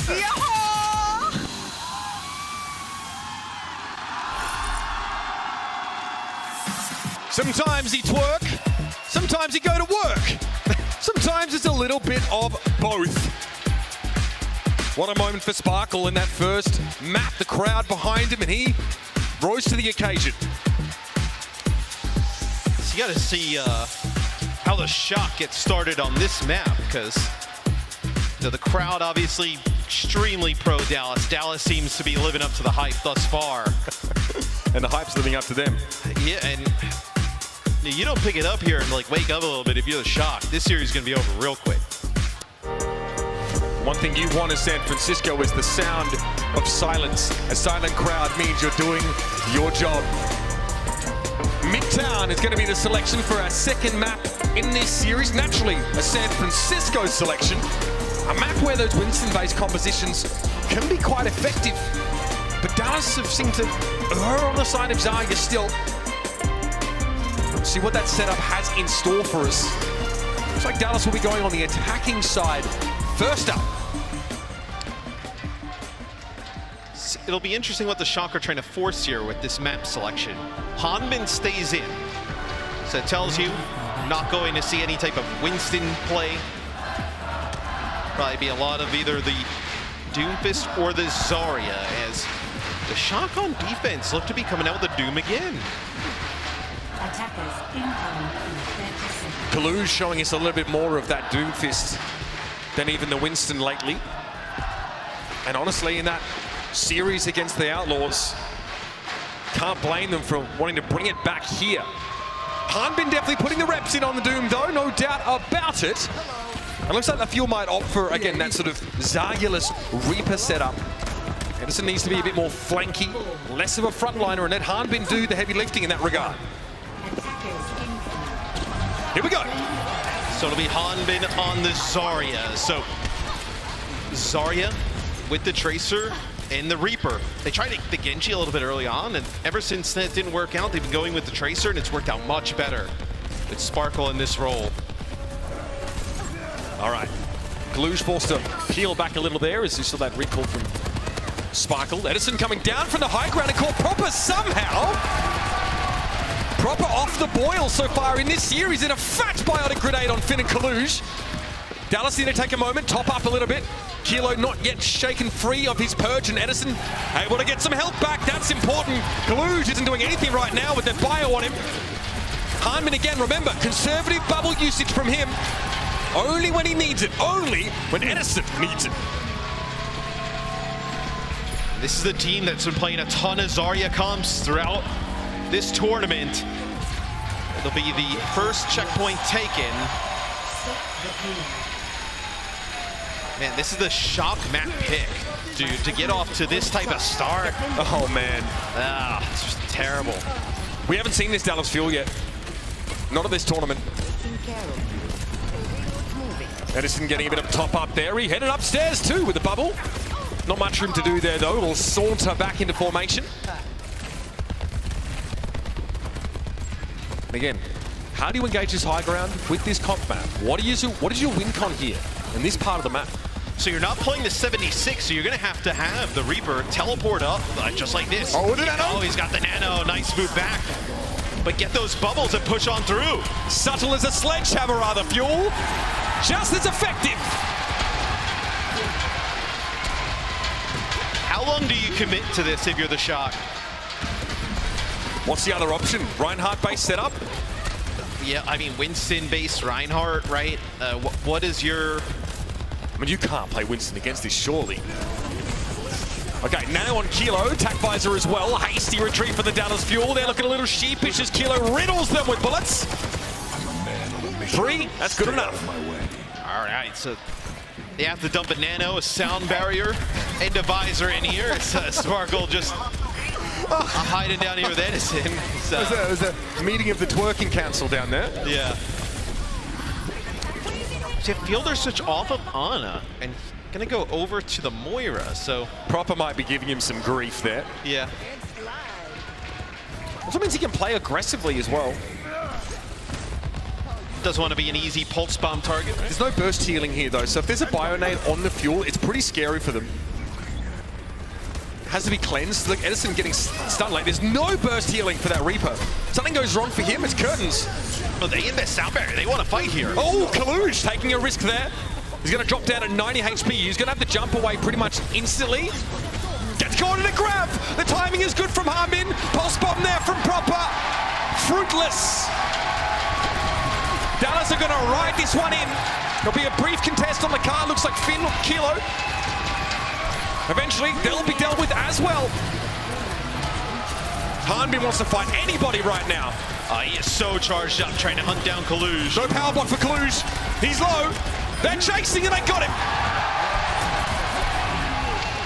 It's not a huge stagger. Gonna get a little bit of payload progress here. It takes a while to kind of get moving through this area of the map. And Kaluj on the Doomfist so fast can get back in the fight. Edison has hit a lot of big like Death Blossoms here. It'll be interesting what type of angle he takes from this, being a little bit sneaky here. Again, just forcing Kaluj away, or forcing an early power block would be incredible. Proper has to keep him honest here, but can't commit to anything. All right, there's the power block. Now what? Oh, there it is. A trade there of kills, but perhaps you think it's worth. Finn is down, and he had a nano boost ready to rumble. Kaluge also missing now. Sparkle going to be the recipient of the bubbles in lieu of Edison, and he can do just as well with them. Oh, Dallas! Proper got away, only just. Pulse bomb for Sparkle, and a coalescence from Fielder. You don't have a pulse bomb yet, but you're worried about the pulse bomb. Nano boost here for Kilo. Does he go for the tactical visor? Hanbin running away. Sound barrier now for the San Francisco Shock. This is it. They have to make this work. They've used everything. Pulse bomb from Proper also doesn't connect.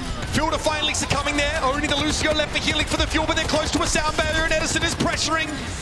He fancies this fight. The fuel commit. They go for the sound barrier. Edison and Kilo's face, and he's found two.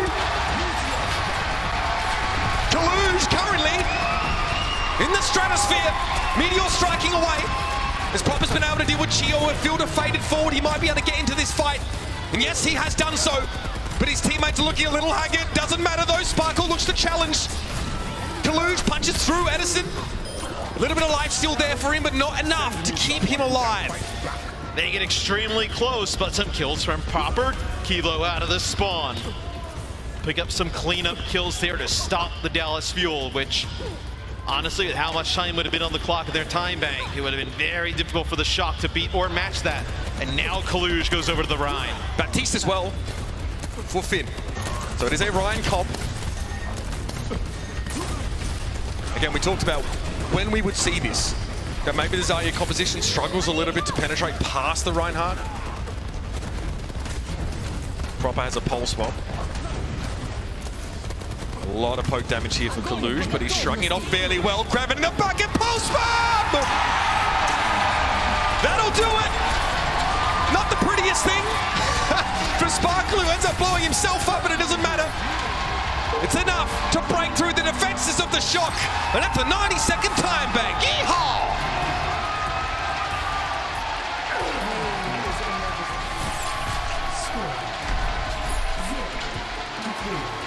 The entire map complete. A minute 30 in the time bank. Yeah. The way this series has got off to start, it's gotten off to, I'm glad I didn't make my prediction. Man, Dallas has looked lights out here.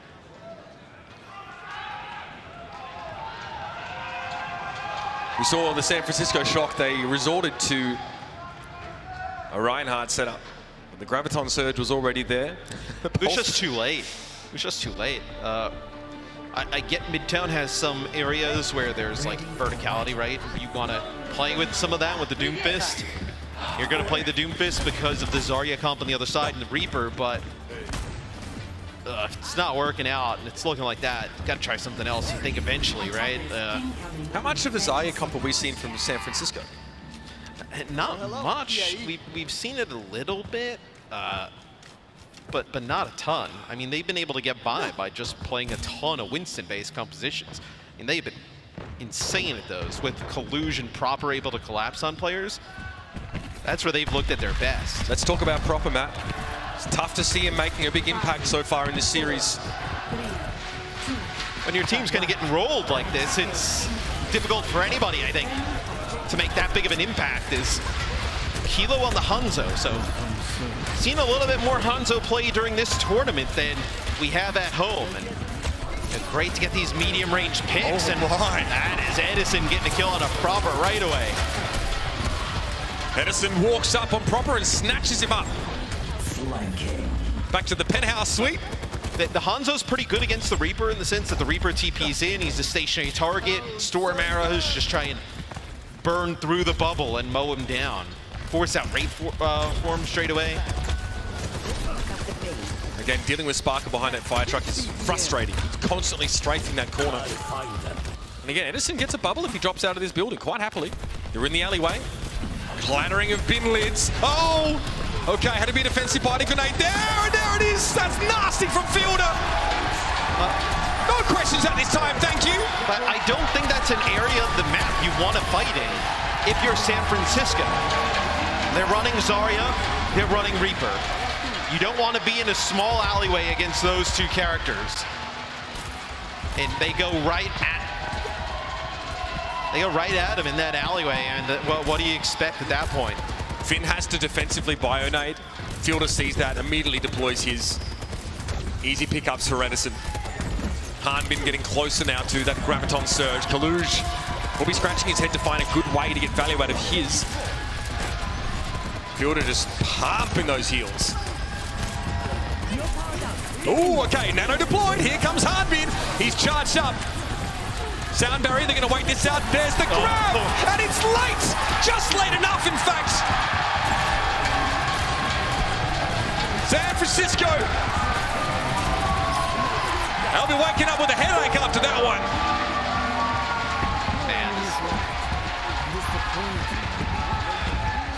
Nothing can go right for the Shock, man. I mean, they're getting rammed back to the spawn right now.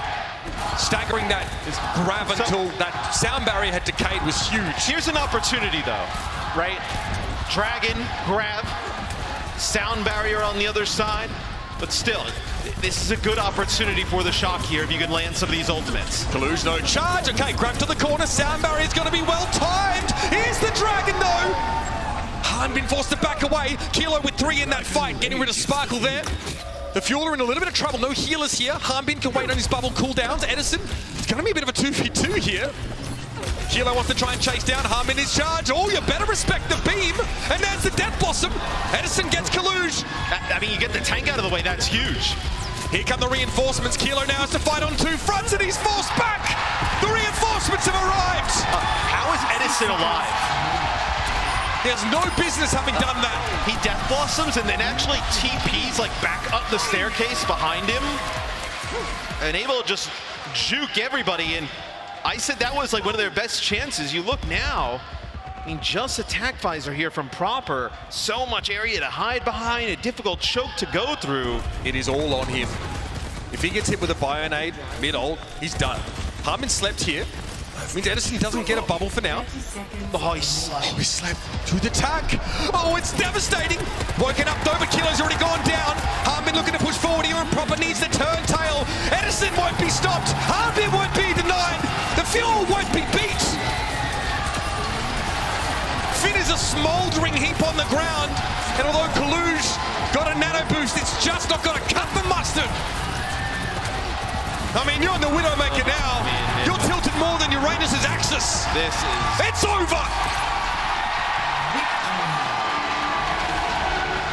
Now, usually I like to give a second to let moments breathe. Not doing that in this one, just quiet, because there's nothing to talk about. I mean, the Dallas Fuel are just running the Shock back to the spawn, locking the mare, and clowning on him right now. This is as one-sided of a series, like, at this late in the tournament we've ever seen so far. We were denied a Battle of Texas here in Arlington, but we may well see a Dallas Fuel advancing yet. Oh my, it's a shell-shocked and stunted group of the Shock here. Dallas looking to close things out in this third map. It's do or die for San Francisco. Stay tuned.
What just transpired was undoubtedly one of the most one-sided maps we've seen in the entirety of the Kickoff Clash.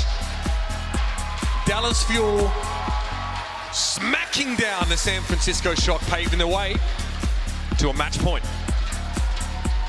And if you're the Shock, like you tried these Doomfist comps, right? You tried a little bit of Zarya there towards the end. What do you go to? What map, right? So they've actually picked Circuit Royale. So this allows Kilo to play some of that Widowmaker we've seen him play in the last few weeks, right? And just kind of as this stage has moved on. And Guerrillo will come in for Edison. So you'll see a Widowmaker counter sub in here for Dallas. This is a map that allows Hanbin to play one of his most famous heroes. If we see this Sigma and a poke composition from the Dallas Fuel, by the way, Fielder on this end, kind of nasty. Yeah. Then it would be pretty exciting to see. We've also seen teams play the Reinhardt, play that first corner. Reinhardt sort of play far forward, have your Widows dueling, some Mei, some Hangzhou as well. We've also seen the San Francisco Shock complete a reverse sweep, right? Down 0-2 against the Justice, battle their way back, but those first two maps looked way different than these first two. I mean, you feel like Sisyphus trying to do it in this room. Oh, especially because Dallas would pick the maps from here on out. Oh, that's like it's almost, yeah, it's almost like you almost feel it's impossible to think of. Just can't even imagine it, but it all starts here if it's going to happen on Circuit Royale. 2-0, 3-0, and here we are. Keep your eyes out for the tanks here.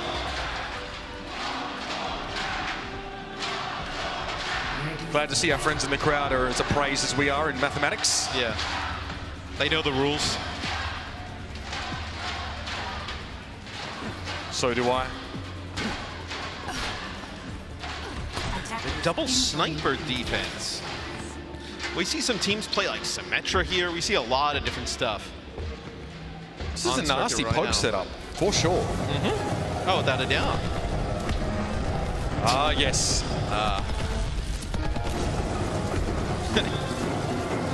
Truly compelling symphony. Thank you, Dallas. Thank you, yes. Very cool. All right, Harmin Sigma. Spark on the Tracer here. I'm very curious to see how he navigates this early scenario. scenario. He switches to Genji here. You see double sniper, you see this type of setup. Yeah, so I like that swap. The Genji makes way more sense in this situation than a Tracer. Cards on the move. Most of the Shock keep themselves hidden for now. Sparkle having a surf. Pressure on the Sigma now, connecting a lot of those shurikens, so Kaluj not too bothered. It looks like the Shock want to give a bit of ground here. It's interesting they just kind of back up right away, as maybe they want to play around some of this high ground on the corner. So you take multiple angles with that Hangzhou Widow setup. This is very passive though. If this goes wrong for the Shock, if they lose a player early, this has been all for naught. They've given up all this ground for free. Now Finn is able to deal with Fielder first. That's step one. And Kaluj takes a big shot there from Guerrillo, but they have to back up just a bit. Kill needs to be careful as well, because Kaluj will be recalling that barrier every now and then. If he just gets mistimed and Guerrillo's able to find him, that would be devastating. Good looks from San Francisco, though. Very conservative approach to this round. Armin wants to get aggressive here. They're getting some progress. Yeah, they knocked down Kaluj, so they have to back up a little bit. What an angle from Kilo. Oh yeah, that is. Nicely done from Proper though, he's got rid of Sparkle. Discord Orb on Kaluj. There's no way. Oh my. You don't have a double sniper look here from the Fuel. No, if you were gonna play like a Hangzhou, Sparkle probably wouldn't be in the game. This is maybe why you see San Francisco choose this map. Feeling confident. Whip shot there, gonna bring Proper into line. The Shock have only seemed to like really wake up when they're on game point throughout this event, so. Dragon not connecting there from Proper. Hoping to maybe play off the back of that, maybe the displacement effect, but it's no good. Still respecting Harbin's hyperspheres here, but Harbin might be in some danger. very slow here. Here comes the rally though. That's Chio sending the troops forward. Fighter on the Baptiste, a classic pick from him. And Harbin opens up the account proper. Is felled. Yeah, and it was a gravitic flux from Kalush, but not good enough to get any kills. Sparkle in the back line. Picking up some as this will be a point take for the Fuel.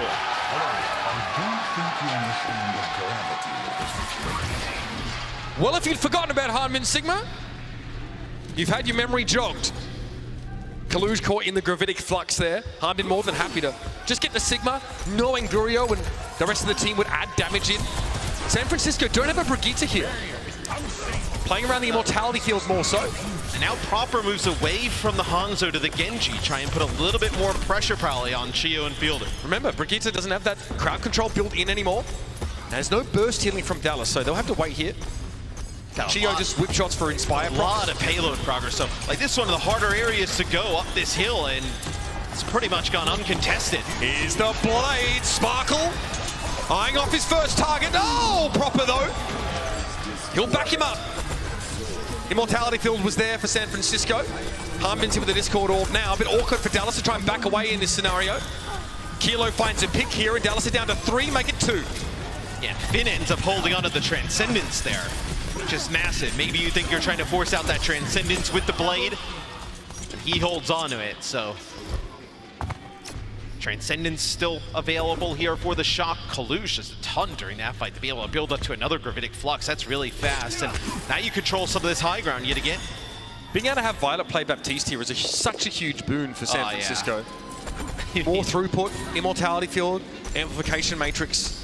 Just so much damage between the Zen and the Baptiste. Their poke is frankly messed up. Okay. Gurio needs a little more than this. Trying to predict a potential grapple upward there by Kilo. Discord. Kalush. Okay, shield down for Hanbin here. Oh, Kilo gets him. Now that Discord Orb makes it tough to survive without a shield. The Discord, some damage down from the Zen, and then a headshot puts it away. So now the Shock starting to look much better with this type of setup. Yeah, this ain't great from Dallas. This is a bit of a silver bullet map, to be fair. It hasn't even really been like a lot of ultimates that's like turned this tide. It's just been, they've been able to get rid of Hanbin's shield rather quickly because they have the advantage in terms of damage output. The Discord and then being able to burn him down. Dallas need a pick here, big time. Tough angle for Gurio to play, so here's an infrasight. Full information for Kilo. He silences the crowd. So Proper gets away here. Kilo hit with that poison mine. Here's a rally now from Chio. Gravitic Flux from Kalush. Catches Hanbin, he'll be flattened. Oh, right there. So the Flux comes down. A few players go up in the sky. They haven't seen the Transcendence in a while. It's a headshot on, it's going to be a headshot from a Kilo on a Fielder straight away. So no opportunity to pop that Transcendence, try and keep everybody alive, to combo it with that rally. This Kilo is really starting to heat up on that Widow. This may be the last chance for the Dallas Fuel here to make some progress. 25 seconds left in the round. It's going to have to be Hanbin to start this off. They have a Transcendence, as do the Shock. So the placement of this Gravitic Flux is very important. That's a pick. Gurio finds Kilo. What more? It's Proper with a blade, though. He jumps down and takes down the Widowmaker, so they've traded Widows here. The Flux comes in. It's going to be Kalush caught inside that Discord Orb. Immortality Field thrown down to the bottom. Fielder's able to get rid of it there, but Harmon's looking a little low. It's time for the Transcendence. The Shock still have theirs. They're holding on to it. Finn is stunned, but able to pick himself back up. Is far from over. The Shock have a key support ultimate. Sparkle needs to find a way around the Transcendence with this blade. Yeah, that's what they're holding this Transcendence for, the blade. He got him! Oh, it's just going to be a kill on a Kilo. Here's the Transcendence, but it's a short-handed San Francisco Shock now. Using that support ultimate buys them some time. It's a player advantage now for San Francisco until Chio gets rocked. Harmon trying to find an accretion connection of his own here, and Finn wins the duel against Sparkle. The immortality field from Violet goes a long way to preserving the lifespan of the Shock. And oh, Violet's back, baby. Dude, Finn, Violet, and Kaluge there go crazy. So you see Finn and Kaluge, they're talking about it as... No, it's a nice kill there from Proper on a Chio, but really it's Finn winning a 1v1 against Sparkle, Zen versus the Genji, and then Violet with that Amp Matrix able to put down some extra damage at the end. So Dallas able to take that first checkpoint, get it very close to taking the second. Overall, though, not a great push from Dallas. No, not at all. I think if you're the Shock, you start to build a little bit of momentum out of this, right? I feel like you have the advantage in the Widowmaker battle. Gurio did hit some shots there, but Kilo is really starting to heat up. You also have a little bit more versatility in what you can play. I like the Baptiste Zen look better. I'll be honest with you. You have a lot more utility. Well, we talked about Brigitte in Overwatch 2. She has great healing, but that utility essentially no longer really present outside of the displacement effects you have, and no longer shield bash. Being able to draw on a player like Violet is huge. So the team's talking about the piano. I must recharge. Hold on. Beautiful.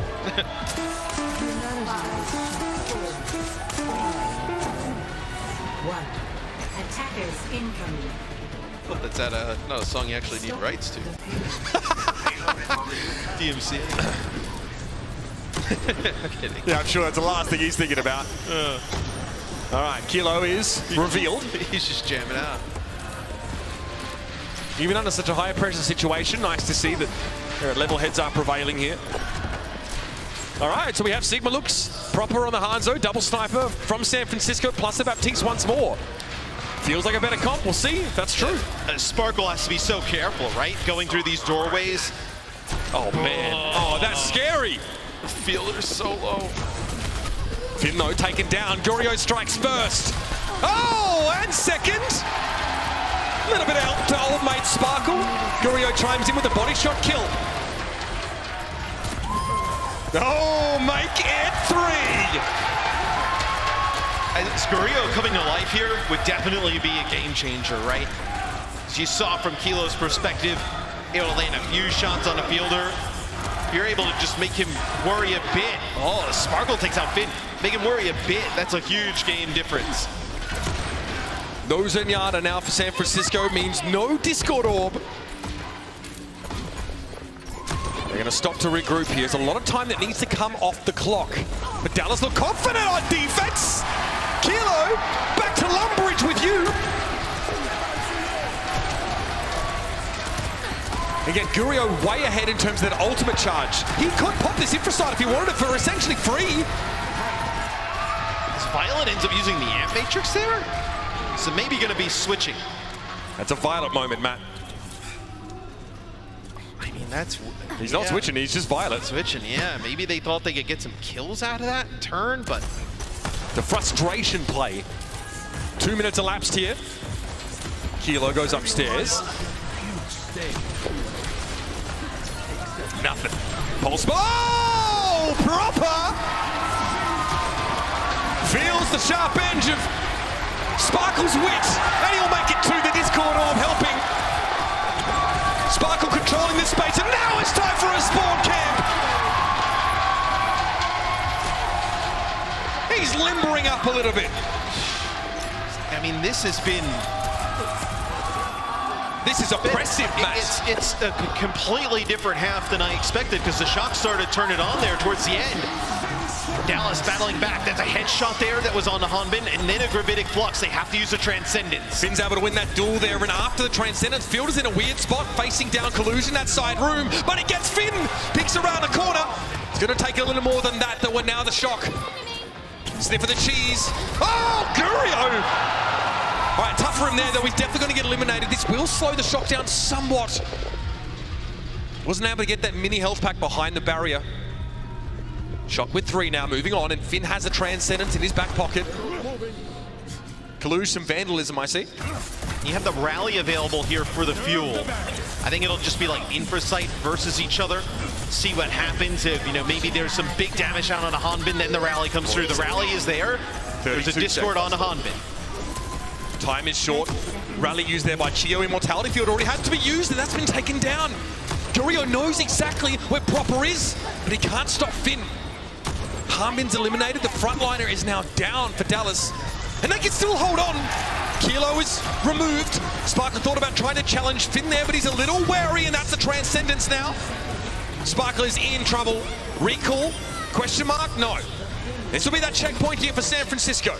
Yeah, and you're going to have a few people get this back spawn as they're trying to get Fielder out. Yeah, Fielder and Hanbin up here close as the Shocker going hunting. Finn frontlining here. This is scary for Dallas. They're going to get staggered out at this rate. Hanbin and Fielder stuck in that back corner. Kalu's pressuring them, and here comes Proper. Fielder is down now, and Dallas are in dire straits. They need to get out of this room somehow, but Kaluj won't be moved. And Immortality Field in play, but Hanbin still removes him. Proper looking for Chio, but he gets smacked down.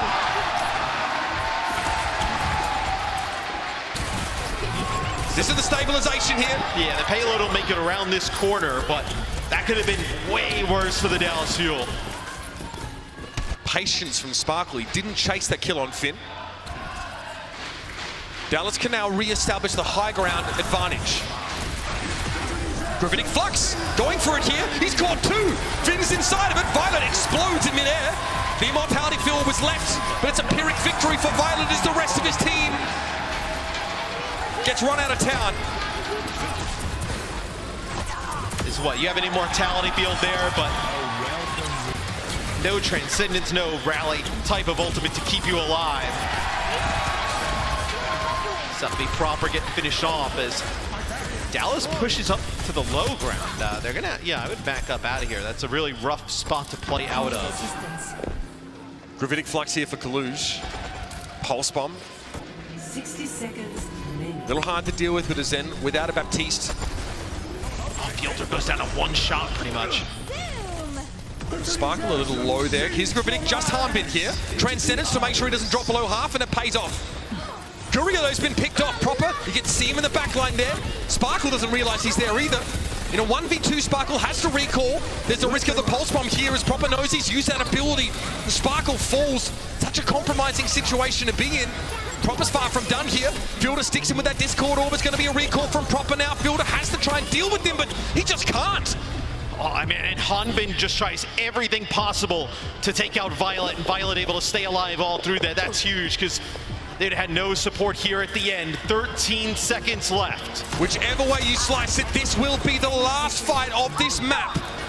Sparkle has a Pulse Bomb. It has to be world-shattering.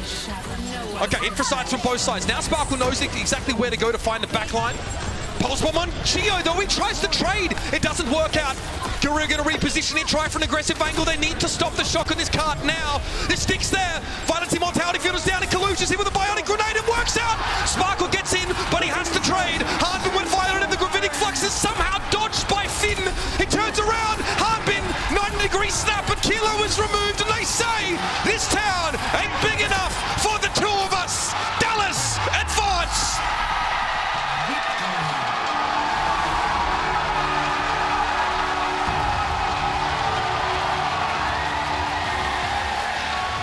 Just not enough at the end from the shock, but man, does Dallas look scary going into tomorrow. They really turned it up to another level in this match. This is the statement you want to be making on the eve of the finals. Dallas going tomorrow, they have to play 2 in a row if they're going to win this thing. Yeah. And their last one's a 1st to 4. So they best be conserving their energy here, but they've made the statement. They said, this is our town. And they're going to go up against a tough Atlanta Reign squad. And one that had a rough go against the Gladiators, but one that could bring a bunch of different comps out, right? They can bring that Doomfist, they can bring some Reinhardt play. They're going to give them much different looks than the Shock gave them today. Couple concerns on that map, though. It was very close. Playing the Brigitte and the Zenyatta look. Definitely a little dicey. Gurio was tested, to be sure. San Francisco really quite the run, but they came into this tournament, Matt, as the top seed and they just took a little bit too long to get acclimated to this environment. But by the time they come to, they're in the lower bracket facing elimination. They gave us a great game, but there's something to be said for that home crowd buff. The thing is, well, if you're the Shock, this is like your first time right here on stage. It's a bit of a learning experience, but man, they did not look good today. I think there's going to be some stuff they're going to have to go back to the drawing board strategy-wise, because some of these teams, right, when you get to mid-season madness and you get the teams from the Eastern Division coming to play, it's going to be even tougher competition. Let's be frank for a moment here. That composition for Dallas, that map, not their best look. No. Definitely maybe a weak point that can be exploited. But for now, they're thinking about victory, they're thinking about glory that may await them tomorrow. But who's awaiting us right now? But Danny down on the stage, an interview with Sparkle. Mr. Man, thank you very much. Yes, I am right here next to Sparkle from Dallas Fuel. A dominant victory for the Dallas Fuel.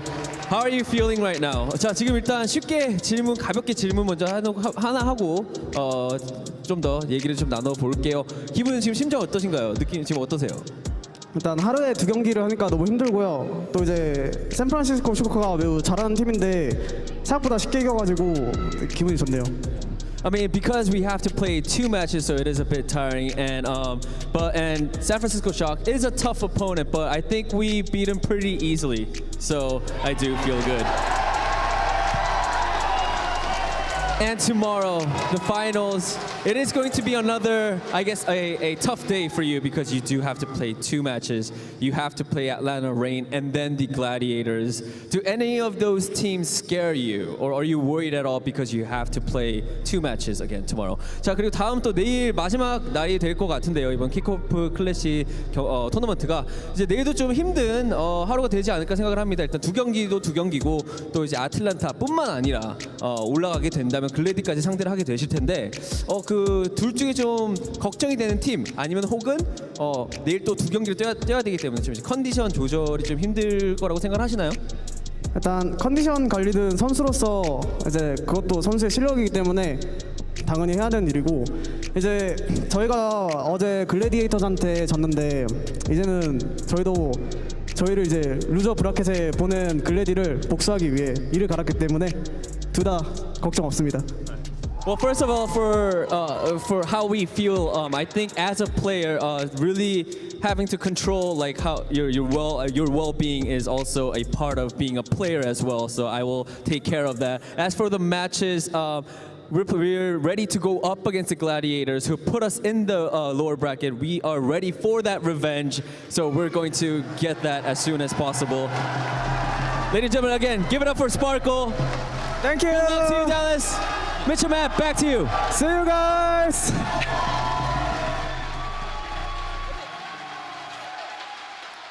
Undeniable levels of charisma there from Sparkle.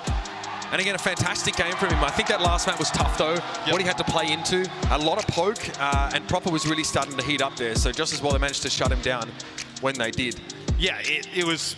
Well, it looked like the Shock would have been able to pull that one out, but man, they just ran out of gas at the end. I'm excited to see Dallas Atlanta tomorrow. You know, Sparkle talking about getting revenge against the Gladiators.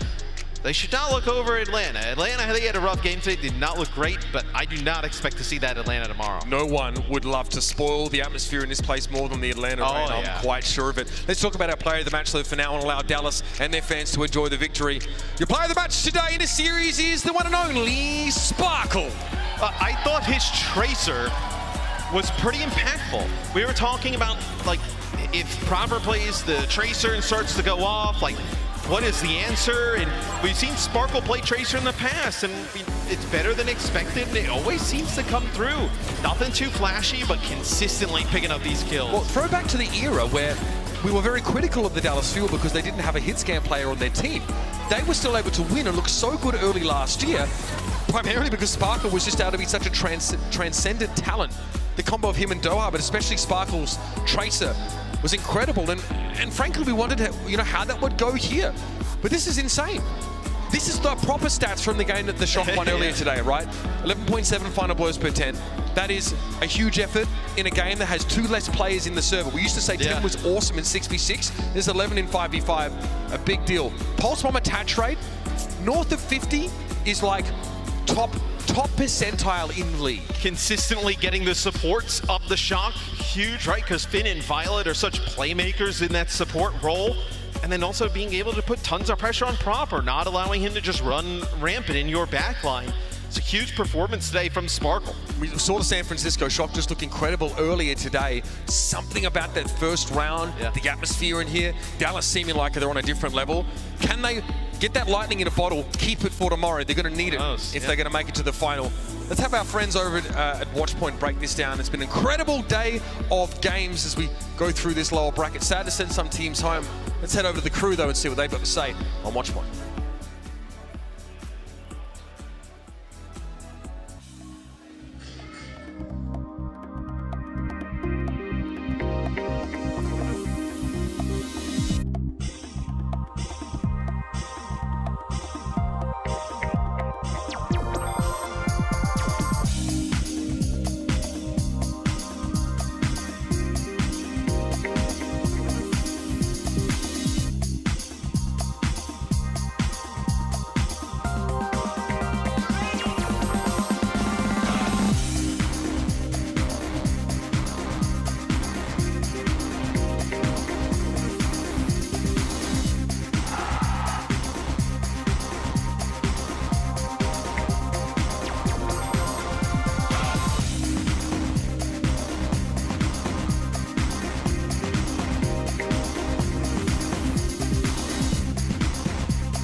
Watch.4 show. Zoe here, joined by Reinforce as well as Necra. What a game that was! This is not what was promised. This was not what we expected. I certainly thought it's okay. What I expected, I thought it's going to be a closer one. You called it, Johnny, and you as well, Necra. You guys, you just knew that the Dallas Fuel are going to be on absolute fire today. And I mean, they put on a clinic, Necra. They were firing on all cylinders. Every single individual of that team was popping off. Was there ever a moment where you doubted them during this game? Yeah, I think so, actually. Circuit Royale, I was getting a little nervous looking at the Dallas Fuel actually being able to reverse sweep the entire thing home. Yeah, I thought that the reverse sweep could happen here, really. Like Circuit Royale was such a smart decision for the San Francisco Shock to be able to take the Dallas Fuel to, because it forced them off of their comfort. I mean, just look how good they were today on the Zarya and the Reaper. This is exactly what we wanted to see out of this team, and San Francisco had to do something to get them off of it, and Circuit Royale was a really nice try. I mean, the Dallas Fuel. Yes, they struggled a little bit, like Necro said about Circuit Royale, but I mean, they were just like magical in this matchup. It felt like they finally came alive in the season. It's such a huge difference from the Dallas Fuel that got 3-0'd by the Houston Outlaws in the very first match of the season, that had its ups and downs against teams like the LA Gladiators because of compositional choices.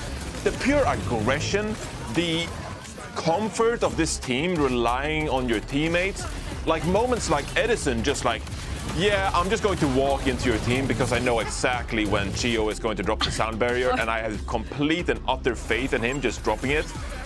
Just this absolute mind share of these. I'm just making up words as I go. It's so fantastic to see the Dallas Fuel compete at this very level. And it's like the lower bracket just unlocked something with the Dallas Fuel. And I honestly can't wait to see more of them tomorrow. First against the Atlanta Reign. And I mean, look, is it too early to just call them in the finals? I'm sorry, Atlanta fans. After this? After a match like this? No, I honestly feel that's I'd be worried. Assumption. I'd be worried about your allergies, Necra. That 3-0 sneezing thing you got going on. It might turn sour. Look. Oh my God, someone actually tweeted at me and they were like, hey, you've casted 7 3-0s out of the 12 matches that you've casted this season, right?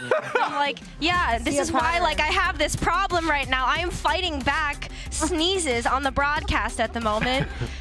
It's pretty bad.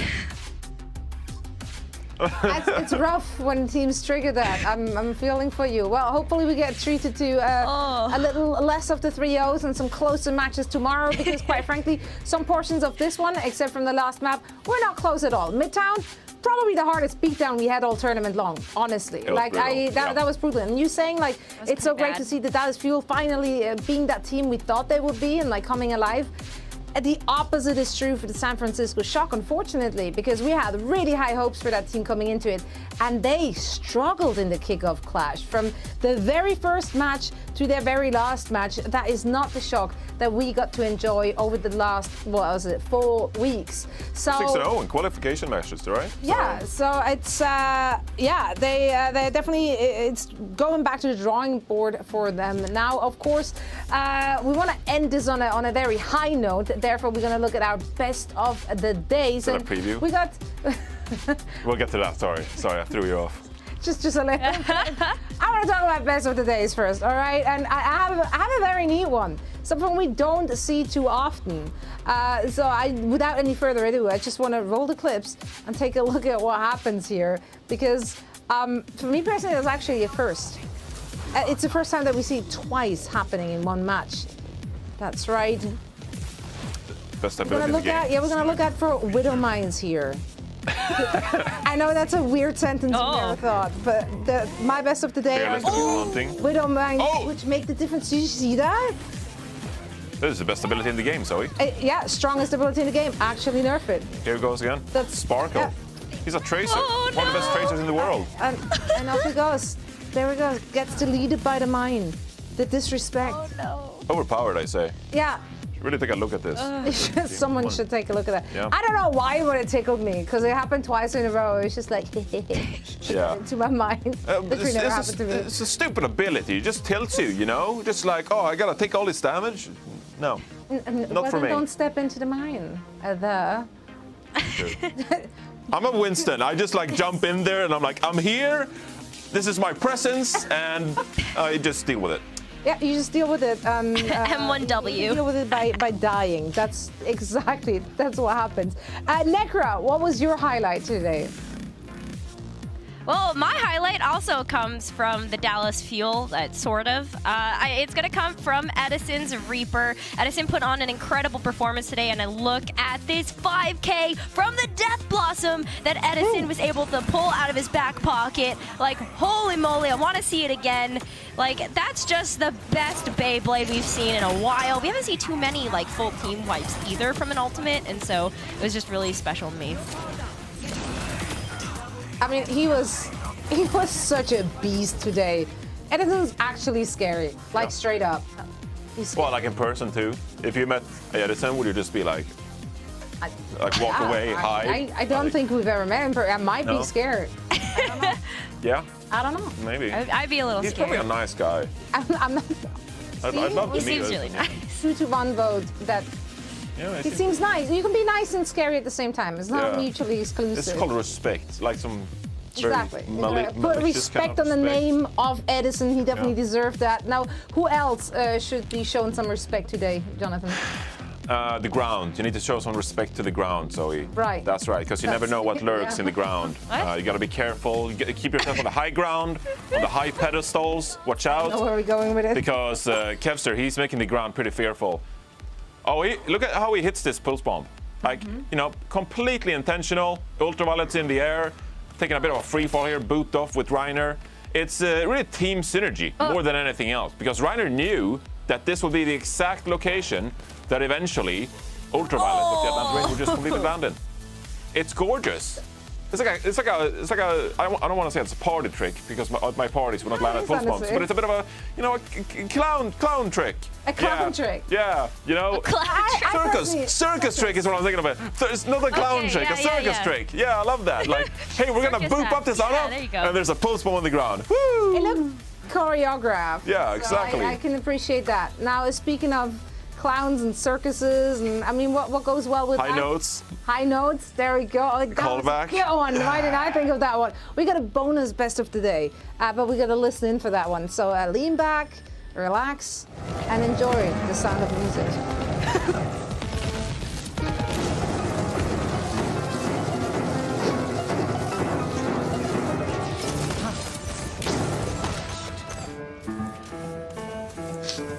Wow.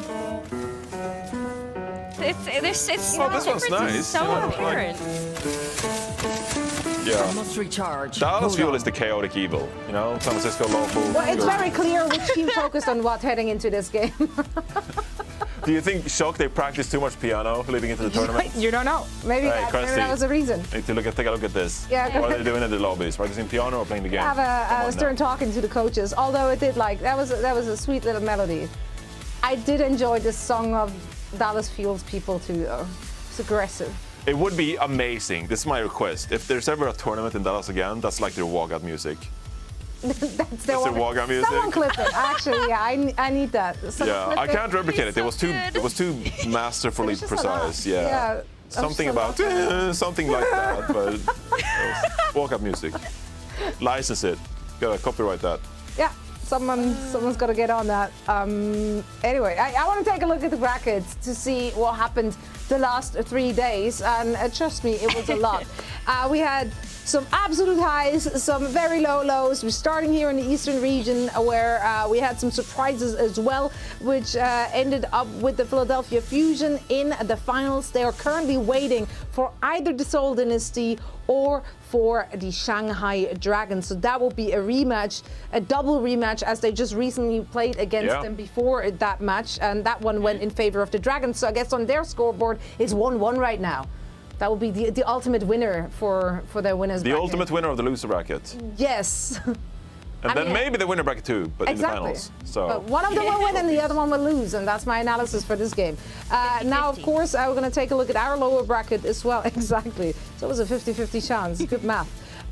Yeah, lower bracket. I think a lot of teams ended up in here, which we did not expect, Necra. Yeah, I mean, just look at the fact that we had Fuel versus the Shock just a second ago, and we also had, you know, Mayhem down here, Outlaws down here.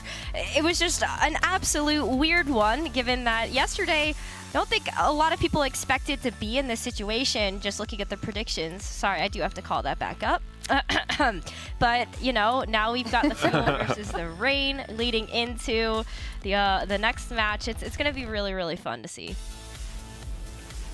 Absolutely. Yeah, I mean, looking at the lower bracket where you get to see the Dallas Fuel and the Shock facing off, which I had in my grand final. So yeah, crazy. Things happen. But we do have a few more matches coming your way. So let's take a look at tomorrow's schedule so you know exactly what to spend your Sunday with. And you will be treated, of course, once again, first in the Eastern region with their matches. We have two of them coming your way, and afterwards... we don't know the second one yet, because Shanghai and Seoul are going to have to figure it out, actually. You know? Who's playing Philly? There we go. All right, so this is what you can expect overnight. Once more, of course, if you're unwilling for whatever reason that might be to get up at 3 in the morning, we will fill you in after everything went down. Maybe it's not 3 in the morning where they are. Huh? Maybe it's like, you know, 4 p.m. wherever they are. I'm sorry I didn't do the time zone math for literally every country. It's always. But feel free to do so for somewhere us, reinforce. You know? It is always 3 a.m. What country are you asking for? Which country am I right now? Yes. I don't know, Guangzhou. Guangzhou. Oof. Maybe like 5 a.m. I don't know. Well, I literally can't correct you right now, so you might be right or you might be wrong. I don't know. But we do have more matches coming at us tomorrow. I am so excited. It was a fantastic day. Necra, thank you once more for joining us. A big shout out to everyone over in Texas, of course. You guys have made this tournament a treat so far. It's so great to see the fan reactions live on site and have those players in front of a crowd again to celebrate the victory and get some solace in their losses as well by meeting the fans afterwards. This is always a great time. Reinforce, thanks for joining me in the party bus. Of course. And we are ready to say good night for now, but we will be back same time, same place tomorrow. Don't want to miss it. Good night. Good morning. Or good morning. Good afternoon.